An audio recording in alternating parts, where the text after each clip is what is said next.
Elsa hadith is no good. But I was bringing them This hadith has never popped up. Ever. And I told them I don't. You think the Shias would not use this? You think the Shias wouldn't use this? Wait, hold on. Nargis, that doesn't really matter. Whether or not it popped up, it's not really relevant. It's zaif. That's Yes, zaif does not mean it's completely meaningless. It means that doesn't have a head nor a tail. It can't be clarified, identified, or put down as something that has truth. It means it's weak. We don't know. When you don't know something, and the freaking scholar in the same school is saying, I don't know, why fucking read it out of the academics? If it's that meaningless, it wouldn't have been transmitted. Because people said a lot of shit. And things yeah, but that's why, like, certain stuff was transmitted, others was not. So someone somewhere said something, and one person on the way heard this who was... And they found it important enough to transmit it for 1,600 years. Look, I've had this problem, I don't take the whole Rajal thing. I find the methodology weak, right? However, there still is some truth to the way it's done. It still has a method, right, that you can verify with. That method can be set as a metric. And in that, I respect the metric. Now, if you don't respect the metric, then what are we even debating? Like, I don't even know where this hadith is from. You don't know where it's from. Sheikh for sure doesn't fucking know where it's from. You guys didn't know about it for a second ago. And then I start reading it. Everybody's like, this ain't hadith. You just talking crap. It's so unheard of. It is so zaif that it clearly is showing like fabrication to it. When I heard it, I thought it wasn't even the truth. I was thinking, even if it's, I was like, somebody's reading this off of Reddit or something, you know? Well, you need better ways to, there's such great ways to debate, like, to have interfaith debates. This just makes you, reduces your credibility. I didn't write it, but I read it word for word. Monday. Where have you been? I was going to text you. A bit busy. But yeah. I got worried for a moment. Yeah. Don't tell them your plans. Well, Mikkel, somebody came by, they drove by, whatever. They said a crazy hadith and they left, and I was just trying to tell them, listen, I don't know, just read the hadith for your Pakistan. I just opened it. It's weak. What is it about? Strange and questionable narration. Oh, this guy is still about that? Bro. It's not funny. It's not funny. It's funny, like, a year ago, maybe 2 years ago. But 2 years now? Come on. Yeah, you're still doing that. There, shit. Yeah. Gotta switch it up. New meta. Is it raining outside or what? Why is it so much noise? They're watering. He's probably taking a bubble bath. Oh my God, take a shower. God damn it. I can't believe it. All these Sunnis thought I wrote it or something like that, or else I'm making this up. It doesn't matter. It's weak. End of story. Okay, what if I told you... 1 second, why aren't these hadiths discarded then?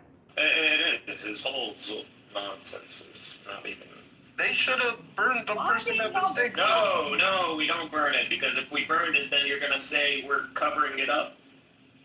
But the person who wrote it, they should have burnt them at the stake. No, the whole point is to compile all hadith that even have any metric that can be measured, compile them to prevent any new innovation onto hadith. So no more people coming up with hadith and claiming it to the Prophet. We have everything concentrated from that time period. So it's a valve cap. And how come? The violation of hadith was a valve cap to prevent the innovation in hadith. What's different in this situation than the situation Uthman was placed in?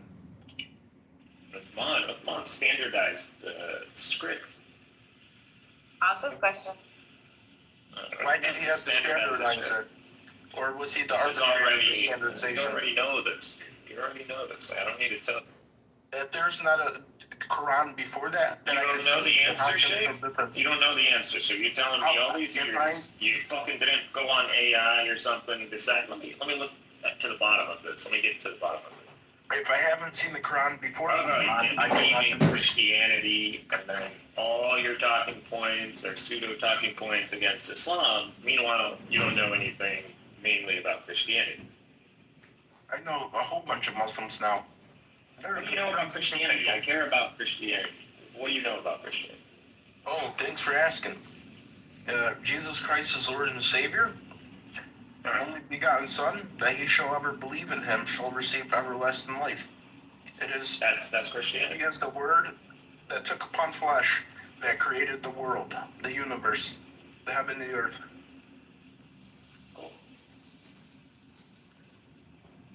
Yes, most of all Oh, nice. Muslims are Christian. If it's about that, then you got Muslims believe that. Muslims don't deny Jesus Lord. They literally call him Lord all the time. Lord Jesus, Lord Muhammad. Every time you see that Sayyid in Arabic, that's Lord, Master. Just we don't translate it. Sayyid is not Lord. Yes, it is. Lord, Master, yeah. Yes, it is. Sayyid would be like saint. Yeah, it's Lord. They're not Lord. telling you Saint- Arabic. Saint and Lord Sayyid are can be Lord, It's can the be Lord. Master. Lord can also be Wali. Yes, that is correct. They're not gonna tell me. I know this stuff. So I know this stuff.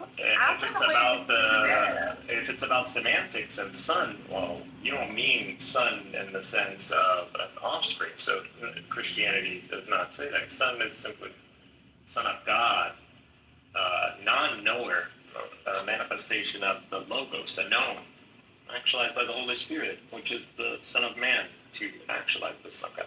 I've already explained this a million times. That which is brought forth. Make off from it. Nothing about It's also- Christianity other than semantics. You really missed. I really- thought you told you to kick Sheik whenever he misspeaks. I've been a good boy. He did. He's just a cheap ass polemicist. Like he can use so many better arguments to be a polemicist. Hang around too many 20-year-olds. I just know how to vaguely deflect this and You steer use through. like it really reduces your credibility as a And debater. drop dad jokes. Bad dad jokes. Totally not. Totally. So, Jack, what have you been up to? Just been living my life. You're back. You're hooked again. You're off the wagon. I've been on like a work trip, so I'm like, fuck it. I'll be on Clubhouse for a bit, and I got another one coming up, so Where did they send might you? as well. The Midwest, just around the Midwest. Nowhere fun. Oh, Joe. Are you liking it? Whereabouts in the Midwest? I'm very Alright. familiar. I mean, Can we it's come cool. over? No, shit can definitely not come over. If you're- Anything to do I with know the Midwest like the back of my hand. It's a huge. Midwest is fucking huge. You know the whole Midwest, Oh yeah. like Nice. Chicago, Michigan, Wisconsin. Oh yeah. Iowa. Nebraska. South Dakota, North Dakota, Wyoming. You've been to Wyoming, Chief? Oh yeah. What do you do in Wyoming? It's just like Iowa. Have you been to Iowa? Oh, Iowa. If you. Are you a leave, truck like, driver? Have you been all these places, Chief? Oh yeah, I'm a truck driver. Okay, that's why. I've been to Iowa before. I thought it would be like a lot more conservative, and I went to Dubuque and some other fucking place, but Oh, it was oh, you're right by Boise the is very Quad City. political. No, Boise, Idaho. Yeah, isn't that where all the political stuff happens? Where it's like a destination for all the candidates? Honestly, it's pretty quiet out there. They got these like I went down there in downtown area, parked my truck in the truck stop, grabbed an Uber in town, and it was so clean. They take littering so serious, like a $500 fine. That the city's so clean you can eat off of it. what I was tripping on is like any Starbucks you go to, there's gonna be a granny with like purple hair in there. It's like a guaranteed, no matter where you're at. Oh, What's that wrong West with Coast, that? oh yeah. Excuse me, what's wrong with purple guys? And what's wrong with chats? What's wrong with purple It's guys? just like, what's up with them and being baristas? Is like, there's got to be some science behind that Because shit. they're creative. They can mix well. They should have the type of jobs What? like mechanic shop like where they change the oil and they're working in those below ground pits where No people can see way. That's dirty here. them. Mehmet, you're not a truck driver, right? No. Oh, you're kidding. What did you do for a profession? Me twerks. Yeah, I don't talk about it on Clubhouse. Yeah. Too many weirdos. Fair enough. And your people are crazy, no offense. They're the worst. I mean, you saw what they did to you, right? So, Yeah. yeah, dude. They're nuts. Are they still on your ass, or is it like chill? No, don't worry. I'm fine. Nice. I worked it all out. You signed a deal. Had to deal with the devil. Yeah. Who's this Jeffrey Epstein down there, CJ? You guys know him? It's really annoying that I don't know. Jeffrey I wasn't- Epstein's face is all over this app now. You know what? Let me change my photo to make it more appropriate. You're not. Like, why do we all have to be haunted by the ghost of Jeffrey Epstein now, just because of the? You're sure you would love for this to go away, wouldn't you, Buttercup? Yeah. Just sweep it right under the rug. Yeah. I'm not gonna lie, this is like the Jews 9/11 right now. Hey, it's not the Jews. It's just one guy. I know, but It's you not. know, It's very 9/11 inconvenient that was it's just not. like 11 Muslim guys, but you know, That's true. It's a good it point. was the Muzzies at the end of the day. I think we try to blame y'all for that too, so. I think it makes it worse for you guys if you try to defend them. Even but you guys say, what does this have to do No, with you the know whole who thing of does Jewish that people? is Norm. Norm will be up there like, I don't Oh, see any yes. crime. I don't understand. Why don't you just throw them under the bus? Like, why do they? I don't understand. Like, it's not that hard to throw someone under the bus. Be like, oh, and he's not. Because he's It's one of not their real own. thing. I would play up the Emirati guy. I would do so much shit. There's so many opportunities What are to. you talking about? Which one? I feel like every group is implicated in this scandal. Like, there's no one who's untouched. You know. Yeah, but I'm Actually, not gonna lie. Orthodox Christians. Yeah, there isn't a single Orthodox Christian. That's right. They're not like in terms of like a church place. We're Russian Pentecostal. The Russians. I don't know about the Russians. Steve Bannon's all over There this is shit, though. I don't know. Oh, there's a ton of Russian shit in there. They had a whole like trafficking thing from Russia. Like they were working. He was meeting Putin. There's a ton of Russian shit in there. You didn't meet Putin. No way. I got He tried to. He tried to meet He Putin. tried to. He was trying to arrange meetings with Putin. I don't know if Got it was away with successful. it. Putin really got lucky, I think. And the whole Eastern world. Well, not the Eastern. No, but I people, would say like China, Russia. People in China, there was Putin's a inner little bit. circle were. He had close contact with people in Putin's inner circle, and they got him women and stuff. Buttercup, wasn't there an email about him getting a meeting with Netanyahu or not? I didn't see that. I saw the president. He was the president. What's his name? The current president. Herzog, yeah. And of course, Barack, right? Barack. Yeah. He did an interview recently. Into the house. Did you guys see the interview? He got caught walking into the apartment. Yeah, his townhouse in New York City. They have that picture of him like walking in with the bandana over it, but it's like, dude, we all know who that is, bro. It's clearly you know? Oh, and Woody Allen, it was like one of his best friends too. Weird shit. Bunch of scientists who were just like trying to get funding. So crazy. They did an interview on Israeli TV with David Barak, and they were not giving him an easy time. He kept trying to point to other people, and that he was like squirming. Yeah, he's cooked. I don't know. There's that Emirati girl too who was like, you think I'm hot? You should see my little sister, who was like 10 at the time or some shit. Was like trying to pimp out her little sister. Fucking filth. That's rough. Crazy times. There go Democrats for you. The story's never gonna fucking end. It's like millions of pages. Like there's gonna be new names coming out for years and years to come. I refuse all schools of thought, and I promote all truth in all schools of thought. I like that. I don't know. I think this is a. I reject both. We don't own our religions. We have to seek to own truth. Okay, but Not you're just an saying identity. people are inherently evil based on their He's saying background. people are not. No, He's saying the I'm not. ideology holds. This is a heritage. It's beyond. Butter. He's saying the ideology has certain things within it. No, but he links it. He links it also to people who are just Jewish. Yeah, regardless that's of their wrong. Yes, practice. the people who He links it practice to Jeffrey ideology. Epstein, who's not. Jeffrey Epstein himself links it to himself. He's He's not a religious guy. He doesn't give a fuck about your scripture. Hey guys, check this out.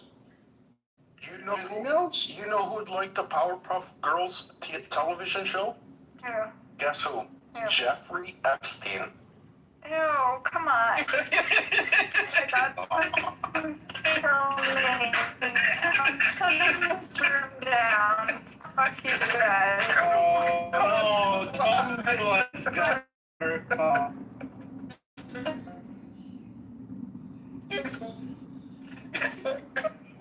Final warning.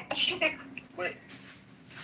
Chef, hold on. Hold on. So, Buttercup, are you saying? Hold on. What are you? You don't just hate an ideology, you attribute it to all Jewish people. You attribute it, you based on the way your criticisms of Jewish ideology, you attribute to anyone with ethnic Judaism. No, I do not. I explicitly do not. I have said this multiple times. You've told me many times that you think I'm evil because I'm Jewish, and I have no faith, I have no God. Yes, you have. You've literally made your. I have never said that to I'm you. gonna find the messages. I have never said that to you, seriously. If ever I said that to you, it would be a troll and you know it.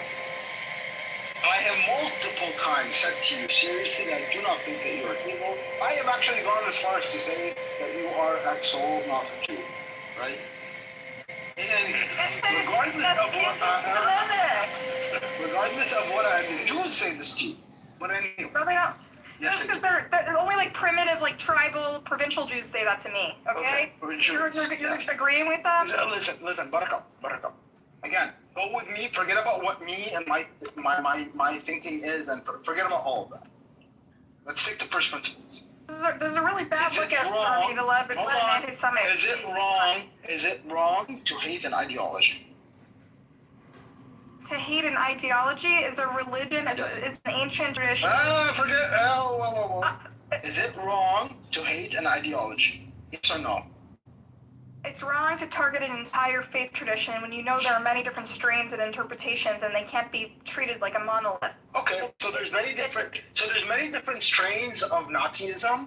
It's wrong to hate all Nazis because there's many different strains of Nazism. That's not the same. Nazism is a very clear ideology. Judaism, like all faiths, like Christianity, like Islam, it has many different strains and interpretations. No, Nazism has many different strains and interpretations. Do you hate all other faiths that are not yours? Who's more evil, Jews or Christians? I mean, Jews or Muslims? Who's more evil, Jews or Muslims? Not just Jews, but not necessarily all faiths. Okay, which ideology is more evil, Judaism or Islam? But I Judaism. Yes. Why, Betty? What part of it? We killed Jesus, duh. I think it's a rejection. Oh my God. Betty is a serious thing. He's not a serious thing. All the faith of all the Christianity is a beautiful religion. It's a religion of love. And Benny, when he's going on his journey, he's leaving Islam, and he's going on his journey of atheism. He's trying to find. He's on a spiritual journey to find himself. And the one strain of Christianity he chooses is the most hateful, anti-Semitic, vile, conspiratorial version of Christianity he could find. That is not a coincidence. You are a monster, Benny. You found the one strain of Christianity that is the most hateful because it validates your worldview. That's what. No, actually, that's not true at all. That was not my plethora of options, and that's what you picked. You had a whole. No, that's not what happened. That's not what happened. She really is the Powerpuff Girl. I know that. No, she's not. Yes, of course. I know. Orthodox Christianity did not validate my worldview, right? Orthodox Christianity directed my worldview. I did not have this worldview prior to adopting Orthodox Christianity. I adopted this worldview as a direct result of Orthodox Christianity. As a direct result of Orthodox Christianity. Why? Tell me what it is within the Judaic framework that you have a problem with. So it's the rejection of others, right? Okay, Viewing others as, lesser than. Yeah. Okay, that is primarily really bad. Also going against the commandments. Almost no strains of Judaism actually view non-Jews. And even the ultra-Orthodox don't view. That's You don't know what you're talking about, Benny. You're literally... we can start going through the Talmud, but you're going to call me an anti-Semite. Yeah, because you cherry-pick shit and you don't read the rest of the Talmud. I do. He can say anything. He needs to provide evidence for whatever he's saying. And we're going to I'm not doing an anti-Semitic teach you want to do it. Do it in your own church, not in my church. See, I can't have this conversation with you like It's really bad. It's a one line, okay? It's one hard line. It's like I'm willing to throw my people under the bus. I'm willing to talk about the genocide. I'm willing to call for Palestinian liberation. I'm willing to call the Gaza genocide a Holocaust, right? I'm throwing my fucking dead grandparents from the Holocaust under the bus, and yet my one line is I don't mod people in my church who hate Jews. I'm sorry, and we're not going to engage you in your fucking Talmudic bullshit because you don't know anything. Okay, I love the Jews. Hey, Benny, I didn't know you had such a view. Yeah, he has I've explained this several times. I mean, this is But I didn't I don't know have that. him down. Why can't I push him down? Oh, I'll move down. Okay. I didn't know that his... See, I'm respectful, Buttercup. Yeah, that is true. Respectful anti-Semite. We love to see it. Hold on, you guys. I don't know he had... I am actually respectful. He is, yeah. He is. He's the most respectful hater I've ever met. That makes it more dangerous, though, if you notice, right? If he was just a vile like a person, highbrow, disgusting, it'd be so easy to dehumanize him and just say, look at this piece of shit. Burn him. Yeah, it'd be nice to know. He's so nice. It'd be nice to get people here and share the positive things about religions, not the creepy things. Oh shit! Stop it! Shut the fuck up, bro. Dude, I remember why I had your bitch ass on block, Chef. No, you're mad at my jokes. And That wasn't a joke. Your jokes were worse than your Islamophobia. Your fucking jokes were... What the hell, man? He would just butt in with the same fucking joke every 5 seconds. And it's a dad joke. It was, I don't know. Why do you say something about Iraq and Iran? Yeah, the and airplane. It was just 30 fucking times in a row. It wasn't Iraq and Iran. It was when the ordeal with Israel and Iran went down. Hear the joke? Shit like that. No, please, no. Bro, I'm quite stressed about my country. I don't think you guys have, I don't think, Sheikh, you've ever been in a war or seen the outcomes of one or been... I watch a lot of war movies. That counts. He's probably played Call of Duty, to be fair. I thought you were Mike Hill this time. Marcus, how are you coping with this? Bob House is a war in itself. I've done 100 things in the meantime. I've just used them as my sound. There was a whole homosexual thing before when you went to the gym and I had gone to my hair. They were talking about freaking scripture and how it sees homosexuality. Zeleny was here. Thank God he got a chance to speak. Unlike the other day. I don't know, like... Phoenix was here calling all these heterosexual homophobes a cutie, and they're getting all... You know what helps me when I see my people getting genocided? I like to watch documentaries about worse things to make me feel less bad. Like North Korea or some shit. Just go down a rabbit hole and be like, could be worse. I've always found that to be... It's really life-altering. It's really, like, character-altering. I feel like it completely changed my personality once this, like, and it just completely altered my interests, like, the things I wanted to focus on. Me and Judy got back in touch because we hadn't talked to each other in many years, and we were both sort of, like, all consumed by the news. Remember that? I feel very depressed. Yes, I actually thank God that I started talking to Buttercup again because I just didn't find people who understand it very well and can talk to me about it. It's very hard to.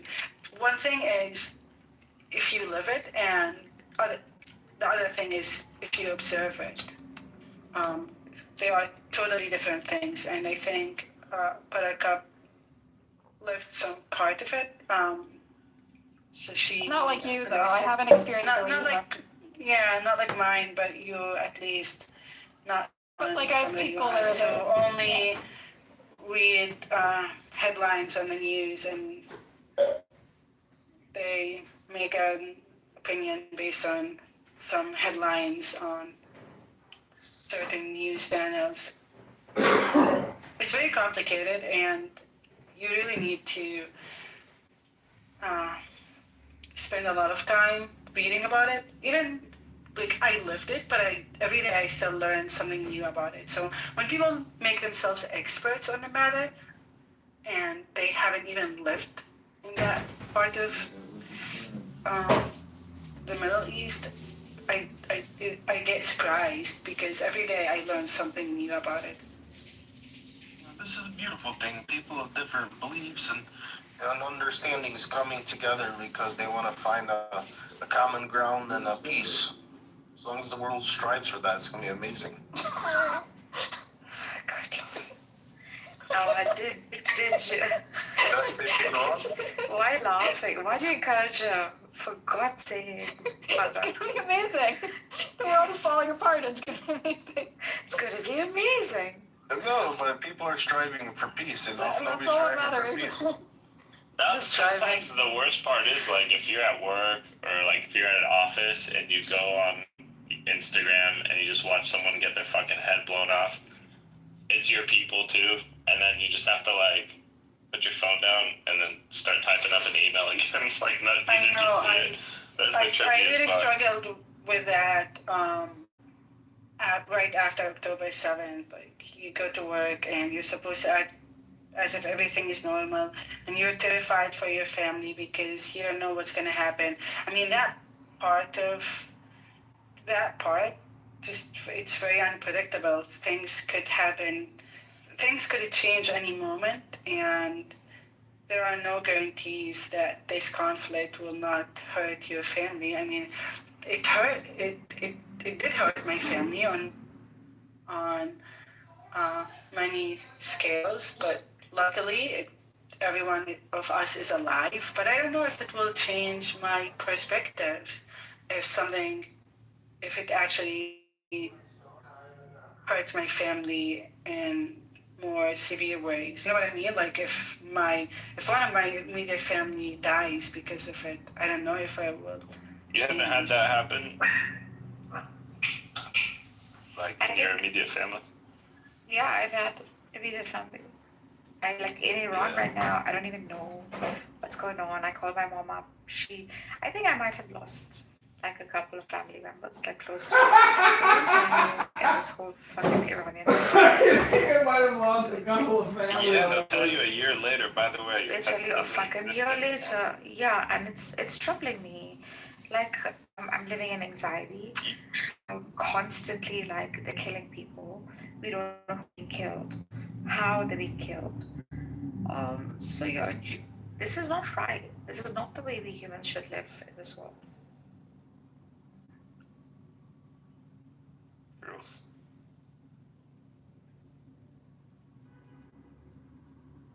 Yeah.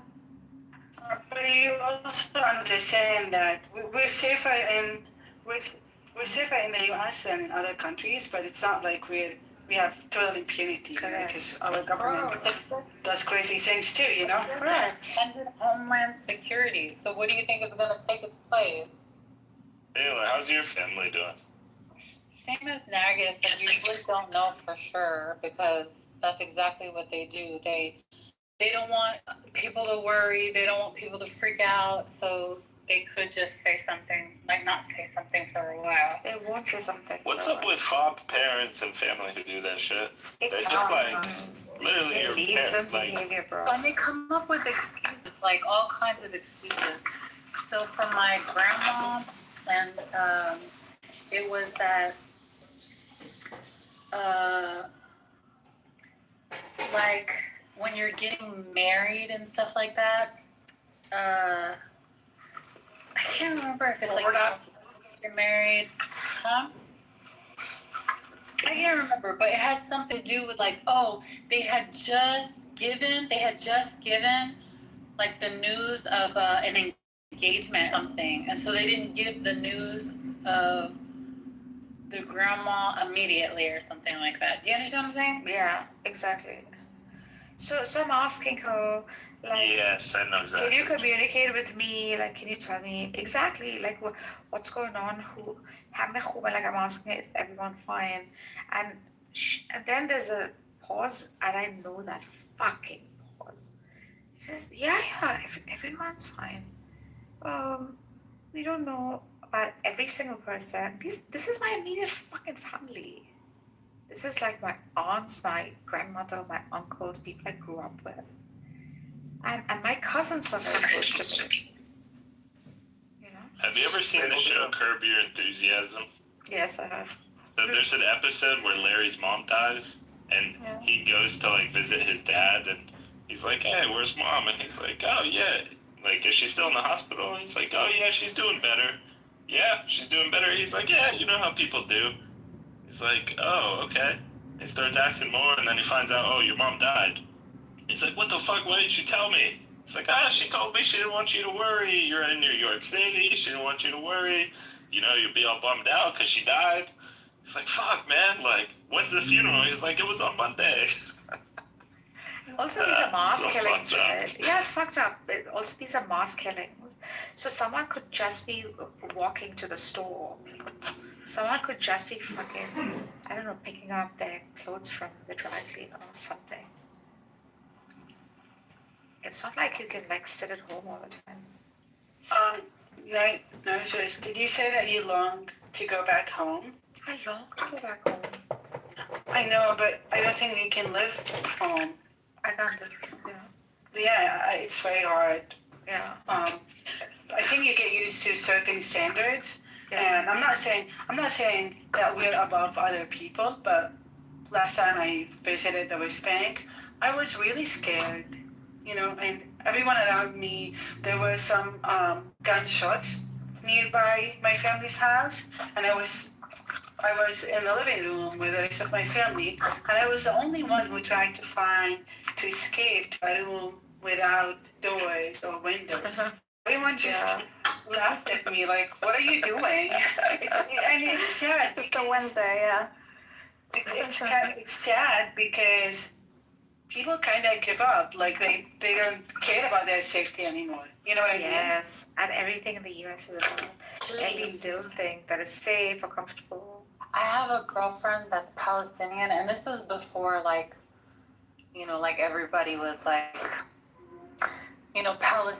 Palestine was on everybody's, like, all the rave, if you will, you know, popular to talk about. But so it was before October 7th. My girlfriend went to, I think it was for the West Bank. It might have been East Jerusalem, but I'm not sure. But she went and she was telling me there was no reason for her to make it up because it was just miscellaneous. She had came back from there and she tells us the story that she was taking a shower and like water, you know, there's a certain amount of water you can use or whatever, and that the IDF soldiers had dropped a dead animal in the water thing, you know, for people that, you know? Yeah, and, the water supply. Hitlers usually do that shit. That's a war tactic. If you go throughout history, whenever then the army is coming in from the opposing side, they throw dead animals in the wells. Wait, she took a shower. She was taking a shower and she was like, "What the F is that smell? What the F is that smell?" Yeah. It was a dead carcass, right? Yeah. Freaking yes. God, that is wicked. Yeah, shit's gross. They've been doing that since the 60s. 50s. No, it's been around since. Vlad the Impaler used to do that. No, for Palestinians, I'm saying, since the 50s. with rats and shit like that. Well, they've been doing that even when Napoleon was invading Russia. They would Yeah, burn those it's crop one of the fields. oldest forms of like biological warfare. Vlad the Poison Impaler the did it to the water. Ottomans. It even goes back to that, even before that. My family goes days without water in the West Bank. I mean, I believe East Jerusalem is better than the West Bank when it comes to water supply because that land is just basically dry. You know, there's not enough water. And water distribution is, depends on who you are. I know, I don't even want to go back, dude. I'm like, you fuckers, dude. You just make it so whack. Sucks. I know what it is. You guys get a taste of this NASCAR. I don't blame you. I wouldn't want to go back That's what either. it is, yeah. That's what Judy was saying. Yeah, that's what Judy was saying. Like they set the levels at such high freaking. The levels are so high for safety and just comfort. Especially Like when you're used to anywhere else in the America. You're like, Yeah, oh, that's what? what. Yeah.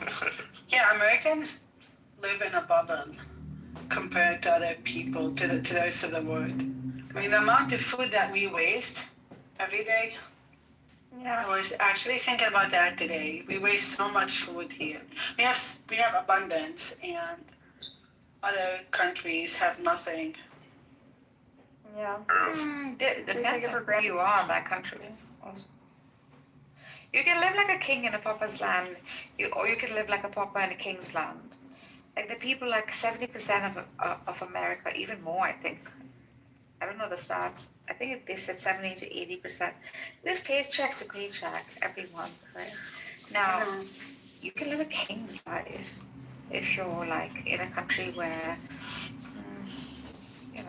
But it's even not like as poor active. people here have a certain level of quality of life. Yeah, I agree. They can still have food stamps, health insurance, Yeah, correct.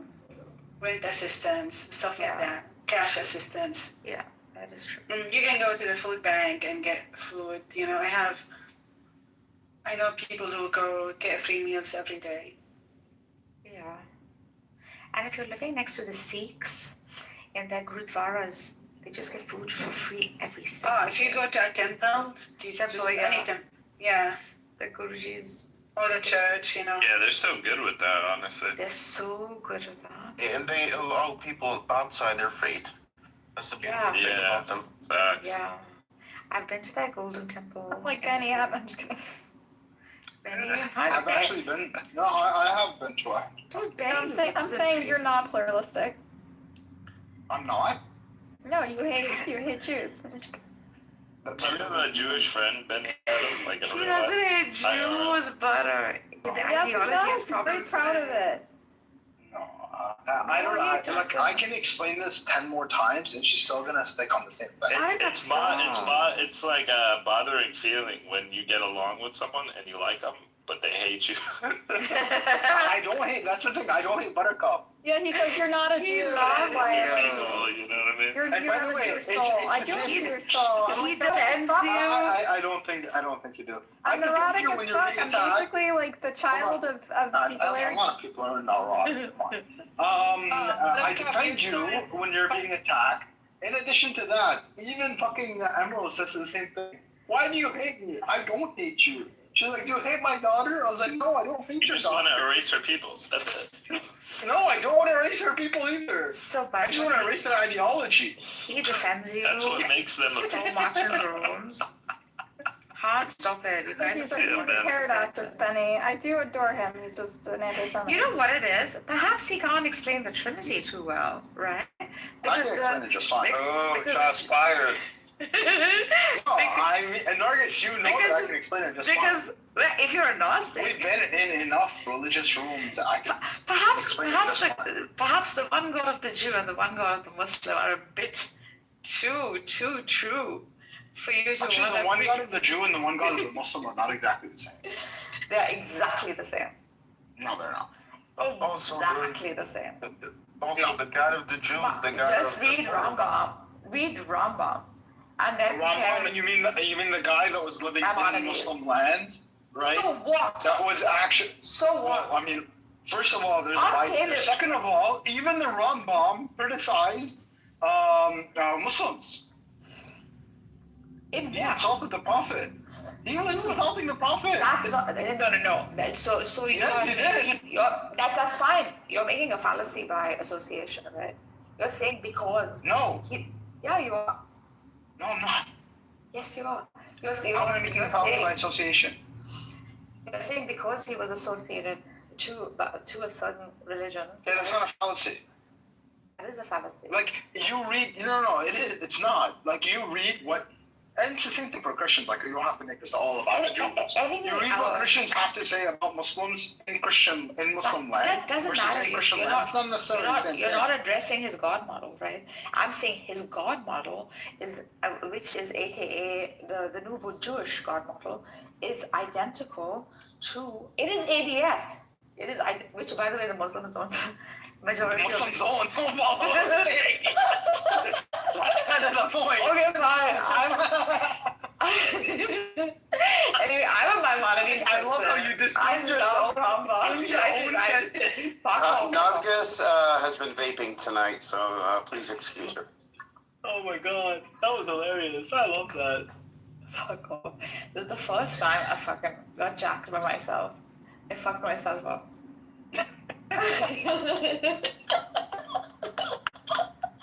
But anyway, shut your mouth, you very good. Pretty good. Very good. Very good.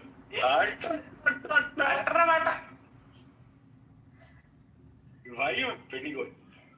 There was a very serious room in which like standards were being put forth, like do not use the F word. It was one of these very conservative Islamic rooms. We should not use bad language. We should not use shut up. Nilok Paul comes up. Hello, can we use Gandu? Like that was his thing, Penny. Can we use the word Gandu? Gandu. Gandu.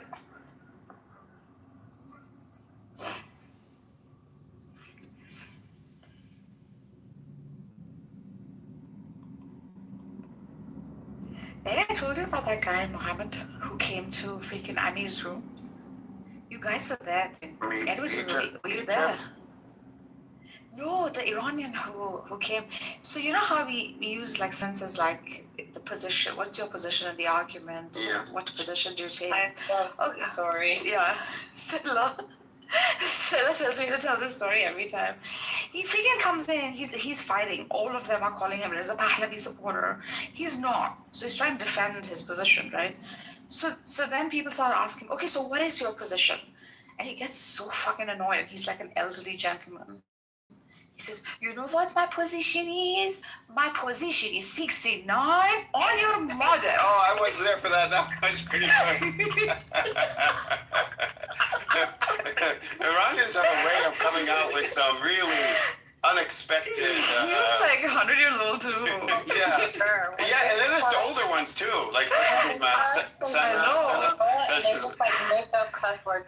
You mother bitch, I kill your phone. Remember Senna, the old guy?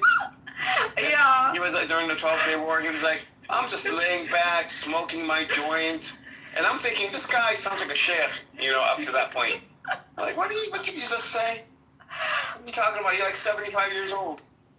Bro, you mother bitch. I've heard that one. You mother bitch, I fuck your frog. Just all kinds of weird. My position is 69 on your mother.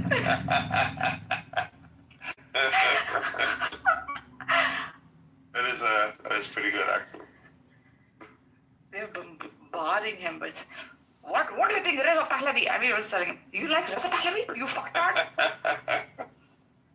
I don't, I've had enough of Reza Pahlavi. I don't care. You gotta choose your own person. And this poor older gentleman was saying, no. He kept saying no.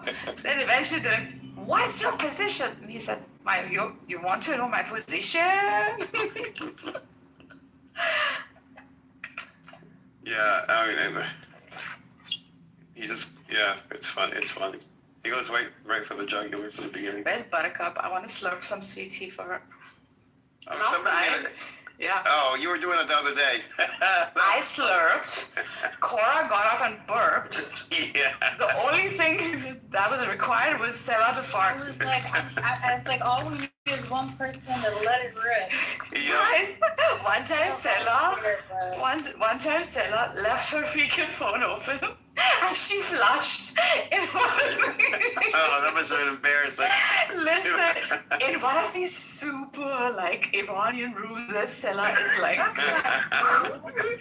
yes, it is. True. No, it's not. Just because Munir told me. that doesn't mean it's true. Shut up. Yeah, you should know better. So Munir was saying, and then Stella just didn't speak, I think, for 2 days or something. No, it's not true. He's lying. Is he really lying? Shut the fuck If I up. did flush, I would come on and be like, "What's up?" I don't give a There, not last year, in 2024, the end of 2024, somebody wanted to come into Amir's room and troll. He comes in, he's pretending to be Santa Claus. He goes, ho, ho, ho, Merry Christmas, and all that. But then all of a sudden, in the middle of his ho, ho, ho, you could hear him, fart. He just rips one. And the room just goes silent. He's thinking he's doing a good job. Then Amir's like, respectfully, if you need to fart next time, please mute your microphone. And the guy was like, well, Respectfully. you heard this? You heard that? You heard that? And the guy left. He just left.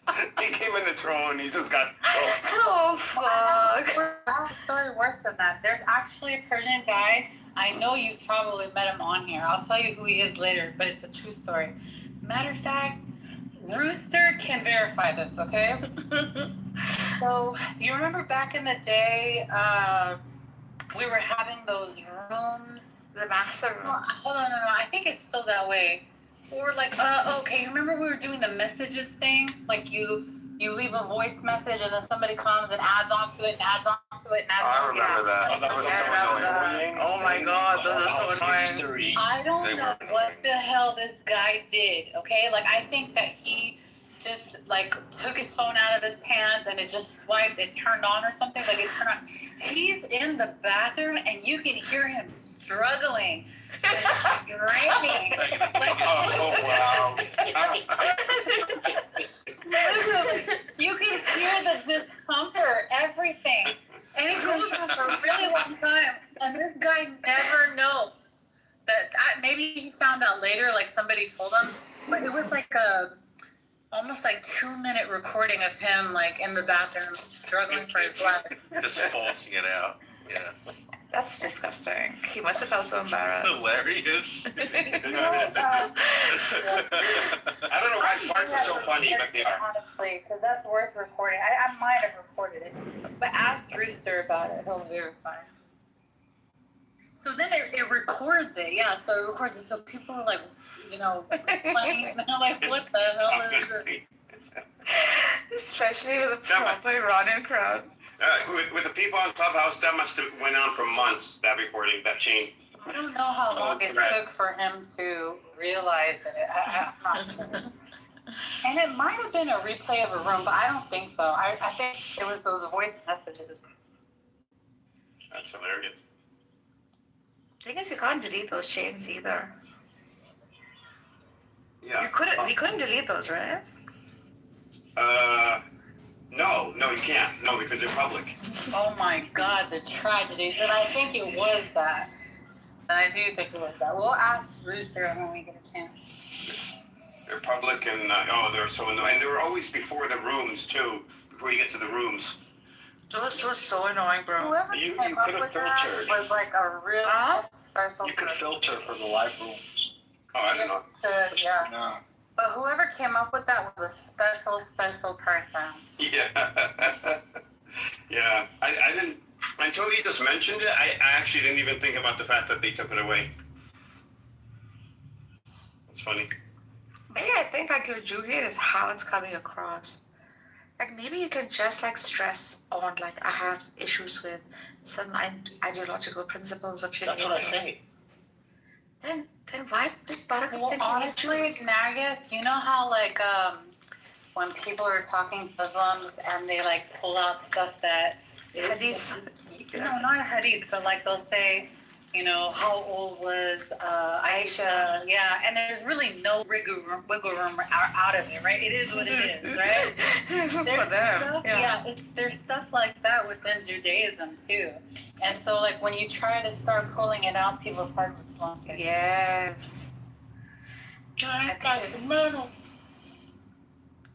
so true. Like, you can't justify it any other way.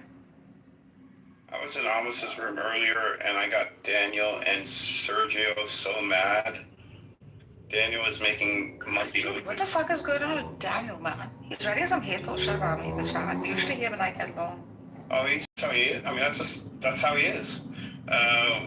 Earlier today in Buttercup's room, he was in this room. Earlier, he was. Who said it? Jindip was talking about. Jindip said, "How do we? The only thing we know about Israelis or Jews. I don't know if we use Jews or Israelis. Is the barrel their guns. That's all we really know about them. Their demolition of homes. And then he writes in the chat, stop acting like, or stop talking like a terrorist. Like this guy's.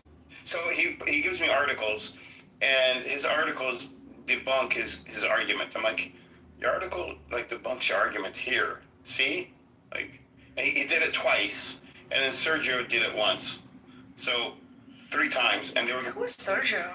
I don't know, some guy that he used to follow me around wanting to debate me over the UN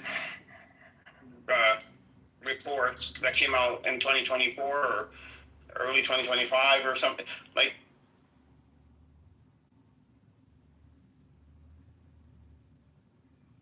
Did he get cut off? I think so. How do you think Zeleny and Ambrose are gonna be BFFs one day? Zeleny and who? Ambrose. Probably. Yeah. I got kicked off. Okay. Yeah, I don't like it. No, I got my app crashed. And why people think Benny is anti-Semitic? Because Benny says I'm anti-Semitic. Benny, you are a freak. I don't have a problem with that. I want to make anti-Semitism great again. You're a Semite yourself, bitch. Why would you do that? It's a little uncomfortable. No, listen, man. If you're gonna have a special designation for hating an ideology, I don't have a problem. Yeah. I have no problem with that. Yeah. If you're gonna make it wrong to hate an ideology, then I'm gonna be proudly a Nazi, even though I'm not a Nazi. But I'm gonna make it. See, again, the correlation is just so bizarre. The way you're correlating things. I'd rather be a Nazi than be someone who does not hate a false ideology. That's what you say. Like, it's so idiotic, the connection. No, what I'm saying is, religion is an ideology akin to Nazism. Mm-hmm. Right? So, if you're gonna say it's wrong to hate an ideology, then you're gonna have to say, you're gonna say it's wrong to hate a religion, then you're gonna say it's wrong to hate Nazism. Because the only difference between any religion and Nazism is that religions often, but not necessarily, include a God concept. Yes.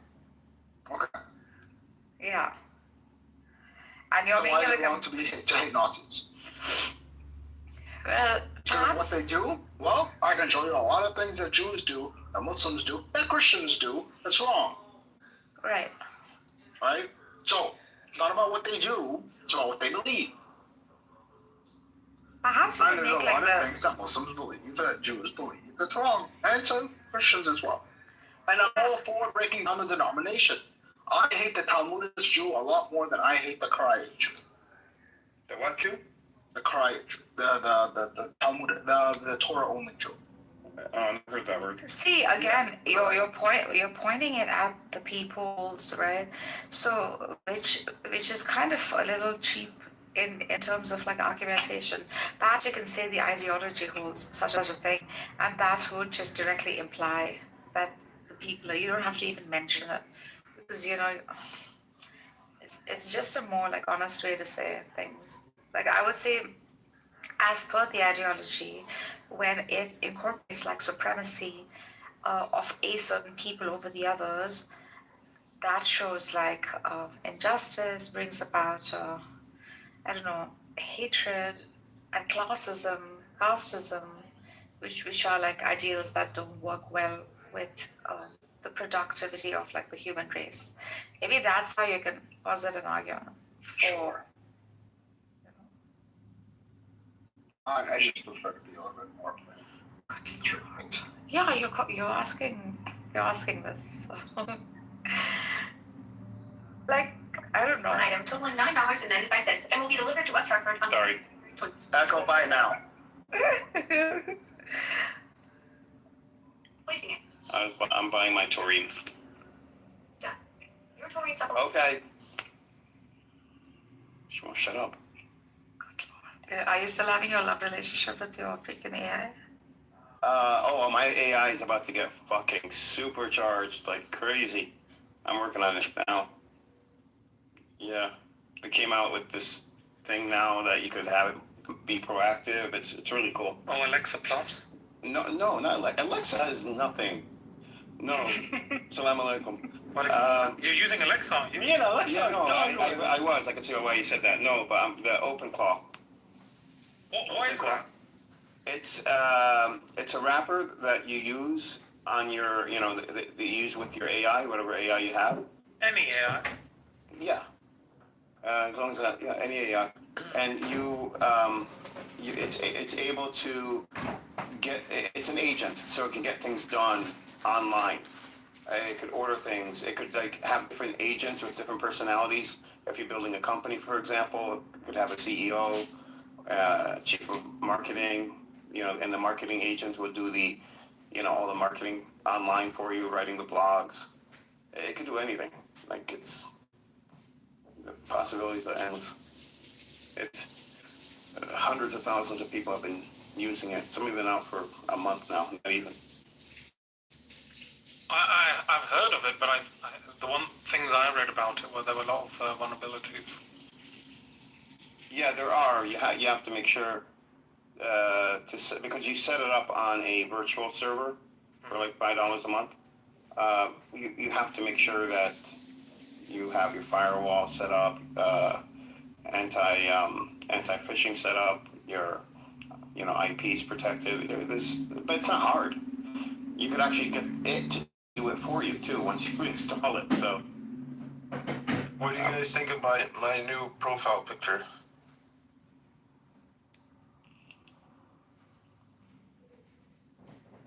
Oh my god. Jesus fucking Christ.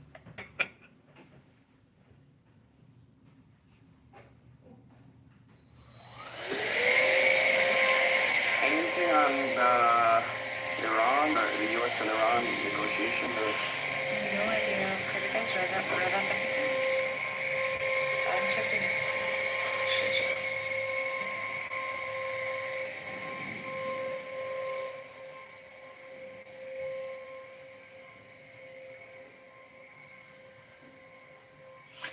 US-Iran tensions spike as Trump evaluates use of force.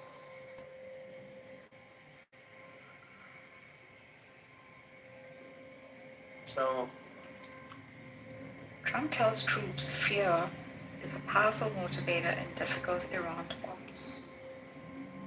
Second U.S. aircraft carrier expected to head to Middle East, officials say amid Iran tensions.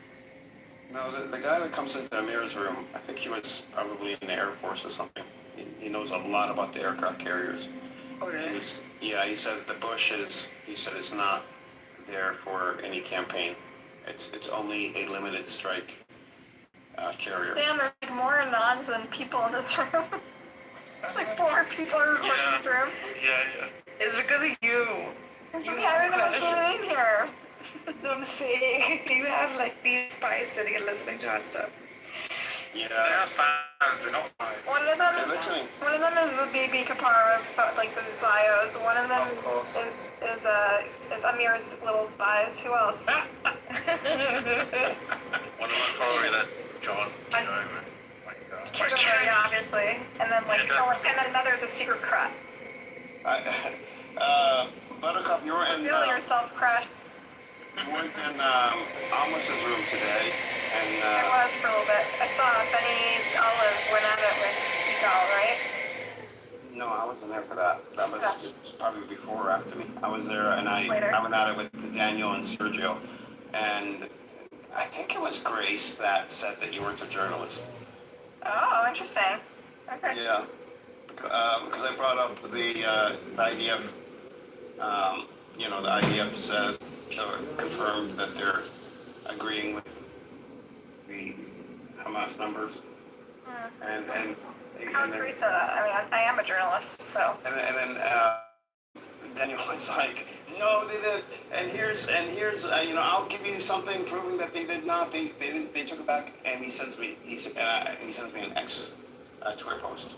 Can you send me an article? Oh my God, we've been talking about this for weeks, where they don't accept the IDF's own statement. They're like, well, why didn't he put his name on it? Like, they'll find anything. And then the IDF walks back their own statement with another unnamed statement, and they'll accept the second one, but not the first one. Yeah. It's so annoying. They're like, you can't accept a statement from an agency if they don't put the spokesperson's name on it. Then the IDF puts out a second statement that slightly softens the first statement, and they're like, oh yeah, it's definitely real.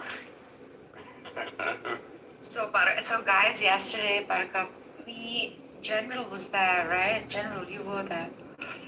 When God's lawyer came over. Oh, I can't stand him. Whenever he talks, always tell him, what is your argument first? Always ask him that first. He was in Amir's room. We were talking about apples, and he kept bringing up pears. Right. Was he? Did he just he kept asking questions? No, because our conversation was administrative detention, specifically kids that have been taken into custody by the regime and have not been charged. And he kept reading a list where he's like, oh, look at this 14-year-old. He's been charged with throwing a stone or stabbing someone. But we're like, we're not talking about that. We're talking about people that have no charges against them. Yeah. But he kept, like, there was no movement. Well, remember Samson was there, right? Picture. So Samson brought it up first, I think. That was the whole thing. Where That was with Emerose, wasn't it? With Emerose. Oh my God, she lost her. But there's a lot of pressure on her. It was a lot of pressure. She's battling them all the time. Samson's annoying. I was in a room where I was undercover with Samson was in there telling them what a sociopath me and Emerose are, and like literally telling them how to treat sociopaths and how you can manipulate them back. Like he was sociopathically laying out how he can like outsmart the sociopaths.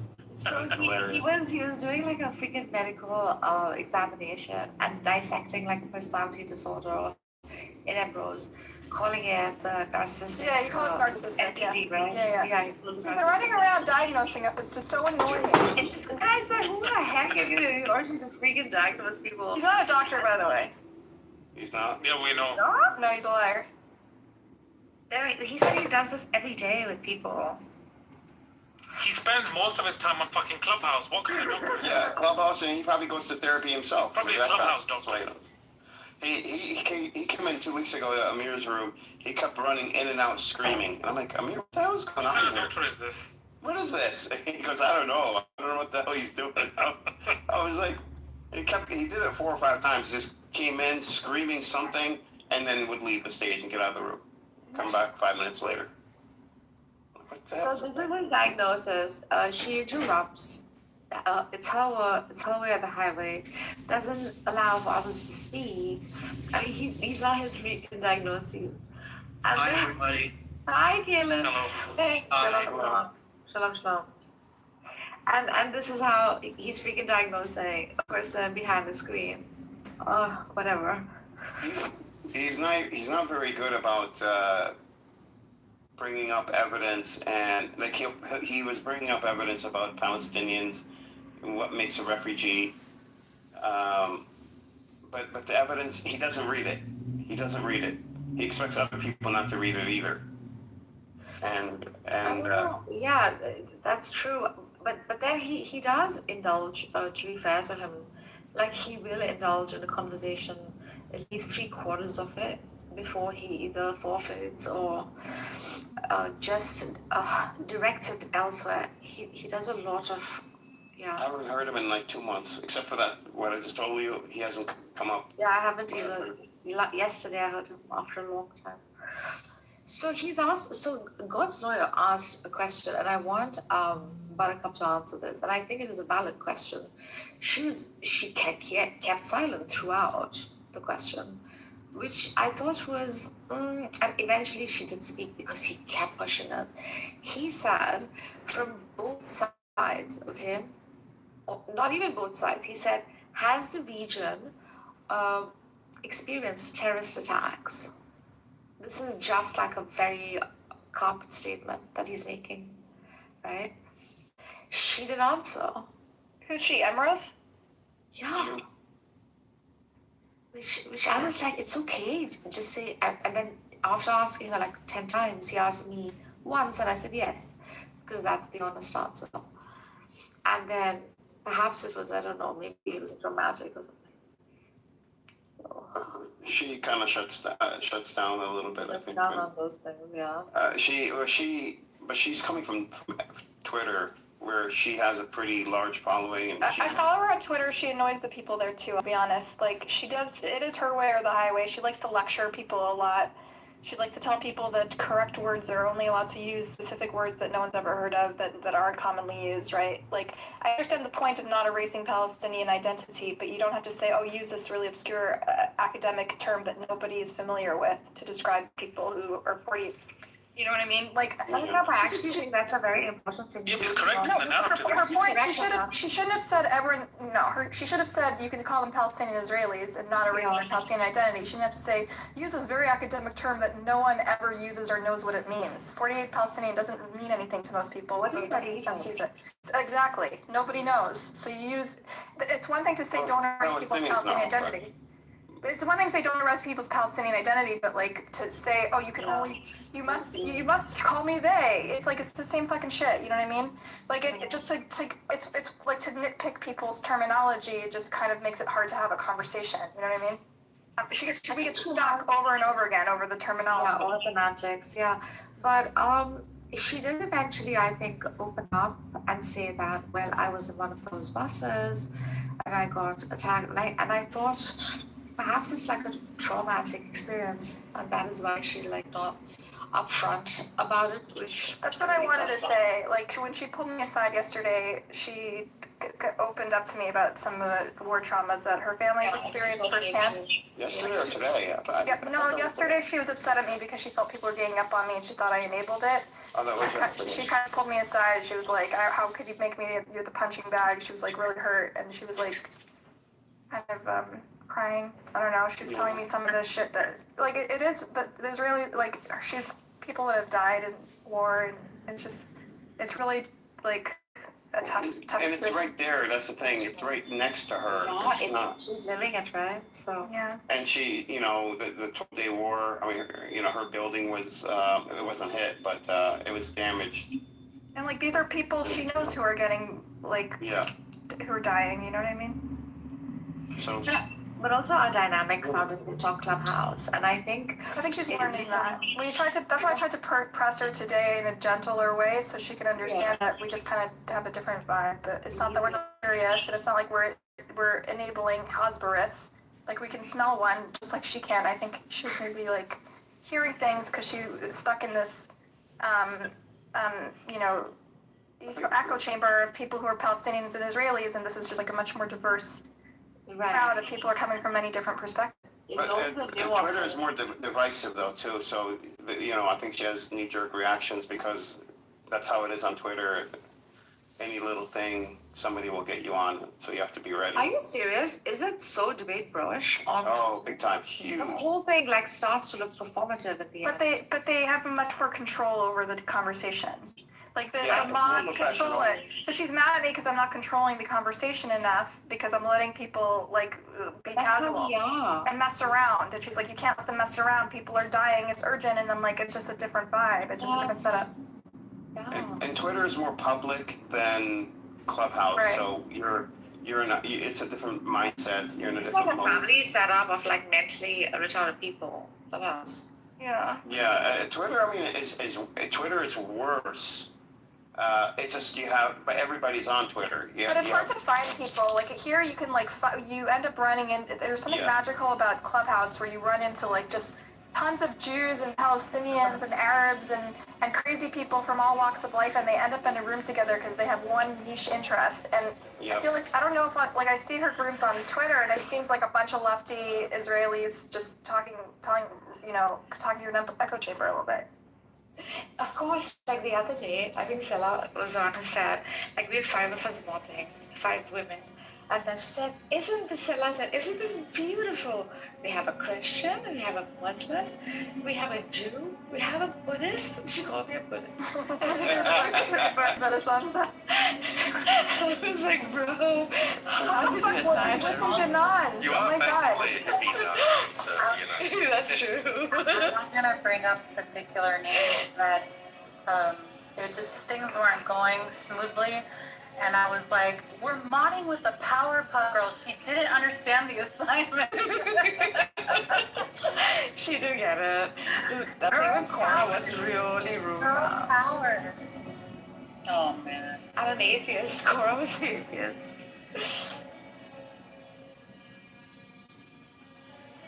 Yeah, like actually, Benny did a really good job at explaining, trying to defend Cora, like in the newsroom. He was kind of like, I would have liked to hear what she would have said if you would just let her finish. Maybe I would have disagreed, but I would. Why was Benny defending Cora in the newsroom? Amir was asking, like, who is she? What kind of person? He was asking me, and I was like, I don't know her. She didn't seem amazing. that. She was like, I think Emerald was really upset, so she went to Amir's room to sort of blow off steam afterwards. Oh shoot! I don't think Amir they don't know each other. I don't think Amir knows Cora. Amir doesn't know her. It's like you bring all your smart people into this room and they just don't know, like, they're not part of all this garbage. Like, so. And then of all the people, Michaela comes in, that sexy bank, and she says, I think I heard your names being mentioned in the other room. Who's Michaela? I don't think I know Michaela. Michaela, the older lady who is Oh yeah. She's my saxophone. She's so cute. And then she's like, hold on guys, let me go back and check and get more messages. I'm like, what are you doing? It's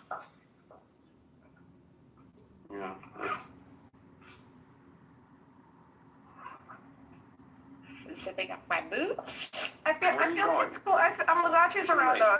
She's really smart. It's compelling coming from her, an Israeli. It's nice to have someone in my corner who offers a different perspective in these. She has so much information.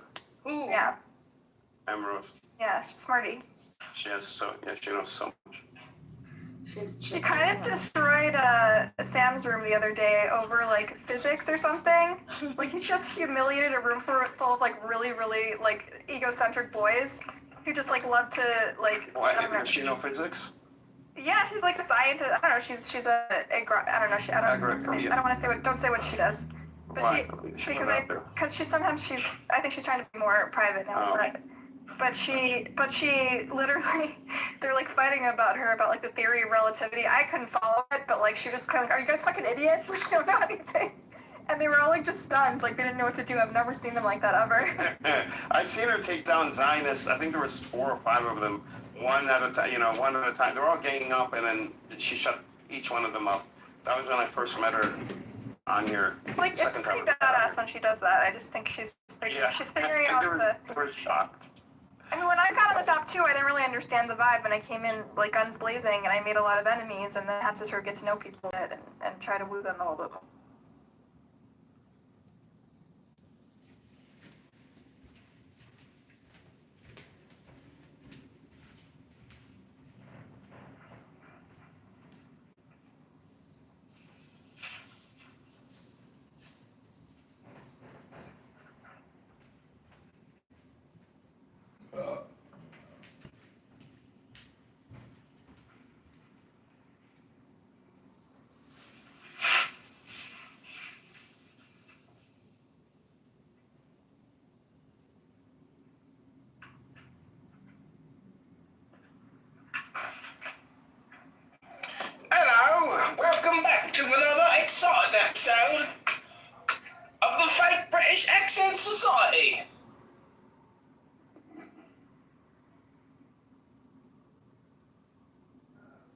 Hello, Steppy.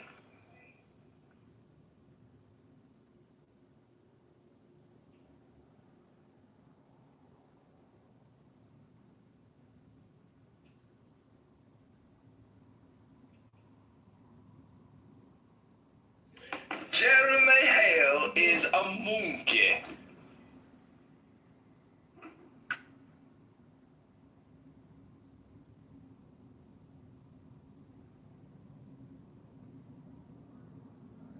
Hello, John.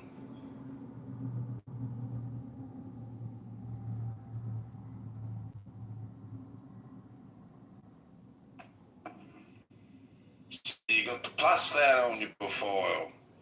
It's excellent. Oh, you're a Canadian.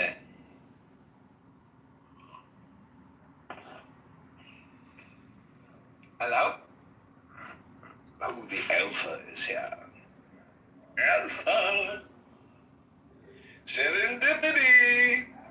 Alpha.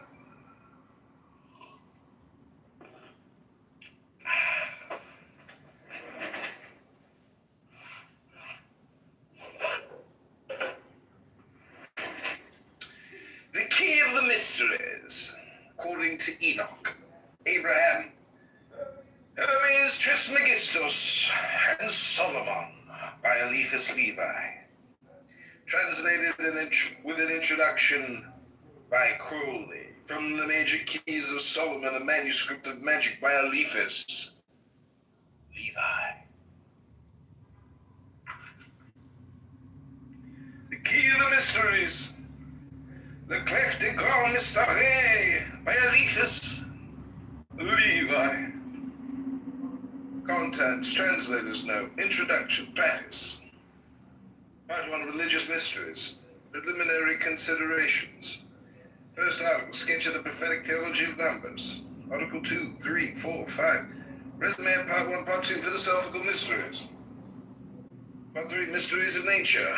First book, Chapter 1, 2, 3, 4. Chapter 2, 1, 2, 3, 4. Chapter 4, practical secrets, introduction.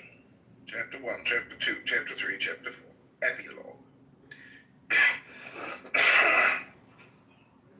Printed for the Hellfire Club. Limited to 50 copies in cloth cases, hand-bound in purple goatskin. Purple linen.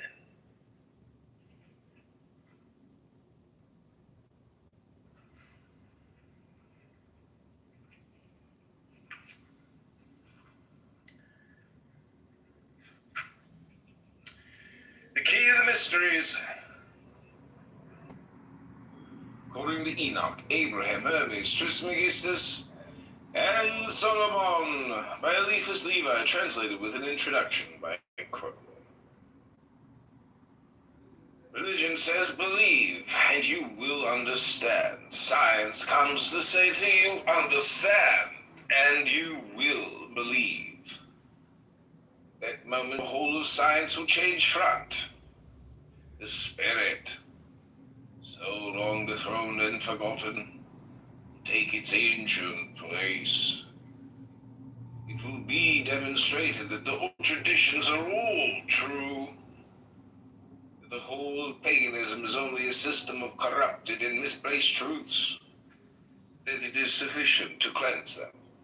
So to say, and to put them back again in their place, to see them shine with all the rays. In a word, all ideas will change. And since on all sides a multitude of the elect cry in concert, come, Lord, come, why should you blame the men who throw themselves forward to that majestic future and pride themselves on having foreseen it?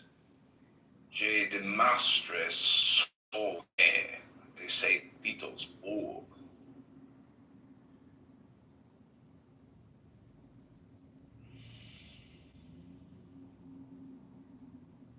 Deus homo Torah.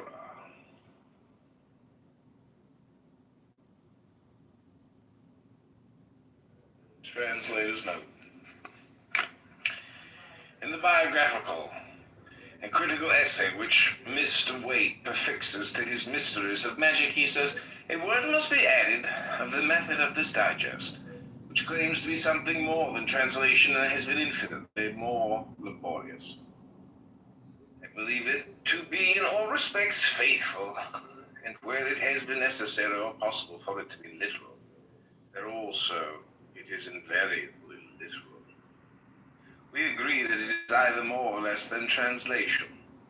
And the following examples selected at hazard in the course of half an hour will enable the reader to judge whether Mr. Wade is acquainted with either French or English.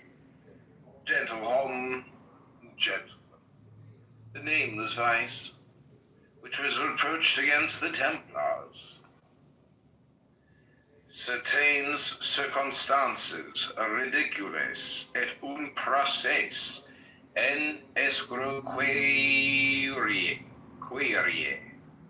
Certain ridiculous processes and a swindling lawsuit. Semele de dogmatiseur, meddles with dogmatism.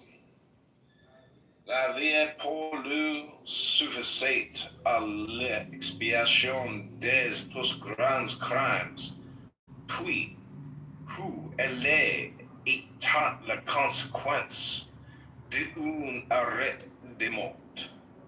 According to him, life was sufficient for the greatest crimes, since these were the result of a death sentence. Os meilleurs amis ont dû concevoir des inquietudes. Your best friends have been reasonably anxious. The mistranslation here turns the speech into an insult.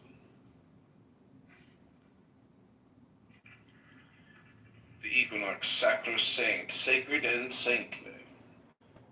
Auriculaire index.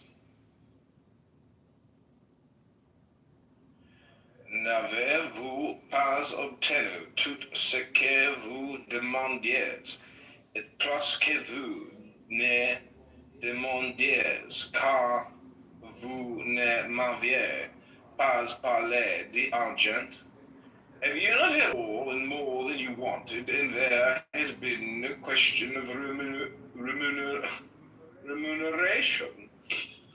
This mistranslation makes nonsense of the whole passage. Eliphas n'était pas à la question. Eliphas was not under cross-examination.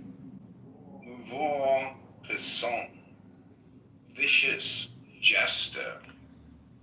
Si vous n'aviez pas, vous deviendrez. If you have not, you may become. This mistranslation turns a compliment into an insult.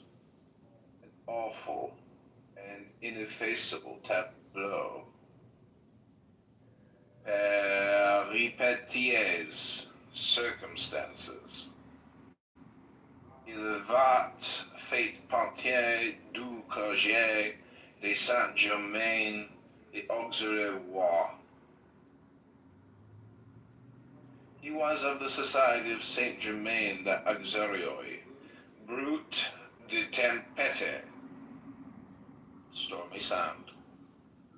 We are obliged to mention this matter as Mr. Waite, by persistent self-assertion, has attained the reputation of being trustworthy as an editor. On the contrary, he not only mutilates and distorts his authors, but, as demonstrated above, is totally incapable of understanding the simplest phrases and even their commonest words.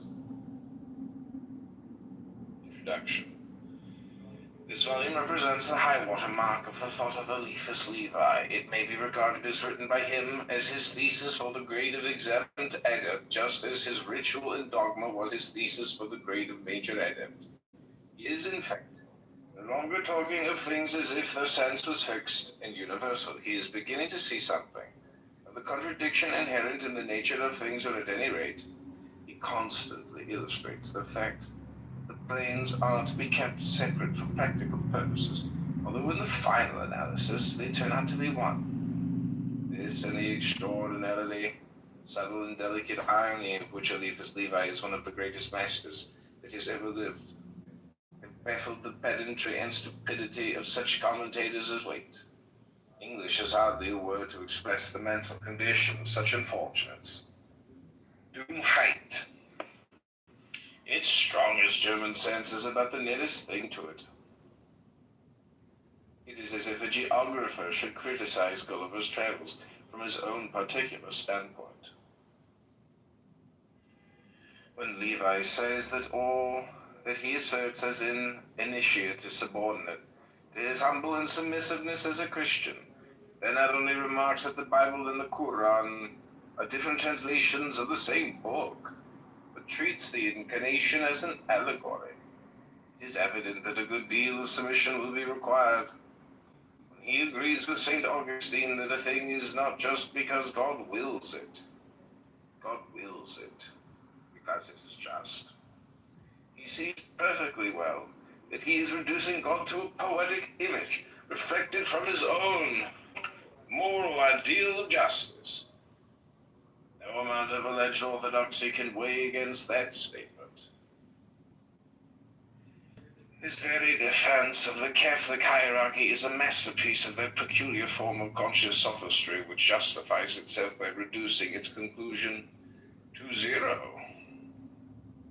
One must begin with one, but that one has no particular qualities. Therefore, so long as you have an authority properly centralized,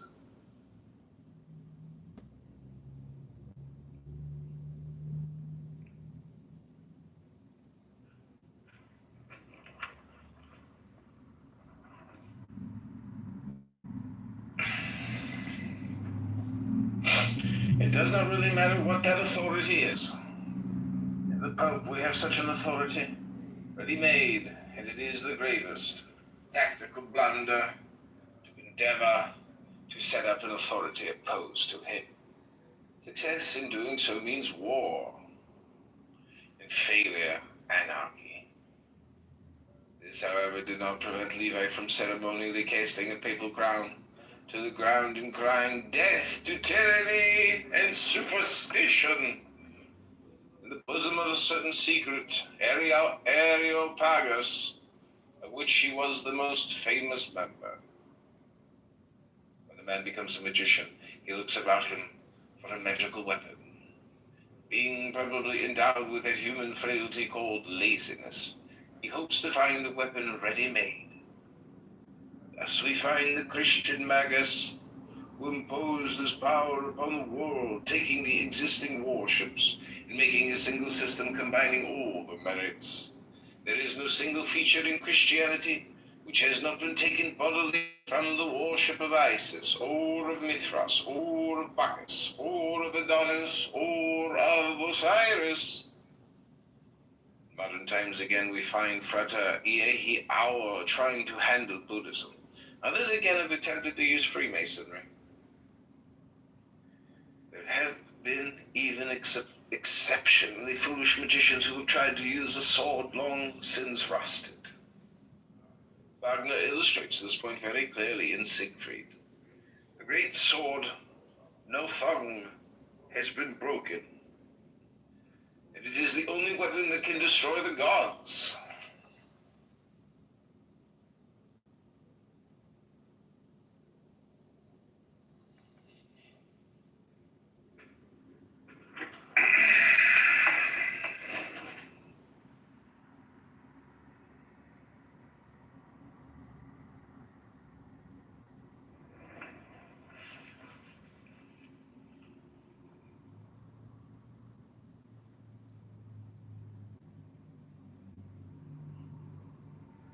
The dwarf mime tries uselessly to mend it. Siegfried comes, he makes no such error. He melts its fragments and forges a new sword. In spite of the intense labor which this cost, it is the best plan to adopt. Levi completely failed to capture Catholicism. In his hope of using imperialism, his endeavor to persuade the emperor he was the chosen instrument of the almighty, a belief which would have enabled him to play Maximus to little Napoleon's Julian, was shattered once for all at Sedan. It is necessary for the reader to gain this clear conception of Levi's inmost mind. if he is to reconcile the contradictions which leave Waite petulant and bewildered. It is the sad privilege of the higher order of mind to be able to see both sides of every question and to appreciate the fact that both are equally tenable. Such contradictions can, of course, only be reconciled on the higher plane. And this method of harmonizing contradictions is therefore the best key to the higher planes. It seems unnecessary to add anything to these few remarks. This is the only difficulty in the whole book.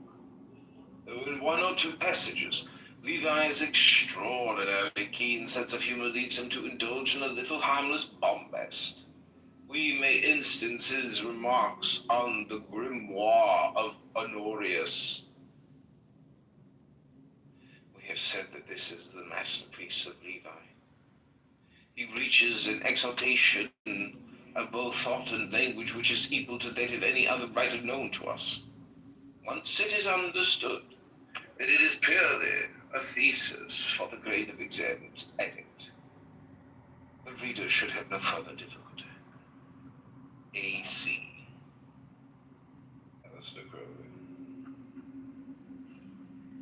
Preface.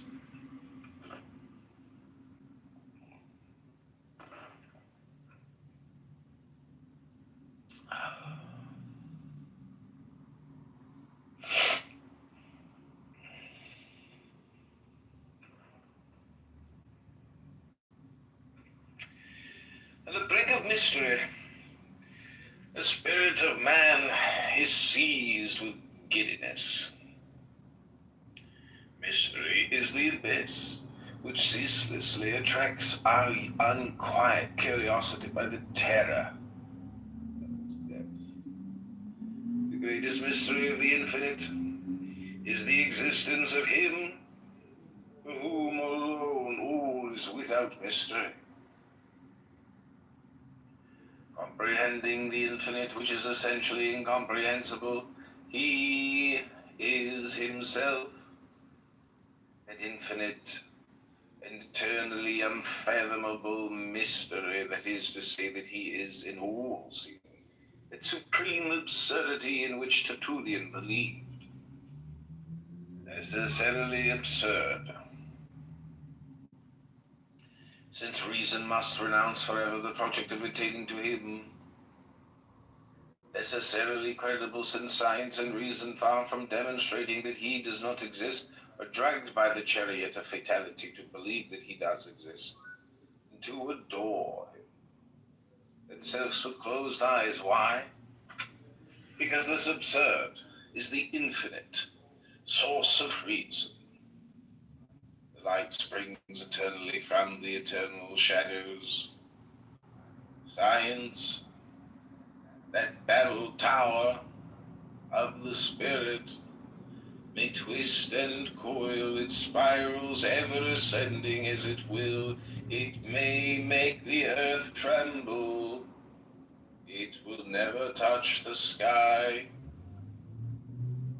God is He whom we shall eternally learn to know better, and consequently He whom we shall never know entirely.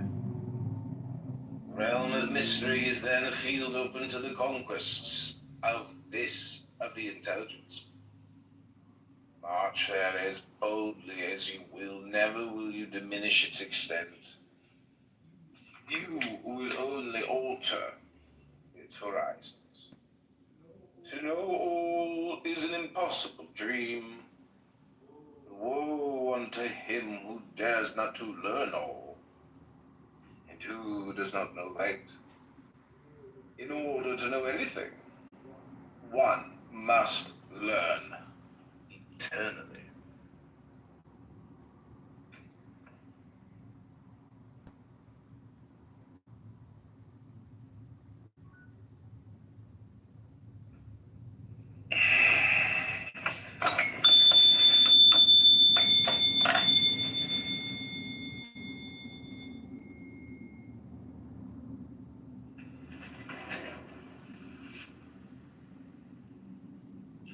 They say everything at all, and anything well, one must forget it several times. The world has followed this method.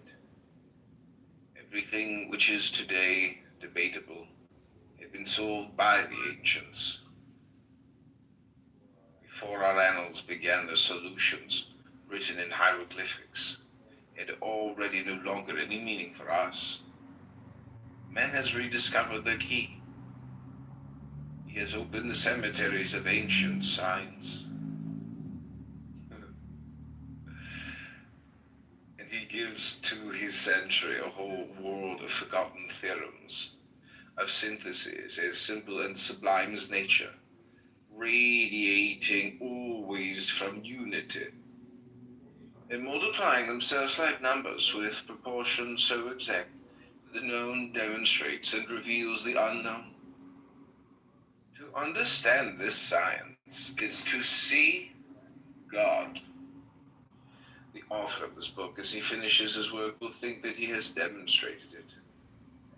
And when you have seen God, the Hierophant will say to you, turn round, and in the shadow which you throw in the presence of the Son of Intelligences, there will appear to you the devil. That black phantom which you see when your gaze is not fixed upon God.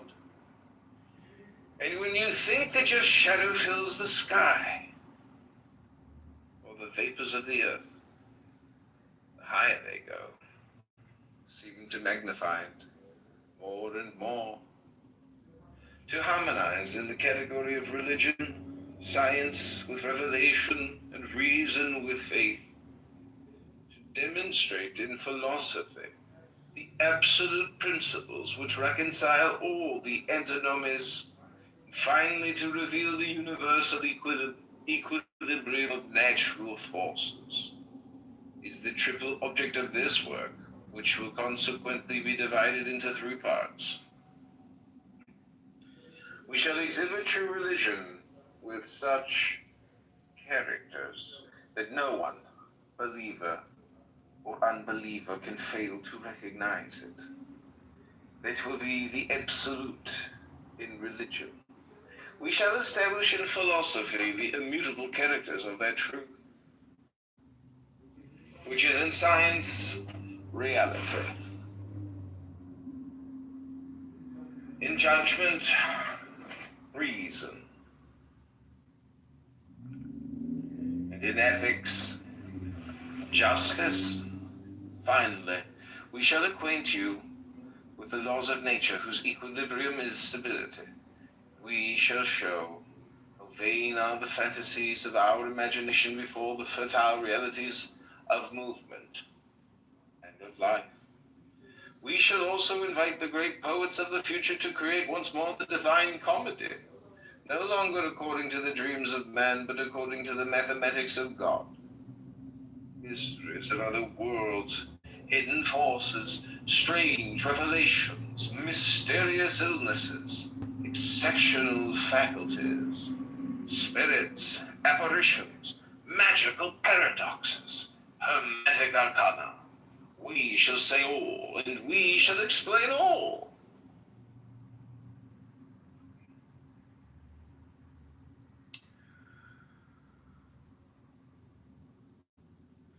Who has given us this power? We do not fear to reveal it to our readers.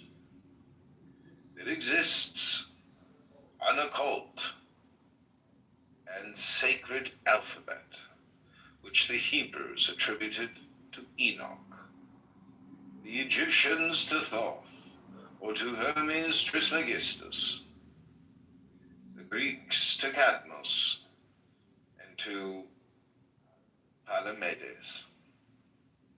This alphabet was known to the followers of Pythagoras, and is composed of absolute ideas attached to signs and numbers. By its combinations, it realizes the mathematics of thought. Solomon represented this alphabet by 72 names written upon 36 talismans. Eastern initiates still call these the little keys, clavicles of Solomon. These keys are described and their use explained in a book, the source of whose traditional dogma is the patriarch Abraham. This book is called the Sefer Yetzirah. With the aid of the Sefer Yetzirah, one can penetrate the hidden sense of the Zohar, the great dogmatic treatise of the Kabbalah of the Hebrews, clavicles of Solomon. Forgotten in the course of time and supposed lost, have been rediscovered by ourselves. Without trouble, we have opened all the doors of those old sanctuaries where absolute truth seemed to sleep. Always young and always beautiful. The princess of the childish legend, who during a century of slumber awaits the bridegroom whose mission is to awaken her. After our book, there will still be mysteries, but higher, farther in the infinite depths, this publication is a light or a folly, a mystification or a monument. Read, reflect, and judge. Key of the Mysteries, La Clef des Grands Mystérieux by Eliphas Levi.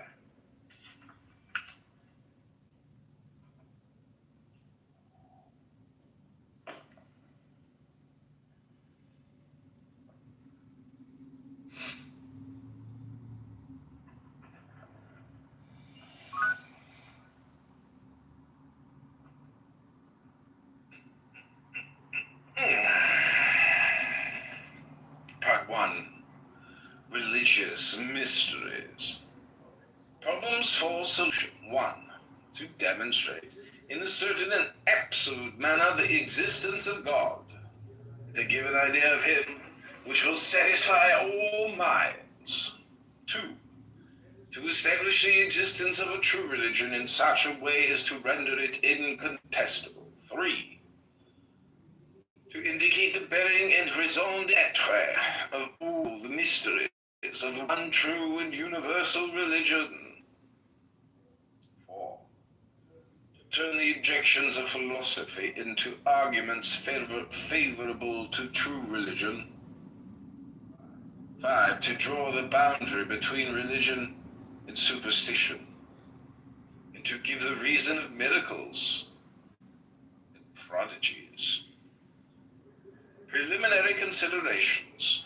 When Count Joseph de Maistre, the grand and passionate lover of logic, said despairingly, "The world is without religion," he resembled those people who say rashly, "There is no God."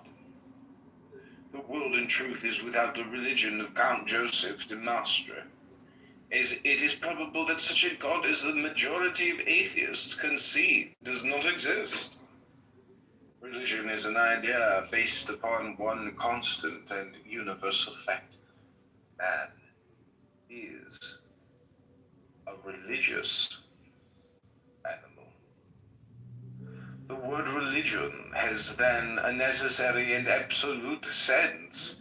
Nature herself sanctifies the idea which this word represents and exalts it to the height of a principle. The need of believing is closely linked with the need of loving. For that reason, our souls need communion in the same hopes and in the same love. Isolated beliefs are only doubts. It is the bond of mutual confidence which, by creating faith, composes religion. Faith does not invent itself, does not impose itself, does not establish itself by any political agreement. Like life, it manifests itself with a sort of fatality. The same power which directs the phenomena of nature extends and limits the supernatural domain of faith. Despite all human foresight, One does not imagine revelations, one undergoes them, and one believes in them. In vain does the spirit protest against the obscurities of dogma. It is subjugated by the attraction of these very obscurities, and often the least docile of reasoners would blush to accept the title of irreligious man. Religion holds a greater place among the realities of life than those who do without a religion, or pretend to do without it, affect to believe. All ideas that raise man above the animal, moral love, devotion, honor, are sentiments essentially religious. The cult of the fatherland and of the family, fidelity to an oath and to memory, are things which humanity will never abjure without degrading itself utterly, and which could never exist without the belief in something greater than mortal life, with all its vicissitudes, its ignorance, and its misery. If annihilation were the result of all our aspirations to those sublime things which we feel to be eternal, our only duties would be the enjoyment of the present, forgetfulness of the past, and carelessness about the future. And it would be rigorously true to say, as a celebrated sophist once said, that the man who thinks is a degraded animal.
Moreover, of all human passions, religious passion is the most powerful and the most lively.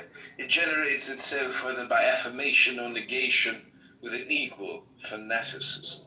Some obstinately affirming the God that they have made in their own image, and others denying God with rashness, as if they had been able to understand until they waste by a single thought all that world infinity which pertains to his great name. Philosophers have not sufficiently considered the physiological fact of a religion in humanity. For in truth, religion exists apart from all dogmatic discussion. It is a faculty of the human soul, just as much as intelligence and love.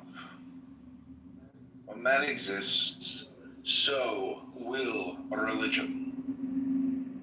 Considered in this light, it is nothing but the seed of an infinite idealism, a need which justifies every aspiration for progress, which inspires every devotion, which alone prevents virtue and honor from being mere words serving to exploit the vanity of the weak and the foolish to the profit of the strong and the clever. It is to this innate need of belief that one might justly give the name of natural religion, and all which tends to clip the wings of these beliefs is on the religious plane in opposition to nature. Essence of the object of religion is mystery, since faith begins with the unknown, abandoning the rest to the investigations of science. Doubt is, moreover, the mortal enemy of faith.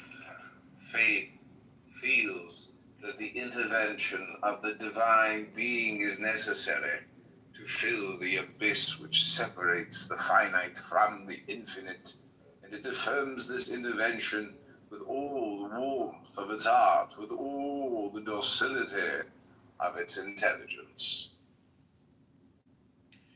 If separated from this act of faith, the need of religion finds no satisfaction, and turns to skepticism and to despair.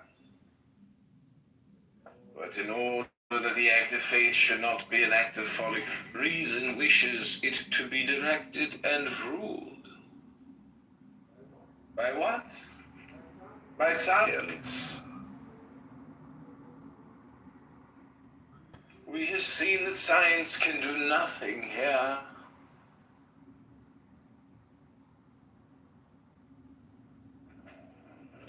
By the civil authority? It is absurd. Are our prayers to be superintended by policemen? There remains then moral authority, which alone is able to constitute dogma and establish the discipline of worship, in concert this time with the civil authority, but not in obedience to its orders. It is necessary, in a word, that faith should give to the religious need a real satisfaction, a satisfaction entire, permanent, and indubitable. To obtain that, it is necessary to have the absolute and invariable affirmation of a dogma preserved by an authorized hierarchy. It is necessary to have an efficacious cult giving with an absolute faith a substantial realization of the symbols of belief.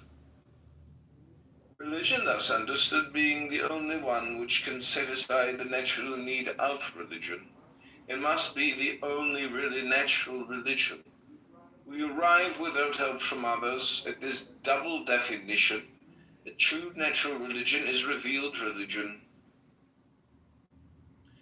The true revealed religion is the hierarchical and traditional religion, which affirms itself absolutely above human discussion by communion in faith, hope, and charity, representing the moral authority and realizing it by the efficacy of its ministry. Priesthood is as holy and infallible as humanity is subject to vice and to error. The priest, qua priest, is always the representative of God. Of little account of the faults or even the crimes of man. When Alexander VI consecrated his bishops, it was not the poisoner who laid his hands upon them, it was the Pope.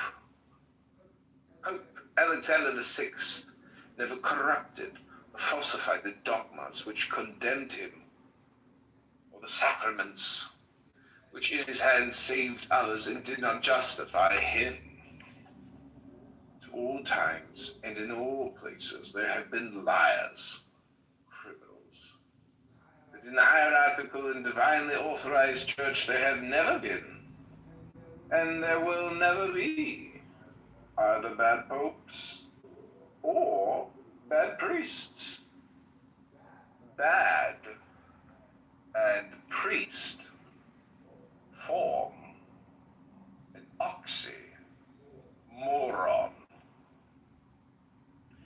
We have mentioned Alexander VI, and we think that this name will be sufficient without other memories as justly execrated as his being brought up against us.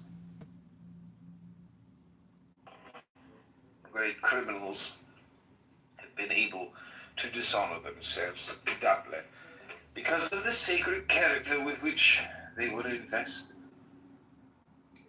But they have not the power to dishonor that character which remains always radiant and splendid above fallen humanity.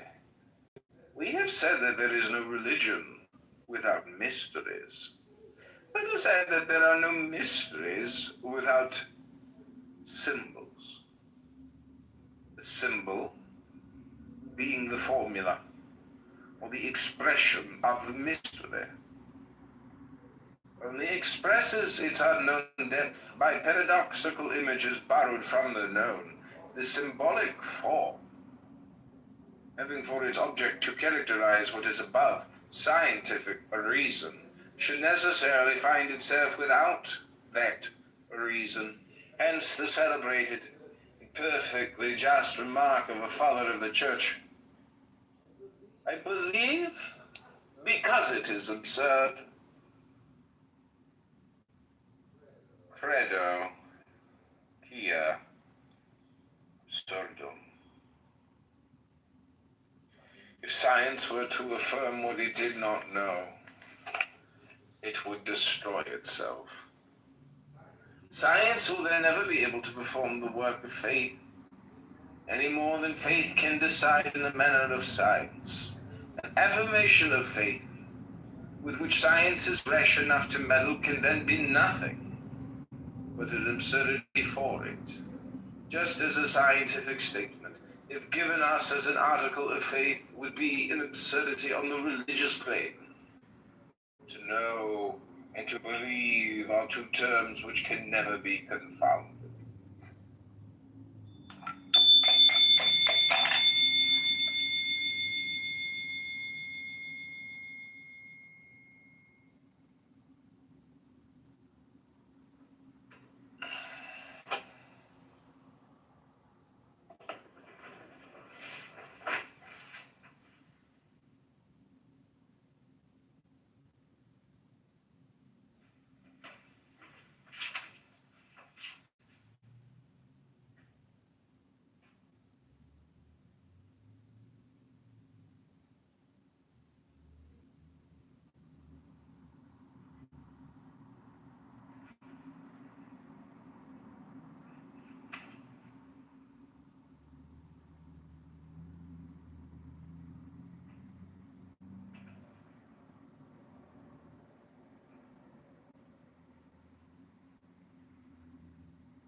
Yeah, Wednesday, did you know Mike?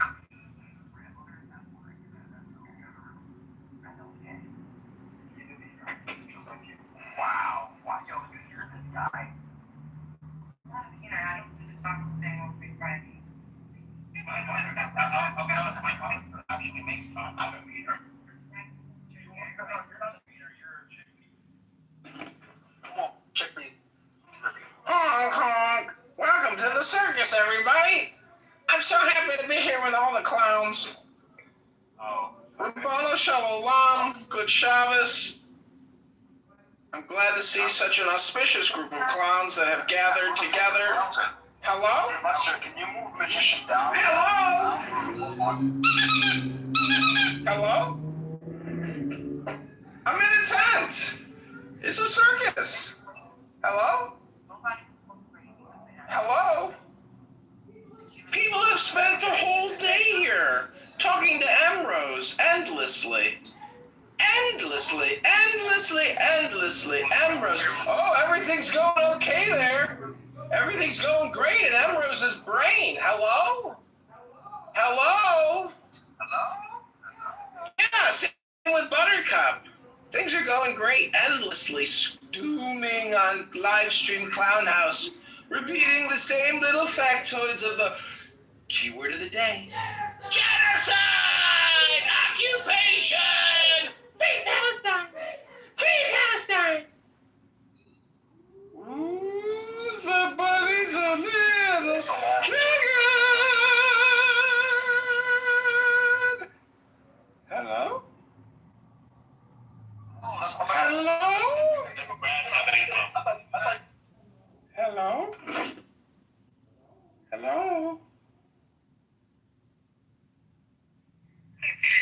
Hello? Hello? Sure notice it. Hello? Hello? Deliver me.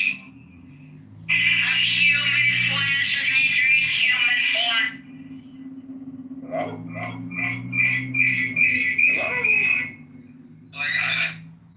I get the other side, but there's so much more I can ask you. I can ask you all kinds of stuff, but Hey, Stanley, how you doing, you old Jewish son of a bitch? Good Shabbos! What are you doing on the internet now? It's Shabbos over there. This is your goy detection system. Yeah. Warning you that I'm gonna send a shomer into your house if you don't get off your phone, Ramona Shalom. Go read a book! Right, I mean, you're advocating for Monica sooner than you, but Come to Skokie, we'll get a kichel and have a coffee. People that don't know Benjamin, which I think a lot of people here do, Benjamin Not has many people know what a kichel is these days. It's a cookie. He goes back to with a strong A delicious sugar cookie. Kichel. Very irritating. Then we'll have some matzo ball soup and some crab wash and a corned beef sandwich, maybe pastrami. Just binky, and I'm reading like some of the comments in here with people like, oh my god, who is this guy? What's he about? Blah blah blah. And it's tough to get a read. But some people, I think to have you pegged. I would love to have you come up, and I do want to say for those people that don't know Benjamin Bush is the onslaught. So he has this weird like masochist kind of like likes the pain. So it's just gonna bounce. So hopefully you're getting it out. If you feel like you have to get it out, you're getting out of Benjamin, just know it's gonna bounce back as you need to go to the pro lyric class and ask Benjamin a question. I've seen. So I think I respect that more than your weird ideas about it. So let's leave it there. All right. So hands I saw earlier. I don't know if anybody wants to put it back up. Oh yeah, this is gonna be right out the gate. We got Dr. Priya banging on that buzzer. So here you go, Benjamin. Get ready.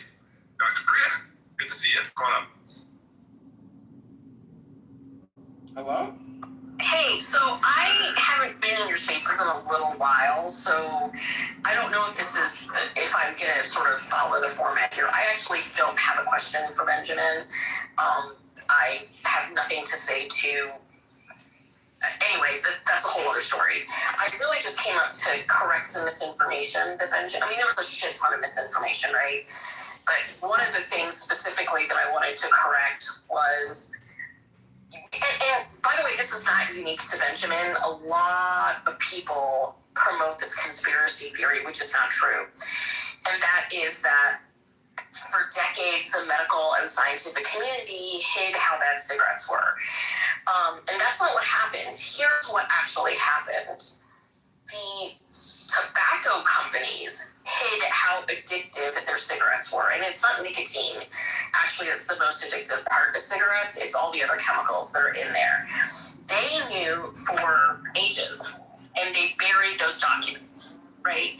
So anybody who has sort of any modicum of clear trains of thought understands that tobacco companies aren't built and created by doctors and scientists. Do they have doctors and scientists there? Sure. they do, right? Developing product things. Well, they don't have doctors, but they have scientists. Right? I mean, they don't have physicians there. So again, this myth about how academic institutions and physicians and the medical community hid all this information about how dangerous cigarettes were is false. Another common thing, because usually when I say that, then they'll come up with the second myth, which is, but so many doctors were advertising that you should smoke, right? So here's where that actually comes from. Believe it or not, smoking cigarettes, the initial reaction that you get with smoking tends to be coughing. But one of the second things that happens when you take a puff off a cigarette is you actually you bronchodilate your vessels. So essentially what that means is the airway, the airways in your lungs, they actually open up a little bit. So back in the days before we had albuterol and sort of bronchodilators that truly work, when someone had asthma and they were having an attack, people actually recommend, as long as it wasn't a severe attack, right? Because then we give steroids. But for minor flares, yes, there was a time when in medicine, this was recommended as a treatment to kind of open up the airways. Obviously, we don't do that anymore, but that never had anything to do with hiding information about knowledge of it being carcinogenic or it being dangerous or it being addictive. So that's really why I came up here. I mean, obviously, Pro, you know that I'm a pulmonologist, so it drives me. I mean, he said so much misinformation that it'd be exhausting to try to fix all of it. But the thing that drives me absolutely bonkers is when people say things about my field of study that are wrong. So that's really why I came up here, was just to correct that misinformation. Thanks. I'll back down. Much appreciated. Thank you, Doctor. You reminded me of some of that too. There was a lot flying on. It was a lot. I talk about the cigarette industry and tobacco industry so often too. That was a good overview. Appreciate it. If you ever want to do a space on it, let me know. I just point out that Dr. Priya actually didn't correct any misinformation. She concluded that there was misinformation, and she said there was, but there's no evidence of what she said. And she said something that's probably not what she can't prove, which is that their doctors did not support the smoking companies. I think I can easily prove that they did. And then where were you? I don't know. I just don't think she's got the receipts, you know what I mean? She said cranks are gonna crank, Benjamin. Michael, did you want to come back up or not? Well, the problem is she asserted a negative, and it's impossible to prove a negative. So that's going to be just hard on her. Here's Michael. What's up, Michael? Hey, I just had a question for Benjamin. So, I don't know you as well as many of the people on this app, but one of the things that I've seen is a leitmotif for discussing, as Pro calls it, the Q word, but quantum mechanics.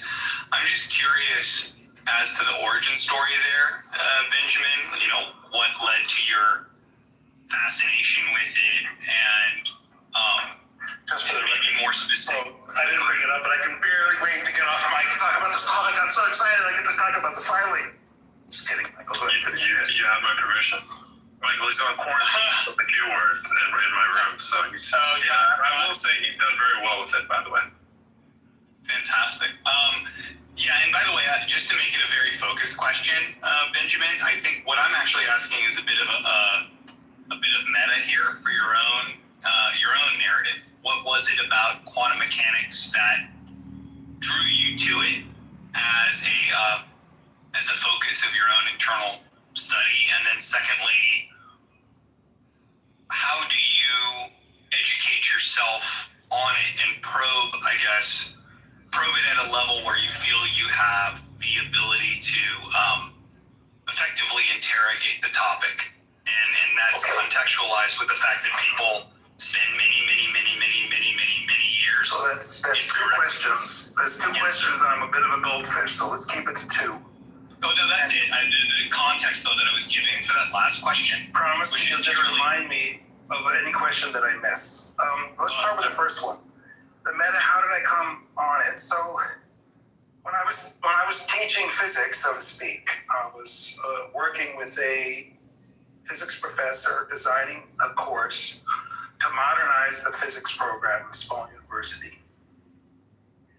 And we were carving out a program largely based on my work with people who are disabled to create a physics program that would focus on challenges that disabled people have as a way of creating a scenario-based physics education for people who were largely going to go into the medical field anyway. It was the kind of university where nursing was the single largest graduating class.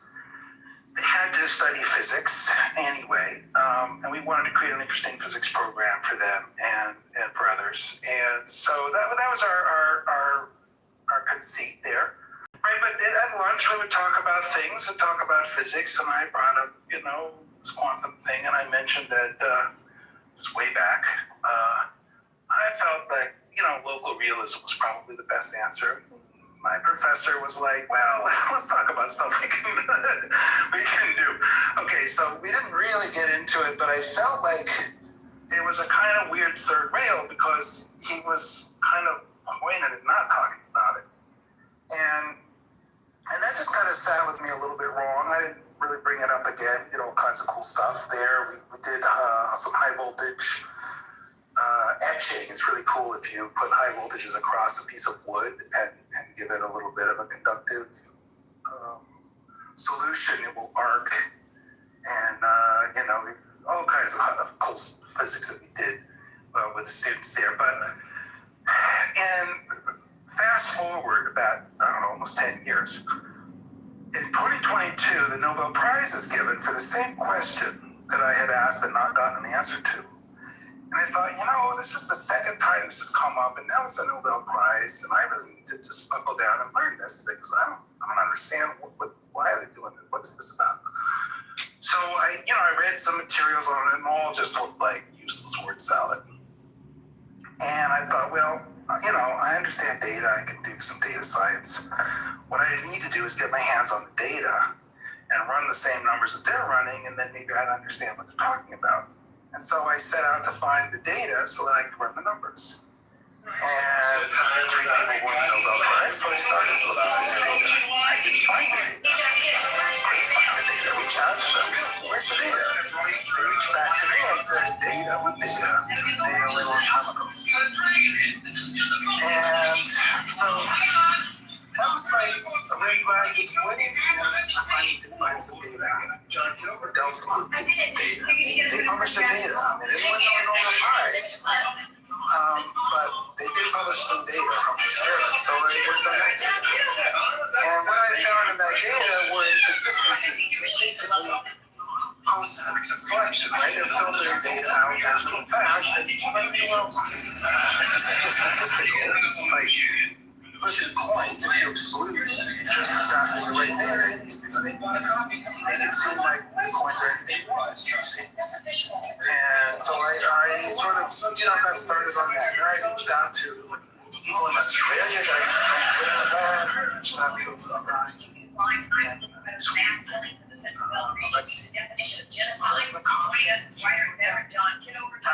he has written a paper. He wrote about the problem that data prior to Gulf, the pressure Gulf into exposure data.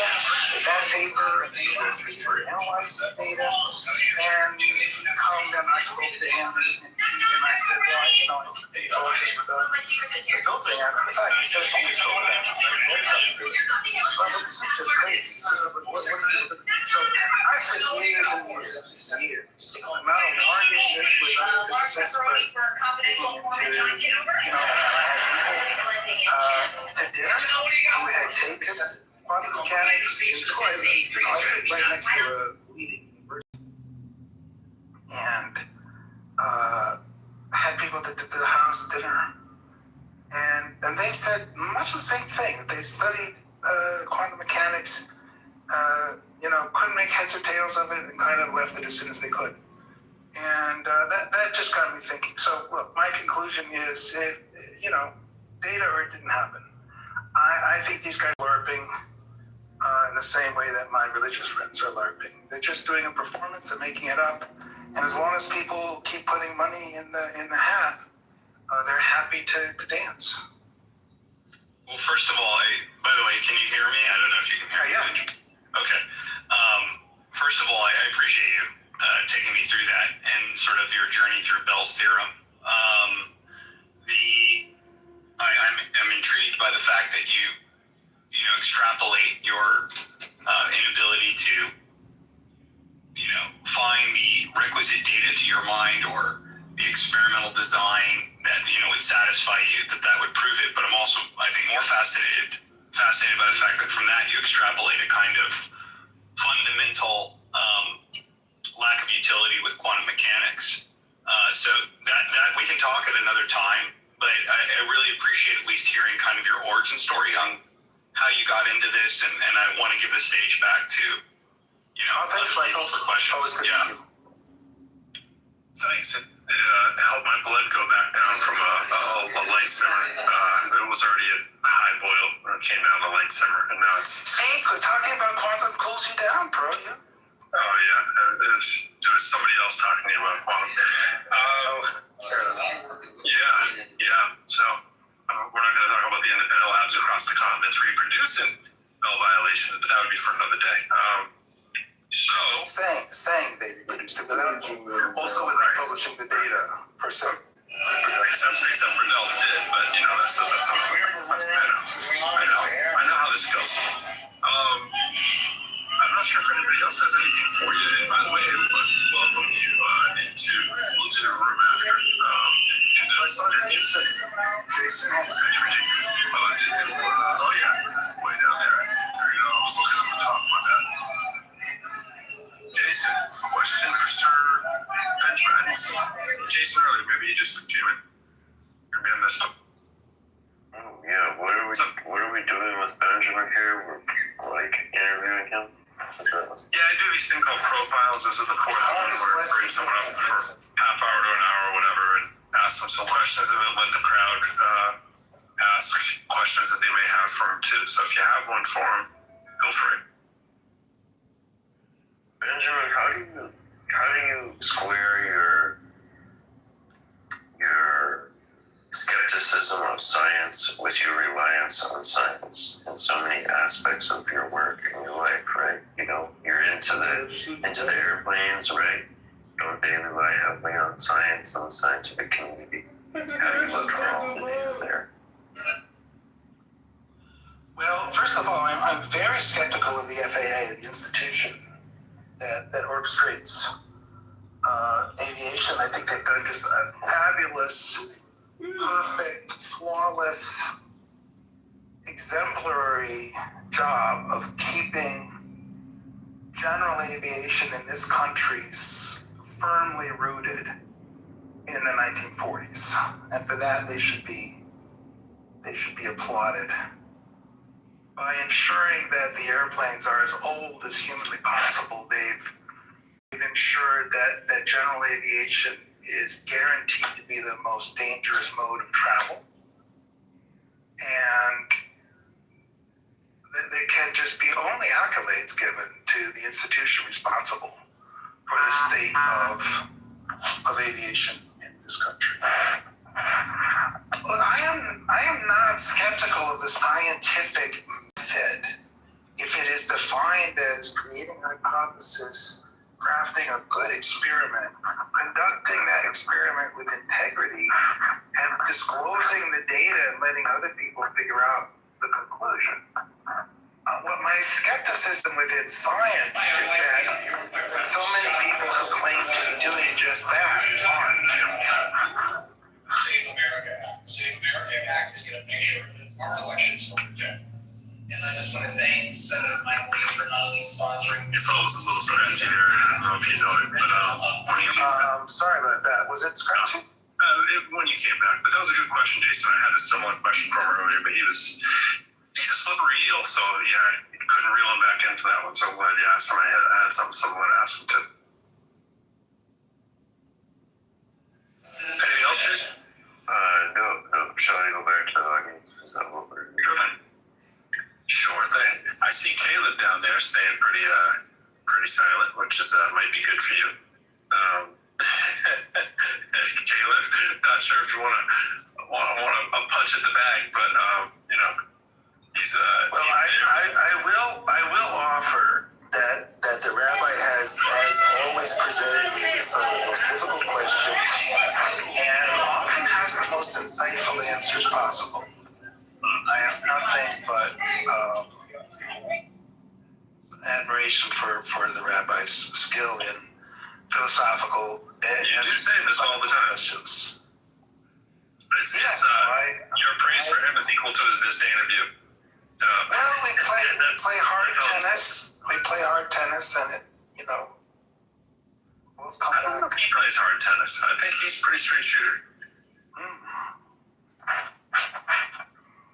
gonna have to keep Caleb up there someday. So, Monica has a question. Monica, it's great to see you. Hello, gentlemen. Can you hear me? What are you doing with loud and clear? Benjamin, you're a little scratchy though still, but is it better now? Sure. Okay. So, Benjamin, I'm not sure how many questions I have, but the first one is Clubhouse tends to straw man people, flatten them out like flat Stanleys. What do you think is the thing that people get most wrong about you? Well, that's a fair question. I think that one of the things people do in order to feel more comfortable when they find themselves in an awkward position is they try to do just that. They try to flatten you. And one of the ways that people have done this, and I think it's not helpful, is that they'll try to sort out a motivation and then they'll attribute a motivation. They'll say, well, you know, you don't like, you have a problem with psychologists because psychologists won't, give you a credential to let you practice psychology.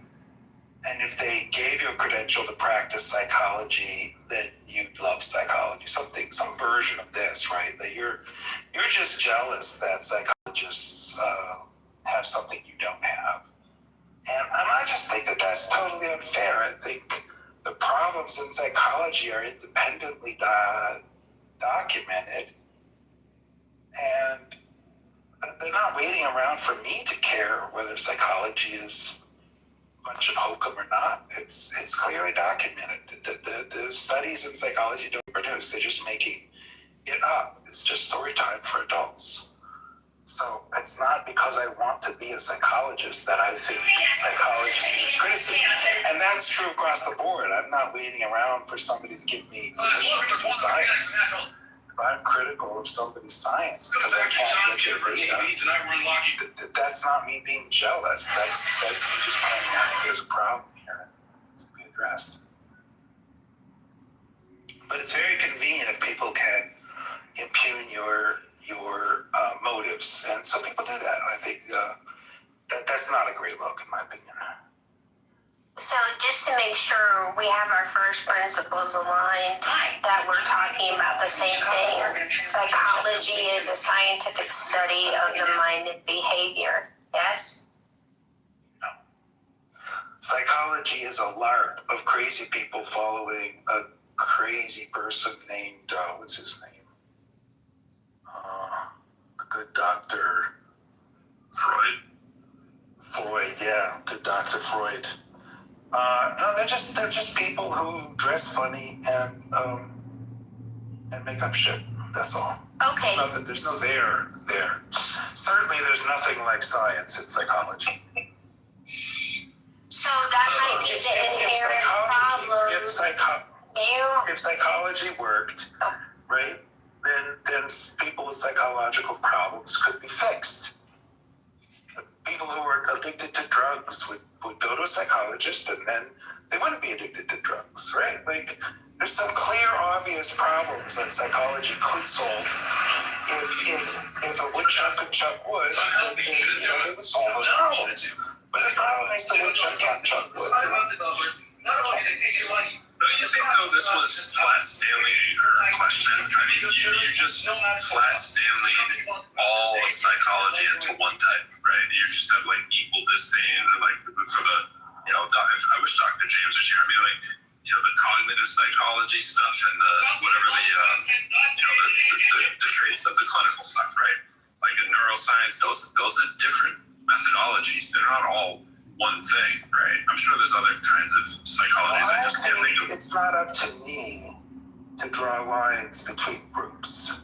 If they all agree that they're psychologists, then they can wear all the mistakes of psychology. Now, if a group of people come along and say, look, what we are not is psychologists, we're neuroscientists. We have a discipline that involves putting probes into brains, measuring the response of the brains, maybe in conjunction with looking at pictures or other things. And we map out those responses and we use data, and we're not doing psychology, don't confuse us with psychologists, then I think it would be okay to draw that distinction. But as long as they lump themselves in all under psychology, why are you coming at me for it? They can live with that lumping. They're doing the lumping, not me. Okay, so do you have a definition of philosophy too? Is that hokum also? Well, philosophy is a lot of things to a lot of people. Philosophy doesn't mean everybody is science. I don't know. I don't know what to make of philosophy in that sense. So you don't know philosophy on philosophy? Well, there's no credential to be a philosopher. Nobody pays money to go to a philosopher. You might like it. When they don't know, what's true Or in the world. Provide data for To study of what's true. I mean, I think it's up to everybody to study what's true. It's not clear to me that anybody has a monopoly. I don't know. You think there's an expert system for knowing what's true in the world? I don't think that there's a hierarchy of experts who claim to be the experts that know what's true. And if there was, you'd rail against it because you don't like hierarchy. Yeah. If there was, I'd rail against it. But fortunately, I don't think that we're afflicted with experts in philosophy. This is such a weird take. I don't want to steal your question here, but the thing that you do is like, all right, I get your thing about the institutions. Then she gives you one that you're saying, well, there's no institution there. That should be the one that you like. Like, your thing is that, the institution claims its authority and then it fails and, then it keeps all the authority, kind of like the church, right? And so your instinct is it's performative or performance.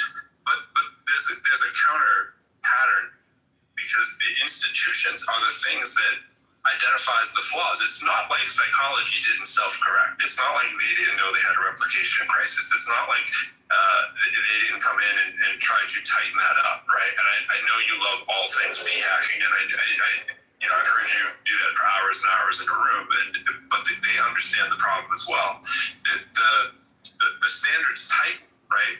When the institutions come in, and that's an evolution. That's what science tries to do, and why it doesn't stay stagnant. Just like religion, right? It can change, it can pivot. I'm not at all convinced by your argument that institutions improve standards. I think that institutionalization often creates those planes aren't crashing in your planet. This kind of pseudo imposition of authority. They create this argument from authority that is grounded in the institution. And then you have something like these Monsanto scientists who can come out and say glyphosate is safe for your children and put a billion children at risk of cancers because of their false claims based on this institutional credibility. Now, that doesn't happen in philosophy. So I'm just not convinced that institutionalization always does what you think it does. I know it clearly creates opportunities for fraud, and it's not clear that we couldn't find better ways to sort of make sense of who is the better practitioner when it matters. So there was an aircraft accident in Washington, D.C., and the NTSB just came out 4 years ago and said, well, basically the FAA fucked up. It was the FAA's fault. The FAA knew this was a problem, and they didn't do what they ought to have done about it, right? So, remind me again, what's the value of the FAA? If they won't do the right thing when it counts, if they're flaccid in the face of threats to life and limb. So you're for no FAA then? Is that what you're saying? As a pilot? Well, I think the FAA has just run its course as an effective institution. It's created a scenario where most of the planes that we train on were made in the 60s. And they push back against new airplanes. The credentials. So what do you want to do then? Like, if there's no hierarchy ever, because you're going across all of them that are trustworthy, like what mechanism scales the truth to you? Like across millions of freaking people. Like that's a pretty unavoidable problem. But if you look at the fields where humans have advanced in ways that your children would not even recognize your childhood, right? Your children will get a little flat piece of glass that they call a telephone, and they'll never make a phone call on it because they'll just do every other kind of thing. But like the most retrograde thing you can do with a telephone is make a phone call. And if you think of your childhood, get off my lawn, kid. If you think of your childhood, a telephone was a highly regulated monopoly by the Bell Telephone Service, where you rented a hunk of steel that you slung to the side of the kitchen wall, and if you wanted to walk around while you were on the phone, you had to get an extended cable that you could plug into your handset that would allow you to walk into other rooms with your cord. And that was about as mobile as a telephone got when I was a kid. Now, we would still have dial telephones if we had the regulations on telephones that we have on airplanes. We would still be dialing each other up with rotary dial telephones and talking on party lines, and you could just forget the rest of technical history if the FAA was responsible for regulating technology. But it is only those fields where we don't have an institution gatekeeping that we make progress. If we didn't have a agency holding us back, we would have all kinds of medicines today that we don't have. Wow. Now, that's a wild thing. Some risks. Yeah, you think? Sure it would. But it's really difficult to run the alternative universe theorem and understand where we might be with medical technology if we didn't treat it like a Bell telephone. Only you, Benjamin. Only you. Well, I'm not sure if anyone has anything else to run by you, but that was definitely a wilder finish than our other previous finish. But a lot of strong structural claims right there, my friend. Anyways, well, Benjamin's, I think that takes up. Here's another example. Just to double down and not leave people with a weak example, a robust example. You should take a look at drones in China. The FAA was very successful. They worked overtime, they worked nights, they worked weekends, they hired extra people to ensure that China would be the place where all of the drone innovation would occur. And today, 90% of the world's drones are made in China. Now, how did the FAA pull this off? Well, they pulled this off by very carefully regulating the living shit out of flying a drone. If you wanted to fly a drone, it has to be connected to your hip. You have to see it at all times. It can't go out of sight. It can't be operated remotely. It can't deliver something. It can't land where it didn't take off. It can't be bigger than a bread box. There's 1,000 can'ts. And China had the wherewithal to to simply say, look, we're going to be the leader in drones because being a leader in drones is important to us. So you all go out and we figure out the drones, and if we get into trouble, we'll regulate it after the fact. Now we're having a war, and China is holding all of the cards. China makes the motors. China makes the controllers. China makes the frames. China makes the propellers. China makes the radios. China makes the antennas. China makes every single part of a drone that is flying for Russia and for Ukraine. If China wanted that war to change tomorrow, they just stop selling drones to it. Is America selling drones, making drones? They tried to make drones in the United States. They took them over to Ukraine, and they all failed on day one. America could not make a drone that would compete in this war. Why did that happen? Because the FAA knows what's better for you and me. Well, they have a mandate for safety, so I mean, they kind of have to, kind of do that, right? The FAA evolved too. It's not like, it's not like it stayed the same, right?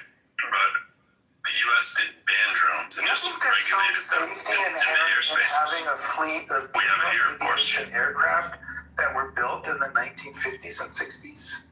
You think that's the best look? What if this is like Cuba?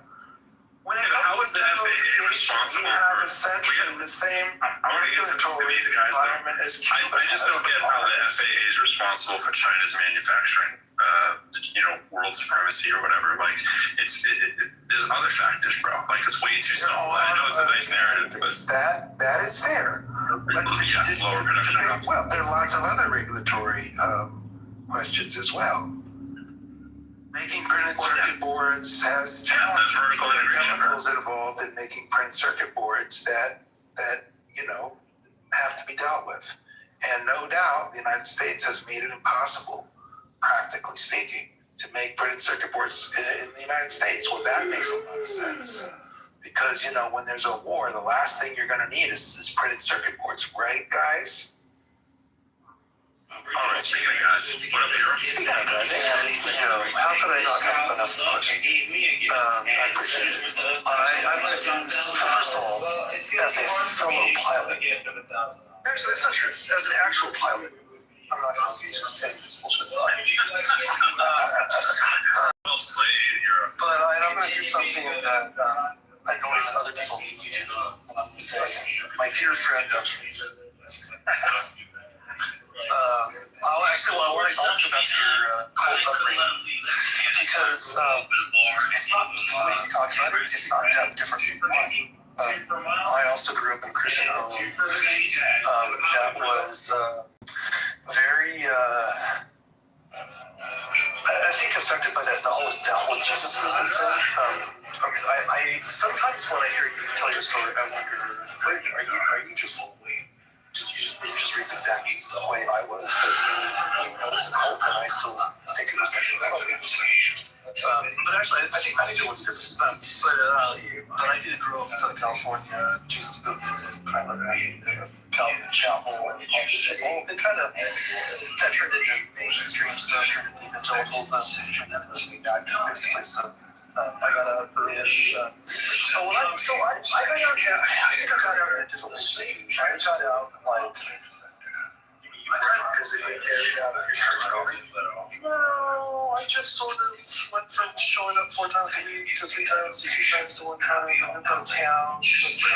But I kind of rejected the mindset early on. What are the facts of the matter, like whether God exists or not? Those kind of slowly developed for maybe not decades actually before I was like, I think I could actually say that I don't think God exists. But the mindset, I freed myself up really early on. I was trying to make it really understand what I thought was a healthier mindset. You see, on the other hand, to have rejected the facts. And I've asked you this question before, and you have always, I should say, you have never answered this question. You've always given Benjaminisms. You seem to have retained a kind of fundamentalist mindset on, kind of this binary worldview,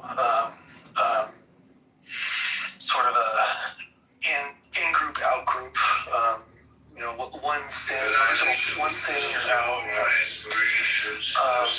have you ever considered that are holding on to the most, to the worst part of your upbringing, and that you're clinging to it to this day, and you're just like continuing this behavior over and over? Have you considered this?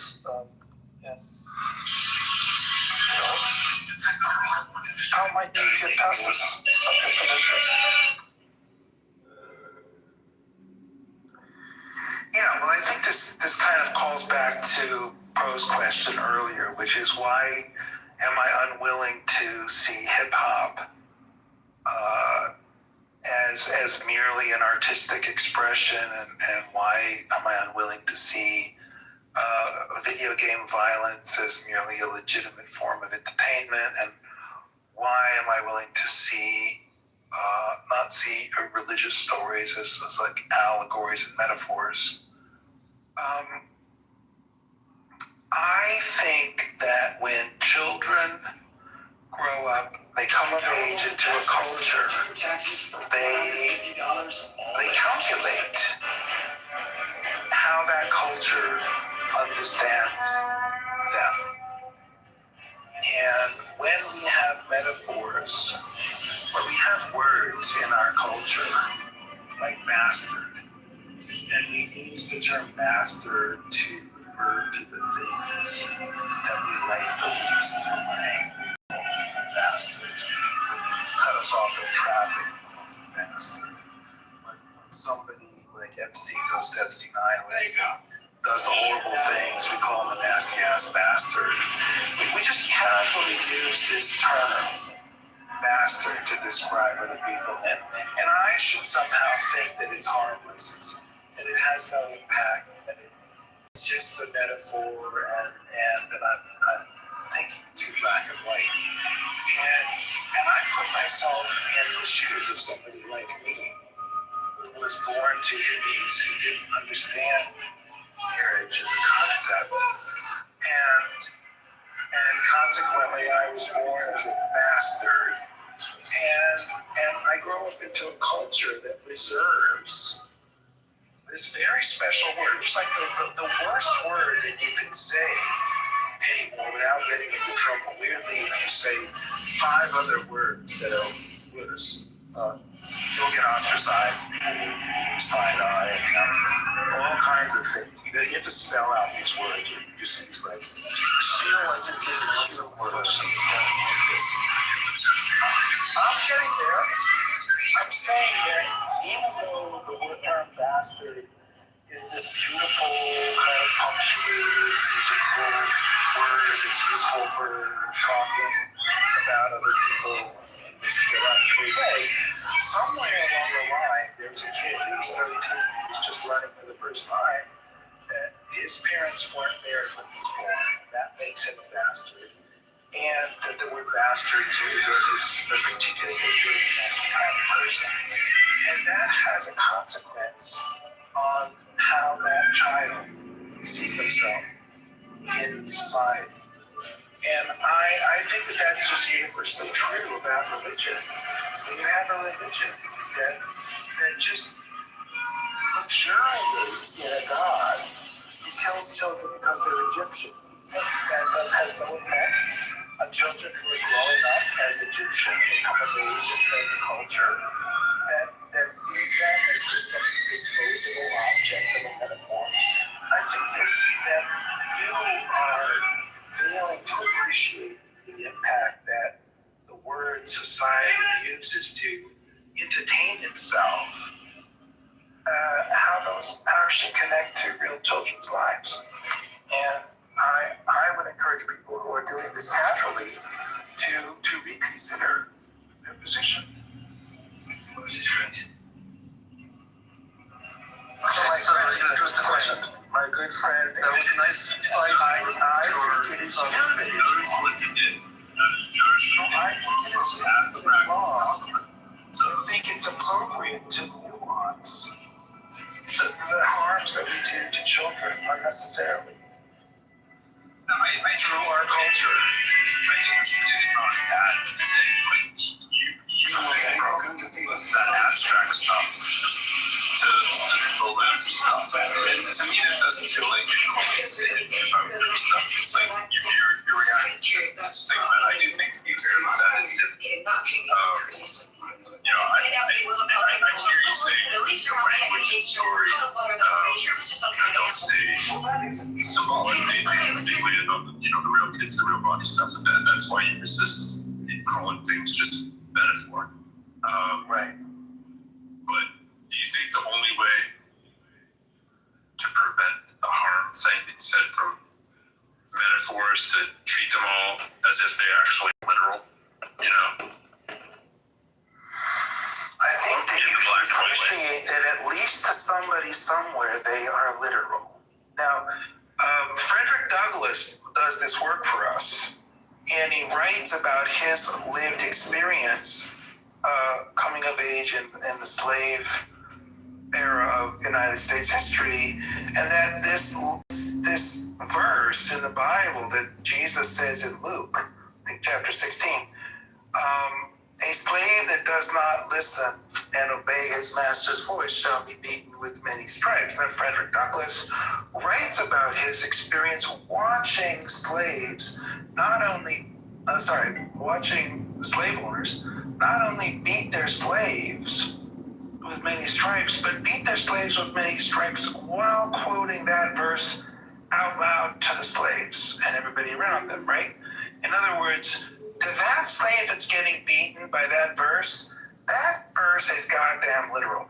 And how dare you discount all the people for whom this language is literal? How dare you? Of course, I didn't do that. But I'm asking you if you have carried over your fundamentalist, binary thinking a little too much, and maybe that is part of your enculturation that you haven't rid yourself of. So I think you didn't address that part, which was the actual question. Jason's back too. I understand, Andy. I don't think that these words are without consequence just because they're metaphors and allegories, if you say so or whatever. Not the question. History is too long. Not the question.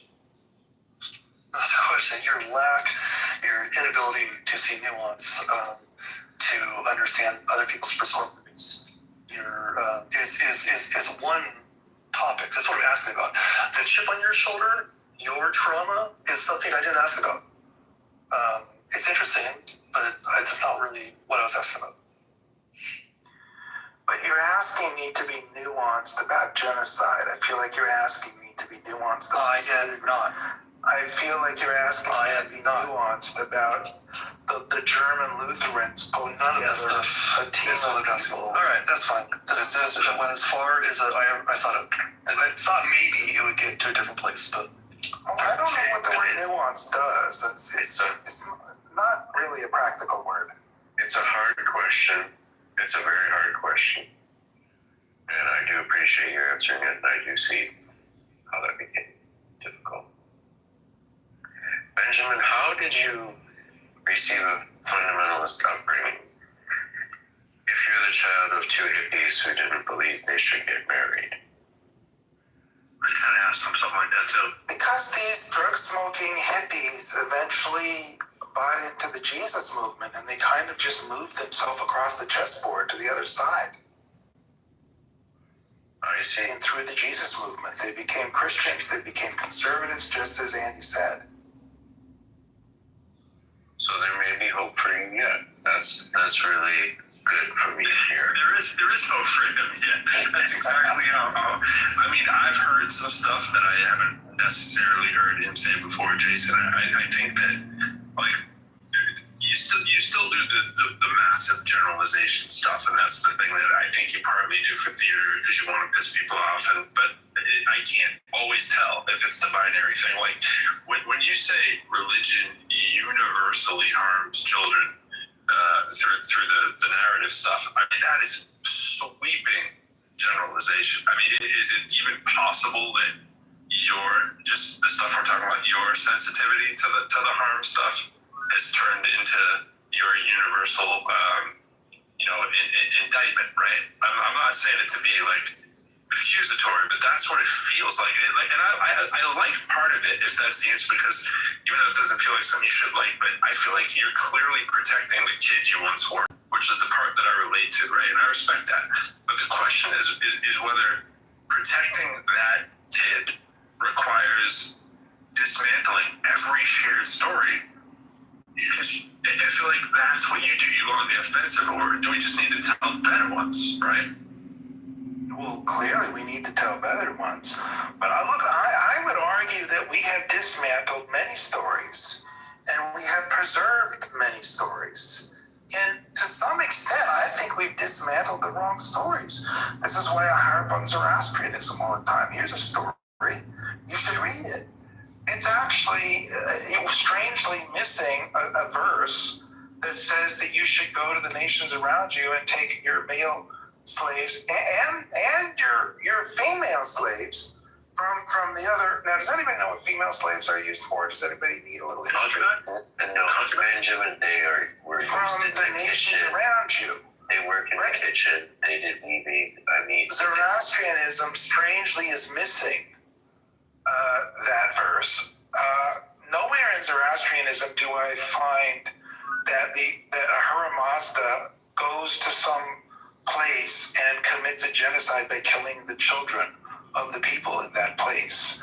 Nowhere in Zoroastrianism do I see that Ahura Mazda tells the followers of his to take the sword and kill the child while they're sucking their mother's breast. Nowhere in Zoroastrianism do I hear the verse, as I do in Psalms, that happy is he who shall dash the child's head against the stone.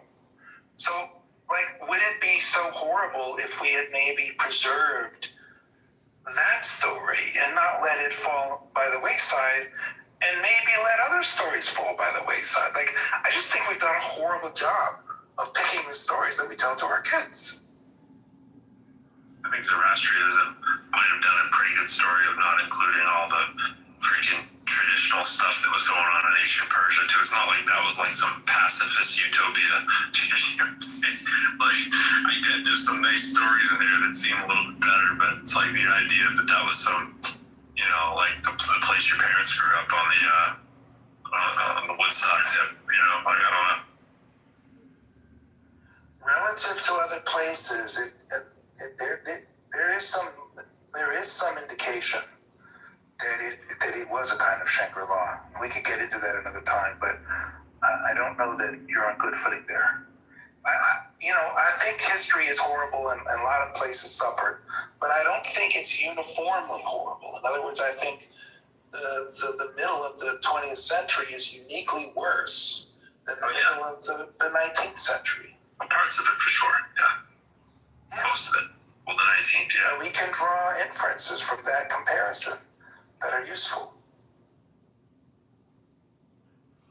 Well, some things are worse than others. And if we're adults, we need to be able to tell.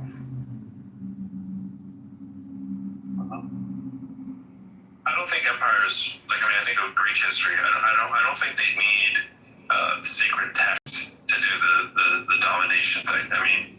Greece had philosophy and slavery, right? China was, the Confucian bureaucracy and coercion and all that kind of stuff, right? Freaking Rome, look at that. That's freaking civics religion, right? Plenty of slavery to go around there, I think that nuance and hierarchy don't necessarily need the scripture part that we point to a lot of times. I think that you're making a category error. What's that? I think that you think that religion is a separable box, because in the United States we have the notion of separation of church and state. And again, the reason we have rules of that separate church and state, weirdly, date back to King Cyrus in Persia, who ran his empire in this way, that he allowed his different conquests to run their civilization with their own religion. And he recognized that the people have a right of their own religion. Most places in the world, time and history, don't have that particular quality. In fact, they have almost none of the rights that we enjoy as citizens of the United States, because they weren't shared. Now, they weren't common. It wasn't common for us to think about this. So in the United States, we have the sort of the white privilege of thinking in terms of religion as being a separate thing from culture and government. But in most times and places, culture and government and religion are all one package that's inextricably tied together, and there's no meaningful way to sort of separate the Siamese twins here. So that, in that sense, I think you're making a category error. Every society has a religious component that is kind of one could be missed too. I think every fully isolated, has its own heart and lungs and brain, and is fully individuated. Yeah, I get your narrative. That's just not the case in history. I get your narrative. I do. I think the thing you miss largely when you do the Jewish thing, and you do it across the religions, but you do it particularly harshly with Judaism. I've heard you say, Christianity. The Old Testament's a hell of a book. Yeah, I know. That's what I was about to say. You're like, well, Christianity tells the same story essentially. I think there's a piece of it that you don't give any leeway on, and that's why people who are Jewish hear you and go, oh my God, what's wrong with this guy? Like, Judaism, to me, out of the big three, I think what it does is it tries to do what religion usually doesn't do, which is the self-correction part, right? They wrestle with it more so than I find Christianity or Muslims do, right? I mean, I'm sure they all wrestle, but the public level of wrestling, the tradition of that wrestling, right? The stuff that you heard Caleb talk about in here, he says that's literally what they're saying. McZed, all of them, they come in here and they're like, look, you can't just come in here and tell us that we don't do this. That's what they do, and you're outside of it. And I mean, when you do the Zoroastrianism's like morally clean kind of thing, and the all this, the Judeo-Christian stuff is just the domination narrative. It's not always that neat. History isn't like that, right? You have all kinds of traditions that have the violence and the abuse, and it's all in tension with deliberation stuff as well, right? And you're right that stories matter. I think the harder kind of thing to deal with is whether you can just discard traditions wholesale or wrestle with their worst parts and evolve them. And I do think Judaism tries to deal with that. You're like, oh yeah, they're celebrating bashing the kids, and everyone's like, no. And I know you're doing that to elicit them to think, and like, what is it that you're really celebrating here? Because you push back against all these kind of celebrations. That's how you grew up, questioning this kind of stuff. But they're already doing that work. And to me, it sounds like it lands on deaf ears when people try to say that to you, or you just don't care. Because it doesn't feel like that they're trying to say, hey, you know what we should do? We should go out and, kill the Egyptians. I just think that is such a strong, offensive stance to say to people. And I am no, Bible-thumping theist for sure. I'm agnostic, to be clear. So, I mean, I feel that when you say it, I'm like, bro, you don't think that's going a little far? Well, I feel we've come to the point in our sermon when our attention should be drawn to the Word of God. So that's the reading tonight is from Psalms, the 137th. Here we go.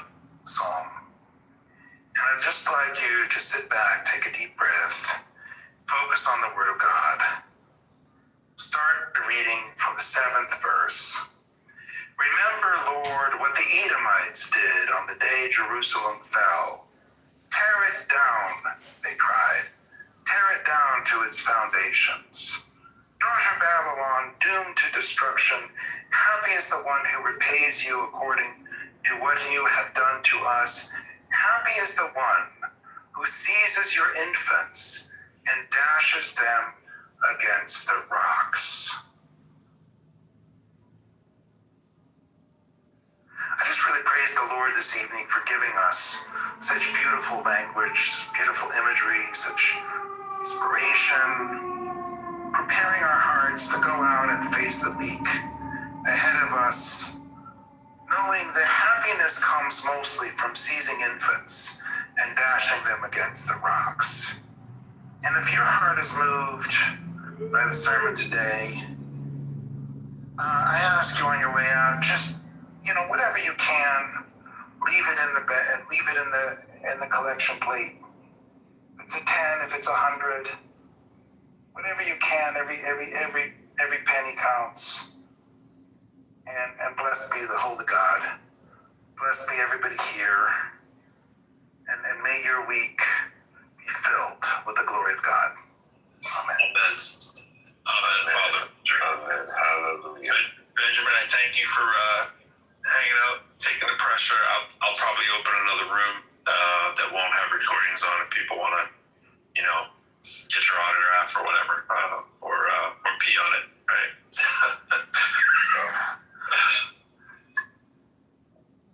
So with that,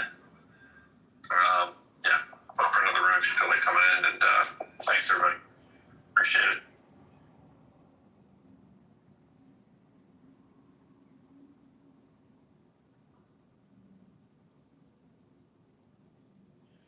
Yes, you did, man.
What have you going, formal education from an IT?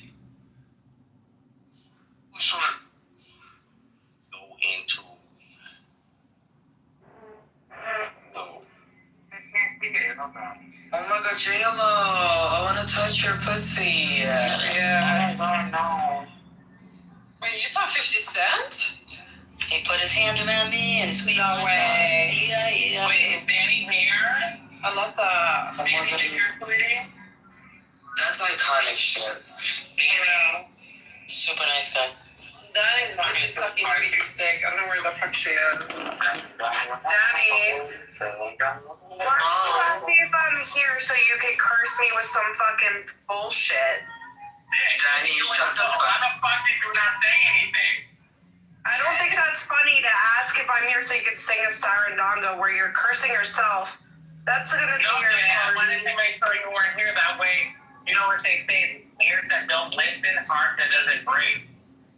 I think you're evil, Fiona.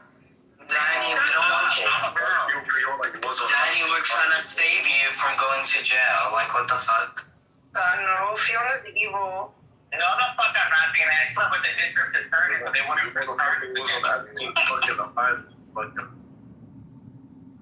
No, Fiona. What did you think, no?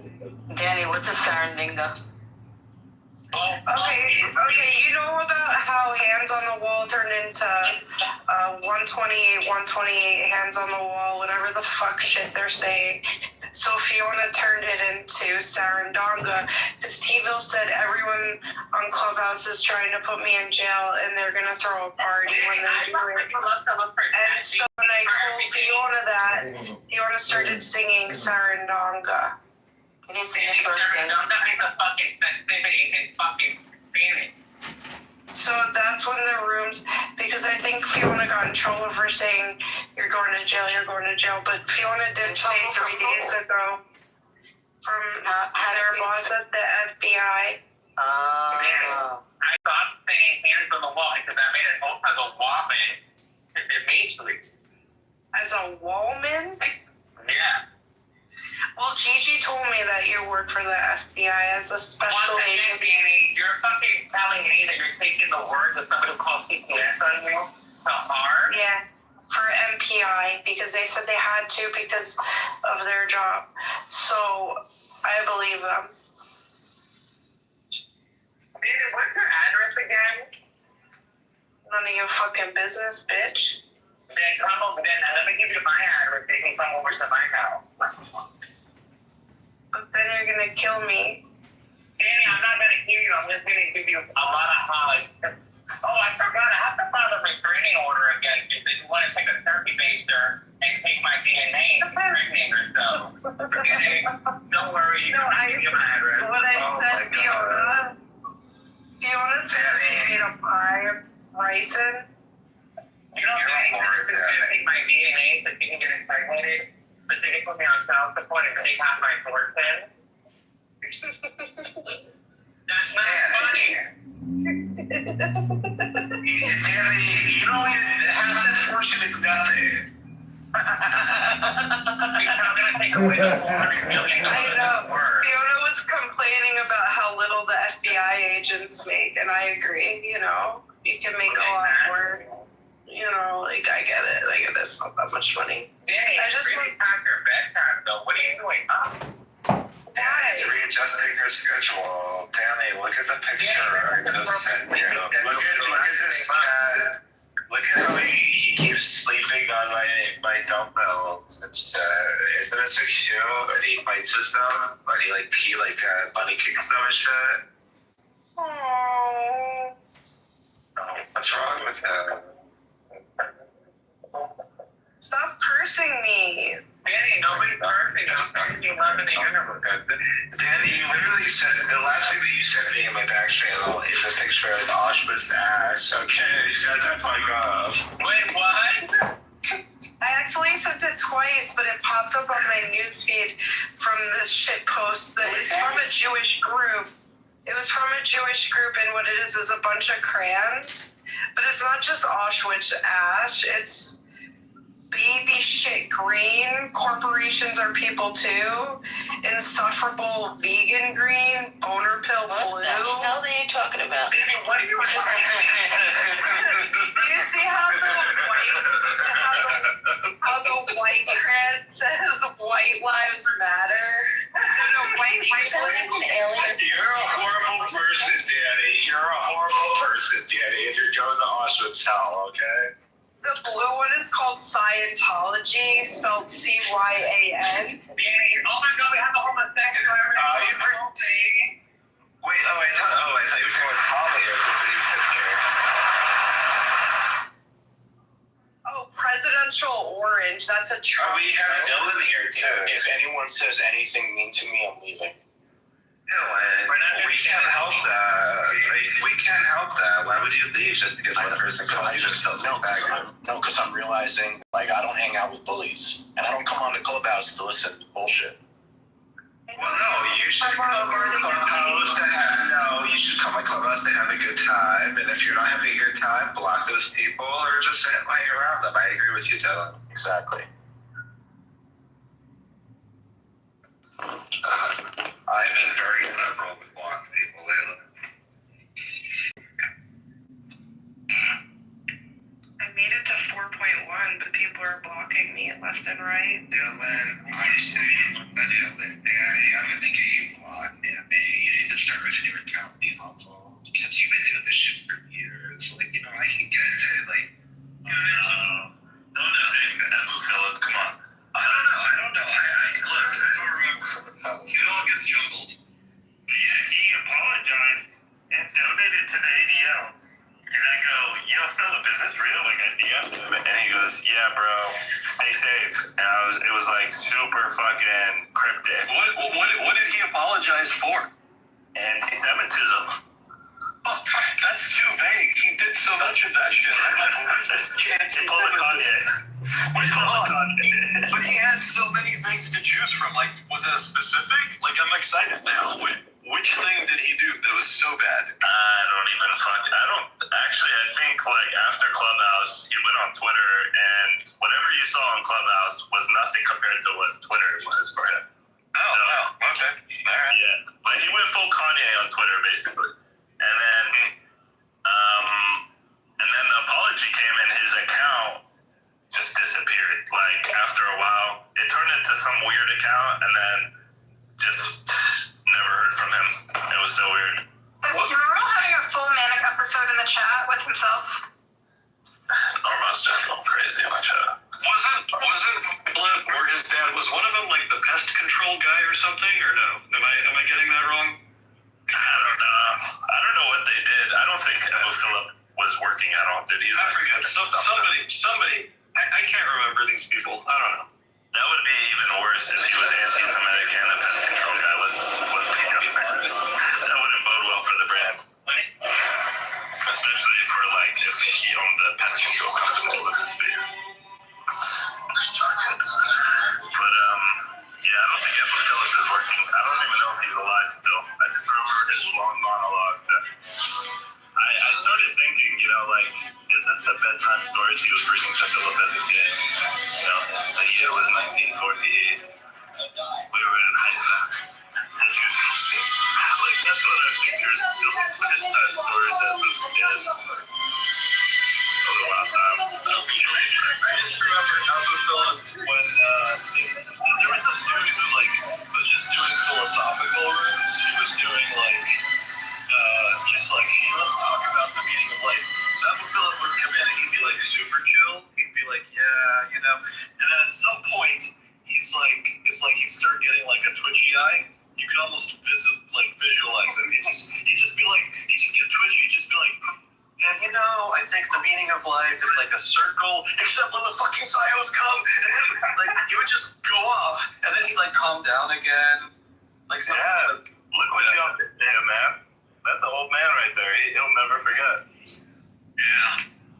I'll fuck around and find out, I guess. But yeah, Abu Philip was one of the funnier characters, I think. You know who I ran into on Twitter was Esther. I forget her old Clubhouse name, but Esther, and she was like, you remember Esther? She she was like wild, like always all caps, you know, in the chat. And one time I came in and found her and Zuko meditating together. And like, she was like, you know, he's like leading the meditation, and like her under her breath is like fucking Palestinians are like two pieces of shit, you know. And when I came on Twitter, she was genuinely excited to see me. I hadn't talked to her for 2 years. She was fucking like, Esther, we're excited to see you. Are you serious? So stoked. She was like, oh my God, everyone shut up. Let me talk to Palestine Revolt. Oh, Jesus. Remember something I told her about one of my dad's best friends being Jewish, and she wanted me to retell the story? I'm like, oh my God. She's a yenta for sure, dude. Wait, was Esther the fat one or the skinny one? No, she was like the older lady, like the one who's just like, y'all are just jealous of the dude. Yeah, no, I know, but there were two. There was the fat one, and then there was the skinny one. I don't know. She's the one who's like, we're so smart, we're so rich. She's that lady. I know, but there were two of them.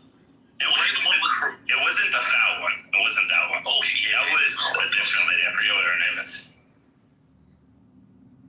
But yeah, Twitter. I was like running into random Zios from Twitter that used to be on Clubhouse, and it was weird because it was like, you know, we know each other, and like we've talked so much, and you're talking with all these random people, and they're usually happy to see me, which is so weird, bro. Except Ari, he wasn't that happy to see. He was happy, but he didn't want to show it, I guess. I don't know. It was like, I'm mad at you, but I'm happy to see it. Did you ever meet Ari in person? No. I've met a couple people in Clubhouse, but Yo, what's this shit? Yo, Tyler. Hey, what's up? Is this guy real? Which guy? I just sent you. He's running for the Republican primary. Yeah, that's the guy in Florida. Yeah. But Fishman, he's all over Twitter too. He's Catholic, bro. He's kind of. I don't think he has charisma, but you know, he's going with the message of like the right wing, like conservative one. He's a Catholic guy, yeah. I'm not sure. I think he's definitely Christian. I don't know if he's Catholic or what, but he, I guess, just got unbanned on Twitter. I don't know why he's running in Florida, though, considering that's like not just like a very Jewish population, but a lot of Israelis too. I mean, it's probably his home state or something. Yeah, it's probably true, but I'm just like, bro, you're like, this is such an uphill battle. I don't know. It's odd. They have to start somewhere. True. Who's Hochi? Hochi Santoro. I just want to say one thing. God is real. And Donald Trump is the best president that we've ever had in our life. I don't agree with the Donald Trump part, but I agree with the other part. Donald Trump is the future. He's the future. Tell me another president. Old, bro. Tell me another president that's trying to stop wars. Hey, being president working keeps him young. Alright, don't. Oh my God. Don't play. Hey. The average American, unfortunately, is amazing. I don't know what to say. Donald Trump is a prototype. Yeah, I guess he was on WWE. That was pretty cool. He like choke slammed Vince McMahon. That was kind of fire. What are you doing? You're fired. He did the. I guess he was like the judge of all like the teen Miss USA teen whatever. I don't know. He's got an odd resume, bro. I don't know how I feel about it. Home Alone 2. Don't forget that as well. True. Shout out to Chicago. Home Alone 2. Shout out to Chicago, man. Donald Trump. He was featured on Meek Mill. Hochi, how do you feel about Bashar al-Assad compared to Donald Trump? Who? Bashar?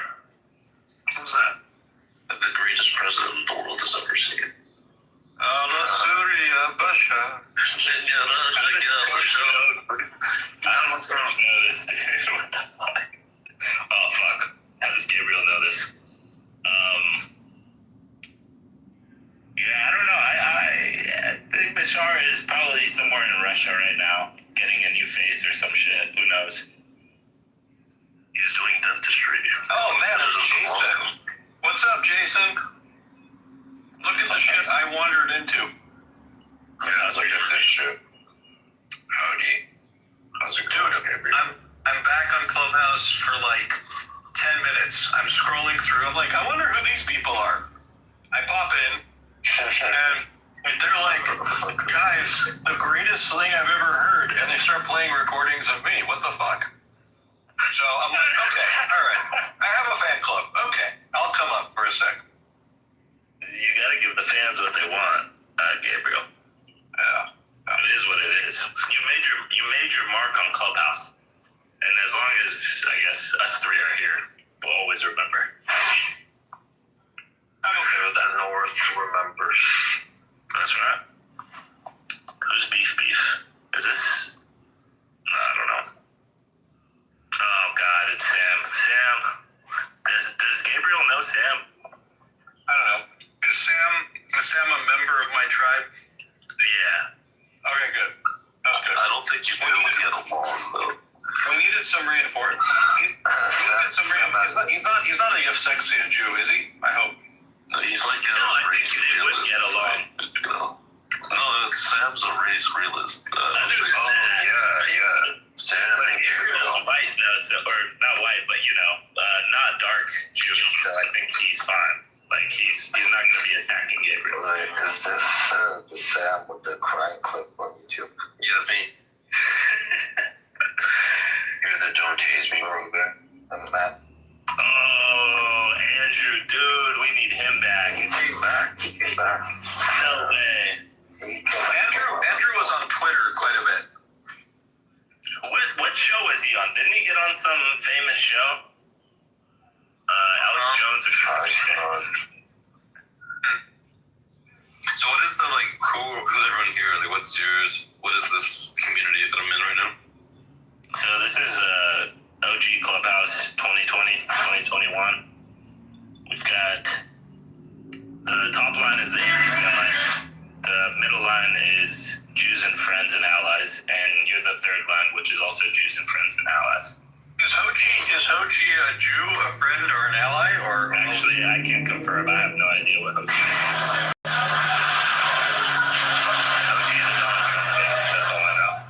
Because all he does is fuck no. The top line is anti-virus, but yeah, that's better. Top line is anti-virus. I don't know about Jason, but Mehmet is actually quite Zionist. It's just like in a backward way, but he's kind of Zionist too. What? Dude, come on. Okay, don't fuck around. You've when you and I talked, you were totally Zionist. It's just kind of weirdly, it was hard to He's trying to get me killed. He hates me, bro. So guys, dude, what? Because no, seriously, Hold on a second. Okay, don't fuck around. So because the Jews are dangerous, it's good to get them away from other people and put them in one place. So I'm an anti-Semitic Zionist who thinks because of the badness of Jews, we need to separate them from the rest of everyone and put them in I'd be fine with that if I wasn't Palestinian, right? I'd be like, yeah, guys, go get your own state, do it, dude. You guys can all. So you gotta take one for the rest of the world. You just came to my spot, which I am like, no, dude, go you have to be somewhere. It's just not even that nice there. Like I've been there. That's what I was trying to tell them. Why are you guys? But you can just get a better spot, like Illinois, or you can live in like Illinois is a no can do. I live there. I live in Illinois, to be honest, but so it's funny that you say that, but no, I well, guys, I was talking to what about Sweden? Just go to Go to Sweden for fuck's sake. Malmo is great for Palestinians. The Israelis always say we're surrounded, all Muslim countries around the Malmo Peninsula. And I'm like, you came here, you knew what the fuck it was. I may or may not have been to Malmo before, yes. Oh, did you see the Ibrahimovic statue, at least? I did not, no. Oh, my God. How do you live in Malmo and not see the Ibrahimovic? Listen, if you're a Jew, you gotta run across the street of Malmo. You don't have a lot of time.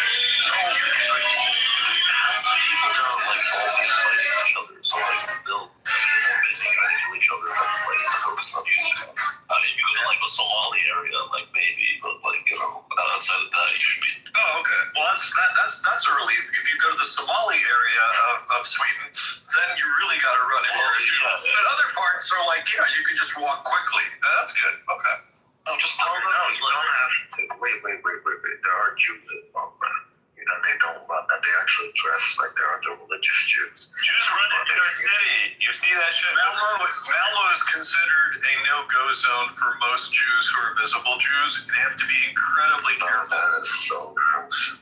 Dude, there's articles, there's videos of this shit. Like, just Google it. Google anti-Semitism in Malmo. Sweden's acknowledged it. Who's doing the anti-Semitism? Is it Moroccans? Or I honestly don't. I don't remember. Last time I looked at this was like a year and a half ago. I don't even know who it is, but it is not. It is not the original Swedes, if you will. I'm just so proud of I'm so proud of the Jews for after all these years of anti-Semitism, they built a state and they like went to the Jewish homeland and like made it a state that's like a functional, prosperous state. Like I'm just so proud of my people, you know.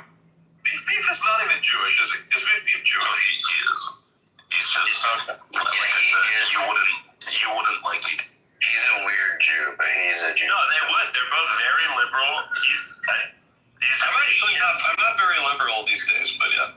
Oh, you got wait, even in America or in general? I'm a moderate at this point. Yeah. Why would we not get along? What's the issue? Because you're a race realist, Dan. But I don't know. Maybe Gabe has moved on. Wait, he's a race realist? Yes. Yeah. What the fuck? How do you define that? Like I actually that like I you know how like different groups of people have different heights, like that like Inuit people aren't the same height as like people that are like I don't know they're like Swedes are taller than Inuit people, for example. Like that sort of thing exists not just for the body but for the brain as well.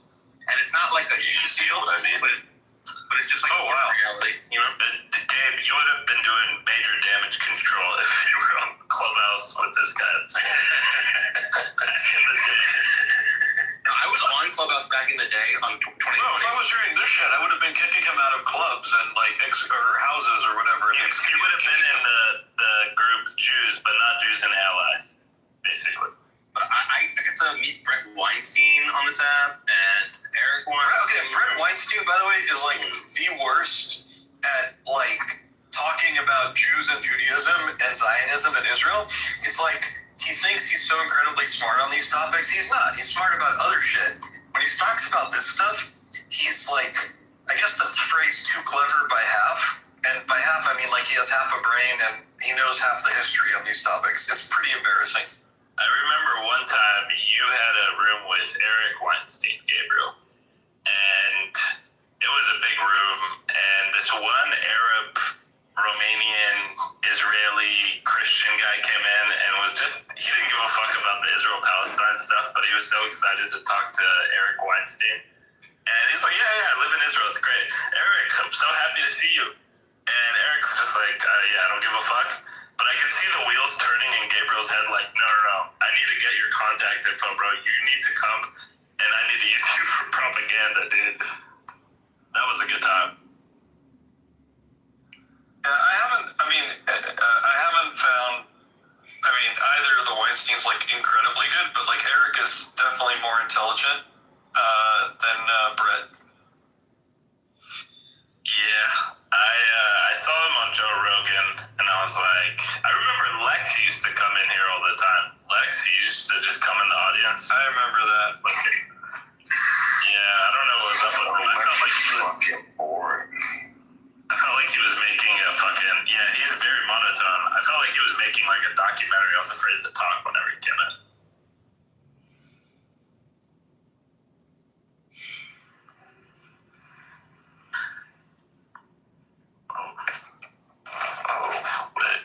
Jason, how have you been, man? It's been a long time. Well, I've been good. I come on the app, still working doing the same kind of work as before. I still come on the app and argue with the anti-Zionists and try to explain, that they need to get with it, that there is a conspiracy controlling the world and there's nothing they can do about it. So, we're all better off. Yeah. I went to Jerusalem since we last met. I don't think. Oh, nice. Yeah, that's great. Yeah. Super. Yeah, the eternal capital of the Jewish people. I love it. Thanks. Thanks for visiting. No, I'm not Jewish, but At some point, I'm Buddhist. And I'm like, damn, this Abrahamic religion stuff really has a lot of people up in arms. I should go see what this is about. It was totally you. That is 100%. You. I could just see you like cock your head to the side, raise your one ear like a dog, and just be like, this stuff's kind of cool. I should just go visit it. I like to do sex. This guy is a centrist, fence sitter, doesn't take any sides on any issues, and he says everything and nothing at the same time. Also, he's like, this guy says nothing of substance. He's boring. He's got a crash. Everybody's like, bro, they got me again. Oilers, welcome back. What the fuck? Oilers? Jesus. Yeah, using Christ's name in vain. Yeah, how Jewish. Oilers, who have you trolled lately? What's your best troll in the last 6 months? Bro, I thought we were done with this bullshit. Why do I keep getting packed? Leave me alone. Yeah, you're still getting clipped every day, bro. What did you say to get clipped this time? I don't even know. Usually I know what I said, but I'm like, what the fuck? Can we doing what we were doing before? Bro, hold on. Ebro, I can't keep making you account, bro. Can you just like tell your community to leave me alone, bro? I'm not even trolling them anymore. Hold on, I want to come up and say hi to Jack. What's up, bro? What the fuck? It's a beer of the Congress. Oilers, we don't all. This was inspired by Goo. This broke the fifth profile. Oh, stop it. You guys have Oh my god, baby, is that you? Is that your sister, baby? It's what I imagine when I close my eyes. I'm like, this is what I would look like. I have a question. Were you and Gabriel on this time or no? Yeah, I was in the app with Gabriel. You have a problem? Okay. Who's that? Who was on the app? It's me, BB Kapara. What? BB Kapara. Are you serious? Yeah, what's going on, bro? He's changed, Gabriel. He's the anti-Zionist pro-Palestine now. No, I'm not. How you been, guys? What's going on, Jack and Gabriel? How you guys doing? You good? I'm doing good. Baruch Hashem, I'm doing good. I heard you're on X right now, bro. I was on X about a year ago a lot, and now lately I just, here and there, not too much. Okay. So are you famous or something, Gabriel? Yeah. He used to be famous on this app, like big time. Big time. Oh yeah. I remember Gabriel. Where's Guy and Majid? That's all we need to complete this. Fuck, you remember Guy Franco? Jeff is here. Fantastic. I remember the Zach that was in New York in Tuesday Restaurant? Yeah. Yo, you know what's funny? Maybe a year ago, I came on Clubhouse, and Zach and Majid were in the car together driving me. I think Majid was driving him to the airport to go to Israel, bro. Wow. I feel like I'm crashing someone else's high school reunion. Yeah, literally. Hold on. This is a bad sign, by the way. Look, Jeff is here. Jeff is in the audience. Why is that a bad sign? Jeff, come on, bro. Jeff is my people. They all went to the Telegram group and were like, there's a room going on. I want my people to know that I literally didn't know let's tag everybody, bro. Hold on, let's tag everybody, bro. Somebody bring Asaf here. Somebody bring Ambush here. I haven't been on this damn app for a while. I walked into this room, had no idea who it was, and all of a sudden, it's these dudes. No, Gabriel texted me. Matt, you know I'm talking about. Matt, in a while. You're fucking Algerian. You're supposed to tell me when you change your name.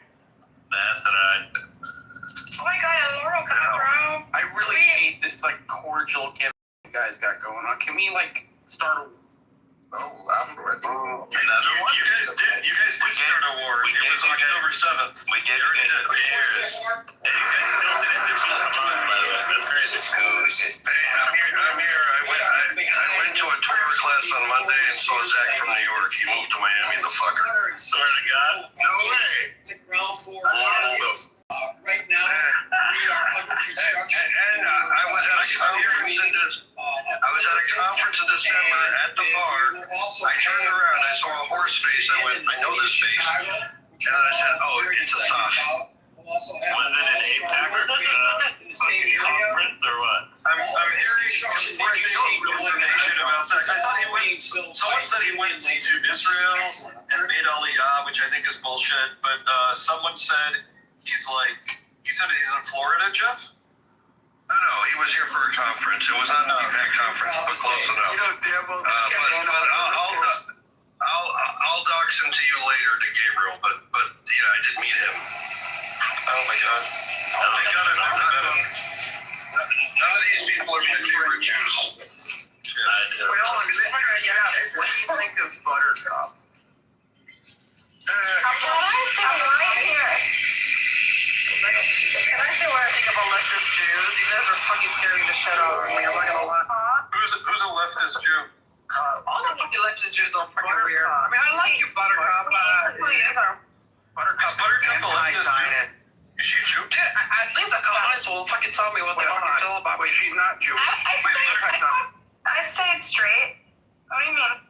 Are you a member? I like you a lot, like as a person, but like I still like, you know, I don't know. Suspicious. You're suspicious, so suspicious to be honest. I mean, I'm just. Alright, we'll get to It's know me. so weird that everybody has new names. It's so weird. I know all the voices, but the names aren't lining up. Sorry, Galdan. Gabriel's name is the same. Okay, darling. I'm still me. I know you are too. It's just that, like, I gotta commit brain cells to figure out who people are. It's annoying. Jeff, I find it disgusting that you don't represent Jersey in your body. Well, I think that's a fair criticism, Joe. Jersey? Why the fuck would he rep Jersey? He's from Jersey, bro. I'm from Jersey originally. Bro, you are a shapeshifter. Algerian, German, Jersey, Indy, Miami. I'm not gonna lie, Algerian is fucking sexy though. I mean, I do my best. I'm gonna be an Indy soon, actually. It's gay as fuck. Is I'll be in Miami, man. Do you remember, like, when it was like... It was Mecca, it was, Yes. Dude, I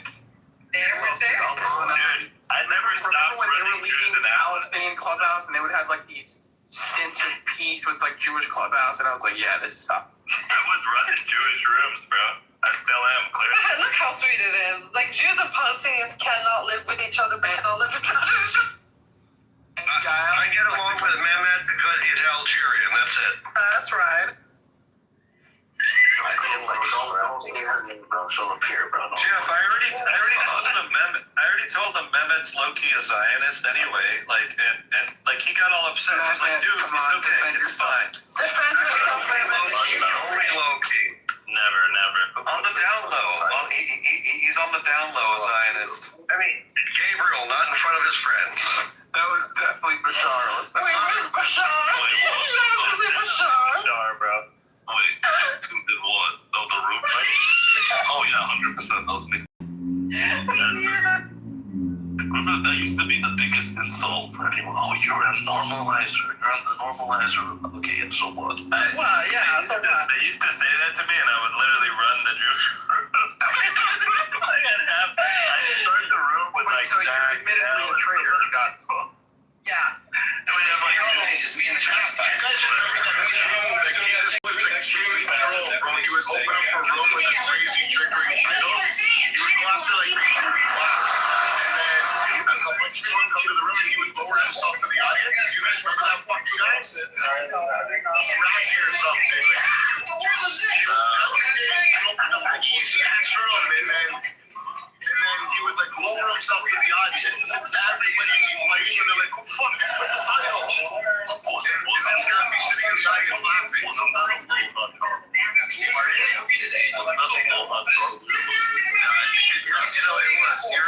was Aloha Charlie. Aloha Charlie would focus a lot. He would open up like really racist titles, and then he'd stay there with just like leave his phone. So he would be like, Aloha, look at what this guy said. Like he wouldn't say anything. So he would like the worst racism ever. And then he would like lure in other communities, like he'd get Muslims or Jews or whoever. He'd try to pull or Hawaiians. One time he did a Hawaiian room, I think. I don't think he ever did a Hawaiian room. But guys, genuine question: how do you feel about creators still having to be in the box? Like, that's kind of crazy for him. Because of the fact I mean, you're right. Israel kept dropping nuclear weapons on Gaza, and it still hasn't worked. But those vaporizers, you guys keep talking about, like you poof, 5,000 people just vaporized. Those apparently, reputedly, are working. But it looks like 50,000 Hamas guys are dead because that's how many the Hamas guys are being, from the Martyrs Fund, right? Oh my God. September 3rd. Do you believe this shit? Is he like a propaganda? Your propaganda is good. Better than 50,000 is Gabriel. Your propaganda has gone down that shit. 60 would be better, but 50 is pretty good. Oh, he's being funny. He's being funny. What particularly surprised me, though, is Gabriel said, it's actually that when there was like a fucking heat wave in the middle of the winter in Jerusalem, that the Jews were able to control the weather and make it snow in Gaza. That was really, I'm amazed that genocide didn't work. I mean, quite literally, it was like an Israeli, bunch of Israelis in a basement that made an AI video to mock victims of war. That's what that video was. Oh, shit. It was quite literally Jews who made that fucking video to mock starving children and living. I mean, whoever made it was brilliant, and I'm mocking it. Those people who made that video, good chance is their grandparents survived the Holocaust or something, and now they're making those videos. Their grandkids mock victims of the next Holocaust. Listen, we control Hollywood. We control all video making. You know that. What's the complaint? What's the deal? From the horse's mouth. I mean, we killed God. Come on. I have a serious question, though. Are you guys terrified of Zionists yet? To be honest, we live here. I don't care that much about Zion. No, that's the whole thing. Then you don't really believe we killed God, do you? Because you should be very scared. Well, I mean, why would I be scared of because we killed your God. Come on. Just brought it. It was the Romans who killed him. Here's the thing, Mr. John. Hold on. Oh, Jason, stop bothering us with the truth. I had to remove that faggot for saying something so I don't blame you. But in all seriousness, Mr. John, you guys tried. Then here you have Jews literally taking responsibility for killing Christ, and then the fucking centrist retard goes, well, what? Yeah, right? What are you complaining about? He came back, didn't he? Jesus Christ. Yeah, but that's my response. I mean, you might want to think that was all part of the plan. Well, everything for him, yeah, not for you. Yo, but hold on. Yo, Jeff, bro, what's up with y'all Jews, bro? Y'all just like trolls now. What is this? No, not all of us, just the good ones. I gotta like it, man. Like, you guys are just like actually just like incel trolls. No, not really. I just came back from the club. I'm feeling kind of happy. I saw some friends in here. I see some people so much, but it is what it is. Club? Well, I mean, I went to Shabbat dinner first, and that was fun. And then after that, I went and got a drink at the club. Bro, shut up. Shabbat dinner. No. Really, I went to Shabbat dinner. It was great. We sang Shalom Aleichem. My friend? We did the kiddush on the wine. We did the bread. We eat the fish. We eat the meat. We kibbutz a little bit. I yelled at a 44-year-old. I yelled at a 44-year-old who's never been married. I told him to man up and realize he's not high value. He needs to settle. And then I went to the club, and then I came back here, and I saw Gabriel, some other people. So I figured I'd stop in. Yeah, I can't lie, yo, Jeff. You know, the most inflammatory of your community. You niggas were always here on Saturday, bro, with the lights on. Well, I don't fully keep Shabbat, so that's okay. Yeah, none of you do. Absolutely none of you do. It's okay. There's a drink in the club. I'm sharing a drink in the club. We're all hypocrites. I keep Shabbat. Like, I use electronics. Like, I'll use pagers, for example, on Shabbat. I'll definitely use pagers. You're a cheater, bro. You're cheating. No. I'm scoring points when I use pagers. That's all I'm doing. You're supposed to have one cancel, and if it goes out, that's it. Hold on. What religion are you? Listen, I studied you guys, bro. Y'all not a lot of weight. What religion are you? Oilers is from one of the lost tribes. He's a Jewish guy. You guys don't even know. You don't even know who you're with.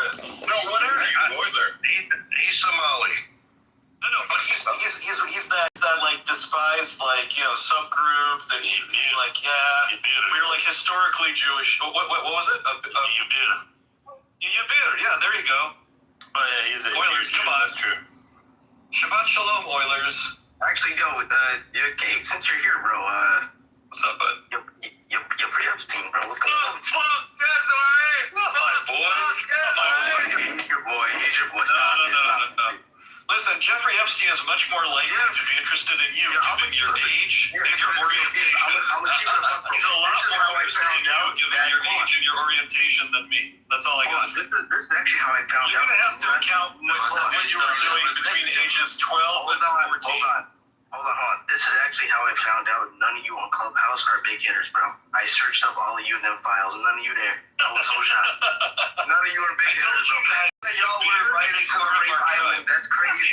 Look at him, look at him low-key exonerating all of us. Thank you. Listen, Thank you, I am your brother. I thought, listen, I'll give you that. I thought you guys were, I thought y'all were big hitters, bro. I Googled your names. I was like, oh shit, these dudes. That's why you heard you never been on the island. Yo, careful, it's FBI. I mean, I came close, but not that close.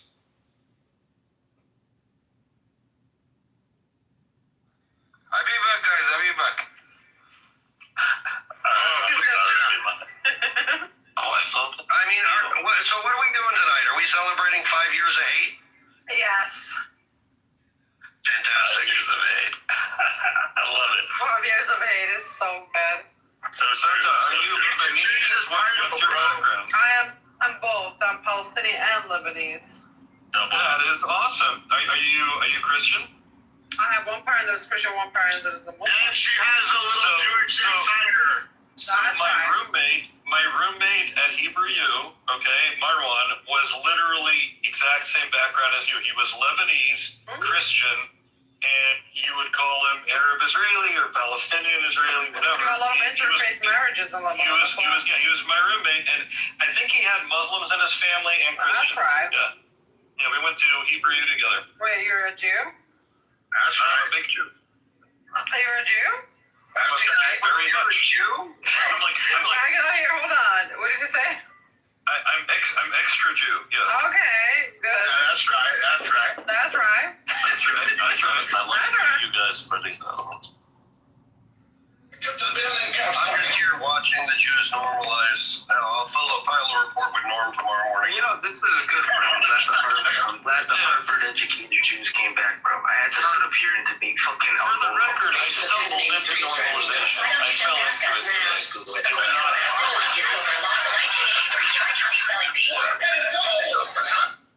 I tried to get Mike back, but. Wait, Gabriel. Well, I would have to leave because he would say weird things about seeing me in porn and make me uncomfortable. Why would that bother you? Yeah, you know they got him on Stop Anti-Semites or Stop Anti-Semitism, whatever. No, I didn't know that. Finally had his big break. Wow. Yeah. I know he's been auditioning for years, but he never quite made it to the big time. So that's great. Good for him. He's a big hitter. No cap. No cap. Okay. Sana, what were you saying? Or Seda? Sorry, no, it's the first time I speak to you. I've never seen you here. You don't know Gabriel? No, I've never. Gabriel was the king of the Jews for a long time. Really? Before I did. Yeah. Wasn't there a whole civil war between Gabriel? Who was it? You and was it BB? No. Wait, did you say no? No, BB was not involved. Hold on. I never crossed the Diggy line. I never fought with them. No, but there was a civil war. I don't like how quiet Elnora. Yeah. Why isn't he speaking? I think all of us are a little uncomfortable with this quietness. Question. Gabriel, did you defend Nora Bendora when she was out? Why would anyone defend her? It's a genuine question. He knew her. Is she in the audience? Yeah, 100%. That's what he's asking. How's Nora doing? Is she doing better? That video was not. The last I spoke to her, she seems to be doing better. Okay, good. Yeah, that wasn't a good moment. The only real good Jew. I didn't Bill saying anything about it. Andrew Meyer is the greatest Jew. I actually didn't recognize, I didn't connect the person in the video to Nora, honestly. So, originally, like, I think that's what's going on. An 83 is driving me nuts. Why don't you just ask us now? According to the I don't understand why you're not playing with these things. Gabriel, let me ask you, somebody bounce this shit into you on here and do something? Do what? Prince.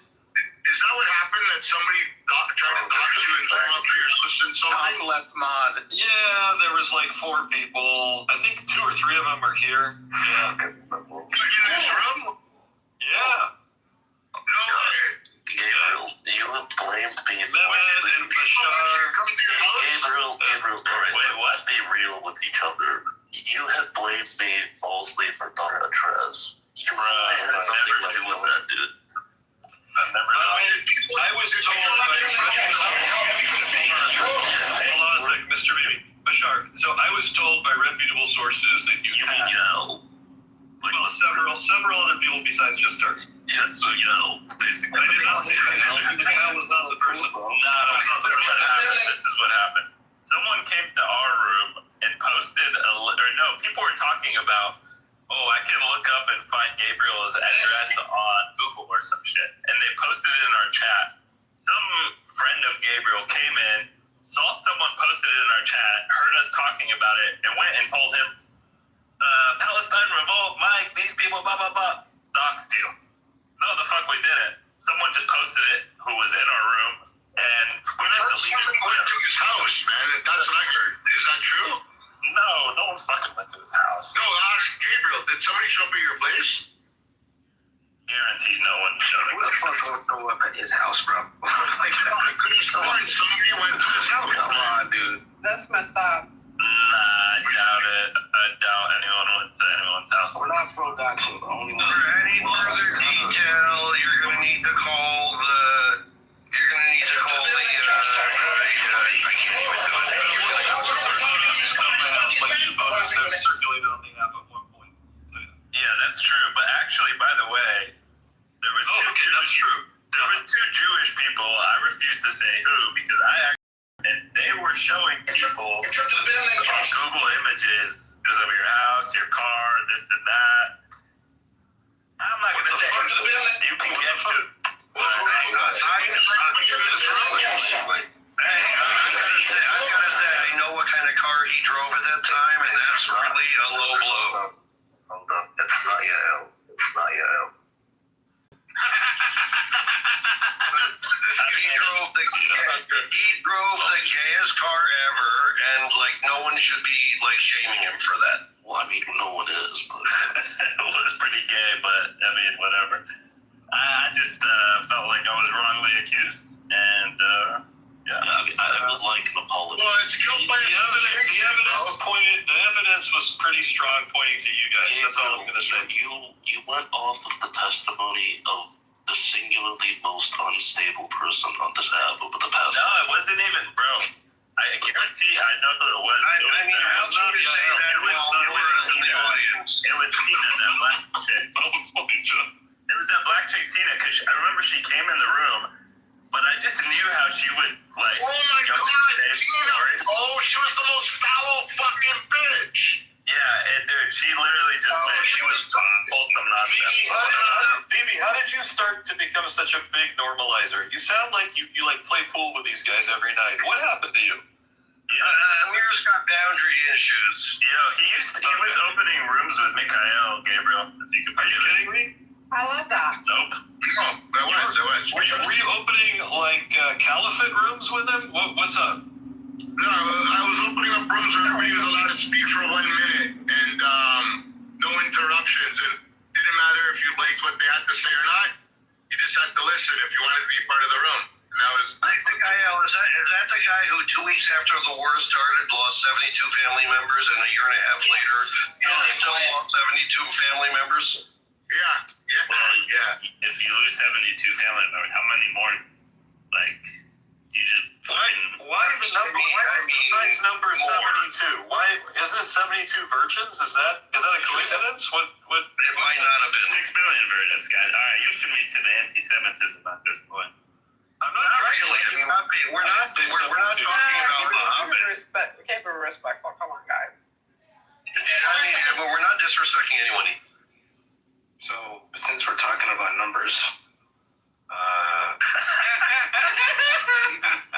the numbers recently came to my attention that. No, but that's not even funny because Jack already did that joke. I didn't even make the joke, bro. But I know, but you're trying to be funny and trolling like updated. Chill. You're like inspired milk, bro. Can you just relax, please? Wait, what is it? Mikhail is a Christian Muslim? Yeah, I used to be able to land my planes. I like Gabriel. Stone landed in a cyberpunk building. Chill. That's what I do, though. No. Amir, that was Islamophobic. Guys, chill. None of these people know how to fly planes. Chill. Can I ask a question or not, bro? Yeah, sure. Yeah, hold on. Okay, go ahead, Oleg. Yeah. Back to John brought to my attention. As you know, the Epstein files were dropped in one batch, which is half, and that half is 3 million. Now, it was astutely pointed out to me that if we double that number, you know what number we get to. Is that a Wait, so Oilers are you validating the number that Oilers? I'm just I thought I heard you say that 6 million Jews died. I'm not even trolling. Straight up. You can have it both ways. Either 6 million Jews died or 6 million Epstein files exist. That's not even my angle. My angle is this, right? I know, but I'm just pointing out that you've questioned the Holocaust before. Listen. Stop. I'm pure. Okay, before we go on, in order for me to stay in this room with you guys, I need Seta to cover up a little bit. She's very hot up right now. You're very hot I'm up. gonna be kosher for you, darling. Well, thank you. Don't. I'm gonna leave if she cover up. Seriously, Gabriel, you're being anti-Semitic by asking her to cover up. Yeah, he is actually being anti-Semitic. Accept my friend request, Sigmund. I will do that, darling. Hold on, give me 1 second. Gabriel, she's a Semite. She doesn't have to cover up. I'm upholding the patriarchy and. No, you know what? I'm gonna cover up. I'm gonna cover up. Hold on. This is not good. I'll cover up. Gabriel, this is why I doxed you. Oh, wow. Oh my God. No, I changed the picture. Is it better now? It hasn't changed for me. Thanks for covering me all those years. I'm not gonna pull it. I'm gonna wait. Yeah, no, it's changed right now. So Okay, is it better now? I'm pulling it. Hold on, let me pull it. Let me remove the previous picture too. I'm voting for that guy. Okay. Fix it? No, it's good. No, I'm 100% kosher. Okay, wait, are you, but no, that's enough of that shit.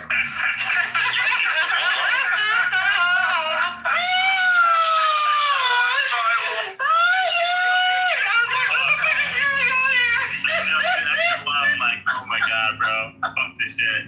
I texted Chris, I said, you're a celibate for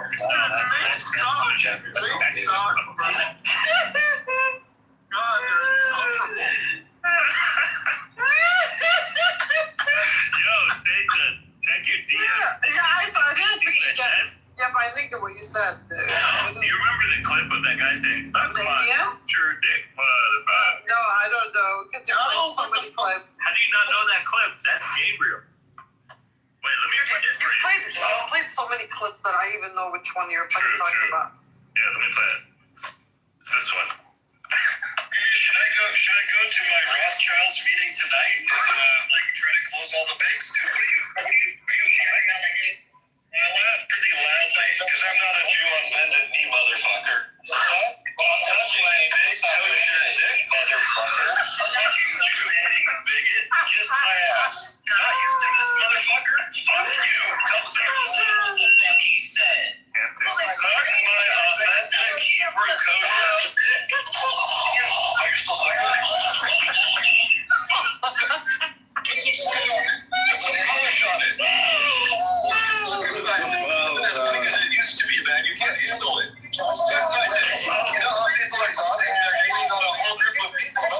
Nobody's talking that way. We're just talking about insane.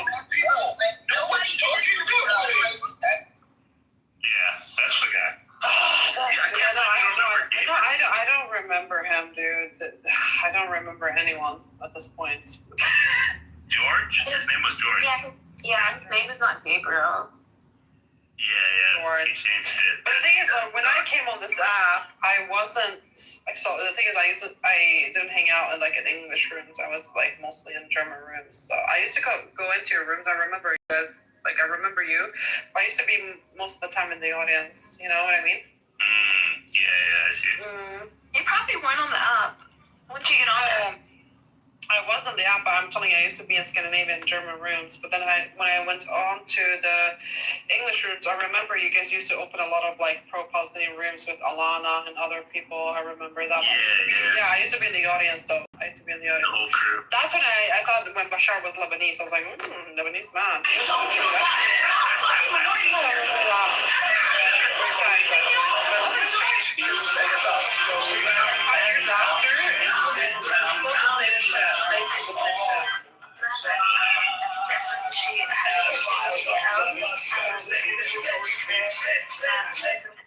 Canada. Is that true? Who, me? Yeah, Hitchcock on the. No. Are you serious? She said that when you when you were in the airport, you're like Canada, or like you did some like weird voice of the word Canada. What? Right, y'all still believe her after all these years? That's wild. Wow. Yeah. You told the whole story, bro.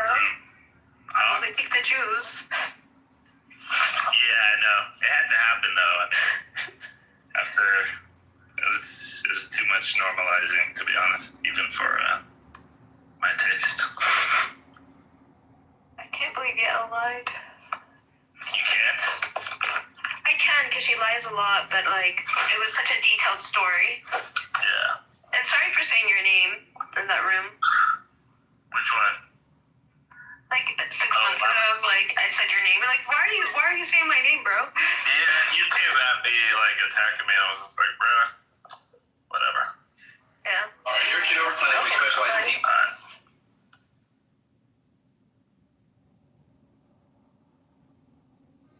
Hey, John, what do you got for us? John, this is sensitive. They call him the goldfish. Large pepperoni for confidential informant John Kitover. Blending in, champ. Hey, John.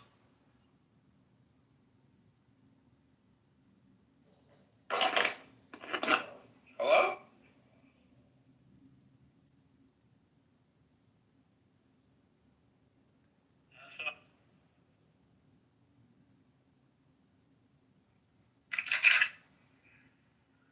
I mean, everything stands for all these people. Bronchocytes, thought process with profanity. Bisexual. Homosexual. Who else is there? Gay.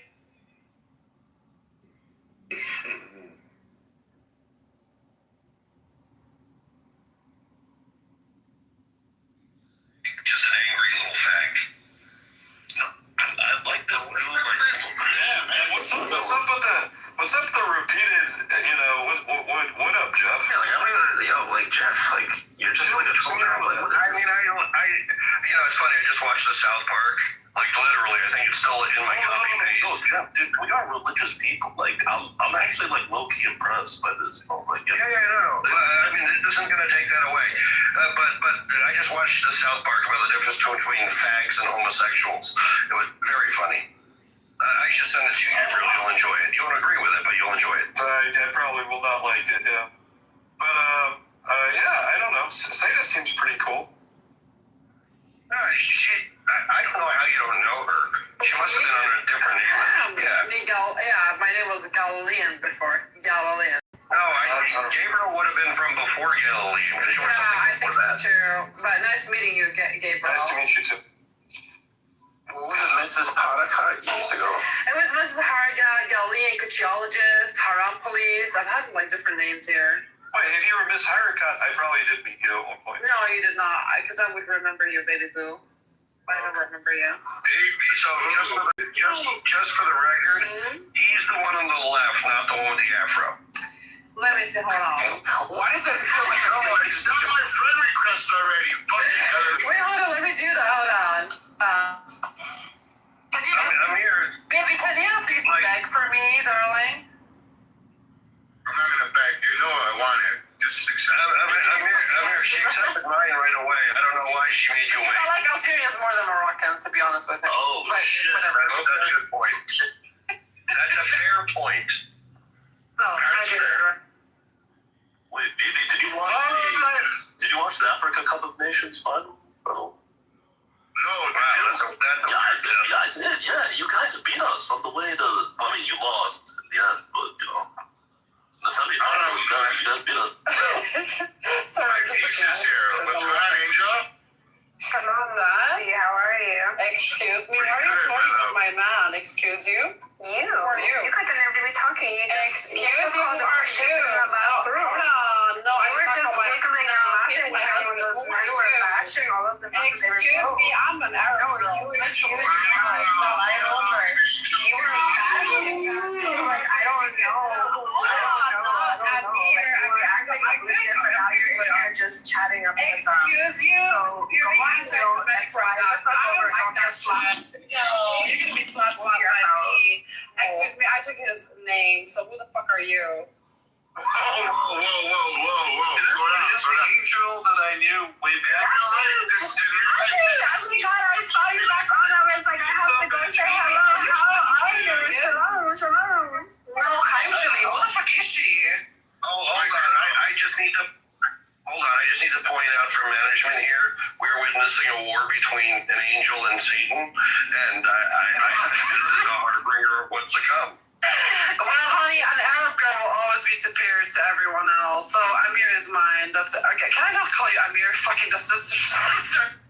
One thing I know for sure is that he's not going to claim you as his wife in front of me. That's never going to happen. Woman, whether you like it or not. That's never going to happen. Yeah, it's going to happen. Is it okay? So my room going bigger, right? Honey, you will be happy. My room title is very weird. How do you? You were just in there bashing them. What? I was with yourself. Yes, you were. They were fucking laughing and calling. They even sat there and played the clip of Gabriel saying, "Suck my Jewish dick" and everything else, and you were sitting there chuckling and laughing. I stand behind that. That shit was fun. That was funny to be honest. I'm not gonna lie about it.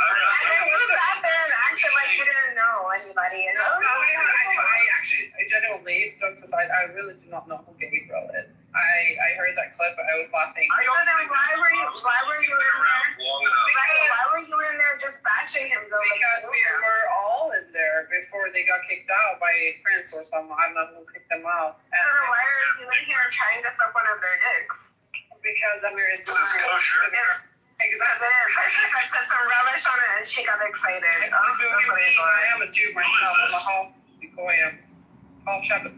I don't know. But Angel doesn't eat flesh, so. I mean, you better fucking. It's cannibalism. Say cards right.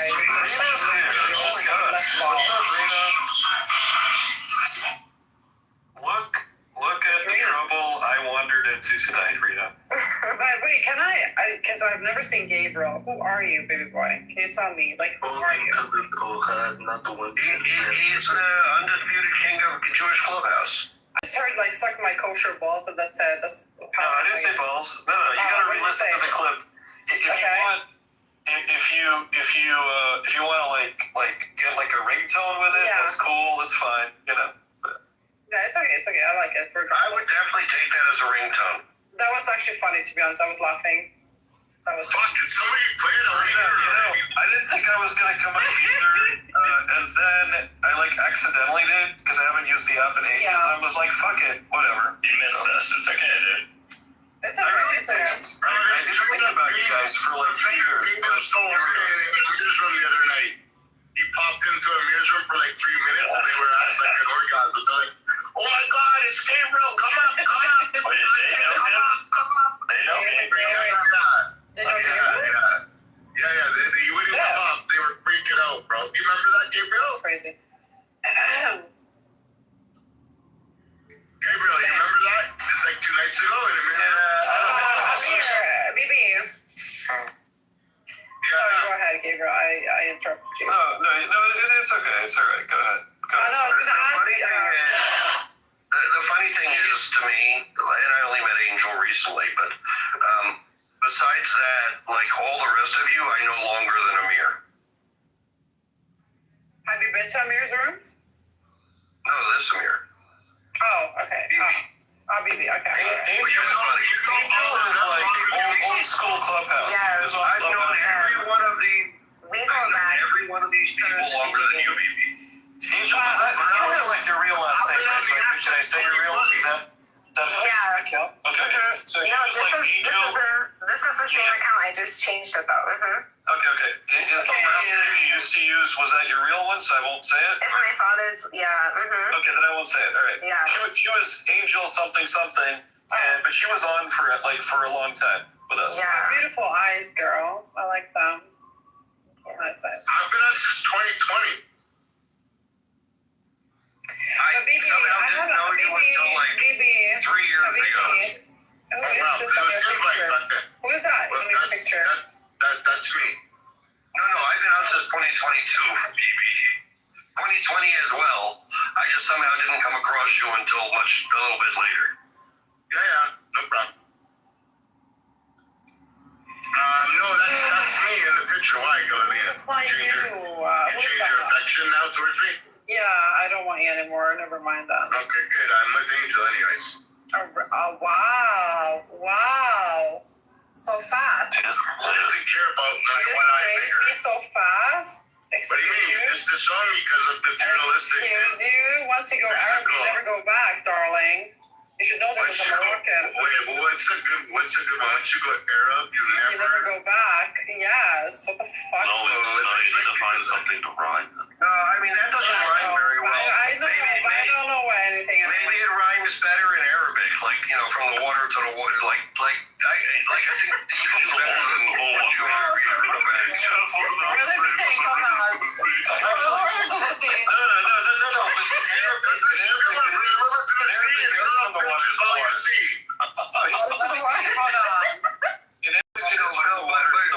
That's the problem. You're not an Arab, so you don't understand that.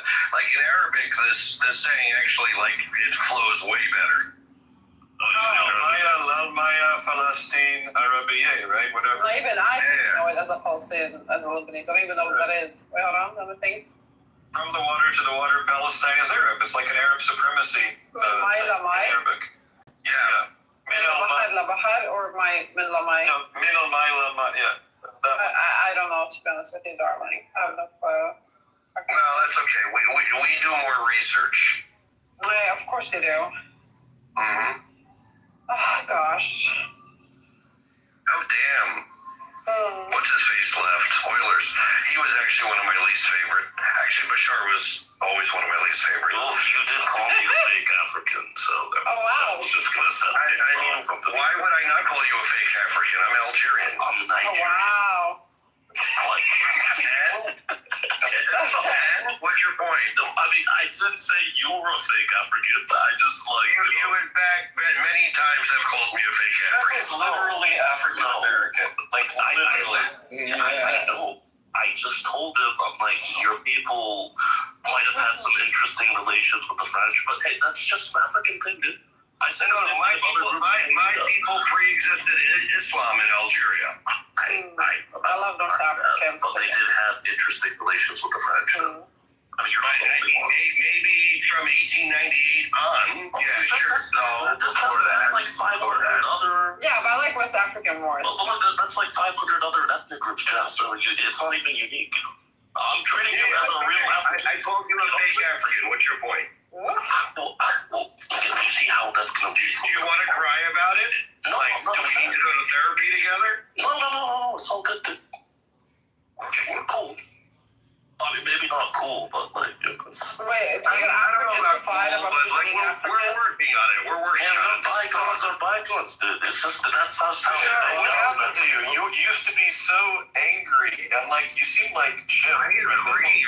I think he's getting laid. Can I ask you something? How long have you guys been knowing each other here on the show? Did you? What happened? Oh, I graduated like way before. I was done with like I was in my master's. When you guys were like in grad school, right? Yeah, but I finished that. Like, were you doing math? What were you studying? Like computer science, some shit like that. Math, yeah. You told us at one point. Yeah. No, I told you, Benny, because you guys kept on insisting it was accounting, and that actually like low-key pissed me off. How long have you guys been knowing each other? I feel like that was literally the goal. It's like when I asked if an Arab's Pakistani. So, the one that incensed me the most was for like 6 months would address me as Prince. Like every argument, he'd just be like, Princey. I was like, Princey. That's so cute though, Princey. I graduated a while ago, so I'm just. No, but I have to agree with Gabriel. Like, you do seem way less angry. You still probably really hate Jews, but like you seem way less angry. So I'm glad life is going well for you.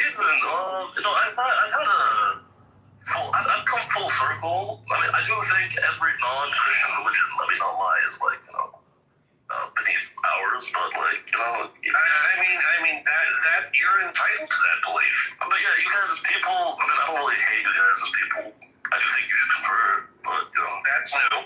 For sure, I think all the Jews should convert to Christianity. 100%. I mean, if you're Catholic, that's kind of like just Good Friday. You prefer conversion. I'm gonna convert to Christianity. What is that? The tripartite prayer? It's like it's every Good Friday. Well, not tripartite prayer. I mean, it can just be. I'm gonna convert to Christianity when you return to Zamunda. I will Christianity. Okay, what is that even a reference to? That's not even a thing. Coming to America. You're very young. Oh my God, you're very young. I am. I've never actually seen that movie. Dude, you've got to see it. It's a great movie. I've seen it. Clubhouse. What's up, bro? Listen. In this movie, Eddie Murphy puts on Jew face. Eddie Murphy does Jew face. But you know what? He's amazing. But you know what it is, Gabriel? All those types of movies, they're all based on like East African stereotypes. So for me, they're not like as funny. I just view them as like. Okay, but Eddie Murphy and Jew face. And by the way, not one Jew complained. Not one Jew complained. Fantastic. Eddie was a fantastic Jew. He made a great Jewish Jew. Yeah. Okay. I'll watch it. Maybe later this weekend or something. I mean, the fact that you haven't, it's really classic. Like, you really should watch it. Yeah, the first one. No, not the I don't second know one. about the second one. Please, yeah, the second one. Wasn't the incredibly beautiful what was her name? That was the young lead that Ed she had one name. Oh, I forget her name. Yeah, Hold on. I'll tell you. Hold on. They're giving me her full name. I want the one name. Hold on. Sherry Headley? No, hold on. I'm gonna find the cast. It was so the actress's name is Sherry Headley, but she played Lisa in the Arsenio Hall was in there too. Is her name really Sherry Headley? That's so disappointing. What did you think it was gonna be? I thought it was like one name. I don't know who I'm thinking of. Yeah, very exotic. I thought, but I might be wrong. I might be conflating another actor. Are you confusing her with the young woman from The Last Dragon? Is that where you're? Yes, totally. Bro, I knew it. Okay, that's racist of you. Okay. No, it's not. I just put all very beautiful. I just put all very beautiful women in the same category. Yeah, I don't tell this movie either. It's also an old year. Wait, you haven't seen The Last Dragon? But Jar, you don't know The Last Dragon? No wonder you're angry. Okay, listen. Okay, The Last Dragon has was it Timac, who used to be on Clubhouse as well. And he was Green, a young martial artist who's like the Black Bruce Lee. My guy, this is like 15 years before I was born. I know. It's a wisdom of the elders. And by the way, coming to America, I get it. You have some cultural things that may not work for you. The woman you're looking for, the name you're looking for is Vanity. Vanity, yeah. Vanity yes. was... And I don't know that that's exact. I don't know that I was really conflating them, but but Bashar's Vanity was Prince's lover for a while, I believe. That's true. That's true. Bashar, The Last Dragon. If you got to pick one of the two, watch it. Great movie. Great movie. It's terrible, but it's great. Oh, so it's one of those like cheesy one. So it's like, I mean, it's the 80s. It's the 80s. Like, okay, so it's like your version of like High School Musical and like shit like that. I mean, that makes me sad that that would be the equivalent, because High School Musical was a good movie, but it was not like, but it was the same. I mean, it's not like action, but it was like cheesy. It's like no, this was cheesy action. It was cheesy action. Like, like more. Yeah, you just watch and come and tell me like Free Palestine, and then tell me how you like movies. I don't even care enough to say that to you guys. Like, I mean, okay, fine, you've changed, but go watch the movie. It's a good movie. I think you'll enjoy it if you don't expect much. Okay, I'll take a look. But understand, it was the 80s. Like, oh, you think I'm like an you think I'm like an SJW? Like, nah, dude. I don't care about stereotypes. You're Catholic. It's all good. What movie? I don't see the connection, but you know. What movie are we talking about? We're talking about The Last Dragon. The Last Dragon. Not that one. Oh, it's my single favorite movie of all time, actually. No, I'm lying. Johnny Dangerously is my single favorite movie. The next is The Last Dragon.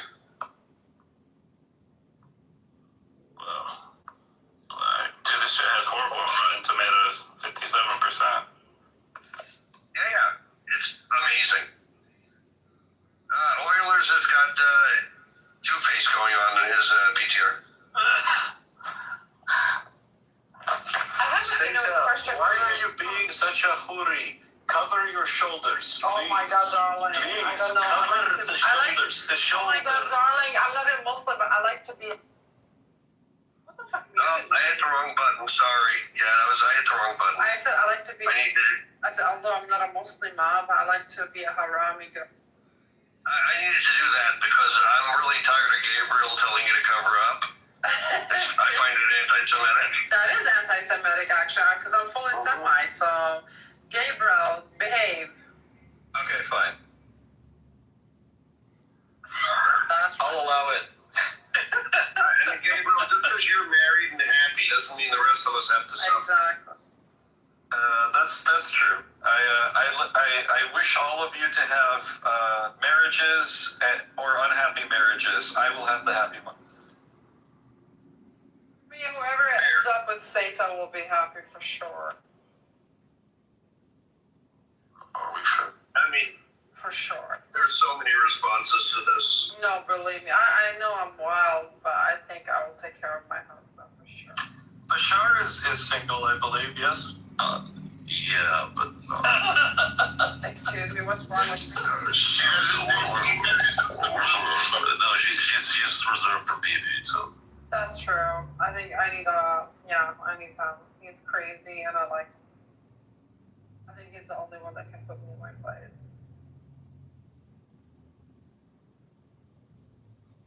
Okay. I love how this app provides a lot of TMI. For sure. TMI.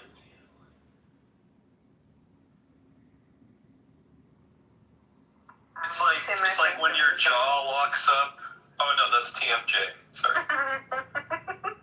my God. No, I think it's more like when you get caught out doing something you shouldn't know. That's TMZ. Wait, I thought that was the leader of the UAE. Oh fuck, no, that's MBZ. Sorry, okay. Anyways, hi Joe. So good evening. I was able to catch them making fun of you guys in the last room, Gabriel, and they played your clip. They played it when I first entered. Like I entered, they're like, "Oh shit, it's great." So they play it to announce my entrance, and then they play it when I leave, kind of like a WWE Raw kind of thing. So I asked, first of all, I'm very honest as a person. Okay. So I asked, who is this gamer? Because I've never seen him. And they were like, oh my God, I'm going to play a clip from him. It was so funny. I started to laugh so much. Do you want to know the background of like why I went ratchet like that? Do you want to know? I mean, to be honest, it doesn't matter. I think it was funny. I know. That's the whole point. I love when men. It was like some person was just being so foul. I think it was like a Hebrew Israelite, room I or something. hate them, these Hebrew Israelites. You know how much I did this? Can you hear them all in the background of I think it was that. I can't remember. But anyway, there were only like in like a couple of years, there was like only 2 times I went full ratchet like that. When I stand by what I said, that person was being foul. So. Oh, I totally agree with you because I hate Hebrew Israelites. I debate them too. They're fucking retarded people, honestly. Well, they fucking abuse women. I mean, like the funny thing. So I actually did. I did a room about a year into it where. So I did 2 rooms. One of them, Jeff. I know which one he's talking about. So I did a room where it was me, an auntie of like a Hebrew Israelite woman who like ran away, and then another Hebrew Israelite woman who like was trying to like leave, and they were chasing her, and they wouldn't let her leave the whatever you call it. I forget what they call them. They're not a squad, but it's whatever their cell or whatever the shit. And then it was like two dudes, one dude who had left, and they were like threatening him, and all they were talking about was just like. And what I realized was, like, even though they go off on Jews, like, nonstop, like, the actual physical victims most of the time, and the financial victims are young black women, primarily. Yeah. The word you were looking for is camp. Thank you, yeah, that's the camp. Yeah. So like, I fucking, from that point on, I hated all of that shit. And then this other time, I think, they decided I was going to be the king. So me and a bunch of black American women decided I was going to be like white chocolate. So I was a blind black Hebrew Israelite man. I'd been blind since birth. And so the whole space was them being like my sister wives. It was and then somehow I ended up coming in as a financial advisor to the. You were my Jewish financial advisor. Yeah, it was very funny. It was a very funny room. Probably one of my top 3 rooms, like in my club. Why are you guys wasting your time on Hebrew Israelites? They're fucking stupid as fuck. You know how many times I've been in debate rooms with them? No, I didn't. Like, I listened to a few, and then I made fun of them, and that was about it. I didn't really. Yeah. They're fucking retards. Oh my God. I mean, I don't even waste my time debating with profanities. Baby, stop. What, is BB here or is he there? He's not even Hold on, here. where is he? Where is BB? He's not even You guys here. sound the same. Fuck the hair. I'm sorry. I'm sorry. Never mind. You guys sound the same. It's the same. I think it's the North African thing or African thing. I think you all sound the same. I mean, yeah, totally. I sound like a Canadian Moroccan, no problem. You do. I mean, I don't know who's Canadian, who's American. I'm not even from the U.S. or Canada, so I can tell the difference. You all sound the same in my ear. Jeff and BB do not sound the same. I mean, we are the same. We don't sound the same. That's true. I mean, we're not exactly the same. Well, I will tell you, Jeff, to stop. But we don't sound the same. That's true. That's right. Maybe you do. Maybe you don't. I don't know. I'm too drunk right now to even know. Fair enough. Did you go out at least? I did. Oh. I went to a bar. Okay, how was it? Well, rain, but it was nice. I mean, what? Go to a club next time. I've never been to a In fact, go with Jeff to the club next time. That's right, because I heard Jeff saying it earlier, I mean, like 10, 15 minutes ago that he went to a club. I've never been to a nightclub. Can you guys believe that? No, why? I've never been, because the thing is, like,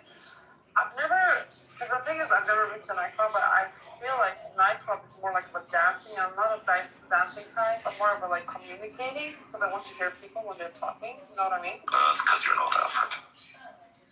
Yeah, that's true. I mean, I'm a big dancer, so like I love. No, I would never dancing. fucking dance. I was gonna say, most people who don't go to the club don't know how to dance. I know how to dance because I used to dance when I was younger. But Jeff's a salsero. Yeah. That's true. I think I know how to dance. I'm actually I claim more bachatero, but I'm shy as a person. No, I'm very shy. That's the thing. I'm super shy. That's. I thought you were more like. I've always said that about you. You're very shy. Yeah, I am. Jeff, I thought you were more like pinche cabron than bachatero, but I don't know. No, I'm definitely pinche cabron, but I'm more bachatero. What kind of dance do you do? Like what kind of Algerian? It's the pinche cabron. It's the pinche cabron dance. What is it, like Spanish? No, it's a very bad. I love it. It's a bad insult. So, I'm sorry, I don't know. So, go on YouTube and put in bachata. That's what I do. Bachata is nice. Yes. Yeah. I wish I could dance like that. It's so nice, honestly. I have to be very honest. I don't know dance moves. I know rhythm, and I just do my own vibe, and everybody sways with me. And that's like one of my favorite parts of going out. I haven't been out in a long time. I'm a mom of 6, so like it's been a while for me. But like the times that I have gone out. What part of what I said? I said a lot. No, I'm talking about 30 seconds. The part she focused on was the mom of 6. I am. Are you? Mom of 6. Yes. Girl, is that you in the picture? Yes, this is me in the picture. Girl, no way. She looks incredible, doesn't she? She does. Holy crap. My oldest is stationed in Germany right now. Whoa, no way. No way. Girl, if My I look youngest like is 5. so many, no way. Oh my God. The dancing is thank you. Dancing is something I love to do. I just have never learned to adopt other like dance moves and stuff. You know, like I like athletes. I don't know any of the moves, but I know how to dance. There's so many words for a woman to say. I never was willing to submit to a man to take a lead. For dancing? Yeah. Yeah. Well, see, like, I don't know, growing up in America, the men, you know, like in the clubs, like they're just ones who kind of just sit around. They don't take leads. Yeah, that's right. I mean, that's what it boils down to. Like, it's a lot of words. Just be like, I can never just be. I've never been able to just let a man lead me.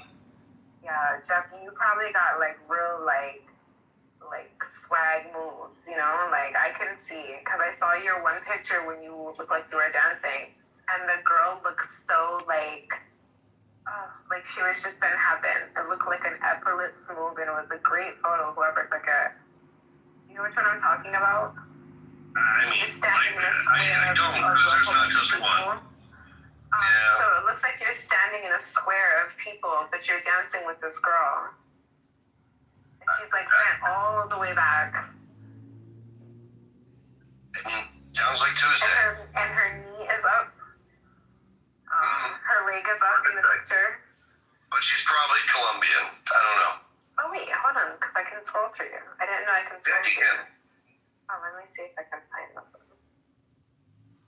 Oh, you have way more photos. I've been trying to catch up to everybody. I'm getting lots of photos of my own. It's not a competition. So, Bashar, I like the less angry version of you. Merci beaucoup.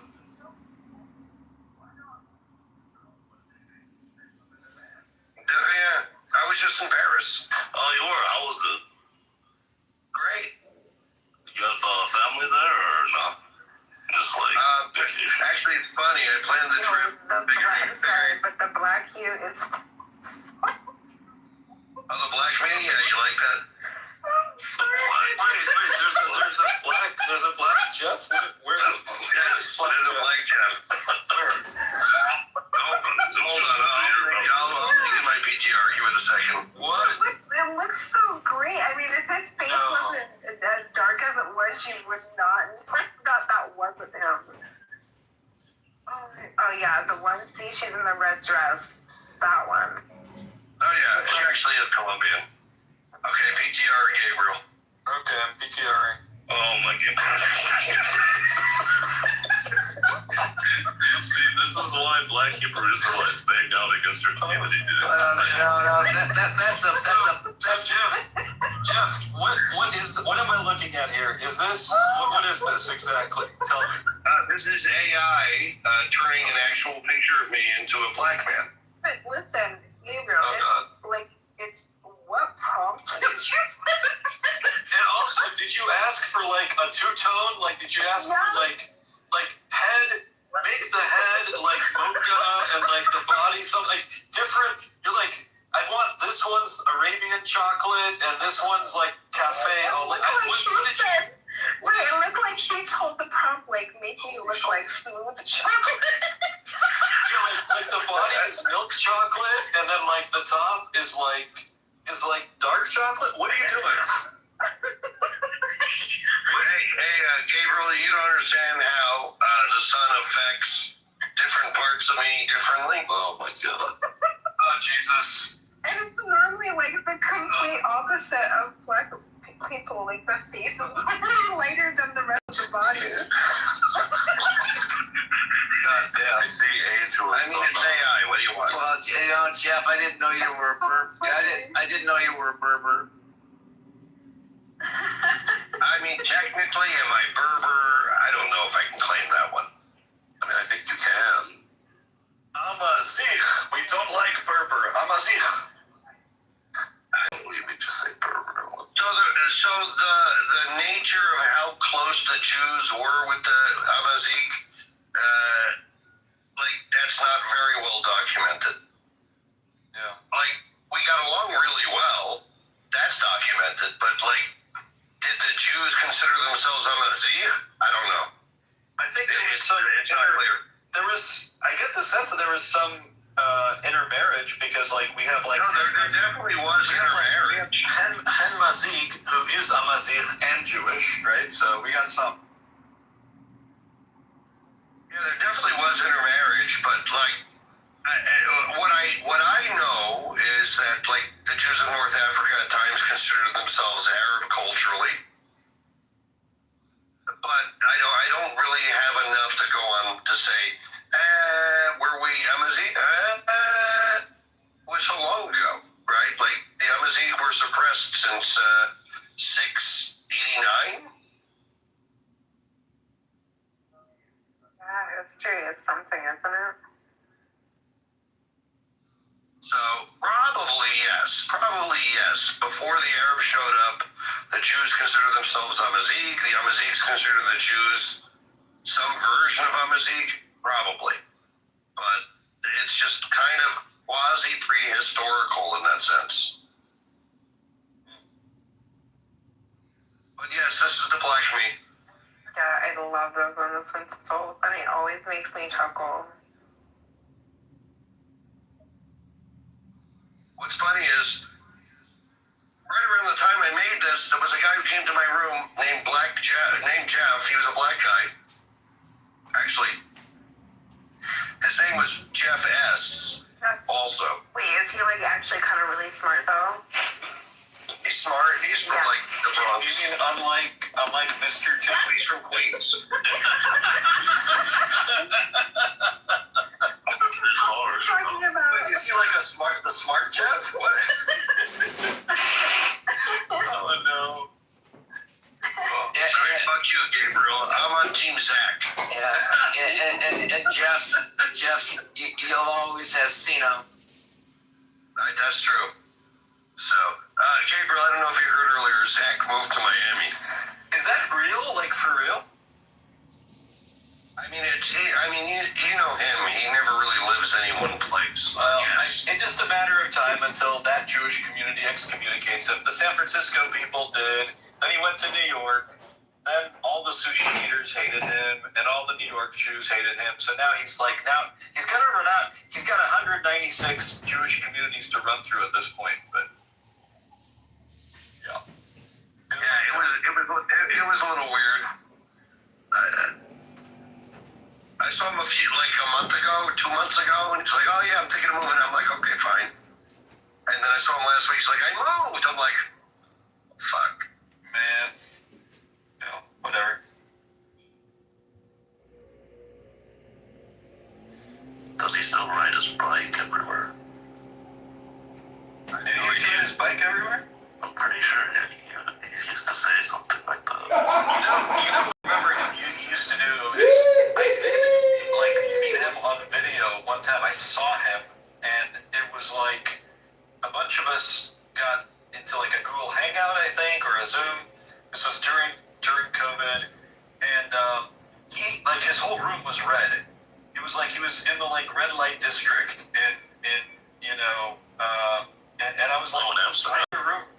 Yeah, I was like, why is your whole room red? Are you like what's happening? He's like, yeah, because like it's like red light therapy. I do it before bed. He like had like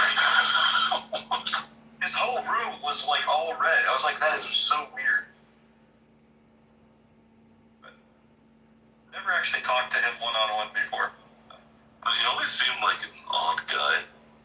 Like a socially awkward one, even in like the most mundane of circumstances.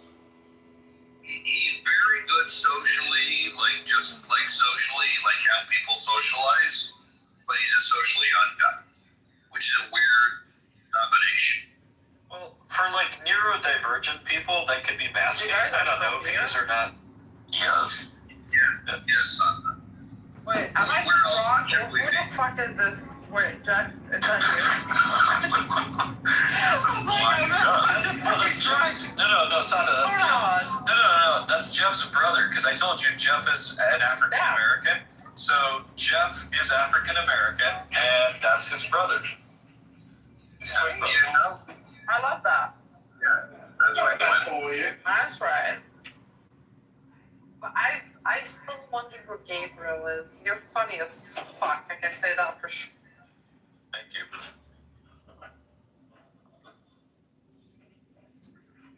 Gabriel's my brother. So can I finally get an apology for not doxing you, Gabriel?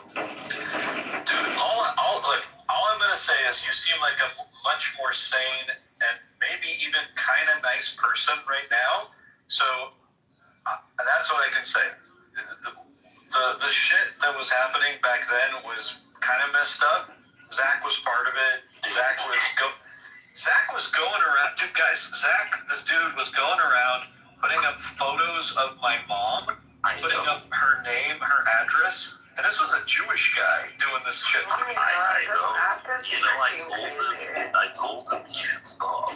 Because even at my worst, I've never been like a doxer.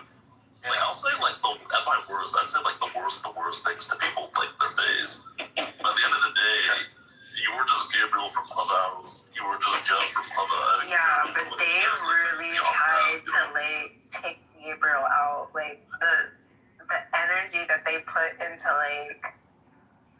trying to go after him was crazy. Well, I mean, I lose my mind, too, but, it's just not...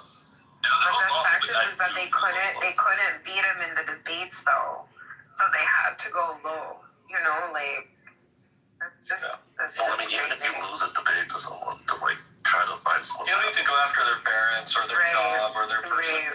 I literally never once ever tried to find out people's real names. Never. Or addresses. There were a lot of people going around trying to trace who people were, on both sides of this whole thing. But I never once did that shit. So anyway, Bashar, you seem like a eminently sane and more balanced person. You know so I'm happy to see that, honestly. I opened my own room and I thought Bashar would Thank you, I appreciate it. Bashar, you're such a What's that sound? bitch. Sorry? No, I was calling Bashar a bitch because I literally opened a room and I thought he would join me. I'm having a heart-to-heart with an old opponent, son. Oh, fucking hell, Bashar. I mean, I understand you like to hang out with the Jews. I mean, I understand that. No, you got it wrong. He's very excited about normalizing. I don't mind. normalize. Like the Amir crowd, they hate the heat way more than they hate like the guys. I'm Israel. Did they ever try to call you Abed or something? Like they ever go? Oh no, some of them, yeah. I mean, some of them literally just said they would like kill all the Christians and like shit, like because like okay, There's a plaque with a satanic statue on it that reads, "The Democratic Coalition of Satan Worshippers thinks devil." Like we don't care that much what the borders are or anything like that. It's really just like I mean, you guys disagree with this, but it's more Israel's human rights record. Wait, you skipped out. You don't what? Say that one more time. We don't care that much about like the borders. Like if is. It's not my job. You know, that's God's job. Let him do his job. That's his business. I know if anybody repent, God is faithful enough to forgive them and cleanse them from all unrighteousness. I know that. Because I need that grace just like they need that grace. Hello? Hello?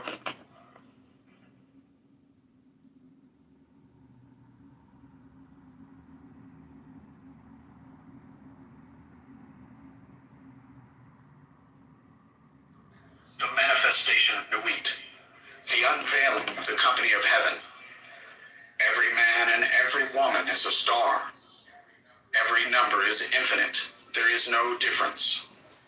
Help me, O warrior lord of Thebes, in my unveiling before the children of men. Be thou Hadit, my secret center, my heart and my tongue.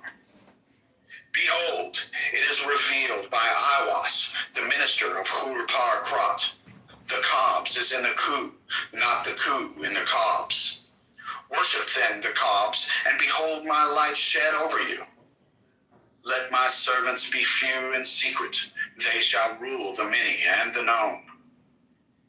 These are fools that men adore, both their gods and their men are fools. Come forth, O children, under the stars, and take your fill of love. I am above you and in you. My ecstasy is in yours. My joy is to see your joy. Above the gemmed azures, the naked splendor of Nuit, she bends in ecstasy to kiss the secret ardors of Hadid. The winged globe, the starry blue, are mine, O Ankh of Nakansu. Now ye shall know that the chosen priest and apostle of infinite space is the prince priest the beast, and in his woman called the Scarlet Woman is all power given. They shall gather my children into their fold. They shall bring the glory of the stars into the hearts of men. For he is ever a sun, and she a moon. But to him is the winged secret flame, and to her the stooping starlight. But ye are not so chosen. Burn upon their brows, O splendorous serpent, O azure-lidded woman, bend to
Okay, this is Jewish Kabbalah Meditation with Eliphas Levi.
science will never be able to perform the work of faith any more than faith can decide in the matter of science. An affirmation of faith with which science is rash enough to meddle can then be nothing but an absurdity for it. Just as a scientific statement, if given us as an article of faith, would be an absurdity on the religious plane. To know and to believe are two terms which can never be confounded. It would be equally impossible to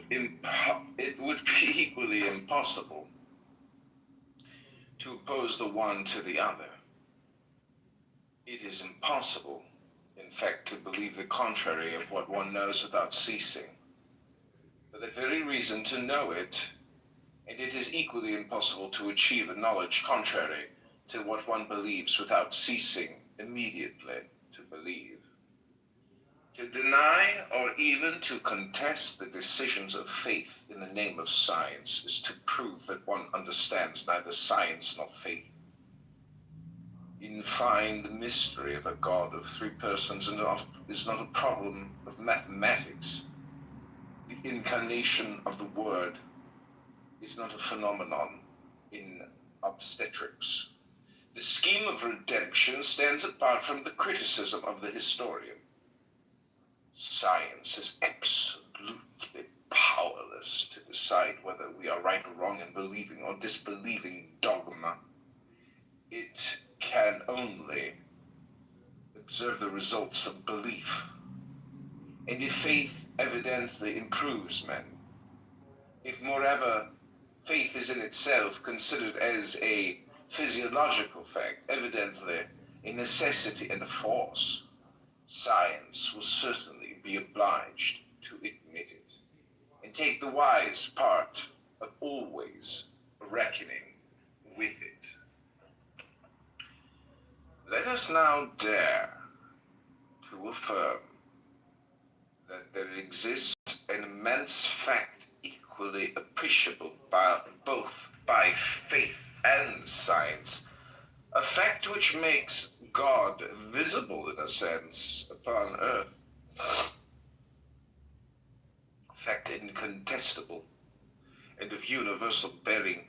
This fact is the manifestation in the world beginning from the epoch when the Christian revelation was made of a spirit unknown to the ancients, of a spirit evidently divine, more positive than science in its works, in its aspirations, more magnificently ideal than the highest poetry, a spirit for which it was necessary to create a new name, a name altogether unheard in the sanctuaries of antiquity. Subnote, who, however, had the word laid aside against the time when Paul should give it a meaning.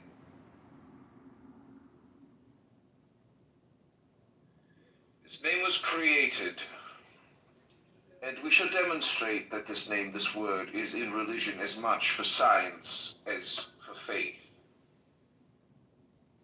The expression of the absolute, the word, is charity. And the spirit of which we speak is the spirit of charity. Before charity, faith prostrates itself. Conquered science bows. There is here evidently something greater than humanity. Charity proves by its works that it is not a tree. It is stronger than all the passions. It triumphs over suffering and over death. It makes God understood by every heart, and seems already to fill eternity by the begun realization of its legitimate hopes. Before charity, alive and in action, who is the proud opponent who dares blaspheme, who is the Voltaire who dares laugh, pile one upon the other the sophisms of Diderot, the critical arguments of Strauss, the ruins of Volney, so well named, for this man could make nothing but ruins, the blasphemies of the revolution, whose voice was extinguished once in blood, and once again in the silence of contempt, join to it all, that the future may hold for us of monstrosities and of vain dreams. Then will there come the humblest and the simplest of all sisters of charity. The world will leave there all its follies and all its crimes and all its dreams to bow before this sublime reality. Charity, word divine, sole word which makes God understood, word which contains a universal revelation, spirit of charity, alliance of two words which are a complete solution and a complete promise. To what question, in fine, do these two words not find an answer? What is God for us if not the spirit of charity? What is orthodoxy? Is it not the spirit of charity which refuses to discuss faith lest it should trouble the confidence of simple souls and disturb the peace of universal communion? And the universal church, is it any other thing than a communion in the spirit of charity? It is by the spirit of charity. The church is infallible. It is the spirit of charity which is the divine virtue of the priesthood, duty of man, guarantee of his rights, proof of his immortality, eternity of happiness, commencing for him upon the earth, glorious aim given to his existence, goal and path of all his struggles, perfection of his individual, civil, and religious morality. The spirit of charity understands all and is able to hope all, undertake all, and accomplish all. It is by the spirit of charity that Jesus, expiring on the cross, gave a son to his mother in the person of St. John, and triumphing over the anguish of the most frightful torture, gave a cry of deliverance and of salvation, saying, Father, into thy hands I commend my spirit. It is by charity that 12 Galilean artisans conquered the world. They loved truth more than life. They went without followers to speak it to peoples and to kings. Tested by torture, they were found faithful. Subnote, sublime humor of sophistry. Levi asserts any lie will serve, provided everyone acquiesces in it, and reprehends Christianity for disturbing the peace of paganism, or indicates that Christianity is but syncretic, eclectic paganism, and defends it on this ground. They showed to the multitude a living immortality in their death. They watered the earth with blood, whose heat could not be extinguished, because they were burning with the ardors of charity. It is by charity that the apostles built up their creed, They said that to believe together was worth more than to doubt separately. They constituted the hierarchy on the basis of obedience, rendered so noble and so great by the spirit of charity, that to serve in this manner is to reign. They formulated the faith of all and the hope of all, and they put this creed in the keeping of the charity of all. Woe to the egoist who appropriates to himself a single word of this inheritance of the word. He is a deicide who wishes to dismember the body of the Lord. This creed is the holy ark of charity. Whoso touches it is stricken by eternal death, but charity withdraws itself from him. It is the sacred inheritance of our children. It is the price of the blood of our fathers. It is by charity that the martyrs took consolation in the prisons of the Caesars. It went over to the belief even the warders and their executioners. It is in the name of charity that Saint Martin of Tours protested against the torture of the Priscillians, separated himself from the communion of the tyrant who wished to impose faith by the sword. It is by charity that so great a crowd of saints have forced the world to accept them as expiation for the crimes committed in the name of religion itself and the scandals of the profaned sanctuary. It is by charity that St. Vincent de Paul and Fenelon compelled the admiration of even the most impious centuries, quelled and advanced the laughter of the children of Voltaire before the imposing dignity of their virtues. The key of the mysteries.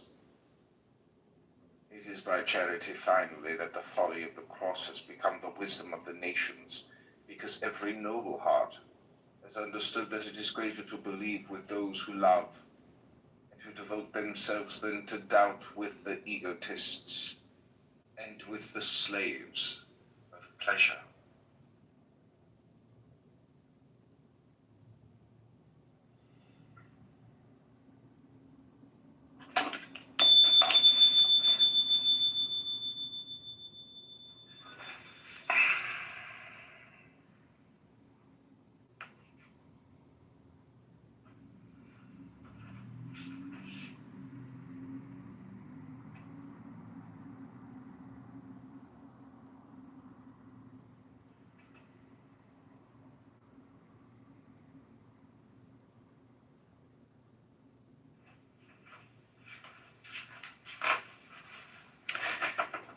This is the subnote.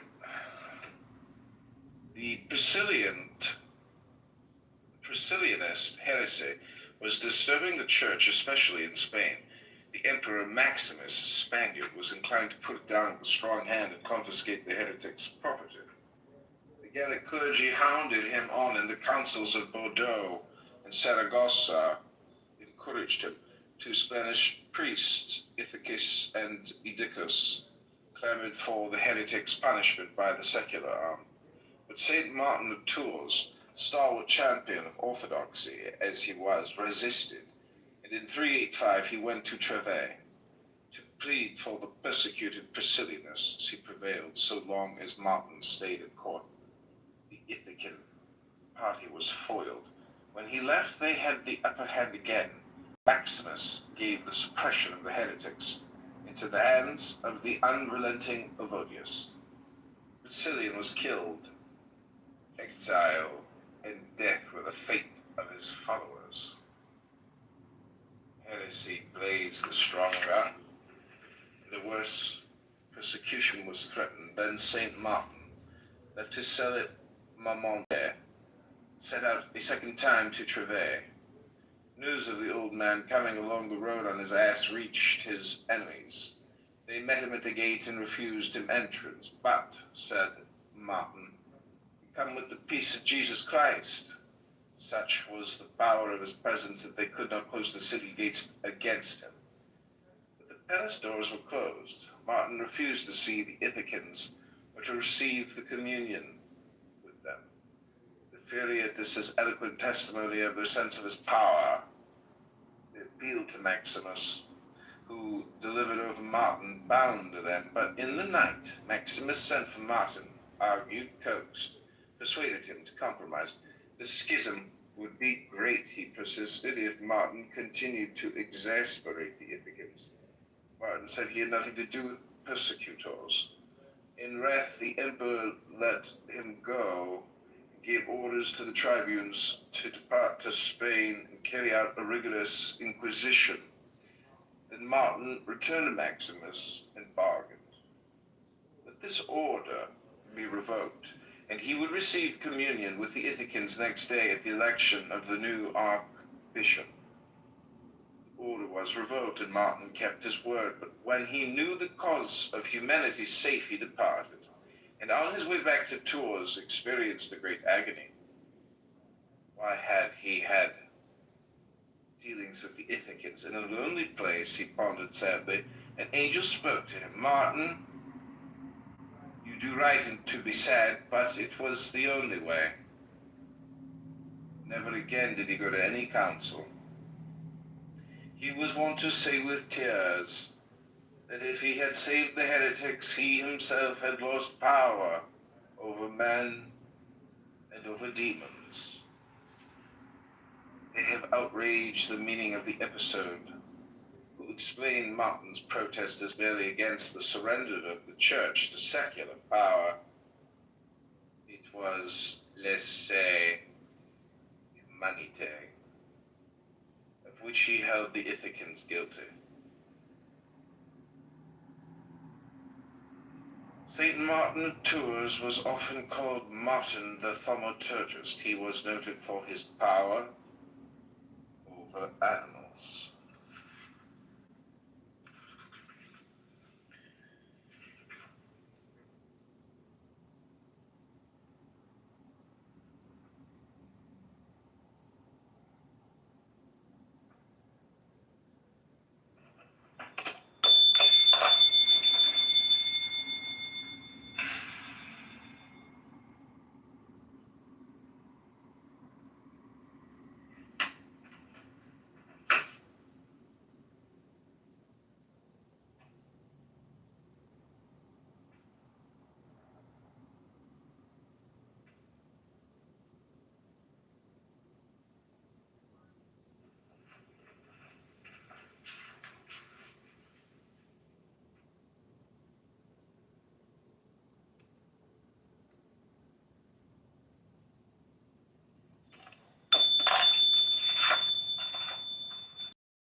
Concealed from the leopard, do thou feed at thy pleasure. Resemble all that surroundeth thee, yet be thyself, and take thy pleasure among the living. This is that which is written, lurk, in the book of the law. Chapter 20. Samson. The universe is in equilibrium. Therefore he that is without it, though his force be but a feather, can overturn the universe. Be not caught within that web, O child of freedom. Be not entangled in the universal lie, O child of truth. Chapter 21. The Blind Webster. It is not necessary to understand. It is enough to adore. The god may be of clay. Adore him. He becomes God. We ignore what created us. We adore what we create. Let us create nothing but God. That which causes us to create is our true father and mother. We create in our own image, which is theirs. Let us create, therefore, without fear. For we can create nothing that is not God. Chapter 22. The Despot. The waiters of the best eating houses mock the whole world. They estimate every client at his proper value. This I know certainly, because they always treat me with profound respect. Thus they have flattered me into praising them thus publicly. Yet it is true, and they have this insight because they serve, and because they can have no personal interest in the affairs of those whom they serve. An absolute monarch would be absolutely wise and good. But no man is strong enough to have no interest. Therefore, the best king would be pure chance. It is pure chance that rules the universe. Therefore, and only therefore, life is good. Chapter 23. Skidoo. What man is at ease in his inn? Get out. Wide is the world and cold. Get out. Thou hast become an initiate. Get out. But thou canst not get out by the way thou camest in. The way out is the way. Get out. For out is love and wisdom and power. Get out. If thou hast tea already, first get you tea, then get O, and so at last, get out. Chapter 24. The Hawk and the Blind Worm. This book would translate beyond reason into the words of reason.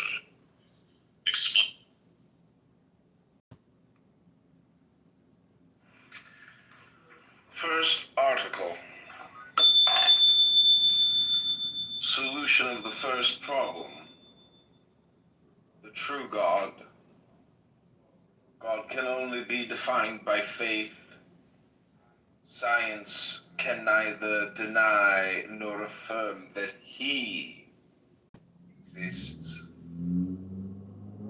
God is the absolute object of human faith. In the infinite, He is the supreme creative intelligence of order. In the world, He is the spirit of charity.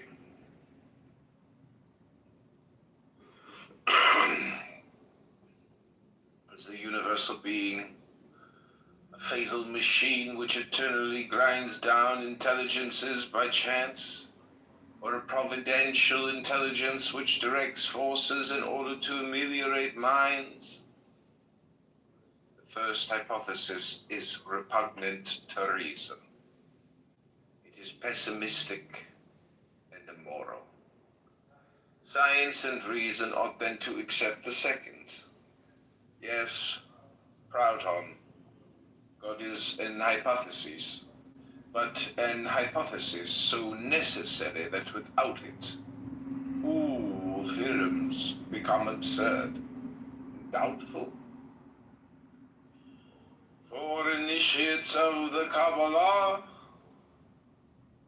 God is the absolute unity which creates and animates numbers. The unity of the human intelligence demonstrates the unity of God. The key of numbers is that of creeds. Because signs are analogical figures of the harmony which proceeds from numbers, mathematics could never demonstrate blind fatality, because they are the expression of the exactitude, which is the character of the highest reason. Unity demonstrates the analogy of contraries. It is the foundation, the equilibrium. And the end of numbers, the act of faith starts from unity and returns to unity. The sign of the Grand Arcanum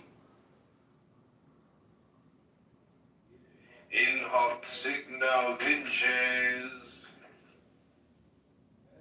Meditate, mediate, celeste, ecclesiastique, exode, directe, covrone,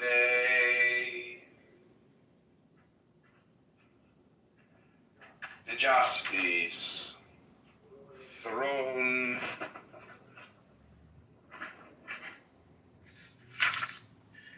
We shall now sketch out an explanation of the Bible by the aid of numbers. For the Bible is the book of the images of God. We shall ask numbers to give us the reason of the dogmas of eternal religion. Numbers will always lie by reuniting themselves in the synthesis of unity. The following pages are simply outlines of Kabbalistic hypotheses. They stand apart from faith, and we indicate them only as curiosities of research. It is no part of our task to make innovations in dogma. And what we assert in our character as an initiate is entirely subordinate to our submission in our character as a Christian. Subnote 1. This passage is typical of the sublime irony of Levi and the key to the whole of his paradoxes. Sketch of the prophetic theology of numbers. Chapter 1. Unity. Unity is the principle and the synthesis of numbers. It is the idea of God and of man. It is the alliance of reason and faith. Faith cannot be opposed to reason. It is the idea of God and of man. It is the alliance of reason and of faith. Faith cannot be opposed to reason. It is made necessary by love. It is identical with hope.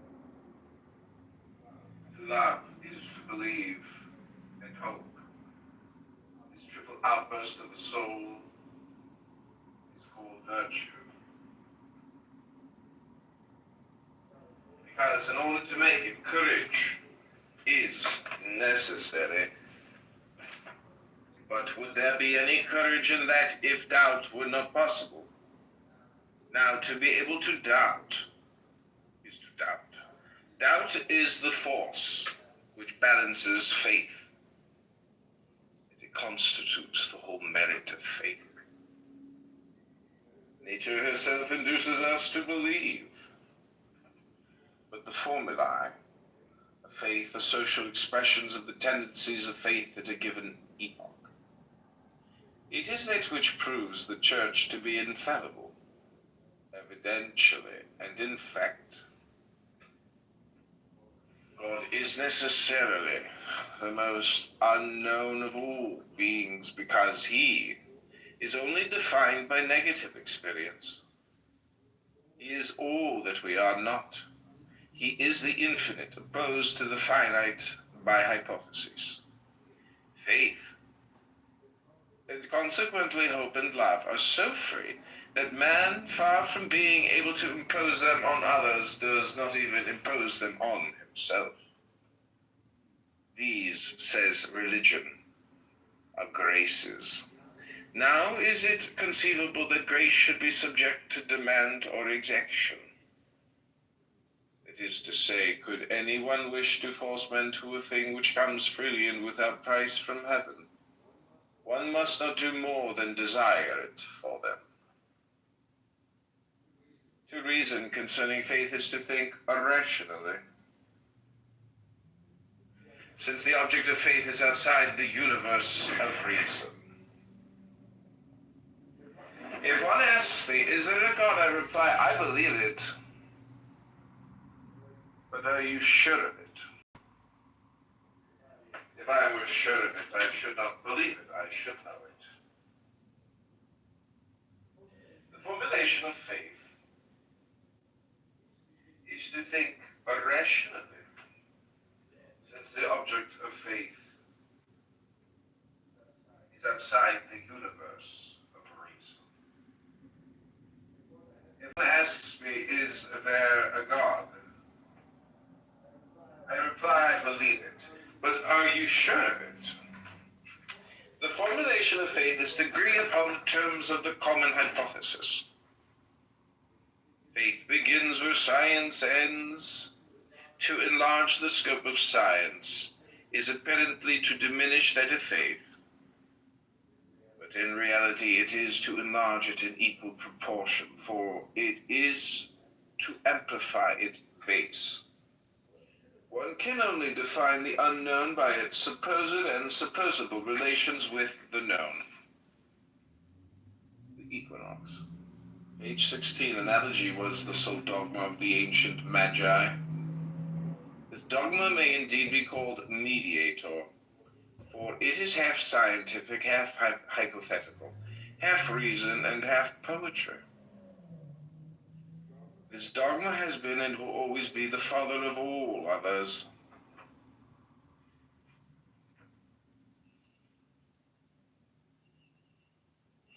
What is the man God? He who realizes in the most human life the most divine ideal. Faith is a divination of intelligence and of love. And these are directed by the pointings of nature and of reason. It is then of the essence of the things of faith to be inaccessible to science, doubtful for philosophy, and undefined for certainty. Faith is an hypothetical realization and a conventional determination of the last aims of hope. It is the attachment to the visible sign of the things which one does not see. Faith is the substance of things hoped for, the evidence of things not seen. To affirm without folly that God is or that he is not, one must begin with a reasonable or unreasonable definition of God. Now this definition, in order to be reasonable, must be hypothetical, analogical, and the negation of the known finite. It is possible to deny a particular God, but the absolute God can no more be denied than he can be proved. He is a reasonable supposition in whom one believes. Blessed are the pure in heart, for they shall see God, said the Master. To see with the heart is to believe. If this faith is attached to the true good, it can never be deceived, provided that it does not seek to define too much in accordance with the dangerous inductions which spring from personal ignorance. Our judgments in question of faith apply to ourselves. It will be done to us as we have believed. That is to say, we create ourselves in the image of our ideal. Those who make their gods become like unto them, says the psalmist. And all they that put their trust in them. The divine ideal of the ancient world made the civilization which came to an end. One must not despair of seeing the God of our barbarous fathers become the devil of our more enlightened children. One makes devils with cast-off gods. Satan is only so incoherent and so formless because he is made up of all the ranks of ancient theogonies. He is the Sphinx without a secret, the riddle without an answer, the mystery without truth, the absolute without reality and without light. Man is the Son of God because God manifested, realized, and incarnated upon earth, called himself the Son of Man. It is after having made God in the image of his intelligence and of his love, humanity has understood the sublime word who said, "Let there be light." Man is the form of the divine thought, and God is the idealized synthesis of human thought. Thus the word of God reveals man, and the word of man reveals God. Man is the God of the world, and God is the man of heaven. Before saying God wills, man has willed. In order to understand and honor Almighty God, man must first be free. And he obeyed and abstained from the fruit of the tree of knowledge through fear. Man would have been innocent, stupid as the lamb, skeptical and rebellious as the angel of light.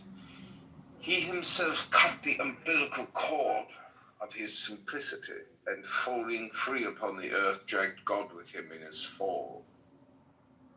Therefore, from this sublime fall he rises again glorious with the great convict of Calvary, and enters with him into the kingdom of heaven. For the kingdom of heaven belongs to intelligence and love, both children of liberty. God has shown liberty to man in the image of a lovely woman, and in order to test his courage, he made the phantom of death pass between her and him. Man loved and felt himself to be God. He gave for her what God had just bestowed upon him, eternal hope. He leapt towards his bride across the shadow of death. Man possessed liberty. He had embraced life. Expiate now thy glory, O Prometheus. Thy heart ceaselessly devoured cannot die. It is thy vulture. It is Jupiter who will die. One day we shall awake at last from the painful dreams of a tormented life. Our ordeal will be finished, and we shall be sufficiently strong against sorrow to be immortal. Then we shall live in God with a more abundant life. We shall descend into his works with the light of his thought. We shall be borne away into the infinite by the whisper of his love. We shall be without doubt the elder brethren of a new race, the angels of posterity, celestial messengers. We shall wander in immensity, and the stars will be our gleaming ships. The key of the mysteries.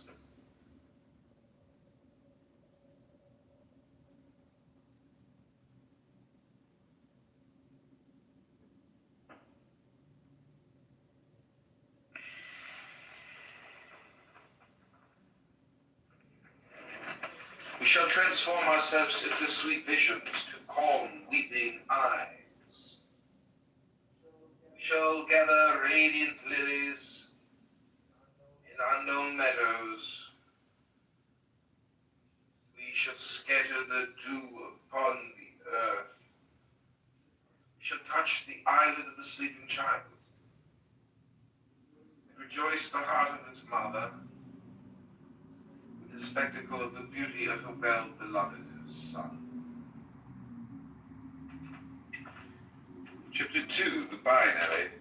The binary is more particularly the number of woman, mate of man, and mother of society. Man is love in intelligence. Woman is intelligence and love. Woman is the smile of the Creator, content with himself. And it is after making her that he rested, says the divine parable. Woman stands before man because she is mother, and all is forgiven her in advance, because she brings forth in sorrow. Woman initiated herself first into immortality through death. Then man saw her to be so beautiful and understood her to be so generous that he refused to survive her and loved her more than his life, more than his eternal happiness. Happy outlaw, since she has been given to him as companion in his exile. The children of Cain have revolted against the mother of Abel. They have enslaved their mother. The beauty of woman has become a prey for the brutality of such men as cannot love. Thus, woman closed her heart as if it were a secret sanctuary and said to men unworthy of her, I am virgin, but I will to become mother. My son will teach you to love me.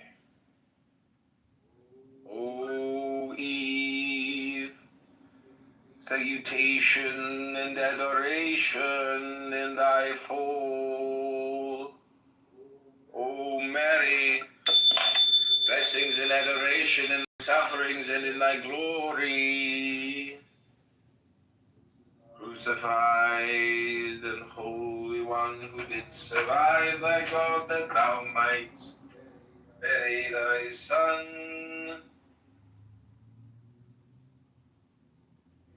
Be thou for us the final word of the divine revelation. Moses called God Lord. Jesus called him my Father.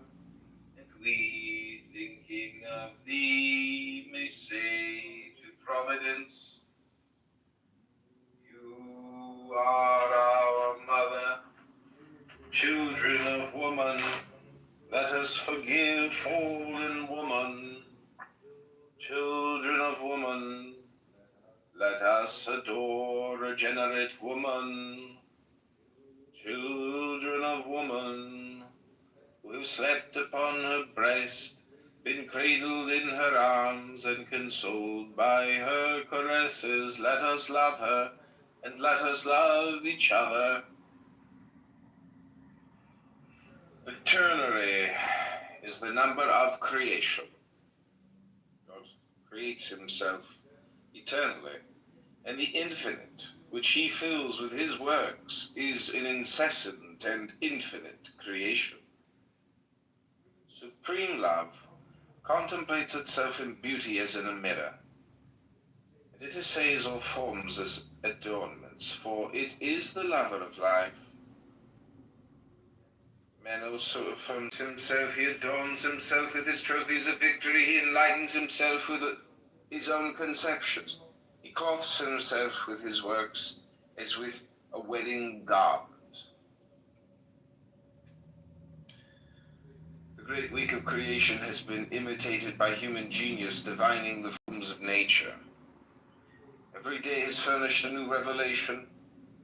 Every new king of the world has been for a day the image and the incarnation of God. sublime dream which explains the mysteries of India, justifies all symbolisms. The lofty conception of the man-God corresponds to the creation of Adam, and Christianity, like the first days of man in the earthly paradise, has been only an aspiration and a widowhood. We wait for the worship of the bride and of the mother.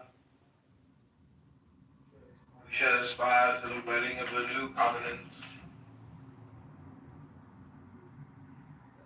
Then the poor, the blind, the outlaws of the old world will be invited to the feast and will receive a wedding garment. They will gaze the one upon the other with inexpressible tenderness and a smile that is ineffable, because they have wept so long. The quaternary is the number of force. It is the ternary completed by its product, the rebellious unity reconciled to the sovereign Trinity. The first fury of life, man, having forgotten his mother, no longer understood God but as an inflexible and jealous father. Somber Saturn, armed with his parricidal scythe, set himself to devour his children. Jupiter had eyebrows which shook Olympus. Jehovah wielded thunders which deafened the solitudes of Sinai. Nevertheless, the father of men, being on occasion drunken like Noah, let the world perceive the mysteries of life. Psyche, made divine by her torments, became the bride of Eros. Adonis, raised from death, found again his Venus in Olympus. Job, victorious over evil, recovered more than he had lost. The law is a test of courage. To love life more than one fears the menaces of death is to merit life. The elect are those who dare. Woe to the timid. Thus the slaves of law, who make themselves the tyrants of conscience and the servants of fear, and those who begrudge that man should hope. And the Pharisees of all the synagogues and of all the churches are those who receive the reproofs and the curses of the Father. Was not the Christ excommunicated and crucified by the synagogue? Was not Savonarola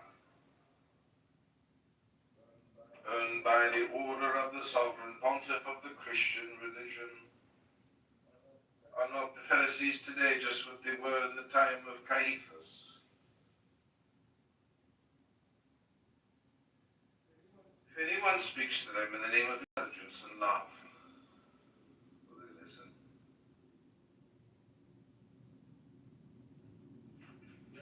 In rescuing the children of liberty from the tyranny of the Pharaohs, Moses inaugurated the reign of the Father,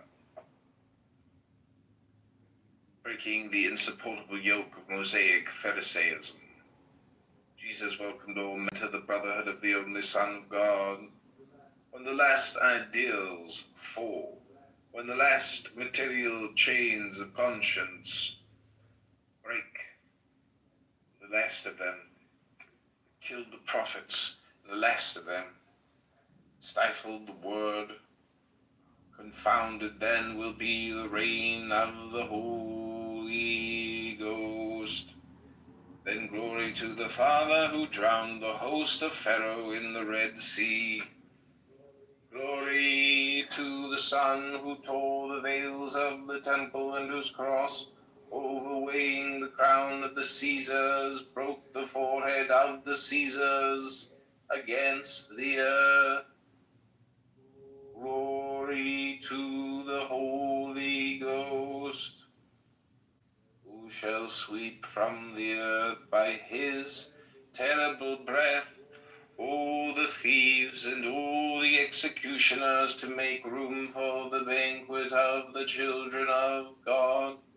Glory to the Holy Ghost, who has promised victory over earth and over heaven to the angel of liberty.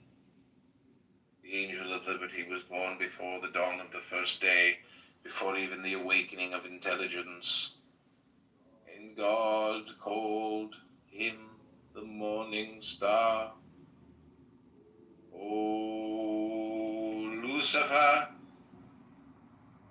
voluntarily and disdainfully thou didst detach thyself from the heaven, where the sun drowned thee in his splendor, to plough with thine own rays the unworked fields of night.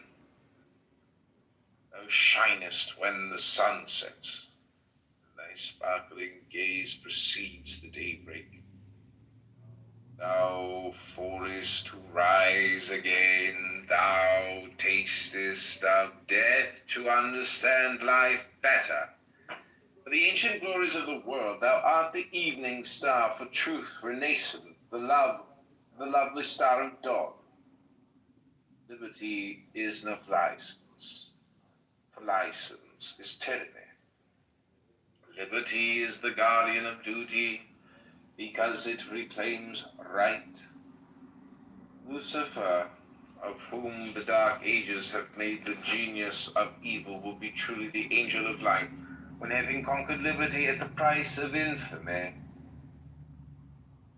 he will make use of it to submit himself to eternal order, inaugurating thus the glories of voluntary obedience.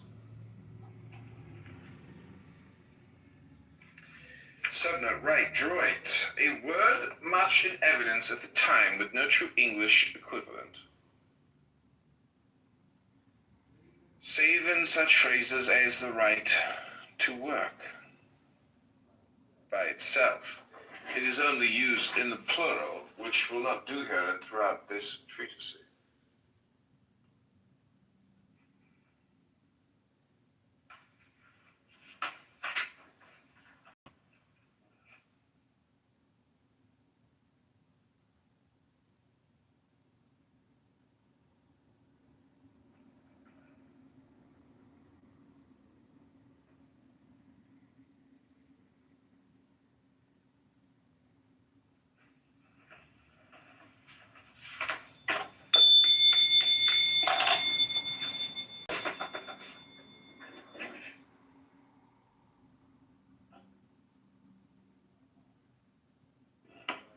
Right is only the root of duty. One must possess in order to give. This is how a lofty and profound poetry explains the fall of the angels. God hath given to his spirits light and life. Then he said to them, love. What is to love? Replied the spirits. To love is to give oneself to others, replied God. Those who love will suffer, but they will be loved. We have the right to give nothing, and we wish to suffer nothing, said the spirits, hating love. Remain in your right, answered God, and let us separate.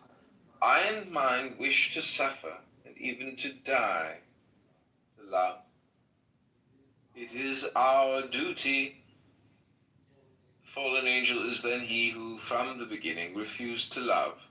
He does not love, and that his whole torture he does not give, and that is his poverty.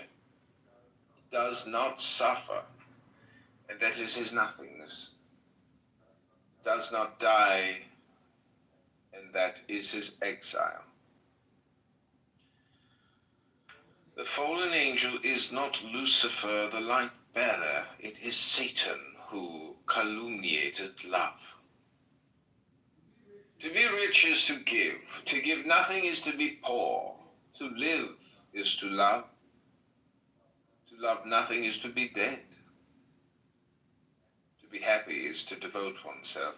To exist only for oneself is to cast away oneself, and to exile oneself in hell. Heaven is the harmony of generous thoughts. Hell is the conflict of cowardly instincts. The key of the mysteries. The man of right is Cain, who kills Abel from envy. The man of duty is Abel, who dies for Cain for love. Such has been the mission of Christ. The great Abel of humanity. It is not for right that we should dare all. It is for duty. Duty is the expansion and the enjoyment of liberty. Isolated right is the father of slavery. Duty is devotion. Right is selfishness. Duty is sacrifice. Right is theft and rapine. Duty is love. And right is hate. Duty is infinite life. Right is eternal death. If one must fight to conquer right, it is only to acquire the power of duty. What use have we for freedom unless to love and to devote ourselves to God? If one must break the law, it is when law imprisons love in fear. He that saveth his life shall lose it, says the holy book, and he who consents to lose it will save it. Duty is love. Perish every obstacle to love. Silence, ye oracles of hate. Destruction to the false gods of selfishness and fear. Shame to the slaves, the misers of love. God loves prodigal children. Chapter 5, the quinary. The quinary is the number of religion, for it is the number of God, united to that of woman. Subnote, almost too visible, a sneer of the atheist that woman despises. Faith is not the stupid credulity of an awe-struck ignorance. Faith is the consciousness and confidence of love. Faith is the cry of reason, which persists in denying the absurd, even in the presence of the unknown. Faith is a sentiment necessary to the soul, just as breathing is to life. It is the dignity of courage and the reality of enthusiasm. Faith does not consist of the affirmation of the symbol of that, but of a genuine and constant aspiration towards the truths, which are veiled by all symbolisms. If a man rejects an unworthy idea, divinity breaks its false images, revolts against hateful idolaters. You will call him an atheist. The authors of the persecutions in fallen Rome called the first Christians atheists because they did not adore the idols of Caligula or of Nero. To deny a religion, even to deny all religions rather than adhere to formulae, which conscience rejects, is a courageous and sublime act of faith. Every man who suffers for his convictions is a martyr of faith. He explains himself badly, it may be, but he prefers justice and truth to everything. Do not condemn him without understanding him. To believe in the supreme truth is not to define it. To declare that one believes in it is to recognize that one does not know it. The Apostle St. Paul declares all faith contained in these two things: to believe that God is, and that he rewards them who seek him. Faith is a greater thing than all religions, because it states the articles of belief with less precision. And it constitutes but a belief and belongs to our particular communion. Faith is a sentiment which is common to the whole of humanity. The more one discusses with the object of obtaining greater accuracy, the less one believes every new dogma is a belief which a sect appropriates to itself, and thus in some sort steals from universal faith. Let us leave sectarians to make and remake the dogmas. Let us leave the superstitions to detail, formulate their superstitions. It's the master said. Let the dead bury their dead. Let us believe in the indicible truth. Let us believe in that absolute which reason admits without understanding it. Let us believe in what we feel without knowing it. Let us believe in the supreme reason. Let us believe in infinite love and pity, the stupidities of scholasticism and the barbarities of false religion. O man, tell me what thou hopest, and I will tell thee what thou art worth. Thou dost pray, thou dost fast, thou dost keep vigil. Dost thou then believe that so thou wilt escape alone or almost alone from the enormous ruin of mankind devoured by a jealous God? Thou art impious and a hypocrite. Dost thou turn life into an orgy and hope for the slumber of nothingness? Thou art sick and insensate. Art thou ready to suffer as others and for others, and hope for the salvation of all? Thou art a wise and just man. To hope is to fear not, to be afraid of God. What blasphemy!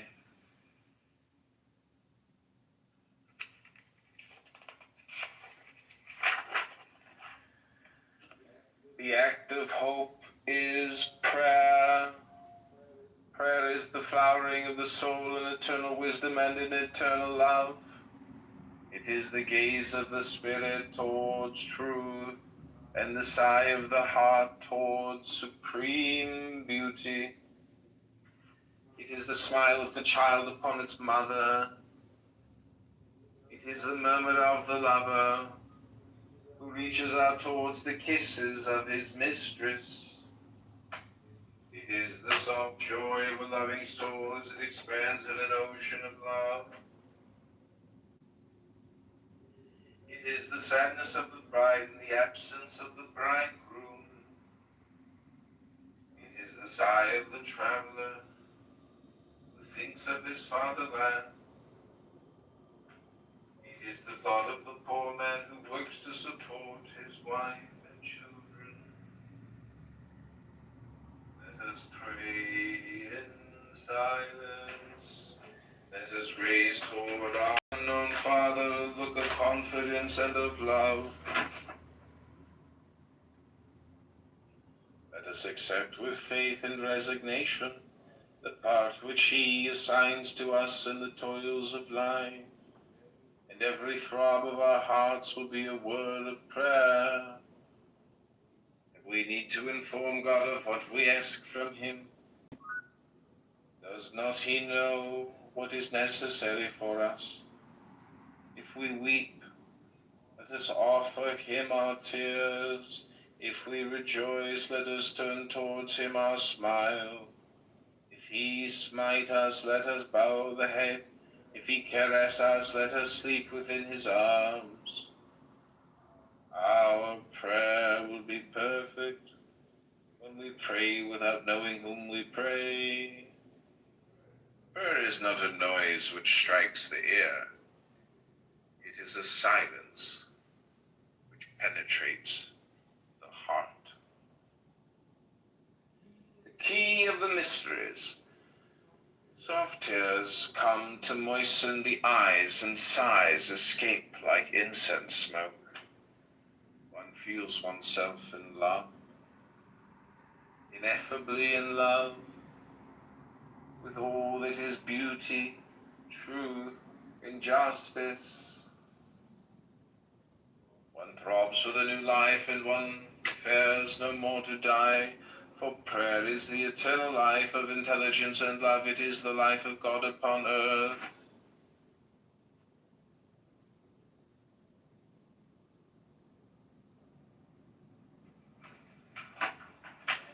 Love one another. That is the law and the prophets. Meditate and understand this word. When you have understood,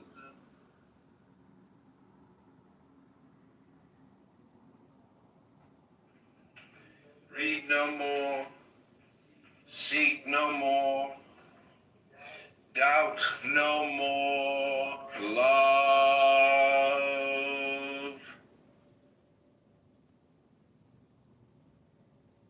I have already said to love is to give.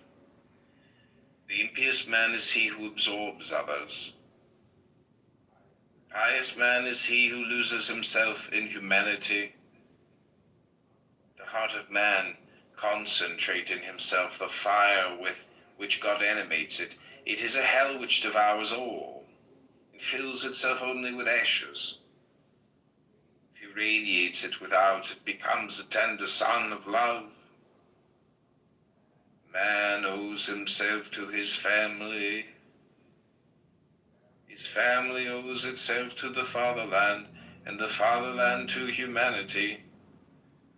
The egoism of man merits isolation and despair. That of the family, ruin and exile. That of the fatherland, war and invasion. The man who isolates himself from every human love, saying, I will serve God, deceives himself. For said St. John the Apostle, if he loveth not his neighbor whom he hath seen, how shall he love God whom he hath not seen? One must render to God that which is God's, but one must not refuse even to Caesar that which is Caesar's. God is he who gives life. Caesar can only give death. One must love God and not fear Caesar, as it is written in the Holy Book. He that taketh the sword shall perish by the sword. You wish to be good? Then be just. wish to be just, then be free. The vices which make man like the brute are the first enemies of his liberty. Consider the drunkard. Tell me if this unclean brute can be called free. The miser curses the life of his father, and like the crow, hungers for corpses. The goal of the ambitious man is ruins. It is the delirium of envy. The debauch spits upon the breast of his mother, fills with abortions, entrails of death. All these loveless hearts are punished by the most cruel of all tortures, hate. Because take it to heart, the expiation is implicit in the sin. The man who does evil is like an earthen pot ill-made. He will break himself. Fatality wills it. With the debris of the world, God makes stars. With the debris of souls, he makes angels.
Trust, His truth shall be thy shield and buckler.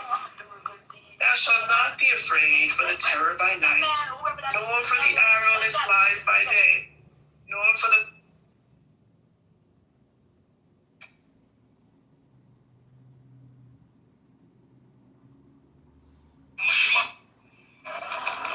I thought you.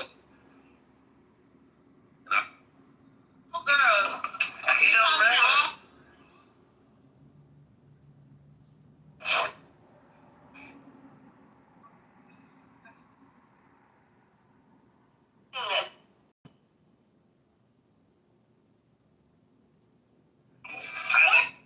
Woman want. So, now I have a wife, so I just stop, like, on that Who time. are you? Yeah, I have. You're a married man? Wait a minute. Which wife, legend? Tell us. Titi, the Turkish woman. Really? Mashallah, she's a foot. Earlier. No, so why would you do it again? Because that apology covered that time. No, bro, that's not how that works, bro. You ain't Jesus, nigga. So you wrong.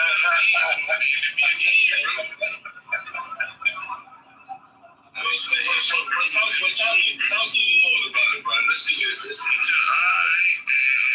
I'm telling you. And so now I'm telling everybody else, now I'm taking to the congregation. I see this nigga right here. Doing this trash, bro. And I'm saying, hey man, this is offensive, man.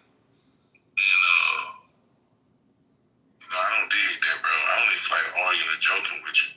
Because I seen how you had to deal with Yoshi earlier. Yoshi had to deal with you. You know?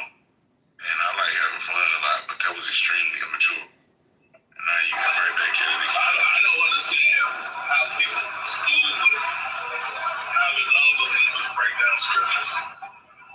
I'm not cool with nothing. You sit there and listen to it. there's all you. I don't have to explain the problem of the word is there to you because you're already familiar with that one. Yeah. But my neighbor is a Satanist and he kicks his dog and he beats up his children and he sells fentanyl to the kids next door. Yeah, right. That's good enough. But then the other word evil, the way it's being used there, kind of it implies that it's like something substantive itself, right? Of course. Your neighbor is made out of evil or something like this. Bullshit. Yeah. Oh, and another part of the theory is that the whenever we make a moral judgment, including something like that is evil, but more generally just like that's good, that's bad. Well, you can just say I don't like that. Right. That too. I'm an emotivist, so I basically think that all moral judgments reduce down to I don't like that or I like that. Yeah, I think that's a valid thing to consider. Right. And for me, what that means is that everything reduces down to those. And so it's really rooted in... And to everyone's personal experience. Into our personal experience. We've got a lifetime of personal experience and a bunch of stories that we've made up or inherited or somehow come into contact with. And that's it. That's what we got. We've got however much experience and whatever stories we've accumulated to try to make sense out of that experience. Yep. And our stories we've inherited and stuff. What? I said, and our feelings about those experiences. Yeah. Well, the feelings about the experience, the feelings that arise. Well, those are just more experiences again. I mean, that's the thing is ultimately there isn't anything but experience. I mean, because even the stories come to us through experience. Either we read them or we hear them. So it gets a little self-revolving and complicated because you can't get away from it. There isn't really anything but immediate sensory experience. The rest is all immediate sensory experience too. Well, yeah, I'm not an idealist in that I think there's only sense experience, because I think it's even when we say like the experiences come, well, they come from where, right? But I do agree, of course, that it's not like I can get out of my experience. I can't somehow step out.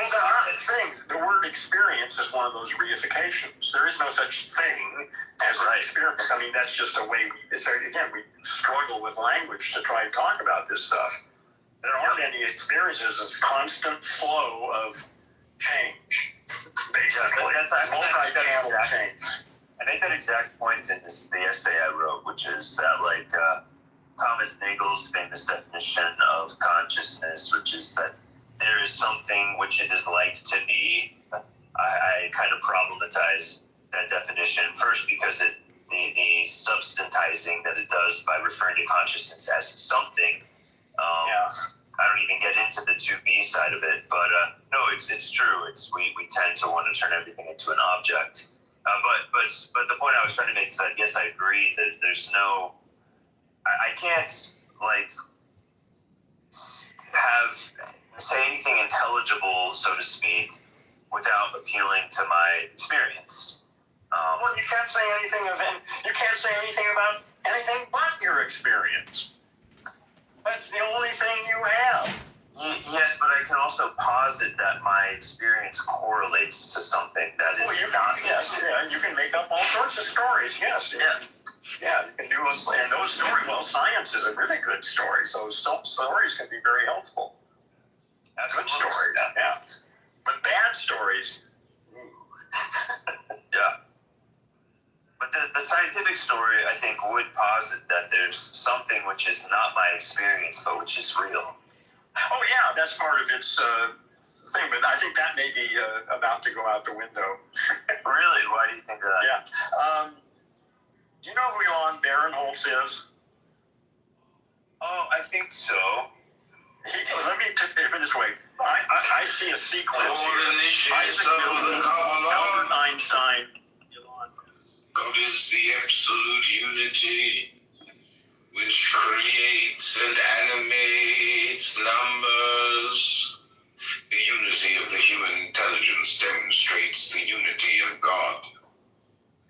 The key of numbers is that of creeds, because signs are analogical figures of the harmony which proceeds from numbers.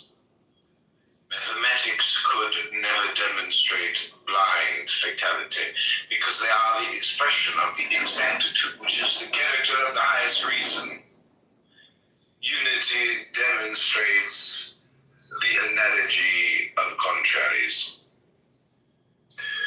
And Fenelon compelled the admiration of even the most impious centuries, quelled and advanced the laughter of the children of Voltaire before the imposing dignity of their virtues.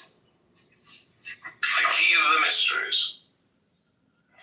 It is by charity, finally, that the folly of the cross has become the wisdom of the nations, because every noble heart has understood that it is greater to believe with those who love, and to devote themselves than to doubt with the egotists and with the slaves of pleasure.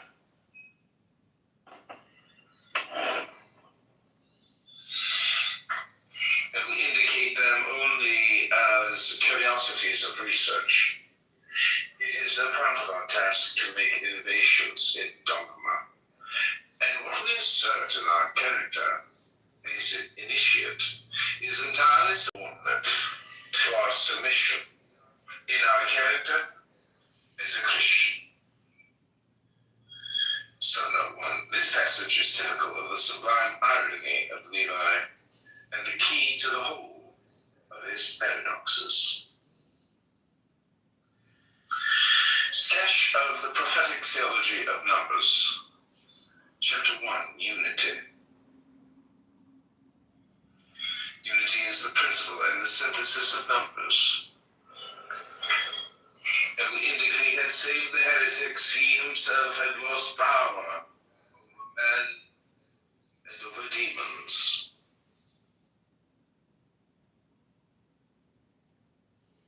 In the bride of Eros, Adonis, raised from death, found again as Venus in Olympus, Job, victorious over evil, recovered more than he had lost.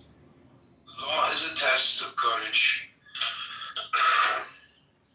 To love life more than one fears the menaces of death is to merit life. Elect are those who dare. Woe to the timid. Us, the slaves of law, who make themselves the tyrants, the conscience. Then man saw her to be. Keep vigil. Dost thou then believe that so thou wilt escape alone or almost alone from the enormous ruin of mankind? Who is not Lucifer the light bearer? It is Satan who calumniated love. To be rich is to give. To give nothing is to be poor. To live is to love. To love nothing is to be dead. To be happy is to devote oneself. To exist only for oneself is to cast away oneself. Does not he know what is necessary for us? If we weep, let us offer him our tears. If we rejoice, family owes itself to the fatherland, and the fatherland to humanity, by the most cruel of all tortures, hate. Because, take it to heart, the expiation is implicit in the sin to ourselves. The enormous ruin of mankind, oracles of hate, destruction, to the false gods of selfishness and to the false gods of selfish a faith, the social expressions of the tendencies of faith at a given epoch. It is that which proves the church to be infallible, evidentially, and in fact. God is necessarily the most unknown of all beings because he is only defined by negative experience. He is all that we are not. He is the infinite opposed to the finite by hypothesis. Faith and consequently hope and love are so free that man, far from being able to impose them on others, does not even impose them on himself. These, says religion, then man saw her to be so beautiful and understood her to be raised from death, found again is Venus in Olympus, Job, victorious over evil, the cost of exile. Liberty is not license, for license is tyranny. It is a part of our task to make innovations in dogma, and what we assert in our character life.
Trip to the big land couch starting. How heavy could it be? Hey, you're supposed to hold garbage. Let me come in. Come on, I just bought these back. Classic banana peel. Really? Great. Locked up.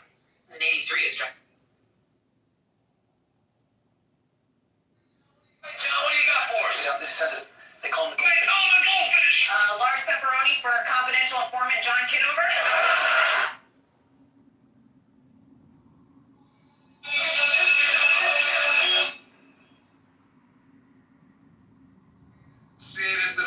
With atheists and anarchists. They picked up these appalling blasphemies from their lying and lawless lips. I had no doubt that a few more years of experience of the advantages of the company of Christian gentlemen would wean him from these incoherent and infantile paradoxes. I hastened, however, to change the subject. I reminded him of the time boot and saddle. He said with brusque bonhomie, "Friend Thornley is getting impatient." Green clapped his hand and said, and pressed my hand. "You poor man," he said. "I pity a man who is not tortured to the limit of endurance by the fact of his being a man." That is like. A meek, mild, more created with atheists and anarchists. Picked up these appalling blasphemies from their lying and lawless lips. I had no doubt that a few more years of experience of the advantages of the company of Christian gentlemen wean him from these incoherent and infantile paradoxes. I hastened, however, to change the subject. I reminded him of the time boot and saddle. He said with brusque bonhomie, "Friend Thornley is getting impatient." Green clapped his hand on his head and pressed my hand. "You poor man," he said. "I pity a man who is not tortured to the limit of endurance by the fact of his being a man." A meek, mild, morbid, with atheists and anarchists. They picked up these appalling blasphemies from their lying and lawless lips. I had no doubt that a few more years of experience of the advantages of the company of Christian gentlemen would wean him from these incoherent and infantile paradoxes. I hastened, however, to change the subject. I reminded him of the time Putin said. He said with brusque air. This is the one that I look like that. Oh my god, I was thinking that too. She looks intersex. I think she might have been showing her mask tonight. No. I'm telling you. These photos are very sus. Oh my god. Wait, is that her on the front right? Is that not Malibu? Daddy, did you have a Daddy? I thought that was Malibu for a second. Daddy, did you have a nose job? No. Yeah, what the fuck? Her nose looks better in this picture than it does now. Ew. So I think her nose looks smaller now. My eyebrows look like shit. Like, I don't know. Look at the shape of them. No, Danny, this is not you. If this is you, you're a tranny. No, she's not. Stop being mean to her. No, this isn't you. Like this is a tranny man. That's me. Yeah, that is me. Look, they're pushing me out of the way because they're like, why the fuck are you in a I forgot to screenshot that. Can you send me the screenshot, please? Oh, did she remove it already? Yeah. I have no idea. Wait, shit. No, I got it. Actually, never mind. What are you gonna do with it? Like, okay, I don't know. I got it. I need to do with this picture. Danny, do what you want with it, but I'm gonna get in the shower and wash my balls, and I'm gonna try to not think about you. But guys, you all know the meme where you're trying to put your charger in the plug and against the wall and you can't find it? I'm that meme right now. Do you know what I'm talking about? I screenshot the picture of Malibu, Sahi. Oh my gosh, this is so annoying. Go in. This is what. Take that picture down. I know. I love how Dimitri is the one sharing. There's more. I love this photo so much. I might frame it. There's more. I want to see it. It's more of Danny. So he has more pictures of me from Dimitri that he didn't post. So what is he saving it for a rainy day? Did Dimitri post this, Danny? Yeah. Oh, wait. She was going to sing for me again, so she was doing these pictures of her. I see what happened. So he had posted the picture and then baited Dimitri into posting about ugly ones of me. So I think this picture that Yasmin has of you, because you have big boobs and you're wearing this big shirt, makes you look bigger than you really are. Like, because of your arms and your legs, you look pretty slim. I think it's just because of your boobs and you're wearing a big shirt and it makes you look bigger, you know? Yeah, but it's just like a terrible. Look at where the shorts cut. They cut at the worst place. Yeah, it's a terrible picture, and it's like should never have been shared. It's not right. You find a more terrible picture than my viral video. What are you guys gonna do with the screenshot of this picture of me when I'm like 18 years old? John, I got the groceries. You should that be torments of hell for Dude, when I was like in the 4th grade, my eyebrows connected to my forehead. I look like half retarded. Yeah, I have like a unibrow, but they don't My baby hair and my eyebrow hair were just so close to each other. Oh, my son was gonna love that. Just let me get 60 seconds to regroup before you.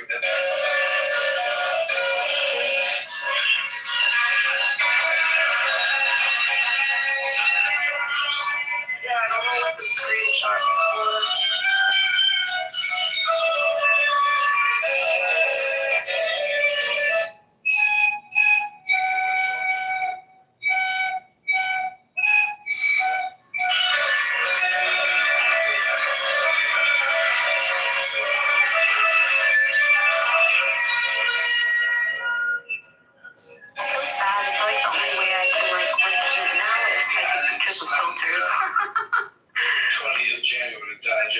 Why? Because no one sees it. No one sees the star. No, it's not as filter. No one cares, you know? It's more interesting if they do see it.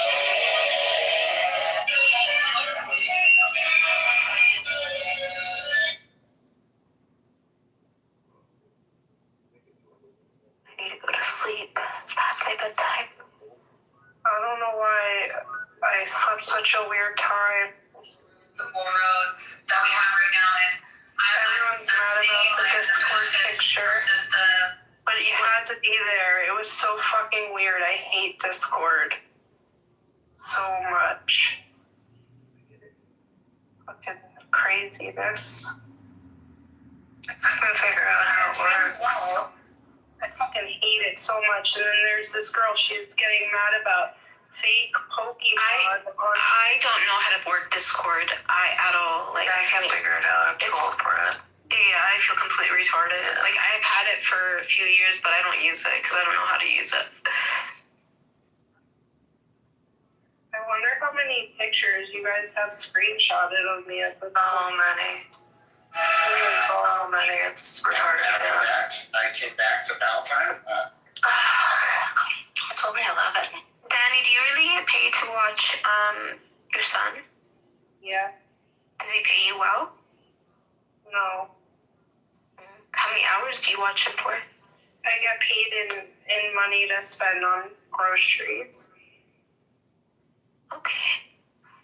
You guys don't buy groceries. You eat out 3 times a day.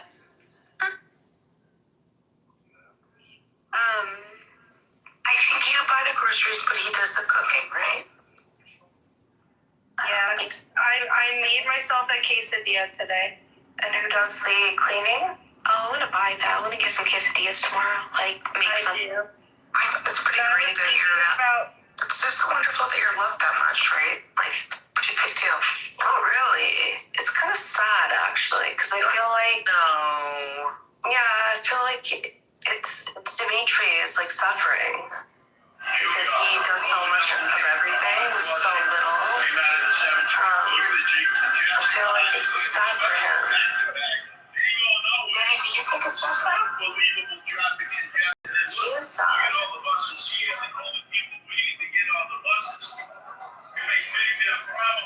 You're so mean to him. It's like hard. I feel bad for him. You know what happens when I'm nice to him? I don't know, but you guys are awful. You're awful to one another. You're like siblings. But you're definitely the instigator.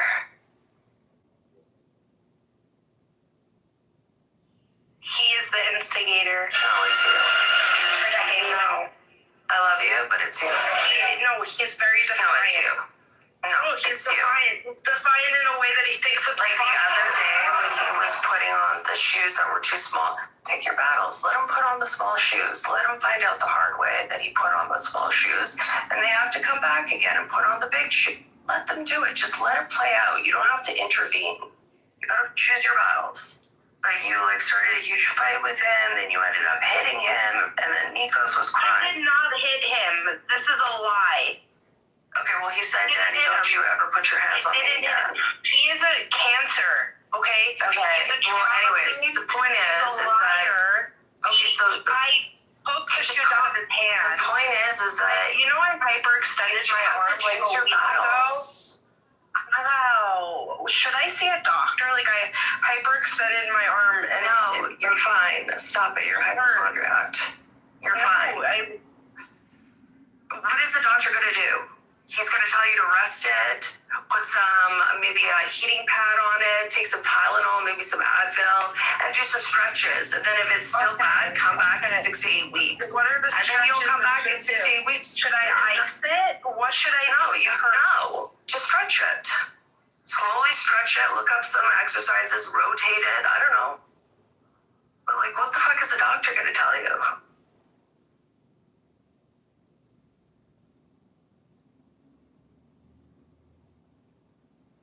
Anyways, why did you just deflect from the conversation? What was it? You being the instigator with Dimitri. He's the instigator. No, if you let shit go, it would resolve like 70% of your fights. If you just kept your mouth shut and let him figure things out on his own. Like with Nikos, because you're always telling him, don't do that, do this, don't do that. Just let him do it. And Nikos will let him know. And you can just sit back and watch and enjoy it. So my son is autistic. He can't really let him know things, you know? Danny, it's his father. It's not a stranger. He can communicate with his father too. And his mother. He knows what to do. I think it's kind of, I'll keep my mouth shut. I don't have expertise on this topic. I mean, I'm nobody, like, I don't have expertise on this topic or anything, but I think it's kind of dangerous to be dismissive of, like, your son's abilities and just say, my son's autistic, because I feel like you're gonna, like, set him up to where yeah, exactly. Okay, so I was diagnosed with autism as a kid, and I found out as an adult. Because my parents never told me. Shoes, so the kid's gonna get blisters and his feet are. No, he won't get blisters. Within 10 steps outside of the door, he will start screaming and ripping his shoes off because they're uncomfortable. He will not get to the point of blisters. Okay, and children do not have that kind of endurance. And when he does that, Dimitri will have to come back and change his shoes. No, stay quiet. He will yell at my kid to he won't. Because he will not realize. Okay, so Danny, it's either you yelling at. Shouldn't have to do that. Okay, Danny, I don't know. The alternative is you yelling at Dimitri and Nico's crying because mom and dad are fighting again. I don't want to say anything about the dynamics between your relationship because I don't know anything about it. But I do want to say I know somebody whose son, they kept telling her and her husband that their son was autistic, and they kept saying all these things to him. But like they kind of fought against it a little bit. He's maybe 7 or 8 now, and he's doing really, really well. He speaks. He has some behavior that's like, well, he rocks back and forth, but it's like under control. But I feel like if his parents just were like, oh, my son's autistic, and kind of went that path, then he would not have succeeded to be like what he is right now at 7 or 8. Like they put him in the best schools, made sure that he had like good like health, and I don't know how to explain it, but just observing them. I think it's not what level they are, whether they're level 1, 2, or 3. Because each one. Because I know another child who's like truly like could not communicate whatsoever. Like just whatever it was, like nonverbal. So like it was, and I think they're probably a teenager now. I don't really see them that much. It was pretty bad. So Danny, I'm more concerned about like your son's development rather than your relationship. Like that's not none of my business. How old is he? How old is your son? He's 4. He's very young. Is he talking? Yeah. Okay, good. So like, okay, say why do you think he's autistic? Grab the 4-year-old's hat for school. It's cold. Okay. It's 20 degrees. He'll be like, no, he doesn't need a hat. I'll be like, that's defiance, you know? Autism is also it has to do with Dimitri being right. So you know what I said to Dimitri? Shut up for 1 second, Danny. Let me just explain the story. I said to Dimitri, I said, I'm finishing the story. I said, if you're gonna be defiant, he's going to be defiant because he's going to observe the defiance. What happens? They go. My son is licking the door, and Dimitri goes. So let him lick the door. My God, it's not the fucking end of the world. Dimitri goes, can you please not do that? And my son goes, no. Danny, I need to bring it to you. You understand? You do more damage to your son. I have heard your son crying because you and Dimitri fight and swear at one another. I've heard him more than 5 times now in the last year. Your son crying. This is doing far more damage than Dimitri and licking of walls, okay? This is causing the damage.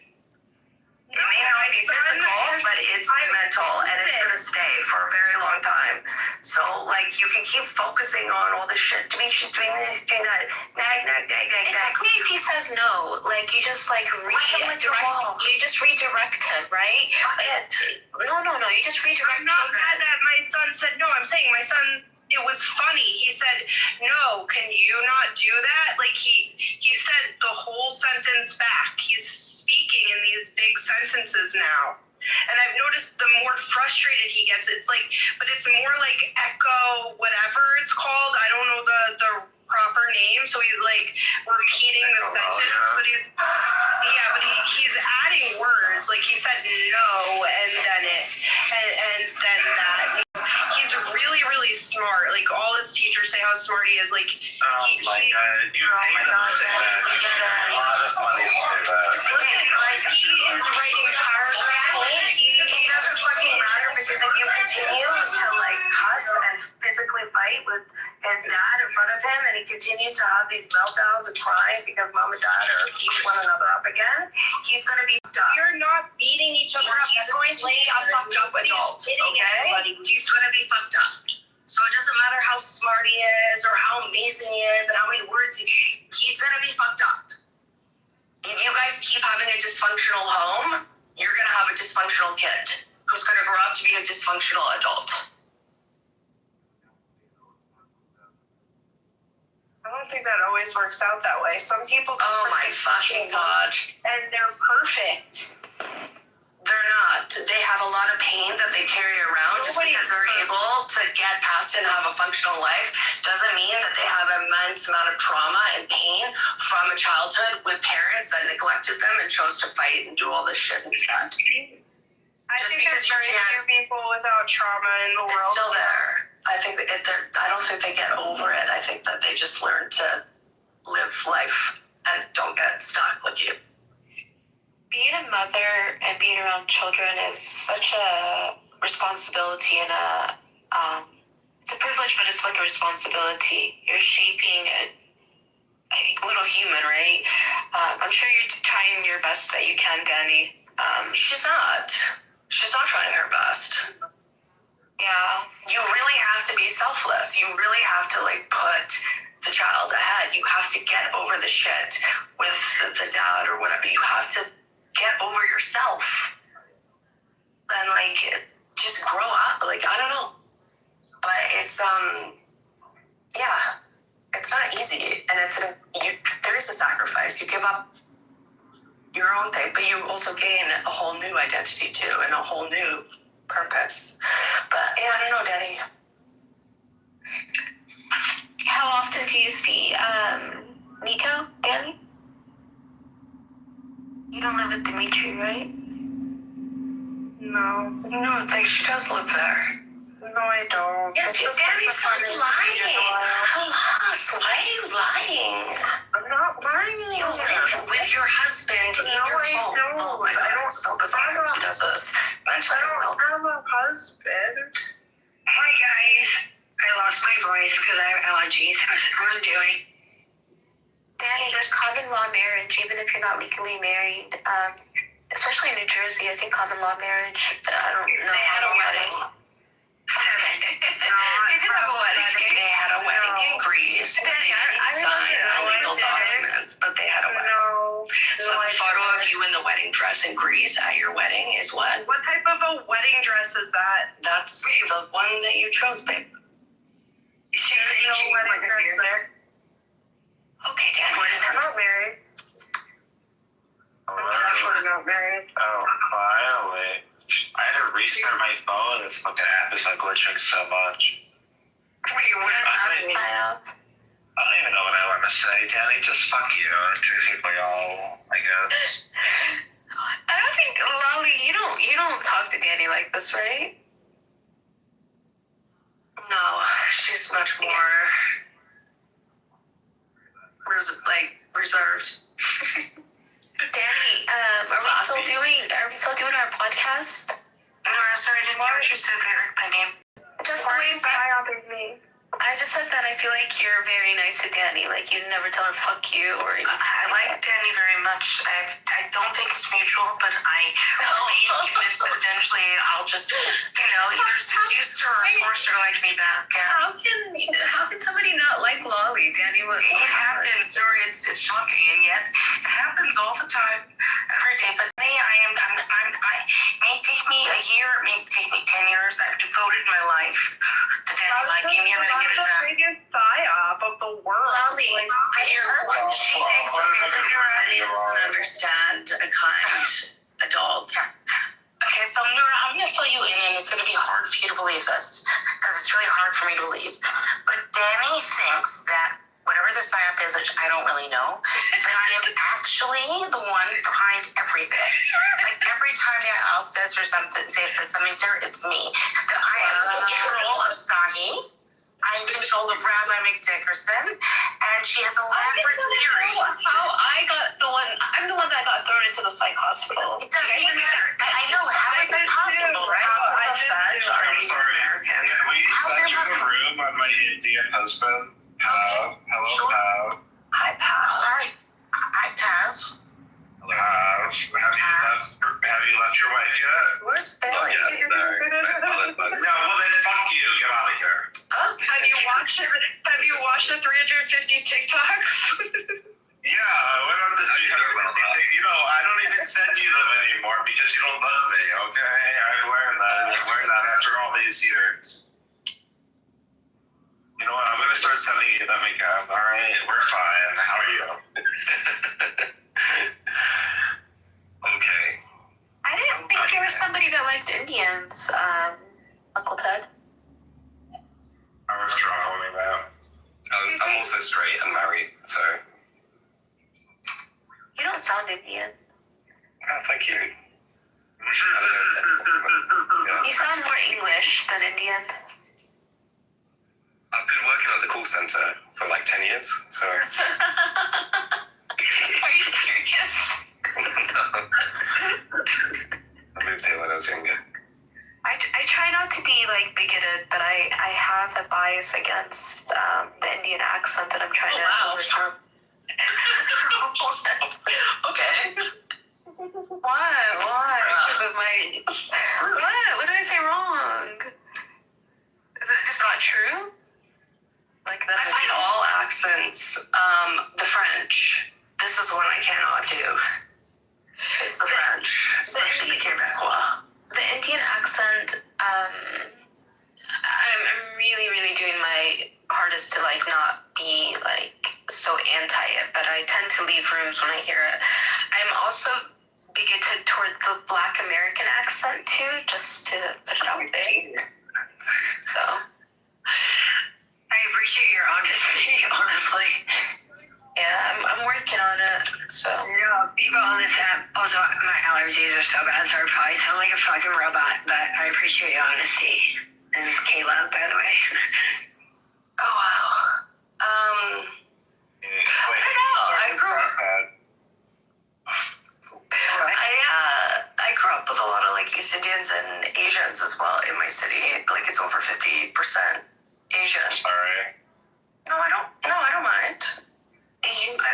Technically I'm Asian. But, no, they're nice. I think people, I don't know, very nice people. I didn't say anything against the people, it's just the accent itself, like it. You don't like it? Yeah, the accent itself, it's hard on my ears. What accent do you like? I like a Midwestern white accent. Yeah. What's my accent, Dora? I hear more gay than accent in your accent. But surely there's an accent beyond the gayness, no? I don't hear it. I don't know what that means. Like it's It's not like a Californian girl. It's distinctly gay. That's me. Do you want to know why I sound like that? You don't sound Californian, sweet. Why? Because that's where, like, I grew up on the West Coast. It's a West Coast accent. Just shocking. I know.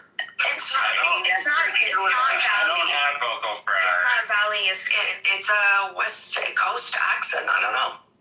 It's a West Coast. Oh, I don't know. LA. Yeah, I feel like Lolly's so disappointed in me right now, but I'm sorry, Lolly. Why? Because of my bigoted statements. What do we you're a horrible person. We're all You bigoted. know what? Some of us just try to move forward, and others of us just lie the filth with which we were created. You know, that's just really all the difference. We're all brought up with so much bias. It's crazy that anyone thinks they're not. That's what's crazy to me. Like a super progressive friends who think that somehow they're raising children without biases. That makes me laugh. I just don't know what to do with myself. Yeah, for sure. Of course we are, but like either you sit where you are and you're like, oh, the one perspective I was born into, that's the correct one, or you're like, every day is a new revelation. Though I'm absolutely off. I don't know. I think about that every day. Like, we know the brain works that way, and that's what it is. I was serious about the thing about Danny, though. She actually thinks I'm running the entire world, probably, but definitely snaps on her. I just want to take a moment to recognize the Australian accent is one of the worst accents in the world. Yasmin, I love it. Oh my god, it's so. I can't stand it. I love with Australian men. Chris sounds dumb loud. I'm married to an American, but I love an Australian accent. Obsessed. Can't do it. Australian men are so sexy. Oh my god. Oh, no, they're so sexy. You know, they're so emo. No, they're so emo. They like cry too much, so I don't like them. I like an unemotional man. Hemsworth. Yasmin, I was friends with this girl. I knew her sister. She lived in my town, but she lived in California, and we were friends on social media.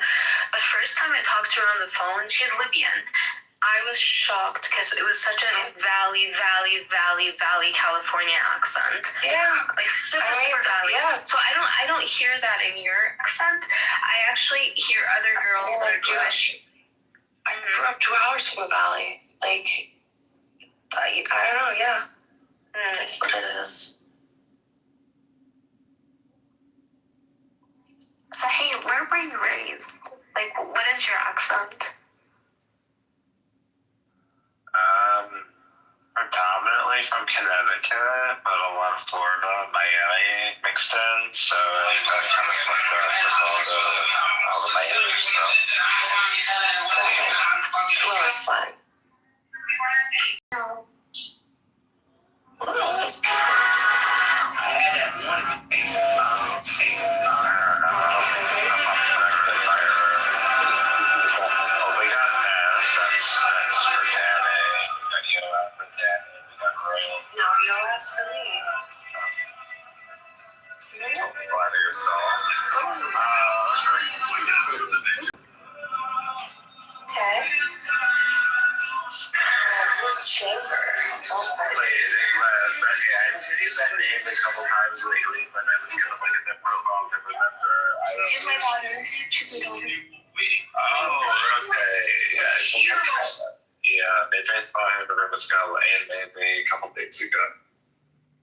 My daughter was 22. I had her when I was 18.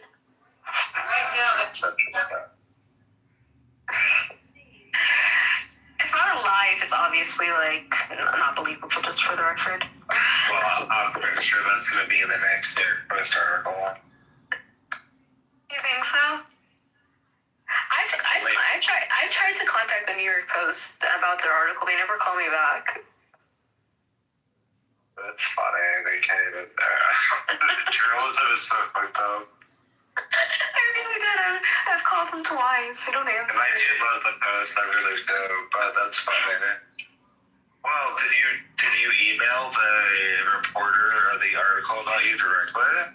They did give me her email because I wanted to talk to her, but I did not send her an email about it, but I did send an email. Let me look at my email that I sent. I sent it, on January 15th. But she responded, right? No, I just sent an email, nypost.com test. I just wanted to see if it went through. Like, that was the only thing that I emailed test, yeah. Alright. Yeah.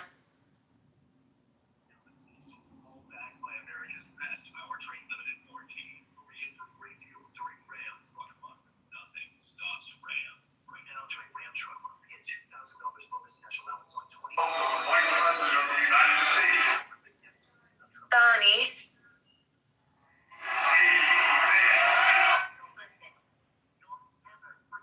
Anyways. Danny.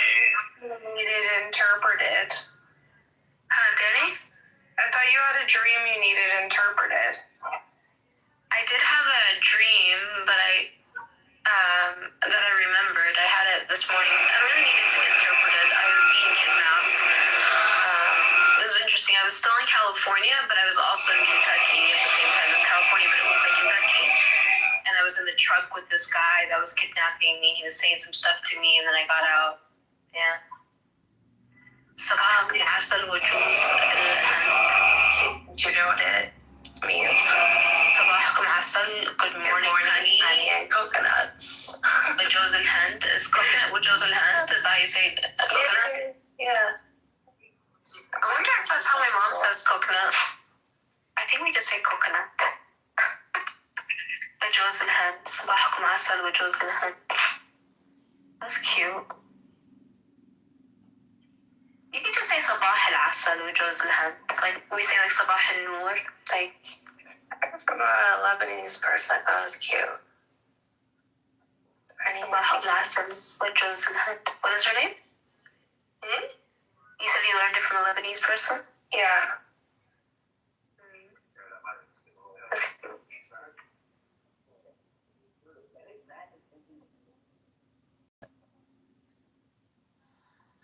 The thing I'm just going to say this, not to be annoying, but the thing that I hate about my injury is also I feel self-conscious about my speech. I feel like I have to articulate more because it's, I don't know, I feel like I'm kind of slurring my speech. Have you all heard, like, noticed that, or is it just in my head? I think it's in your head.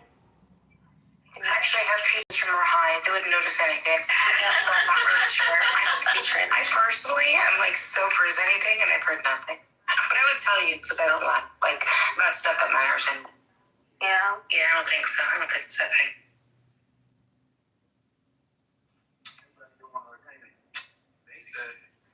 I can hear me echoing. I can hear my TV. I'm going to mute. Don't worry. It's so funny.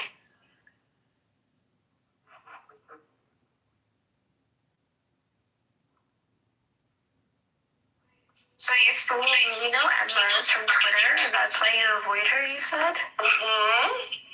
Yeah. She's crazy.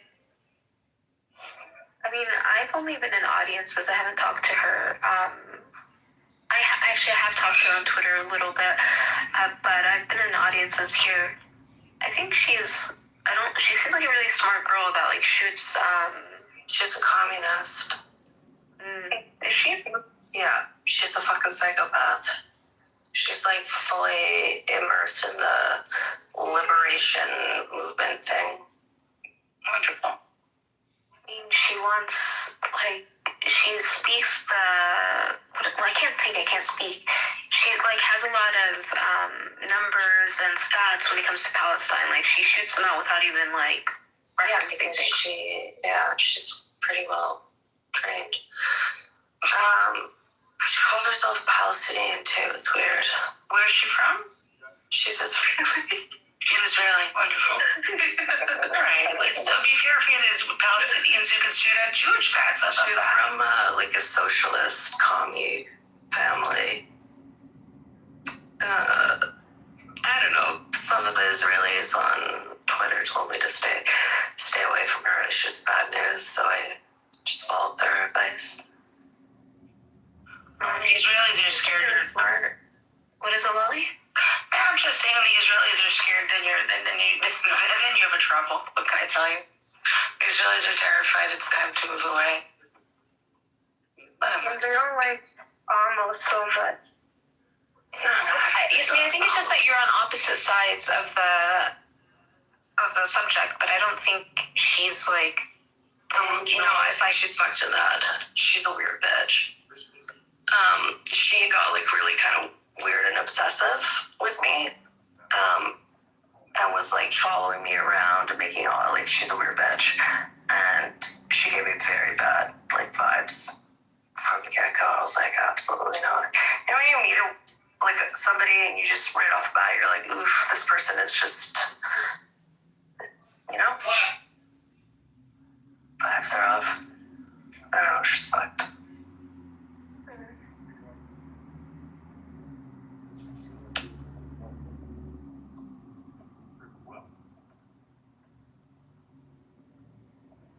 At least Buttercup,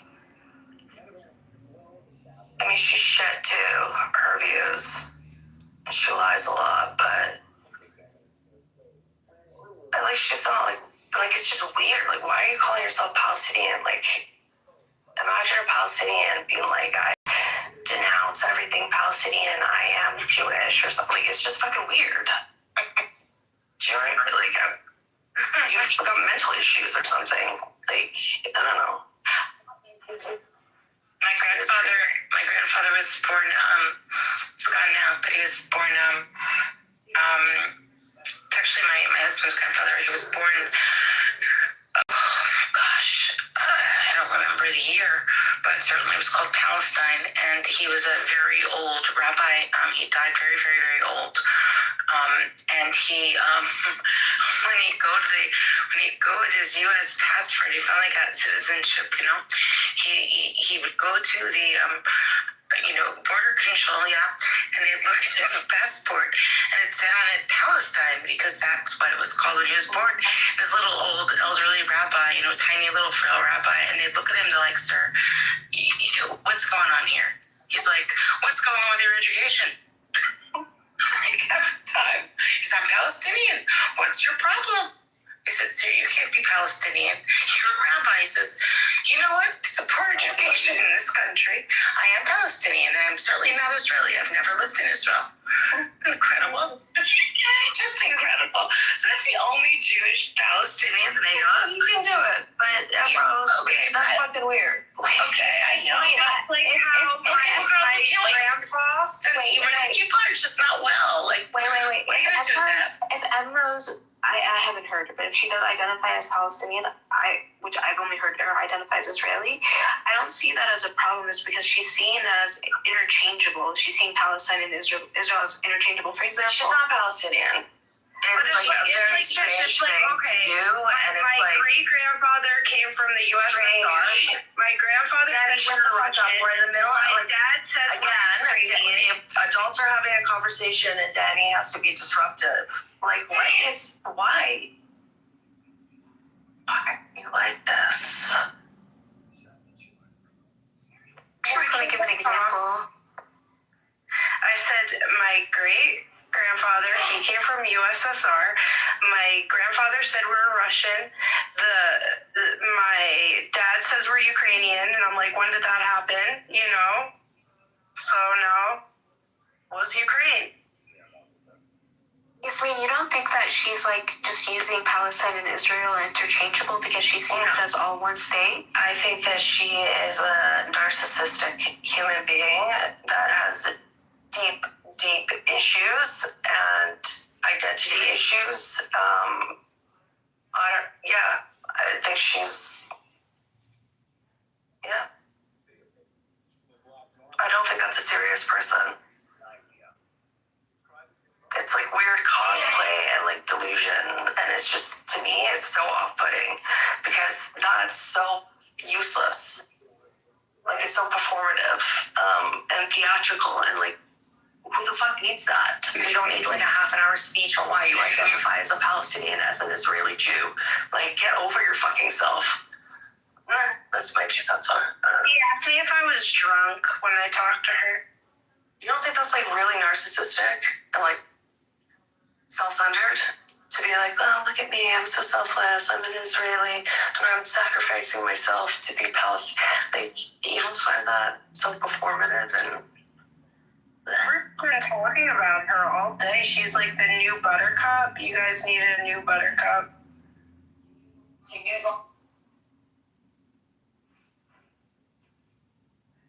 I just don't listen to her. I just want, for the record, to be known that Lolly is my favorite Jewish person on the app.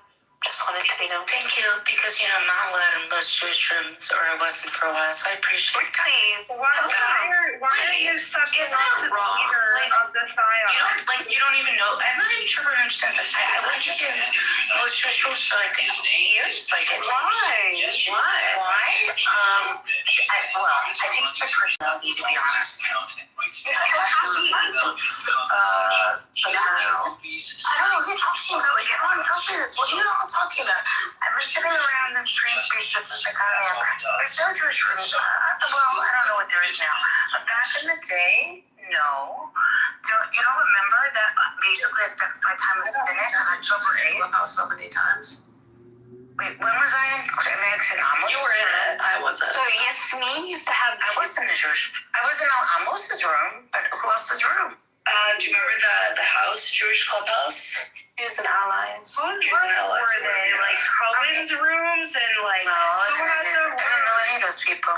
I didn't know those people. So back in, I'm trying to think where I was October 7th time. Before October 7th, Yasmin used to have this house called Jews and Allies, and there was these crazy people that had like the most disrespectful names. Like they had like cursing out prophets as their screen name. And I woke up one morning, it was like 5 o'clock in the morning, and I go into this room. Did I have? Jews and Allies, remember? Jews and Allies wasn't my house. That was George Rivlitsky's house. You had another, well let me tell you. And I was banned from that house. No.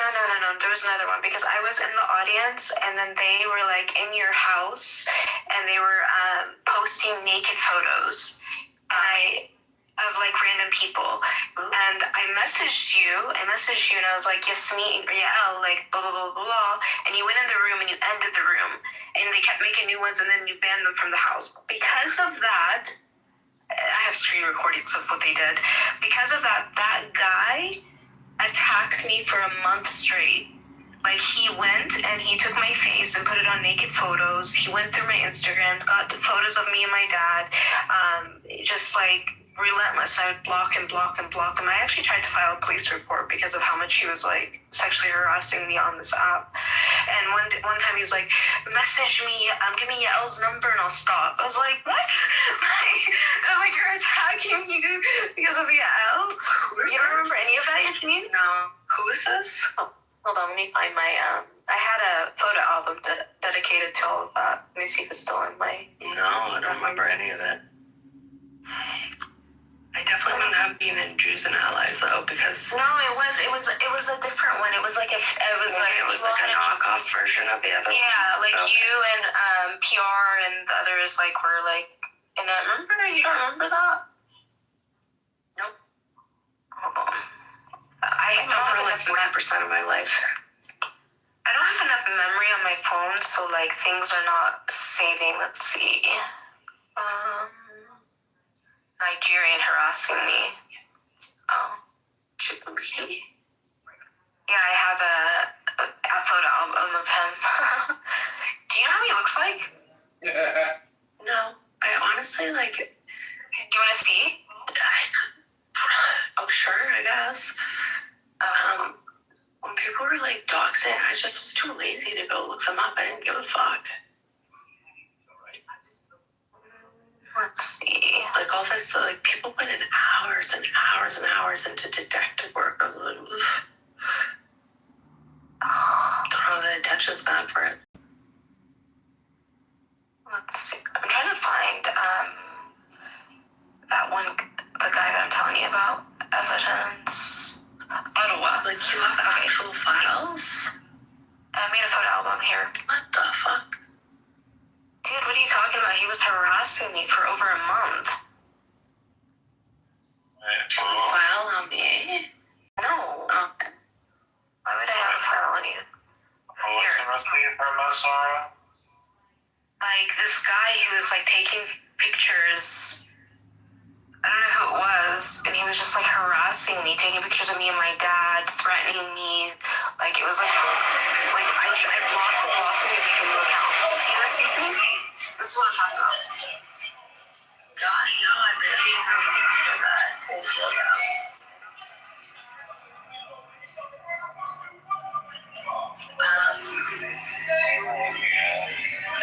I blocked out for those years because it was so fucking toxic.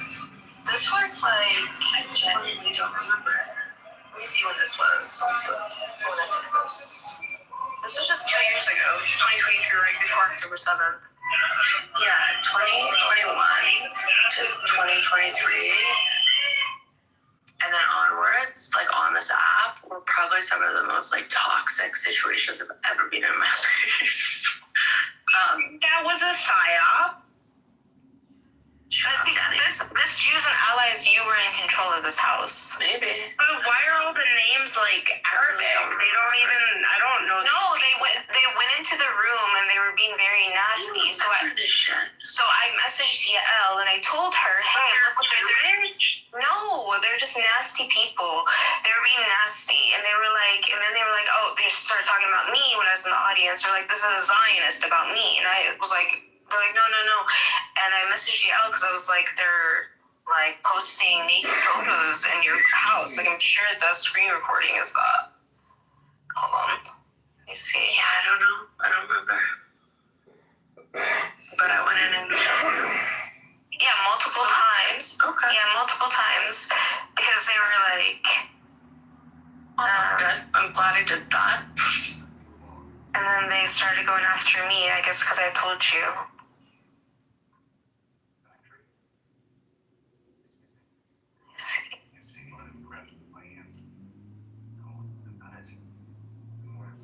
Yeah, ew. Like, they were posting, like, penises and girls being effed by dogs. They were just horrible human beings. Who were they? I never got to the bottom of who it was. Like, they were making,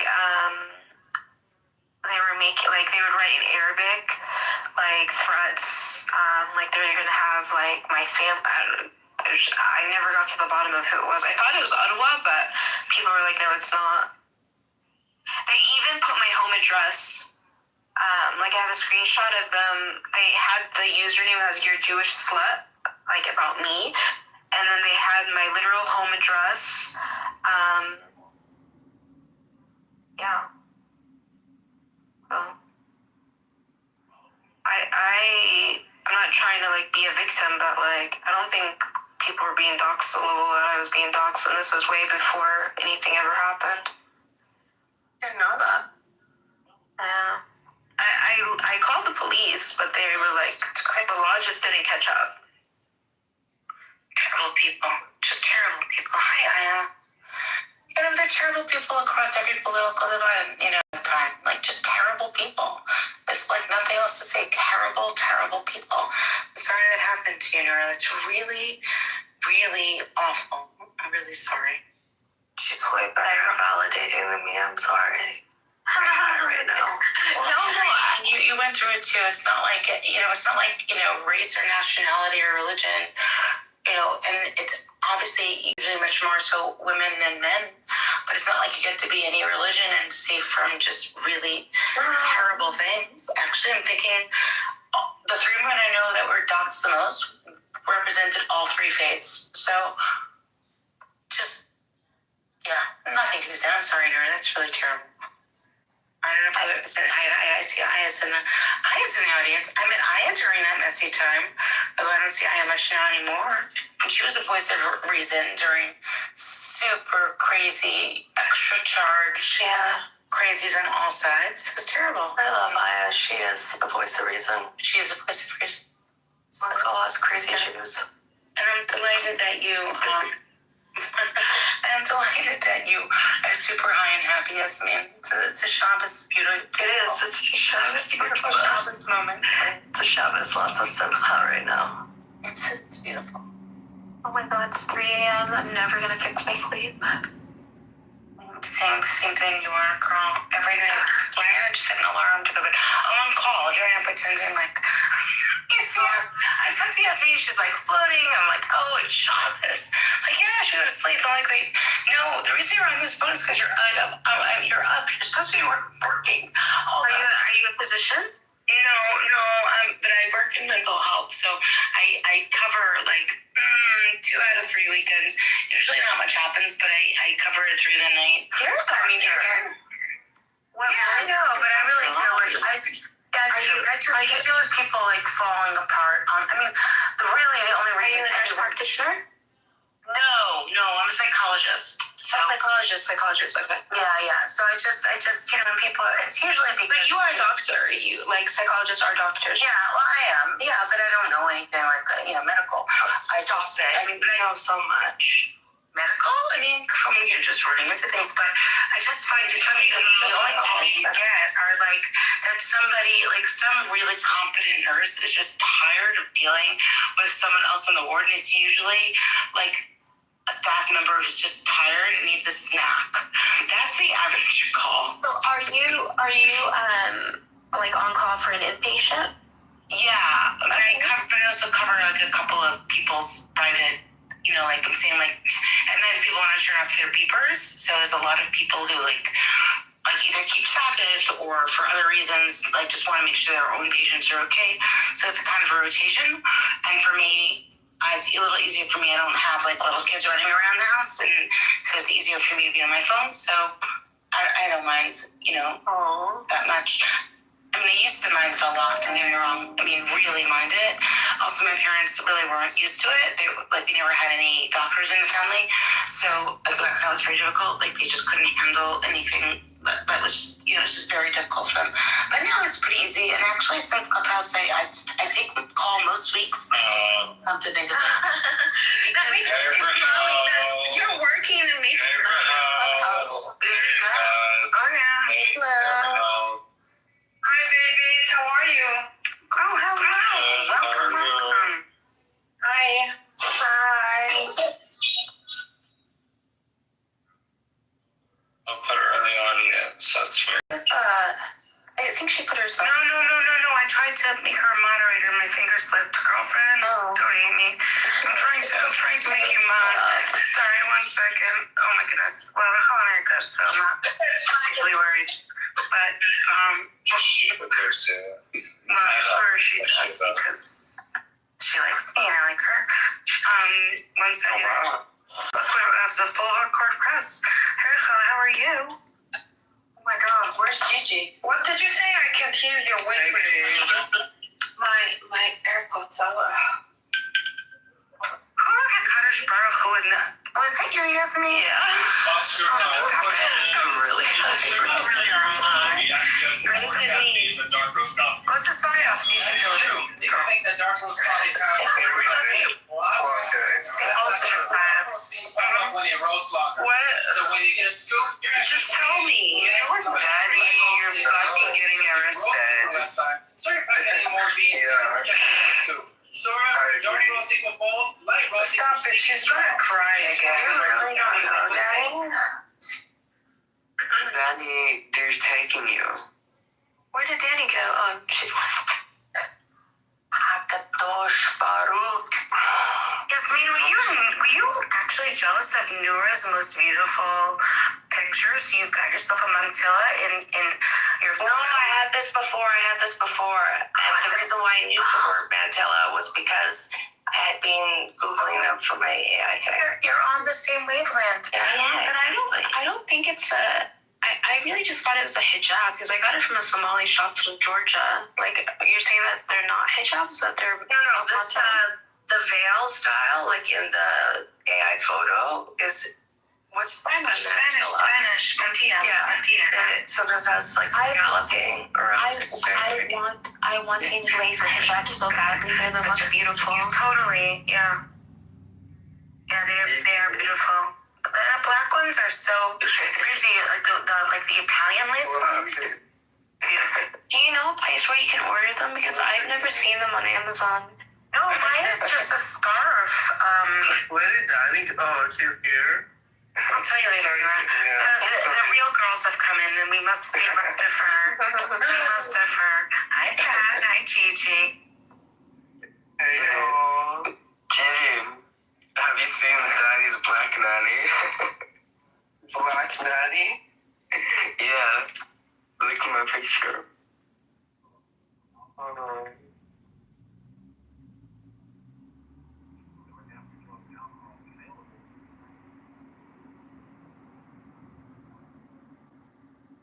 Danny. I always had Filipino nannies. But my brother and I started getting little Filipino, like Tagalog accents. So my mom decided to just be a stay-at-home mom. Oh, wow. Mm-hmm. Danny, it's a tayo. Your nanny. She's a tayo. Let's look at Diet Prada's Hitler, Melania, but let's not. Like, why? That's interesting. Why? You're so weird. Yeah, I sent you a message on Telegram. Okay. Danny, that's interesting that you had a black and you wanted to say the N-word in the other room. I said don't say the N-word, and it slipped out of my mouth for the first time ever, okay? Shut the fuck up, you lying ass nigger. I said, see, you're saying it, and it's not okay. Like, it's not okay. What am I saying? Come to New York and say it. Go to the streets of New York and say it. What am I saying? Say what you're saying on the streets of New York, okay? What did I say?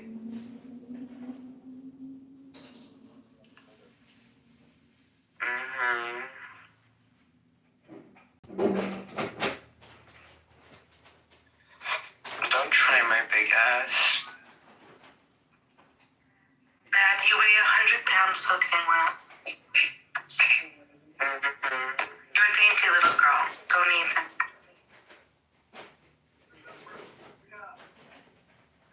So many spectators below. Dad, how are you? Did you have your meeting? No, they canceled it. And they gave me a new because they had something that happened, so they gave me a new Meeting for what? school. Okay, so when is it? You're planning to go back to school? Yeah. Okay, well, if I could be of any help, Dad, let me know. Okay? Of course. How did you change your mind, Dad? I sucked the teacher's dick. How was it? It was so biologic. Biologic? Are you gonna be in like high school or like university, like college? No, it's like a school for handicapped people. No, what disabilities do you have? No, I'm just kidding. It's a normal school. Okay.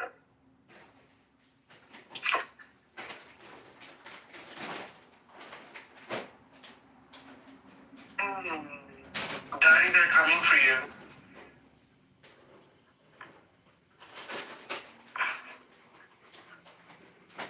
Danny. I've been making these oatmeal bowls every day for like 3 days now, and I'm loving them.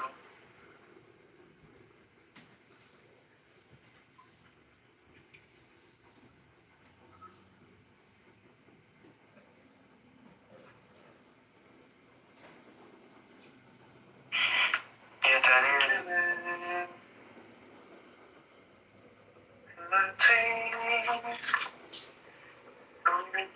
I heard this guy is using this picture of Danny. What about the picture? If you look at this picture, my new picture. Yeah. Yeah, this guy is using this picture. I heard.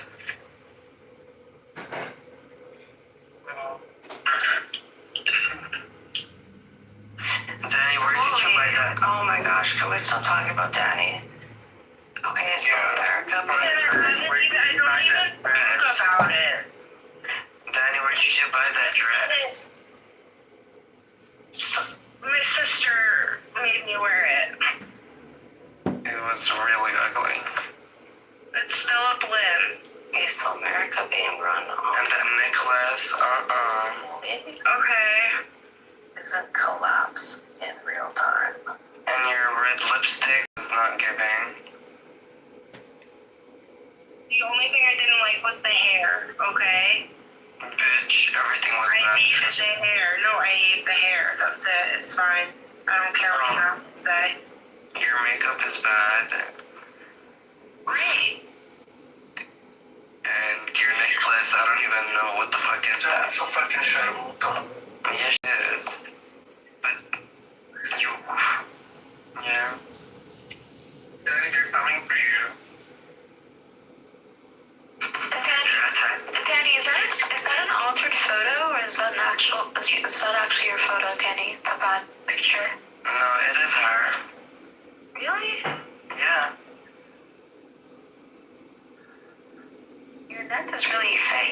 doesn't look like it looks like it was altered to make it look.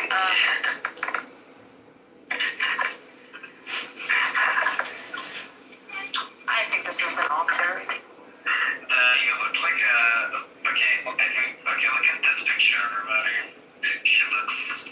Danny, you look kind of lesbian here.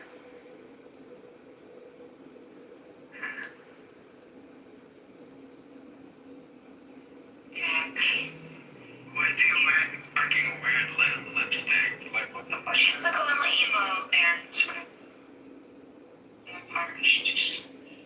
Okay, so what happened was this girl was wearing blue lipstick, so my good friend worked at NARS, and what we did was we mixed the blue eyeshadow, because of course they didn't sell blue lipstick anywhere at the store. So we mixed the blue eyeshadow with lip gloss to make this blue lipstick, and it's a troll, it's a joke. I don't think you get my sense of humor. Molly, I'm glad that you're getting paid while you're on Clubhouse. I'm not actually getting paid. I'm just on rotation, girl. But appreciate that. Yeah, appreciate that. I'm just on rotation because it doesn't make sense to people in hospitals without care. So I'm just on rotation. It's just what's happening. I don't mind. I mean, if you've had people in hospital, you've been in a hospital, you don't want people left there alone. Especially, weekends are just crappy. So. Yeah, weekends are forever. Weekends are forever, yeah. So I used to. I get paid sometimes, but most of the time it's just managing through. Because on Saturday morning it's a little better. Got a lot of freelancers. I think psych hospitals would be so much better if they went away from the medicine and stuck to the. What is it, like the different programs that they have, like art therapy? There's almost no, like, compared to it was in this country, like a generation ago, there's really nothing that's happening there that's meaningful other than just waiting until it's ridiculous. I really need it so much. Period. So, Lolly, you don't think, so you're thinking it's getting worse, the psych hospital? No, I think they're very bad now. I mean, but I'm saying 10 years ago, training, it wasn't Shy, come here, baby boo. There was programming, there were like things that happened. It wasn't just like a waiting room to watch you until you got enough well enough to get released. It was things happened. Yeah, for sure. Yes, I know you are holding. Yeah, of course you are. Oh my gosh, Shy. Period. Oh, my dad is dead, but yeah, you okay, girl? What? Yeah. Diana, when did your father pass away? I don't know. Ryan is not my name. He used to go by Ryan. I know, because it's a fucking clubhouse name. But yeah, I don't want to call you Satanist. You can call me Satanist, it's okay. So basically, I'm not going to talk about my dad here. What the fuck? But can we move on forward with the Yeah, we can, of course, babe. I'm so sure someone will sexually harass you if you just want to talk about Danny's outfit here. Let me see. Where's Danny? I cannot see. There she is. Hold on. Let me see. What the fuck outfit? What outfit? On my picture. Låt mig se. Snälla, jag ser kärlek från långt håll. Oh, herregud. Never mind. What the fuck are those leggings? Hold on. Let me see. What the fuck are those? Like, what the fuck, Danny? Well, what did you say? I'm gonna find you the US of fucking style you over. It's okay. So Man, where are you getting these pictures from? Hi, Lolly. From the FBI. How are you, darling? Hi, Jasmine.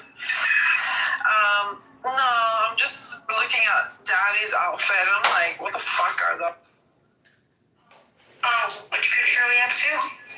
The pink leggings. What the fuck is that? The long night.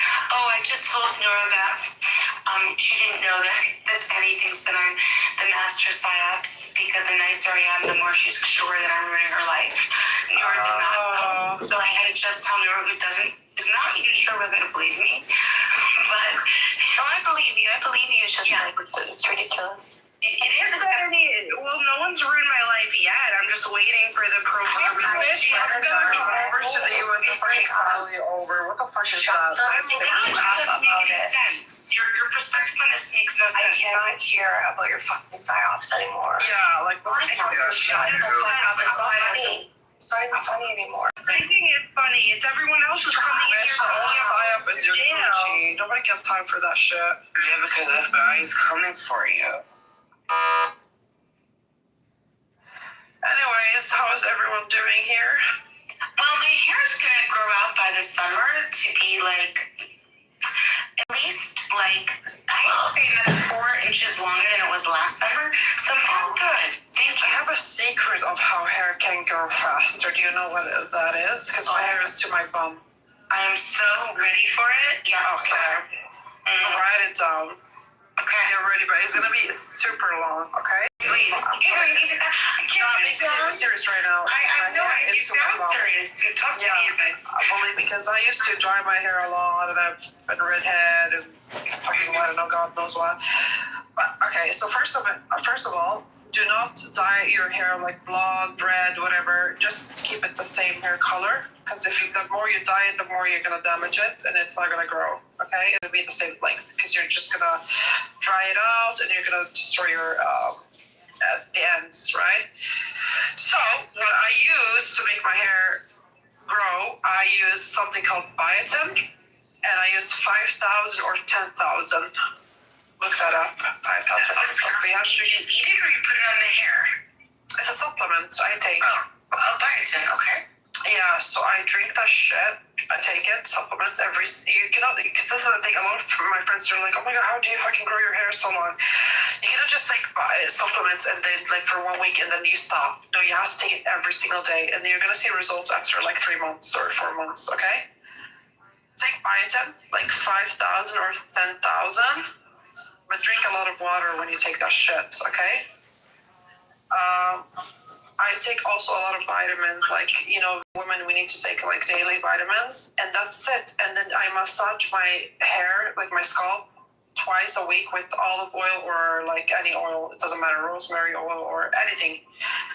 I used to use black seed oil, and I swear to God, I kid you not, my hair is literally to my bum. It's so fucking long that I even sit on it sometimes.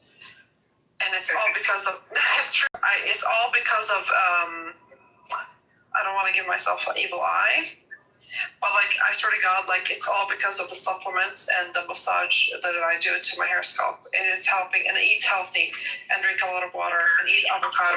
You were also telling me the other day about the oatmeal bowl. I remember you were saying that when you used to be going to the gym and like workout, you used to eat real good stuff.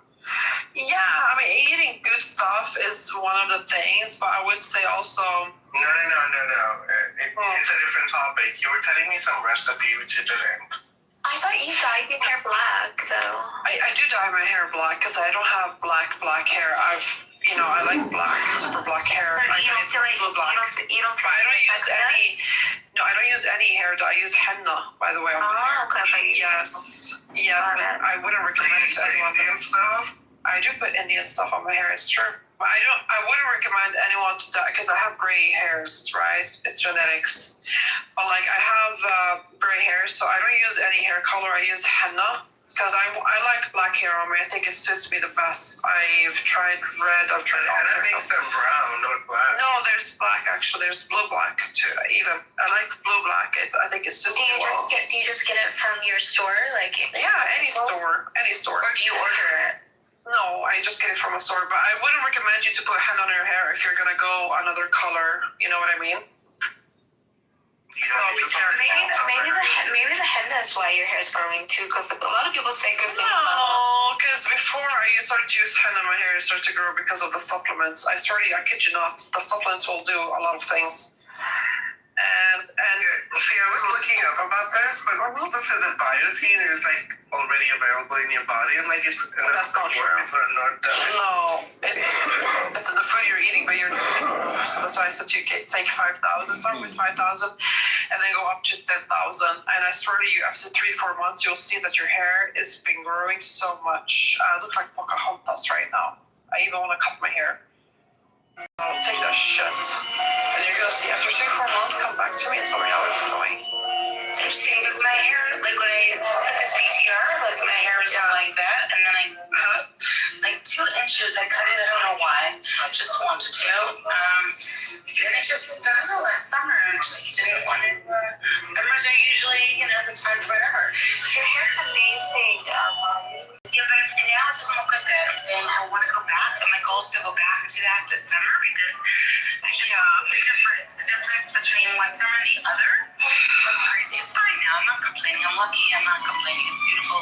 I thank God every day, beautiful. But I just, we want to up our game a little bit as we age, Yeah. My mother has beautiful long hair. So I feel like a lot of it is genetic. My mother has very, very genetic. It is genetic too, of course. That's why nobody can just get the cat. That's why I told my sister, who's younger than I, you're doing something wrong because look at mommy. Mommy's got this long hair. Yeah. And my sister's very beautiful. She never paid attention to anything.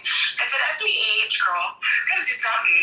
She's like, not really. And but I think a lot of women who were very beautiful when they were very young. But I feel like that Jews already have thick hairs too. Yeah, it's true. My mom doesn't have thick hair, but my hair's thick. But all of a sudden it's thin. No, I feel like your hair is thick too, Johnny. But it's all these vitamin deficiencies. Yeah, I see you. Unless we're wearing a shade you have thick hair. That doesn't make sense. But it's all of a sudden thin. Yeah, because you're age hormones are dropping. So your hair was really frizzy when I met you. What'd you say? You were wearing a wig going back? Is that what you said? No, my hair was just really frizzy, I feel like. Okay, I have frizzy hair too. Hair that doesn't exist? How do you frizz hair that doesn't exist? Daddy, now you want to claim you have I just want to Asperger. say, Daddy has claimed that she's fat, that she's bald, that she's She is fat. No, she's not. I swear she I don't know what she's doing. I really haven't seen her in a few months, but I just would like to tell you that I giggle because I know that, even Franklin knows that this is not her. But we can talk about you being ugly if you want, and you can live a life where, and you know what? Actually, it's sad because there are ugly people in the world, and what are they going to do? And there are very fat people who sleep dinner, and what are they going to do? Yeah. If you wanted to be in shape, you'd have to go to the gym. I'm not saying you're fit, but that would require moving. I like that photo of you, Danny. That's a cute picture. I wish it wasn't blurry, but that's so cute. This one that she has right now, it's ugly as fuck. I like Danny. I think Danny is super hot and beautiful. No, it's so cute. No, she is good looking. No, I think Danny is good looking. I know that you might be like, what the fuck? But I think she honestly has the sexiest eyes ever. It's like an eye of a gazelle and everything. But this picture, bitch, what the fuck is this? Remove this. She looks so pretty. This one is cute. No, the previous one was crazy. Wait, hold on. Listen, I'm a good friend, and I will be honest about some pictures. I'll tell you if it's ugly or not. I'm just gonna ask you something. Have you seen more pictures of Danny or more pictures of your own family? What do you mean?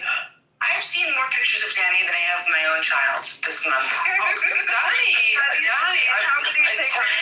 day I'm seeing Danny. So many pictures, honestly. Seriously. So many pictures I have of my son. What the fuck, Daddy? It's true. It's true. Think about it, girl. We see this woman's pictures every night. I mean, Raleigh, she has how many? Go to Danny's pictures. I don't have virginity for a lifelong. And then go to number 5. 6,000 pictures. Go to number 4. I'm sorry. Did you say number 4? Yeah, and if you zoom in on the fridge and look at that paper, you see that's a black paper. That one? Danny, what is that? Danny, the picture that I liked, how old were you in it? It looks so cute.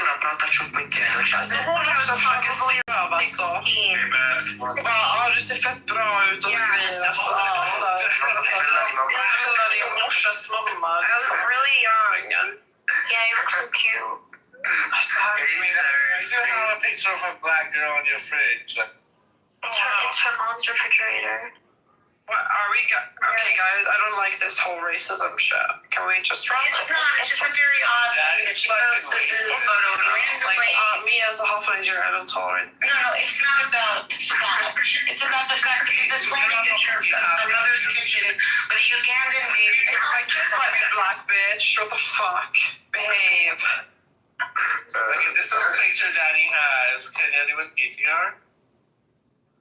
Let me see. Honestly, you were cute here. But to be honest, Danny, if I lived in the US, I swear to God, I would come with my like makeup and my whole fucking tools and would style you over. I love to do this. Oh my goodness, you would have so much fun, actually. I would have so. I love to do this. I always do this to time. She You would. think so? She would. Yeah, it'd be great. It'll be, yeah, but she knows that. That's part of it. No, it's part of it.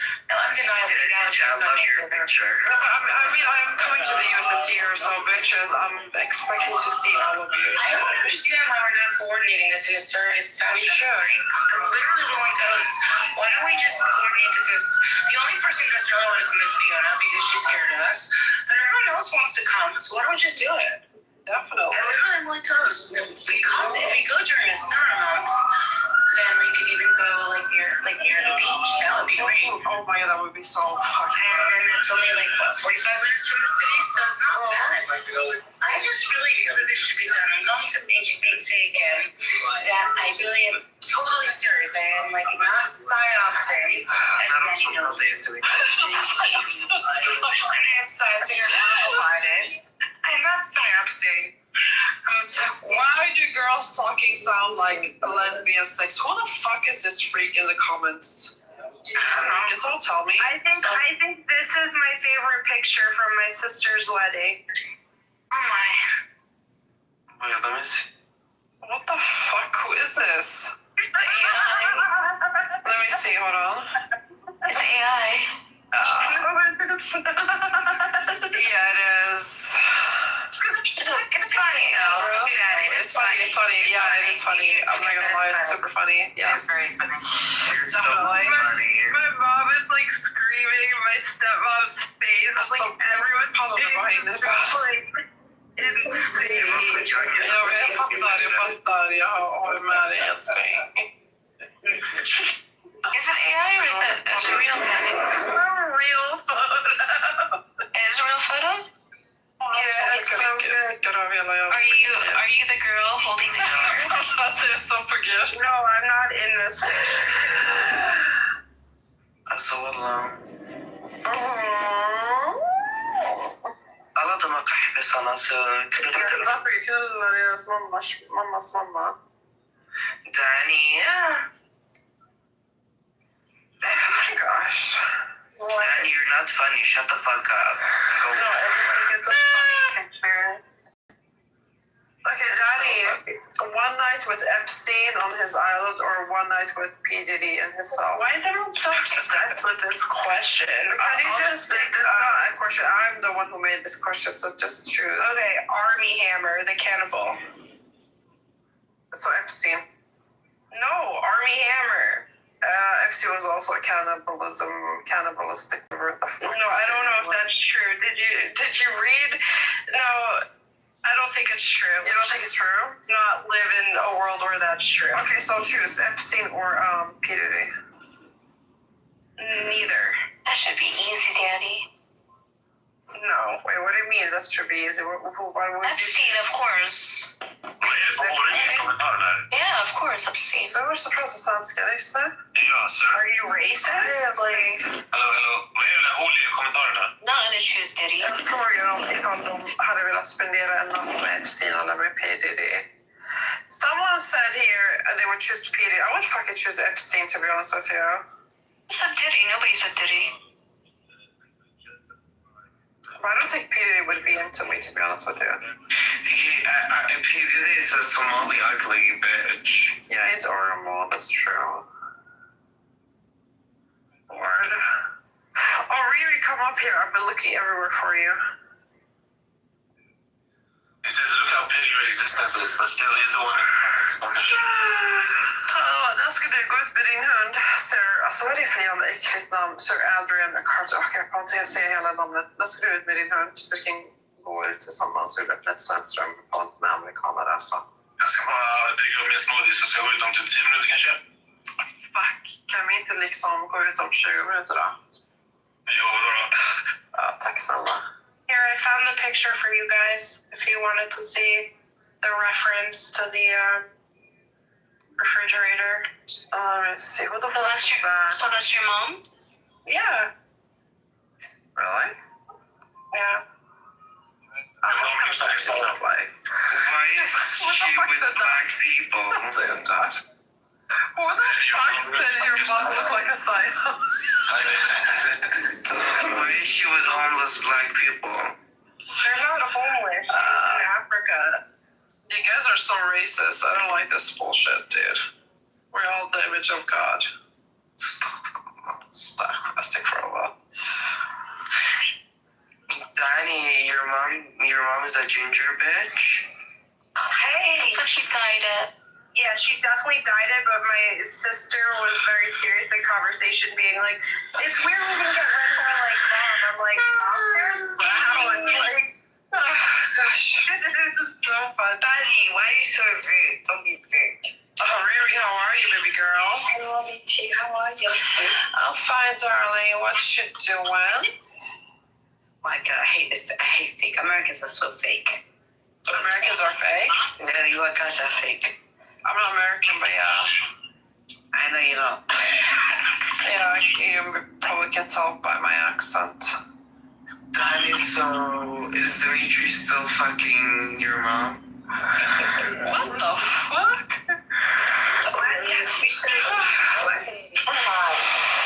I mean, she's the one who told us that he is fucking her. Why, in order for me to be nice to you, in order for me to be your friend, I have to tell you nonsense, is it? So how it works in your world? Yeah. I told you that he made plans with my mom for Valentine's Day, right? Oh my God, so they're gonna meet today? Yeah. Oh my God, Danny. They're probably buying you something. No, I already saw what I got. It's like just What'd you get? Hold on, listen. I got a balloon and a cranberry egg. Danny, listen to me. Why do you have this white woman with black kids? Why? I don't get it. That's my mother. Because she's racist. That's my mom. I know, can you take it down? Because that looks like racism. Why is it racist? Why is it racist? How can it be racist that my mom was with these Jewish Ugandans? Like, It's not racist. It's not racist. It's fine. It's not racist. at least these Africans could admit they're Jewish. The Indian ones was fucking it. Oh my God. But Danny, you did say the N-word. I think it's Riri. Yeah, go on. I think that's racist. Take down. Danny, please. For me. Danny, you said nigger though. Danny, don't let Riri bully you. She's using white face in her picture. Or not. I'm upset that they're openly Jewish. Anyway, Danny, can you take that picture down? Riri, go fuck yourself. It's not racist, okay? Like, get over yourself. Get over yourself. Like, it's not racist, but like, you're born in life if you think that's racist. Guys, it's not racist. It's just a photo. You wearing contacts, that's racist. Yeah, it's so weird. Take it down. I mean it. Riri, what about it seems racist to you? I don't understand. Hello, I'm racist. So I hate Somalians because they're fake niggas. Okay, now that was racist. So there you go. There's an example for you. No, but Danny, listen to me. See, you have a... No, you listen. But Riri, if you fucking update your fucking phone, then Oh my God, is fucking this like the Michelin? Oh yeah, it's the Michelin from Yeah, she would take care of you. Israel. Goodbye. Here she is in Latvia. There you go. Good girl. Well done. Yeah, Danny. Is this less racist? Yes, actually, you could go to. That's not me. Oh, I see. Davis. Yeah. Who the fuck is cockless? Cockless. You should. Anyway, you won't understand, don't worry. No, but for real, who the fuck is that? Buddy, you will not understand. Leave it.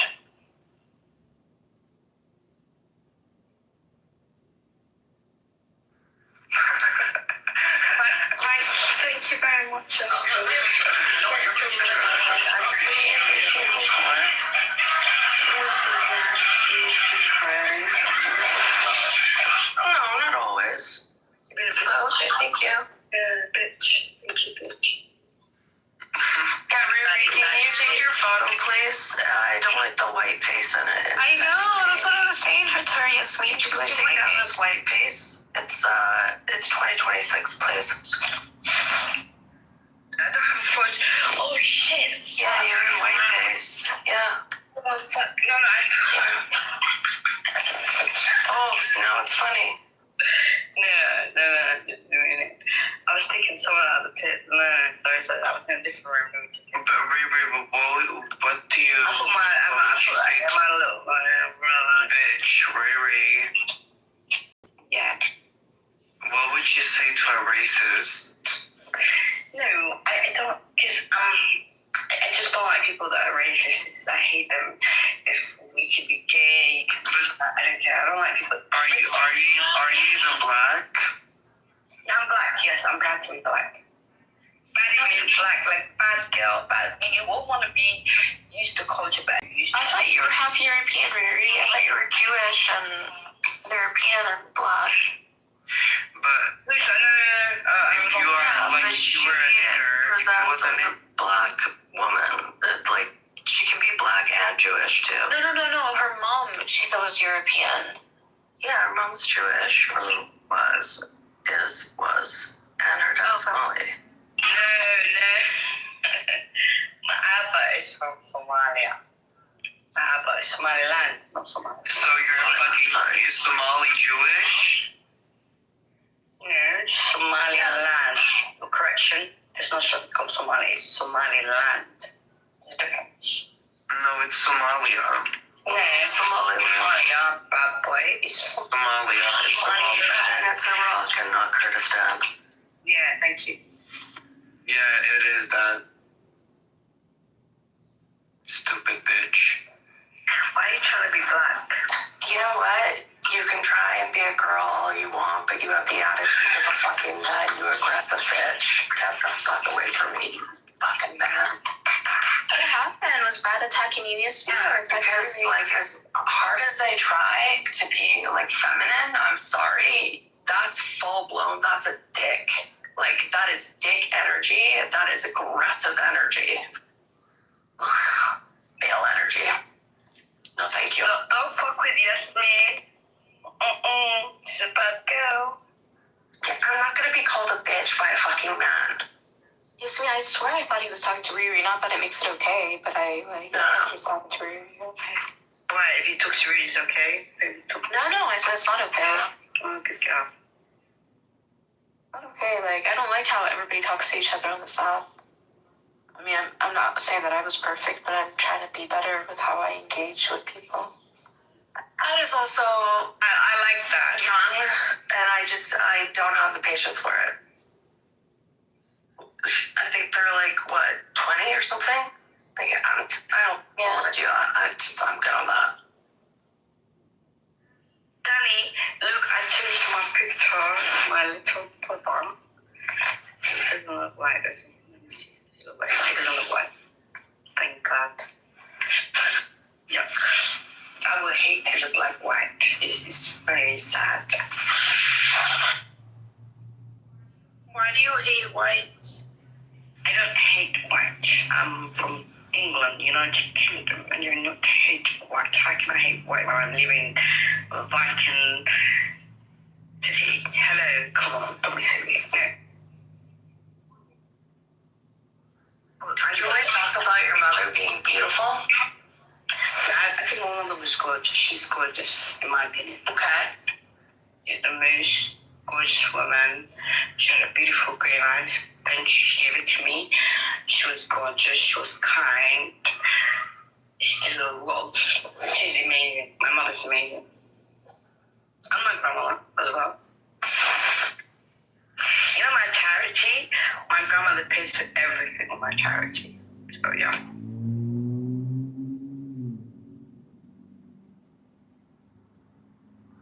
I'm sorry for your loss, Riri. I didn't lose anybody.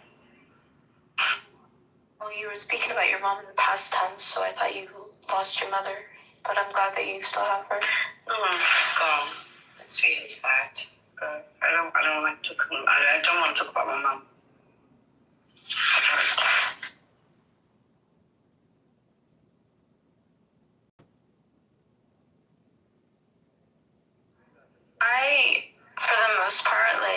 when people pass away, I tend to use present tense when I speak about them. Like when I speak about my father, I'm very intentional to use present tense. Do you miss your father? Yeah, he passed away. When we're in 2026, it'll be 10 years in April. Yeah. May his memory be a blessing. Sorry, I lost my mother. I think it's been a long time, but I can't get over his questions and answers. You know, sometimes. Yeah, you definitely don't have to talk about it. I just want to give you my condolences. I give condolences to your father as well.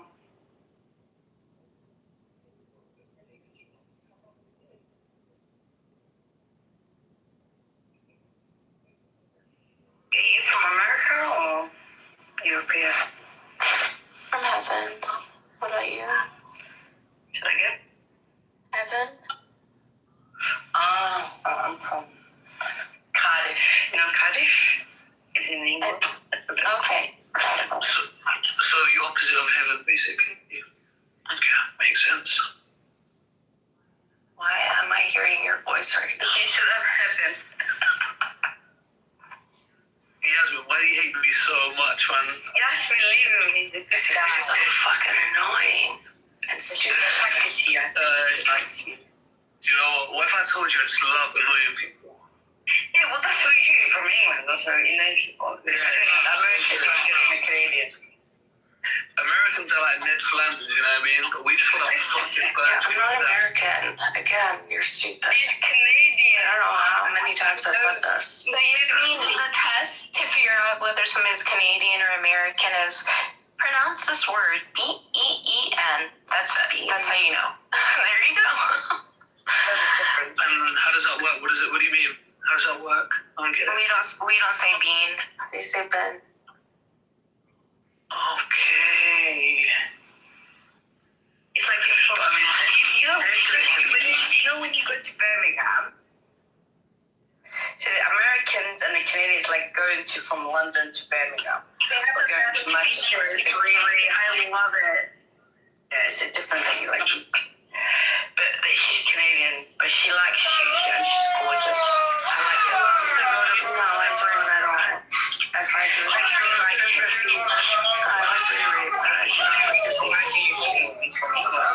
looking guy. He's stupid, he's anti-Semitic, and two, he's not serious. You can have a conversation. I'm not stupid, what the hell? You are stupid. He didn't deny the other thing. It's just below average in like every category. You're uninteresting. You're a nobody. You have no value. You never have anything interesting to say. You're unserious. Oh my goodness. Wow, okay. Yeah, I just think you're like this. No. Okay, speak for yourself. You know, there's so many kind words, you know? You're just so full of praise, you know? So, coming from you as well. No, speak for yourself. Come on, show yourself how you academically intellectual work. I mean, if I had to prove myself, would I be an intellectual? I don't know. I think Baz made a room because of you kicking the room. Do you see it in the hallway? Why did you think that? Because she called me a bitch. He called me a bitch. I'm not gonna have a man call me a bitch and cuss me out because at the end of the day, you're still a man. And I'm a woman, and I'm not gonna be spoken to like that. I'm a man. Look at it, they put the arrested part. What? Like, you can call yourself a woman, but the aggression of a man is still there. Wait, Tasneem, are you saying that people in Canada say Ben? Or like, because I've never heard a Canadian say Ben. I've only heard them say Bean. I don't know. I say Bean. Yeah, but Tasneem wrote in the chat. Do you see it? Possibly. I don't know. Ben, Bean. I think I say all three. Wait, so Americans say, where have you been? Where have you been, yeah? Yeah. We don't say, I would have said, where have you been? Right? We say bean as well. We say, Yeah. We don't say Ben. I remember the first time I heard that, I was like, what is going on? Why are they saying bean? Because I heard it on the house and we're related to the makes sense. I'm related to the British. Oh, you daddy. How so? Yeah. How? Because I'm R1B. Okay.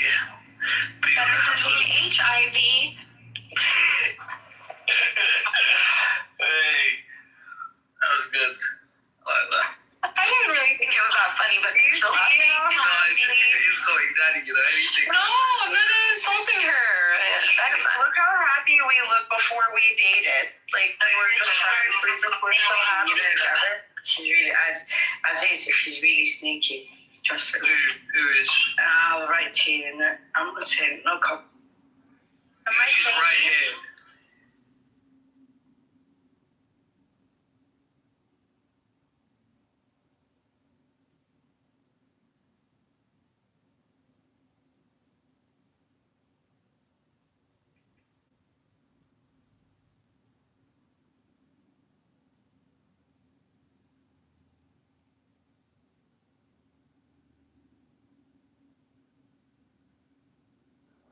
We've been talking, Paul and I. If I let you out, will you promise not to harm us? If you could just speak to us. Should I have believed him this time? Should I have forgiven him for murdering my raven? But in the end, I could not. I could have asked you for wealth, not power, like my father did. But all Nightfall did was to be free of you. Find me upstairs, Paul. I'll be coming down here again.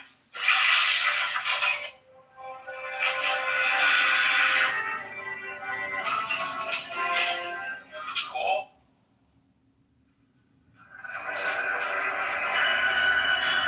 Well, hello. Where did you come from? Hello. It's you. Freak. I am. Do you have any idea what it was like? Do you understand the damage you've done to your world? I'm sorry. I didn't know. Please. Your punishment then shall be a gift. I give you this. The gift of eternal sleep. More than a century of tortured sleep. What happened here? Well, you are the dreaming. The dreaming is you. With you gone as long as you were, the realm began to decay. I made this realm once, Lucia. I will make it again. We've been talking, Paul.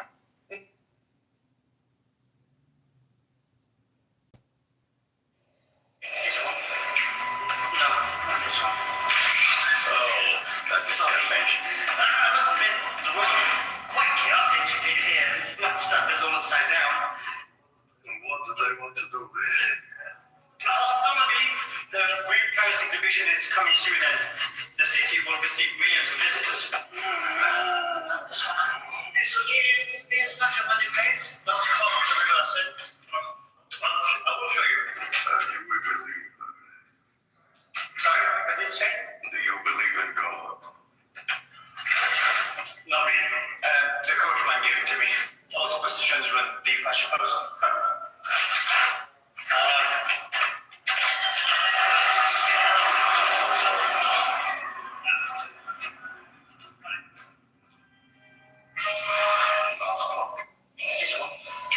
I think people fool me. Sometimes you miss the bus. I'm not gonna lie, I got it. Hello?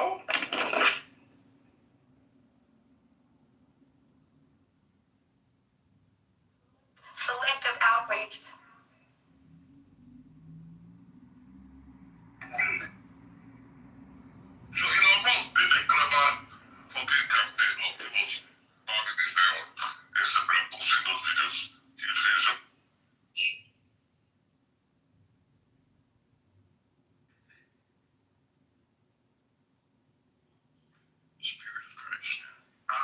I really did listen for this has always been like one of my. Have you ever been through the experience where learn so much more from my children? You know what I mean? Like, my motherhood hasn't been set on traditional ways, right? My motherhood hasn't been set on cultural aspects, religious aspects, you know, like, I haven't allowed society to be like, oh, you're black, you got 6 kids. You must be a baby mama.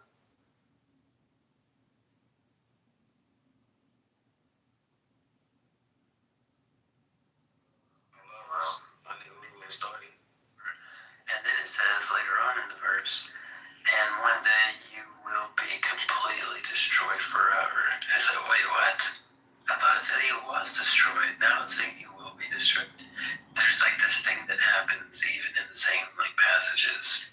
Like, you get what I'm saying? Yeah, I get what you're saying. That's what I understand. Like, even though it's past tense, it's just the Heavenly Father already knows the end. He already knows how it's going to end. You know, he's just revealing it so we can be aware. So I don't know. I can't see that this is the world that Christ is reigning over. I do believe that he took care of death, but we still haven't gone through the judgment yet. We haven't been judged. I agree with that. Yeah. So right now, he's not reigning. This is It doesn't say that judgment comes before the reigning. right. I don't know the order. But the point is, like, But what I'm saying is that you think Christ is reigning right now. well, yeah, I mean, he's sitting on the right. Yeah, he's sitting on on the throne in heaven. I thought this was. So I thought in eschatology there was, there was like levels. Like, this is gonna happen first, then this is gonna happen. No, yeah, there is. I don't think any of that. What part of that? I don't think any of those systems work though. Like Andrew's heard me say this before. I just don't think any of them work actually. It's almost just like the end is the day or the hour or whatever. Yeah, I get that. That's why I say like it's already but not yet kind of thing. Like Christ did come, defeat all of his enemies, and defeated death and all that. But that doesn't mean that like all of us have completely overcome death until we've actually been raised, so to speak. Right. No. I get that. So.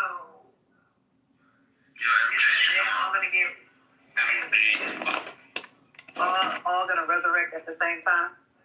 But I know there's a verse, if you're absent from the body, you're in the presence of our Heavenly Father. So in essence, but isn't the dead all supposed to be raised at the same time? No, Paul says that the ones who are what does he say, asleep in the Lord will be raised first or something like that. Right. So is that all at the same time, or like they gonna get picked up one by one? No. You mean like a rapture or something? No, not necessarily. I'm talking about, okay, so if I die tomorrow, is there a waiting period, or is it instant? No. Yeah, I mean, I think you'll be present with the Lord. I mean, there is a debate that goes on. I mean, but I think you'll be present with the Lord, basically. I mean, like the thief on the cross, there's like a thing, right? It's like the thief on the cross. Because there's no commas in the Greek, so then the debate is like, did he say, truly I say to you, today you will be with me in paradise? Or truly I say to you, today you will be with me in paradise? Is it today, like once you die, you're going to be with me? Or today, or is it truly I'm telling you, yeah. Right, today, you can know that today, as of today, you can know that. Yeah, and I think it's the latter. I think that the most, the best view is today you will be with me in paradise.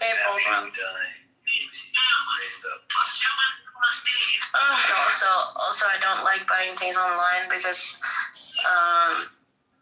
I'm short, but also curvy, so it's like I need to try things on. Interesting. Hey, baby boo. Baby boo, why are you putting black henna in your hair, baby boo? Baby boo, you putting black henna in your hair? That can't be good for your hair, baby boo. Baby boo.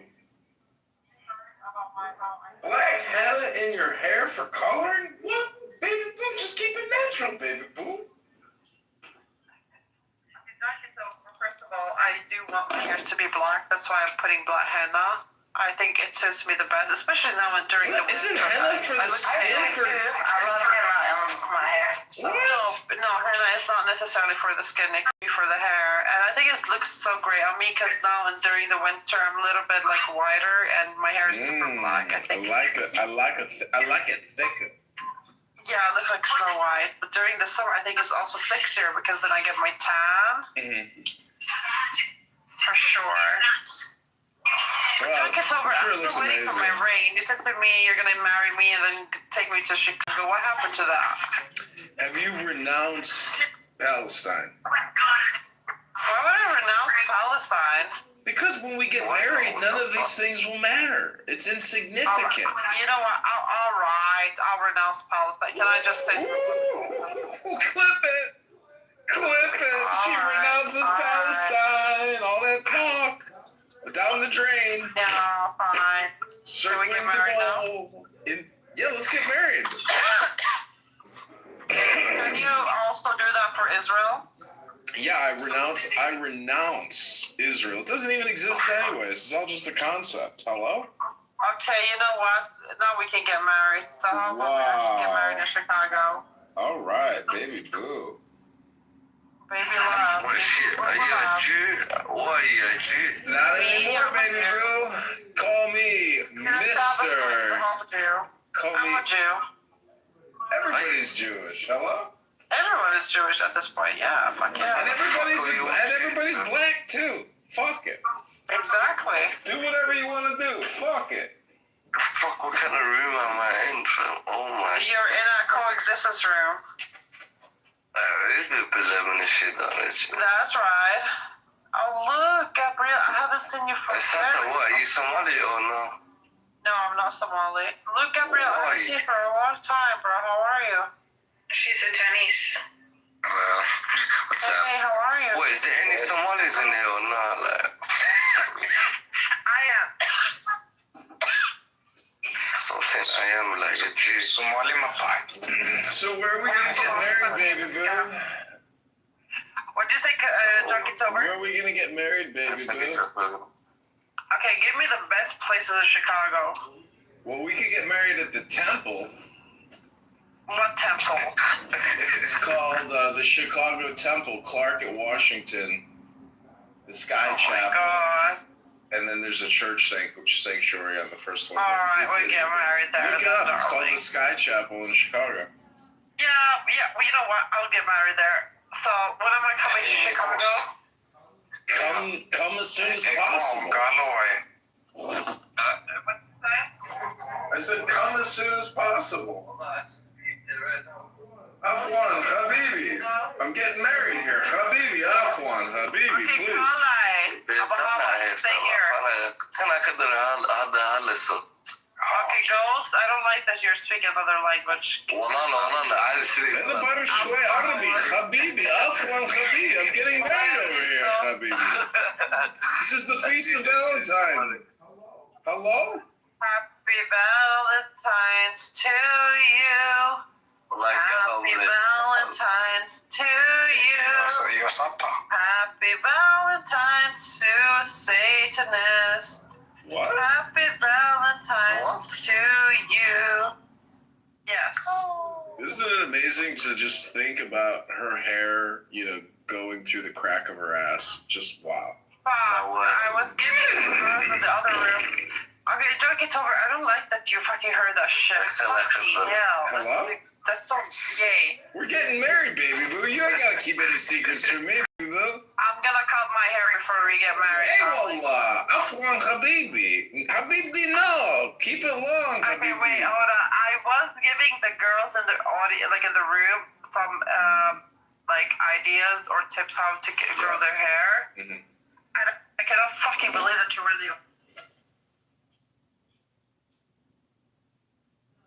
No, he's back. You were probably anonymous, weren't you? Yeah. Yep, you're on my YouTube live. Fuck my life. I don't want to. Baby boo, we're getting married. It won't matter anymore. No, We're public. you post me on YouTube, but I definitely don't want to marry you. I can tell you that for sure. You don't want to marry me anymore, honey? Bitch, I don't want to be feeling like I'm on. Bitch, you're about to be my wife, and now you call me a bitch. Now you call me a bitch. You're just like an Epstein. You're fucking taking videos and screen recordings and filming all the time. Epstein's got a fucking private island, a jet, a helicopter. Yeah, and baby boo. Baby boo. You don't want to live the good life, baby boo. Imagine us getting married, then you're gonna fucking film me all the time. No, I'm not.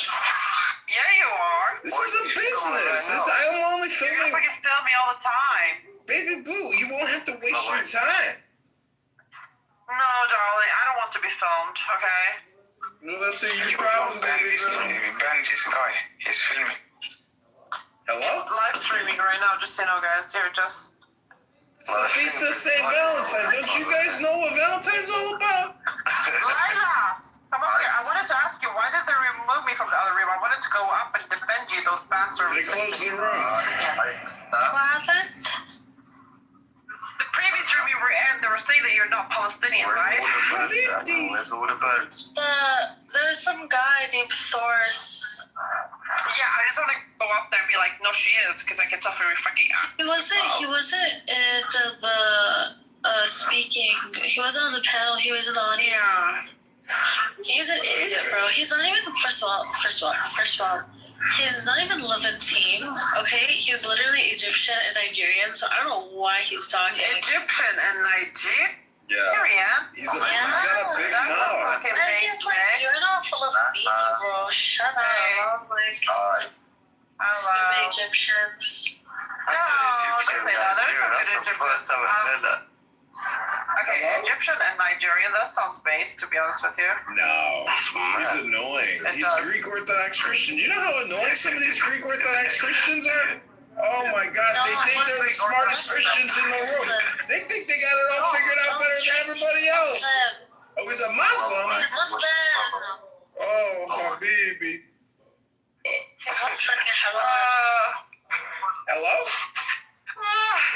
So, we are now approaching the Feast of St. Valentine. Let us all remember that the Holy Spirit moves in love and charity. And when you get married underneath the catacombs of the Pope's torture chambers, you too will enjoy the sacrament of the communion.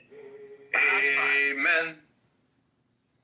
I do not care. I just want to get married and get the green card so we can go to the U.S. Oh, you're damn what? What is this, 40-day fiance? Hello? No, he's not a Jew, technically. He's a Shabbos guy. He's half Jewish. So. Yeah, I couldn't be here right now if I was Jewish. If my mother was a Jew, I wouldn't be allowed to be on Clownhouse right now. So it doesn't matter at this point. I understand, man. I ain't got problems with Jews anyways, but yeah. Oh, you don't go? Are you Somalilander? No, I'm not Somaliland. I'm Somali, full Somali. Alhamdulillah. Alhamdulillah. Why, alhamdulillah. Mogadishu. What's wrong with Somalilanders? Wait, John, you're half Jewish? Yeah, my mother's gorgeous. My father's a Yiddishkeit. Oh, okay, we're in the same boat. You're a Michelin too? Yeah. Rebuttal Shalom. I want to start a patrilineal Jewish state in Israel, in the Gaza Strip, and only patrilineal Jews will be allowed. No matrilineal Jews are allowed in the new patrilineal state. I call it JPAMK, the Jewish Patrilineal Kingdom. It will be the first Jewish patrilineal Jewish state on the planet. No matrilineal Jews allowed. I shove your back, she's throwing it. Just like that. Funny. Hello? Fuck the Jews.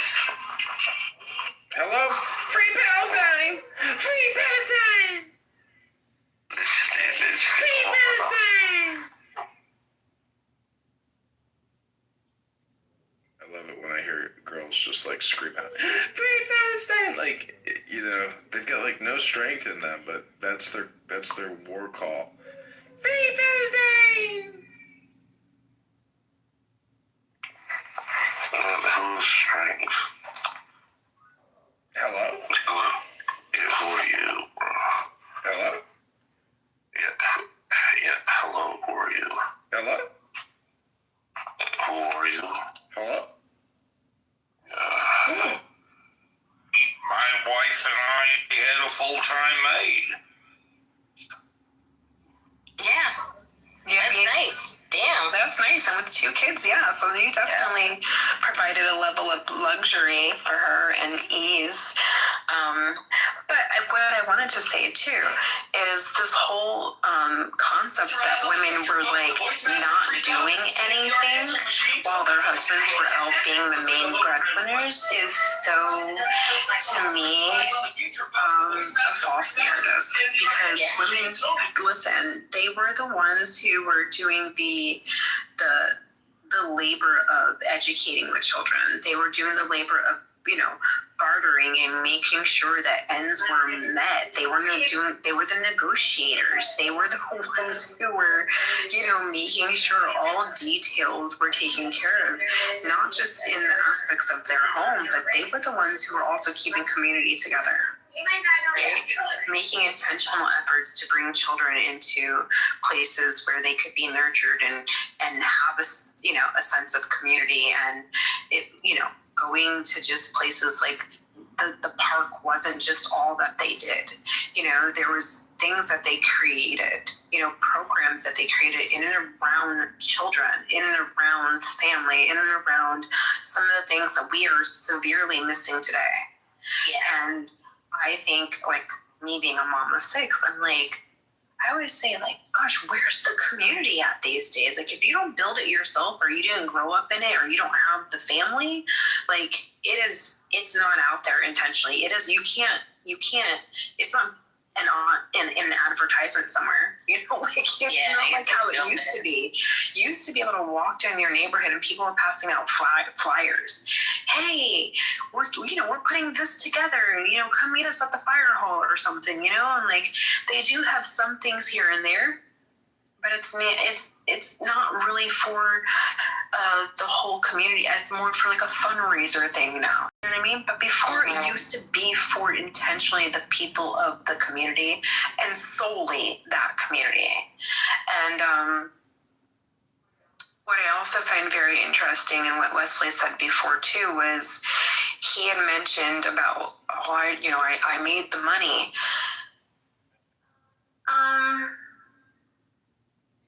But she wasn't there. I was gonna say, like, what are your thoughts in regards to the fact that she loved the money? Like, because he said something like she loved, the money that I was making, like. It could have been true, but then over time. Or whatever. But, right, over time, right? Like, she's like, I'm tired of being alone. Okay, well, ask her this. Hey, what's happening? Or T. Hey, John. I see, like, different parts of the world is waking up. Yeah, I guess so, too. Mm-hmm. What's in? Or T. Sorry, I keep calling it something else. I know. You know what? I go on Chatter once in a while, but then it glitches. I have issues with staying in rooms. Shout out, that's my boy. That's my boy.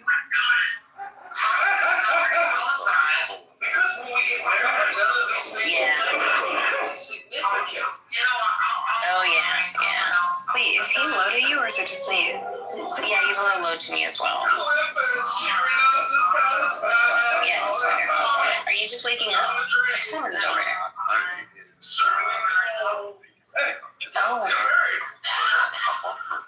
Oh, nice. How's life? How's your summer? Israel doesn't even exist anyway. It's all just a concept. Hello? Oh, yeah. Terrific. This guy. Wow. All right. That's interesting. That is even a story about women not doing it. I did not know. Excuse me, what's the new normal? I don't know. This is an old title of the room. We didn't make it. We're just... Hello? Yeah. Gosh, I didn't even change the title. Yeah. Jeff probably went to sleep and doesn't even know that we're still in here. No, Jeff is out at the club. I just saw him at the club. He's drinking a tequila right now. Jeff? Yeah, Jeff is at the club. He went back out. We're at the club right now. You guys are with Jeff right now drinking tequila? Yeah, Jeff is smoking a cigarette, drinking a tequila. He's coughing up a lung. I keep telling him to quit smoking. Oh, jeez. Smoking is one of those things that are very difficult to quit. Smoke weed. Smoke weed, right? I could be the milkman.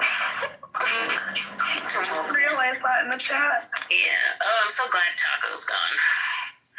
Jeez, that dude is toxic as fuck. Did you see the fucking chat when I started talking about myself? Like, look I'm just like, man, I thought I was a chat banger. No, he tacks, like any chance he can get, he'll tack women on stuff. Girl, it's nothing new to me because anytime that I mention to somebody that I have 6 kids, the follow-up question, how many baby daddies do you have? You're black. Oh, jeez. You're a woman? Will you? 6 kids, goddamn. You the Octomom?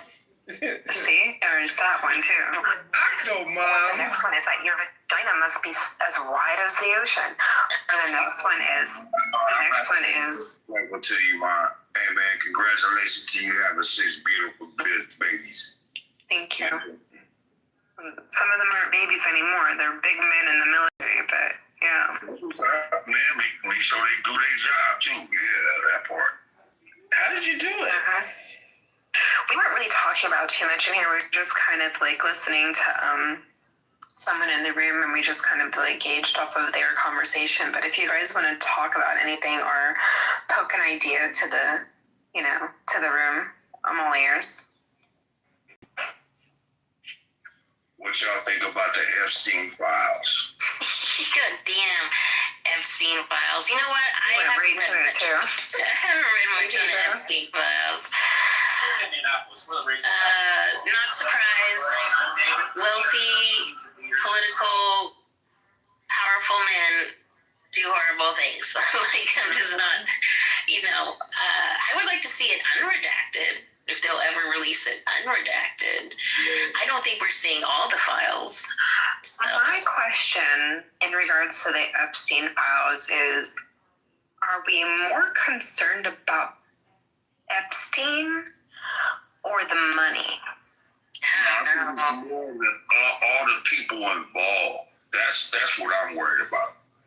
Like, so you're worried about more of all of the people versus more of the money. See, and Gail, I'm going to be honest with you. Because I do what I do for a living, like title search and things like that, what my job does is it takes me down rabbit holes where I got to find the paper trail and I got to find the money, right? So my lens now, when I think of stuff like this, I'm always like, there's the paper, like there is a paper trail of the money. You know what I mean? All the people, and then not only the people that like involved themselves, but the people that got involved unwillingly. By proximity, yep. Yeah. Well, I don't think Epstein and Elaine were like the masterminds behind it. I think they were like managers, facilitators, Yeah, absolutely. Because that type of whatever you want to call it, ring, that is something that has been in existence far before that man was ever born. Yeah, so, well, whatever ring he's part of, there's someone else who's, at the top of it. And I don't know if we'll ever know who that person is. Maybe a trail will lead to them eventually, but I highly doubt it. I think a lot of people are really obsessing over it because they feel like a need that perhaps if we know there'll be some sort of justice, but I don't see justice happening for most of these people because so far who has been named are older guys whose careers are pretty much behind them. They're like in retirement stages now, and like they're not going to go to court. They're not going to see jail time. You know, they'll just be shamed for these things, right? They'll be shamed, but you know, I mean, it's good for us to be aware of. Well, I just don't get obsessed over it. Of course. Yeah. But what I would say would be, once that is in the air, right? I say something very briefly about doesn't that make that DOJ, doesn't that make even the GOP? Even the GOP? You know what I'm saying? The DMC, all them to be aware and know these people were players in this game. You know what I'm saying? I don't think they're going to stop, though. I think they're just going to have a new guy they work with. Like, you know, Epstein's dead, aliens, and behind bars. Like, about the Epstein death thing.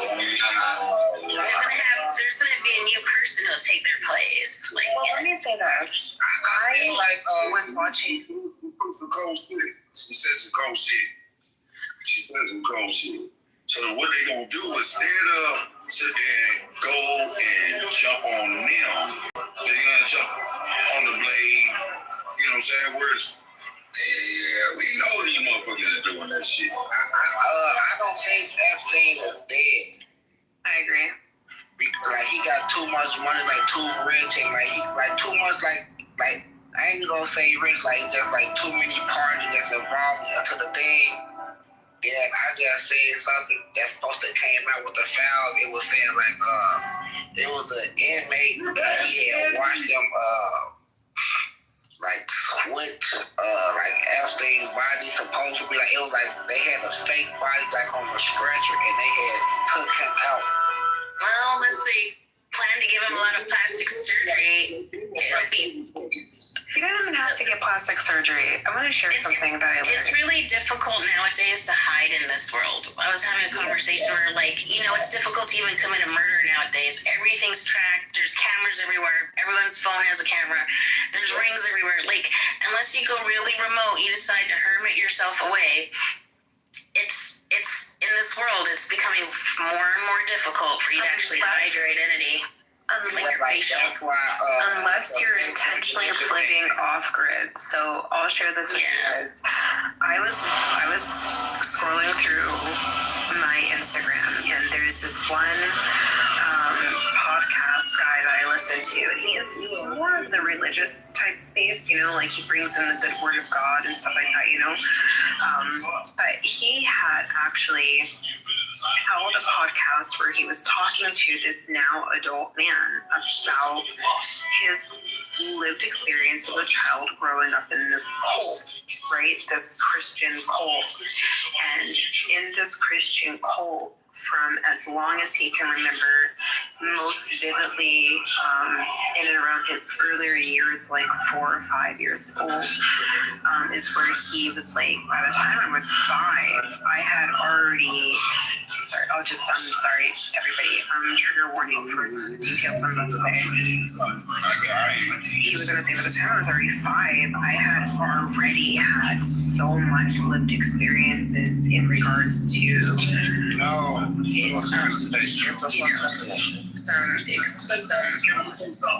some harmful exposures. You know what? No talking over each other, like. Sorry, I'm going to land this in. Just give me a second. So, just talking about these music, by the time I was 5, I had already had, you know, endured so much from these lived experiences, these harmful lived experiences that he had to go through. But one thing he talked about, he was like, you guys, he's like, you don't understand how this cult operates. He was like, there are pure demons in here. He was like, this is not about having fetishes over kids. He's like, this is not about, you know, wanting to just be inappropriate with a child. He was like, no. He was like, these are rituals that people are doing. These are satanic come-togethers. These are gatherings that people intentionally show up for and will literally pay their whole life away to be able to be in this room, to be able to be present. And he was like, some of the things that I've witnessed because I was in this, I was a child who was born in this cult life. He was like, I experienced people turn into, he literally described them as like demons right before him. He was like, what they would try to do, he was like, I was assaulted so many times to where they were trying to get me to be angry, but because I wasn't getting angry enough for them, I would then be placed with a new set of parents. And then I would have to go through the whole thing again with these new set of parents who would, you know, have, not the parents wouldn't be doing this to him, but the parents would take him to these places where these things were being done to him. And the further he was away from his biological parents, the more he was, you know, having these episodes or whatever. And he was like, as long as he had these episodes, they would bring him back closer to his family. But these episodes, he talked about how they turned, like how the anger inside of him because of all that he was enduring would come out, and then they would like kind of congratulate him for getting there, you know, into these other human, what he was talking about was his outlashes of anger would sprawl off to someone else, an innocent person or an innocent child. But his thing is he learned, he said, I'll also look for it, he said he learned that he had a bloodthirst. Like he enjoyed the killing. He enjoyed partaking in taking people's lives. And he got to a point where he was specifically going after the men and the people who were doing these wrongs to him. He wanted to try to be the savior in all of that he was going through. And he was like, you wouldn't believe some of the faces I've seen. These are some of the people that stand in such high places.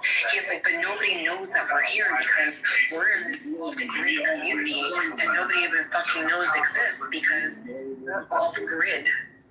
And the way he talked about this was like, it's like, you think about an underground society. Yes, they exist. Cell ring, like, I just want to say this. I experienced this when I had to go visit my son down in Georgia. Columbus, Georgia, you're trying to look for the base, you know, in order to get to the gate, in order to get past so you can get in to go for the graduation, right? But what happens to your GPS is you get to a certain point and then the GPS starts to redirect you in a different direction because what's actually happening is that there's a ghost grid right next to where you have to go, but your actual Google GPS Maps doesn't see it because it's not a part of the world that you live in. You literally have to download this one app, and then all of a sudden, magically, well, now you can get access to the road that you're on the road, but your Google GPS stops. But now this other downloaded app GPS populates, and now you see all of the base, you know? So I genuinely, if I didn't have that experience, I wouldn't get the logical understanding of what he was talking about of this off-grid living society, this underground society, this off-grid society. But now I kind of completely understand it. Yeah, cell phones work there. Yeah, they actually don't hit our towers. They actually are incognito. They actually are really truly living amongst us. Yeah, I just want to say that. Yeah, there's ways because if it's considered military, like just when I was living in Nevada, there was places that were kind of blacked out, and the cartel has blacked out areas throughout Central America where you can't even see on Google Maps what things look like. But what I mean is, like, but Epstein, he has such a recognized face. So unless he plans to live on some commune that's highly going to be like another prison, anytime he ventures out, like unless he gets plastic surgery and he just changes his whole new look, he's going to be recognized. But babe, what makes you think if he bought one island, and people are looking for another one? Well, I don't think he bought that island, really. Like, again, he's a facilitator, there's someone else working. I don't know if he's still alive, but I think more than likely they would kill him because he's loose. Like, why keep him? He's no longer of use. He can't be out in public. Why keep him? His job is no longer relevant, right? They hire someone else. That? So you just heard Wesley, right? You just heard him talk how this company used him to the point where he literally was you know what I mean? But he also accepted that, right? Like, that's what I think of it. What I'm trying to say is, what if we have this concept in our everyday, our everyday life to where we're kind of like in the, I'll call it the rat race, where we think, oh, we gotta get up, we gotta go, build a title for ourselves, we gotta build a name for ourselves, we gotta build, a wealth for ourselves, we gotta build a network for ourselves, we gotta build a community but what if the gag is that all of that is just actually the fucking cover?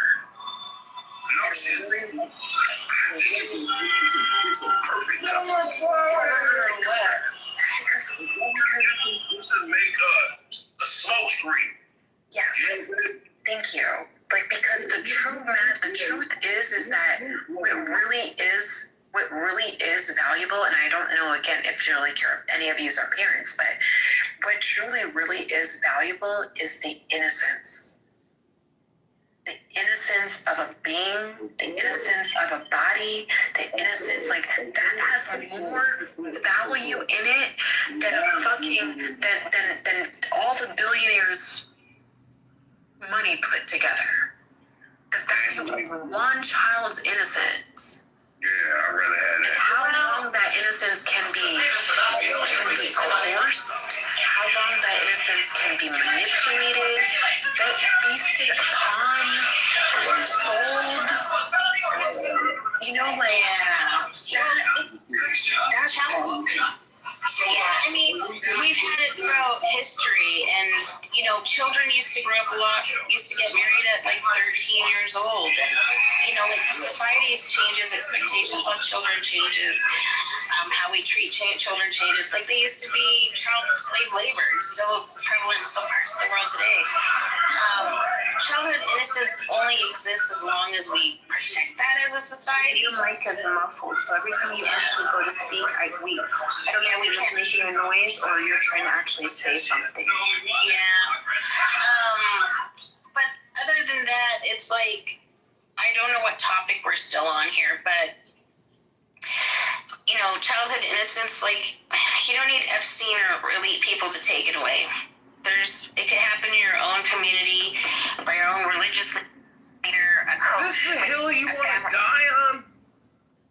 A family member or something. So, like, I don't know what strength was saying, but childhood innocence can be taken by anyone even closer to you, right? Most likely, if it is, it's going to be someone closer to you.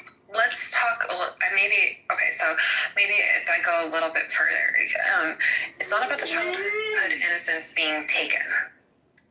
That's not even really the main aspect of what I think includes in this whole trafficking, right? The human trafficking aspect of it all. It's literally the fact that the actual victim is the currency. It is the money. Yeah.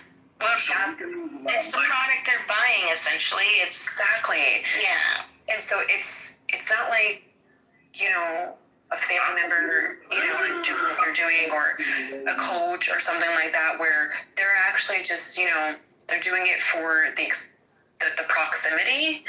I'm talking about the profitability aspect of it all.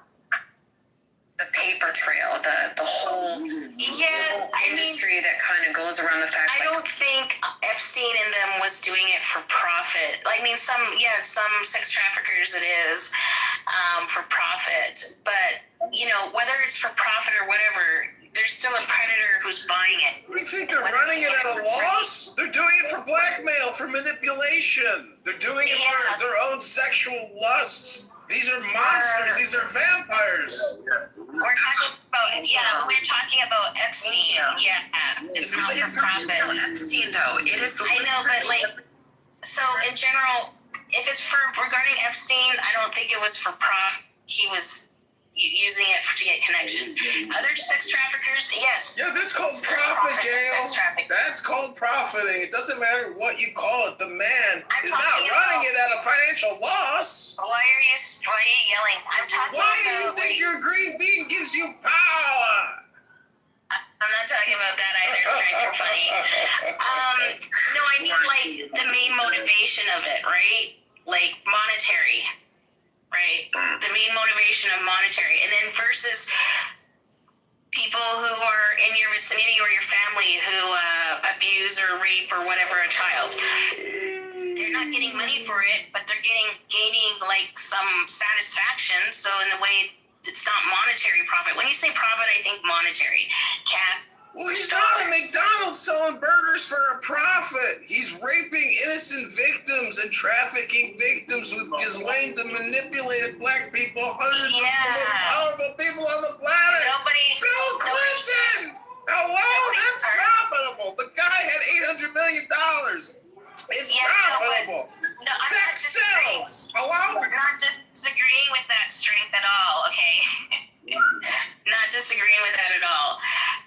Back to the point when I was saying it's just horrendous no matter what. You got it far away from you and you got it close to home where people have their motivations for why they go after children. Not just a jar. Yeah. It being so obvious also. Yeah, I mean, like Epstein's thing, it's his own machine versus other types of sex trafficker or the religious leader or your family member who molests or rapes children. You know, the guy down the street. Like they're everywhere. Predators are everywhere. Epstein is the Walmart of sex, the Bunny Ranch of sex. The guy was running a profitable business. We're not saying it wasn't profitable. Do you want to die on this hill? Do you really want to die on this hill? What's dying on? Or nobody's dying on a hill for anything, strength. How many tequilas have you had? Nothing. How many tequilas have you had? Not one. And Jeffrey Epstein ran it as a profitable business, despite your opinion. Hello? I'm not saying it wasn't profitable. I'm saying I think the motivation was to get dirt on all these political people. Yeah, that too. Don't forget the political dirt.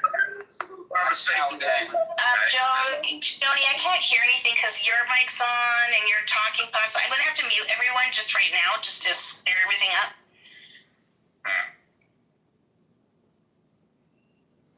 All right, that helps there. Okay.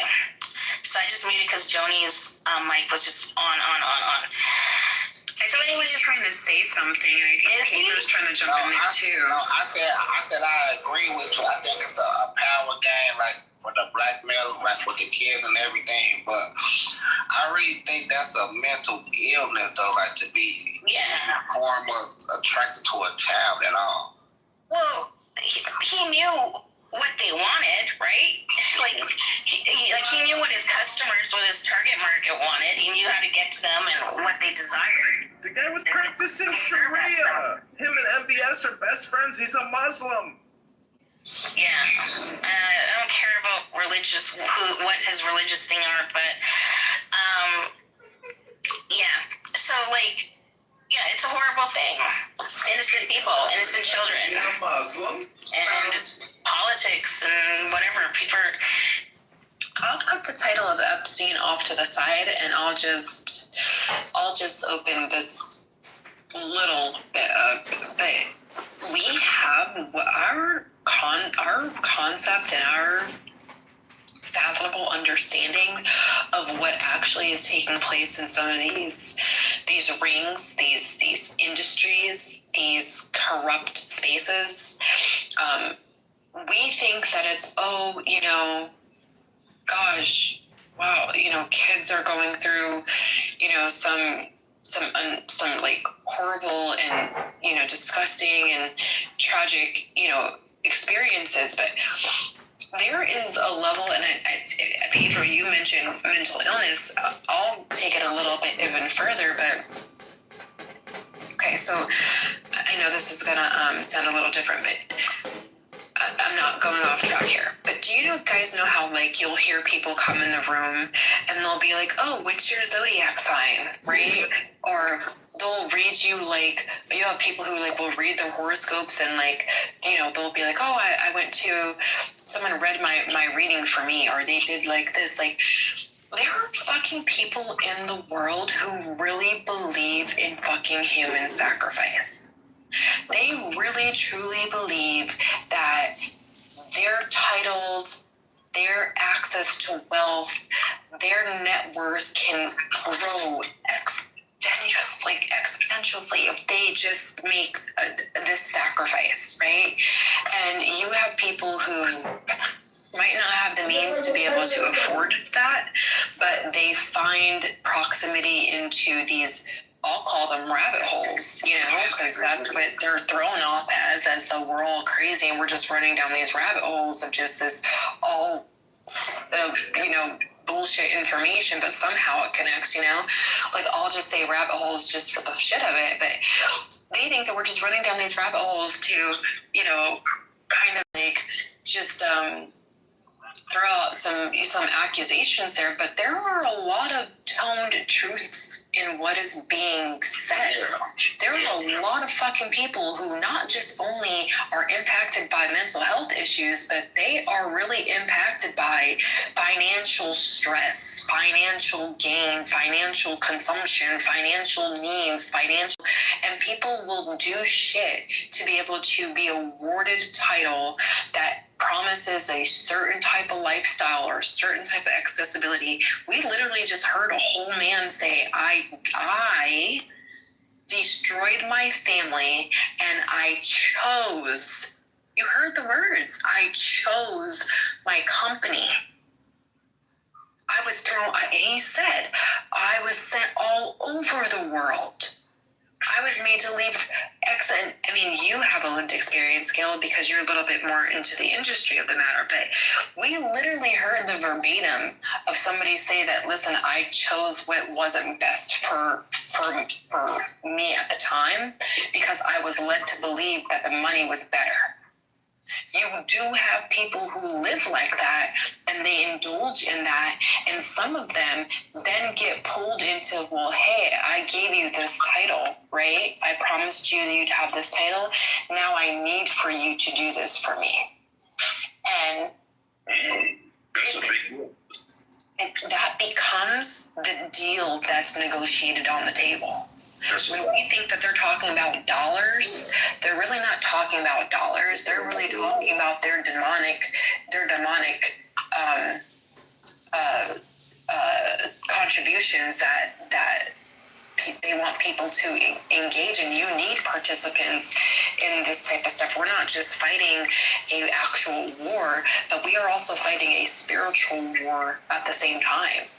You have people who have ties to physical things like money, sex, drugs, other fucking weird addictions and stuff like that. And people will pay for just their next hit. And what if their next hit is a freaking 5-year-old boy, a 5-year-old kid? That's their next hit. And what they have to do to go into the length and get that type of addiction, like what they have to go through, that's not something that they could just go and fucking get the call the what they call the dealer, right? Call their link, call their hookup. They can't just do that, but they can, right? It's not going to be played out in a movie like that. But they can make the phone call, but the phone call that they make has to go through a different type of, it's not pick up the phone and dial the number type digit thing. They gotta put themselves in proximity and give the word or the sign or the logo or whatever that says, hey, I'm fainting right now. I need X, Y, and Z. That's real. Like, that's really fucking real.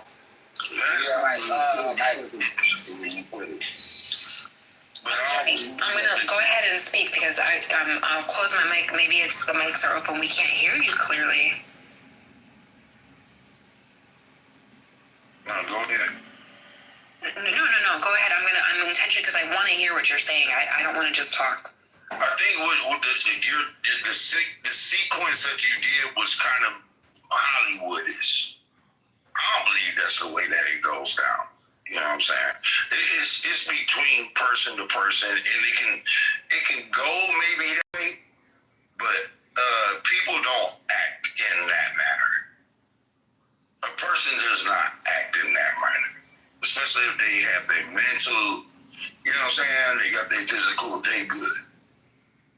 So you don't think that a person can be addicted to a child? I'm saying.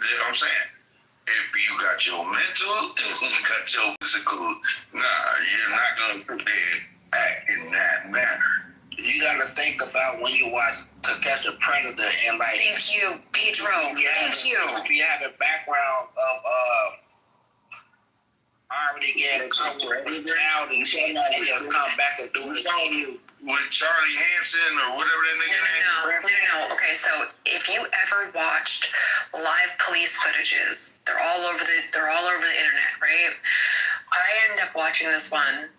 This was when you see the guy, he's a normal, everyday looking guy, right? Basic casual pants on, basic regular shirt, belt buckle, eyeglasses, whatever. So this dude is walking into a school, like a young elementary school's orientation day, right? And he has a pamphlet in his hand about the orientation. And he is walking in the classrooms or whatever, and he gets to the door, and he's actually standing next to a family. And when he's asked who his child is, he's like, "Oh, you just signed me in. He's like, I'm with them." So he gets through the door that way. They think that he's just like a part of the mom and dad who just came in with their little girl. Look normal, right? He blended in. He was very incognito, looked very normal. But what happened is then a child went missing, right? Right. And so everybody's in alarm. Mind you, this is not a regular school day. This is just a regular orientation day. Like, they are getting ready to start school in the next couple of weeks. So what happens is that the whole school goes on shutdown. All the parents, and mind you, it's only a small group of parents. It's not a whole school. So they, kind of block everything off or whatever. And then one of the parents is like, "Oh, wait a second, who's that guy?" And so he was like, "Oh, I'm looking for my daughter. I can't find my daughter." And then the mom and dad who actually lost their daughter's like, "We can't find our daughter either." So they're like, "What's your daughter's name?" And he's like, he's giving this name of this little girl, and the dad's like, "That's my daughter's name." And he's like, and he gets the guy by his shirt. He's like, "Who the fuck are you?"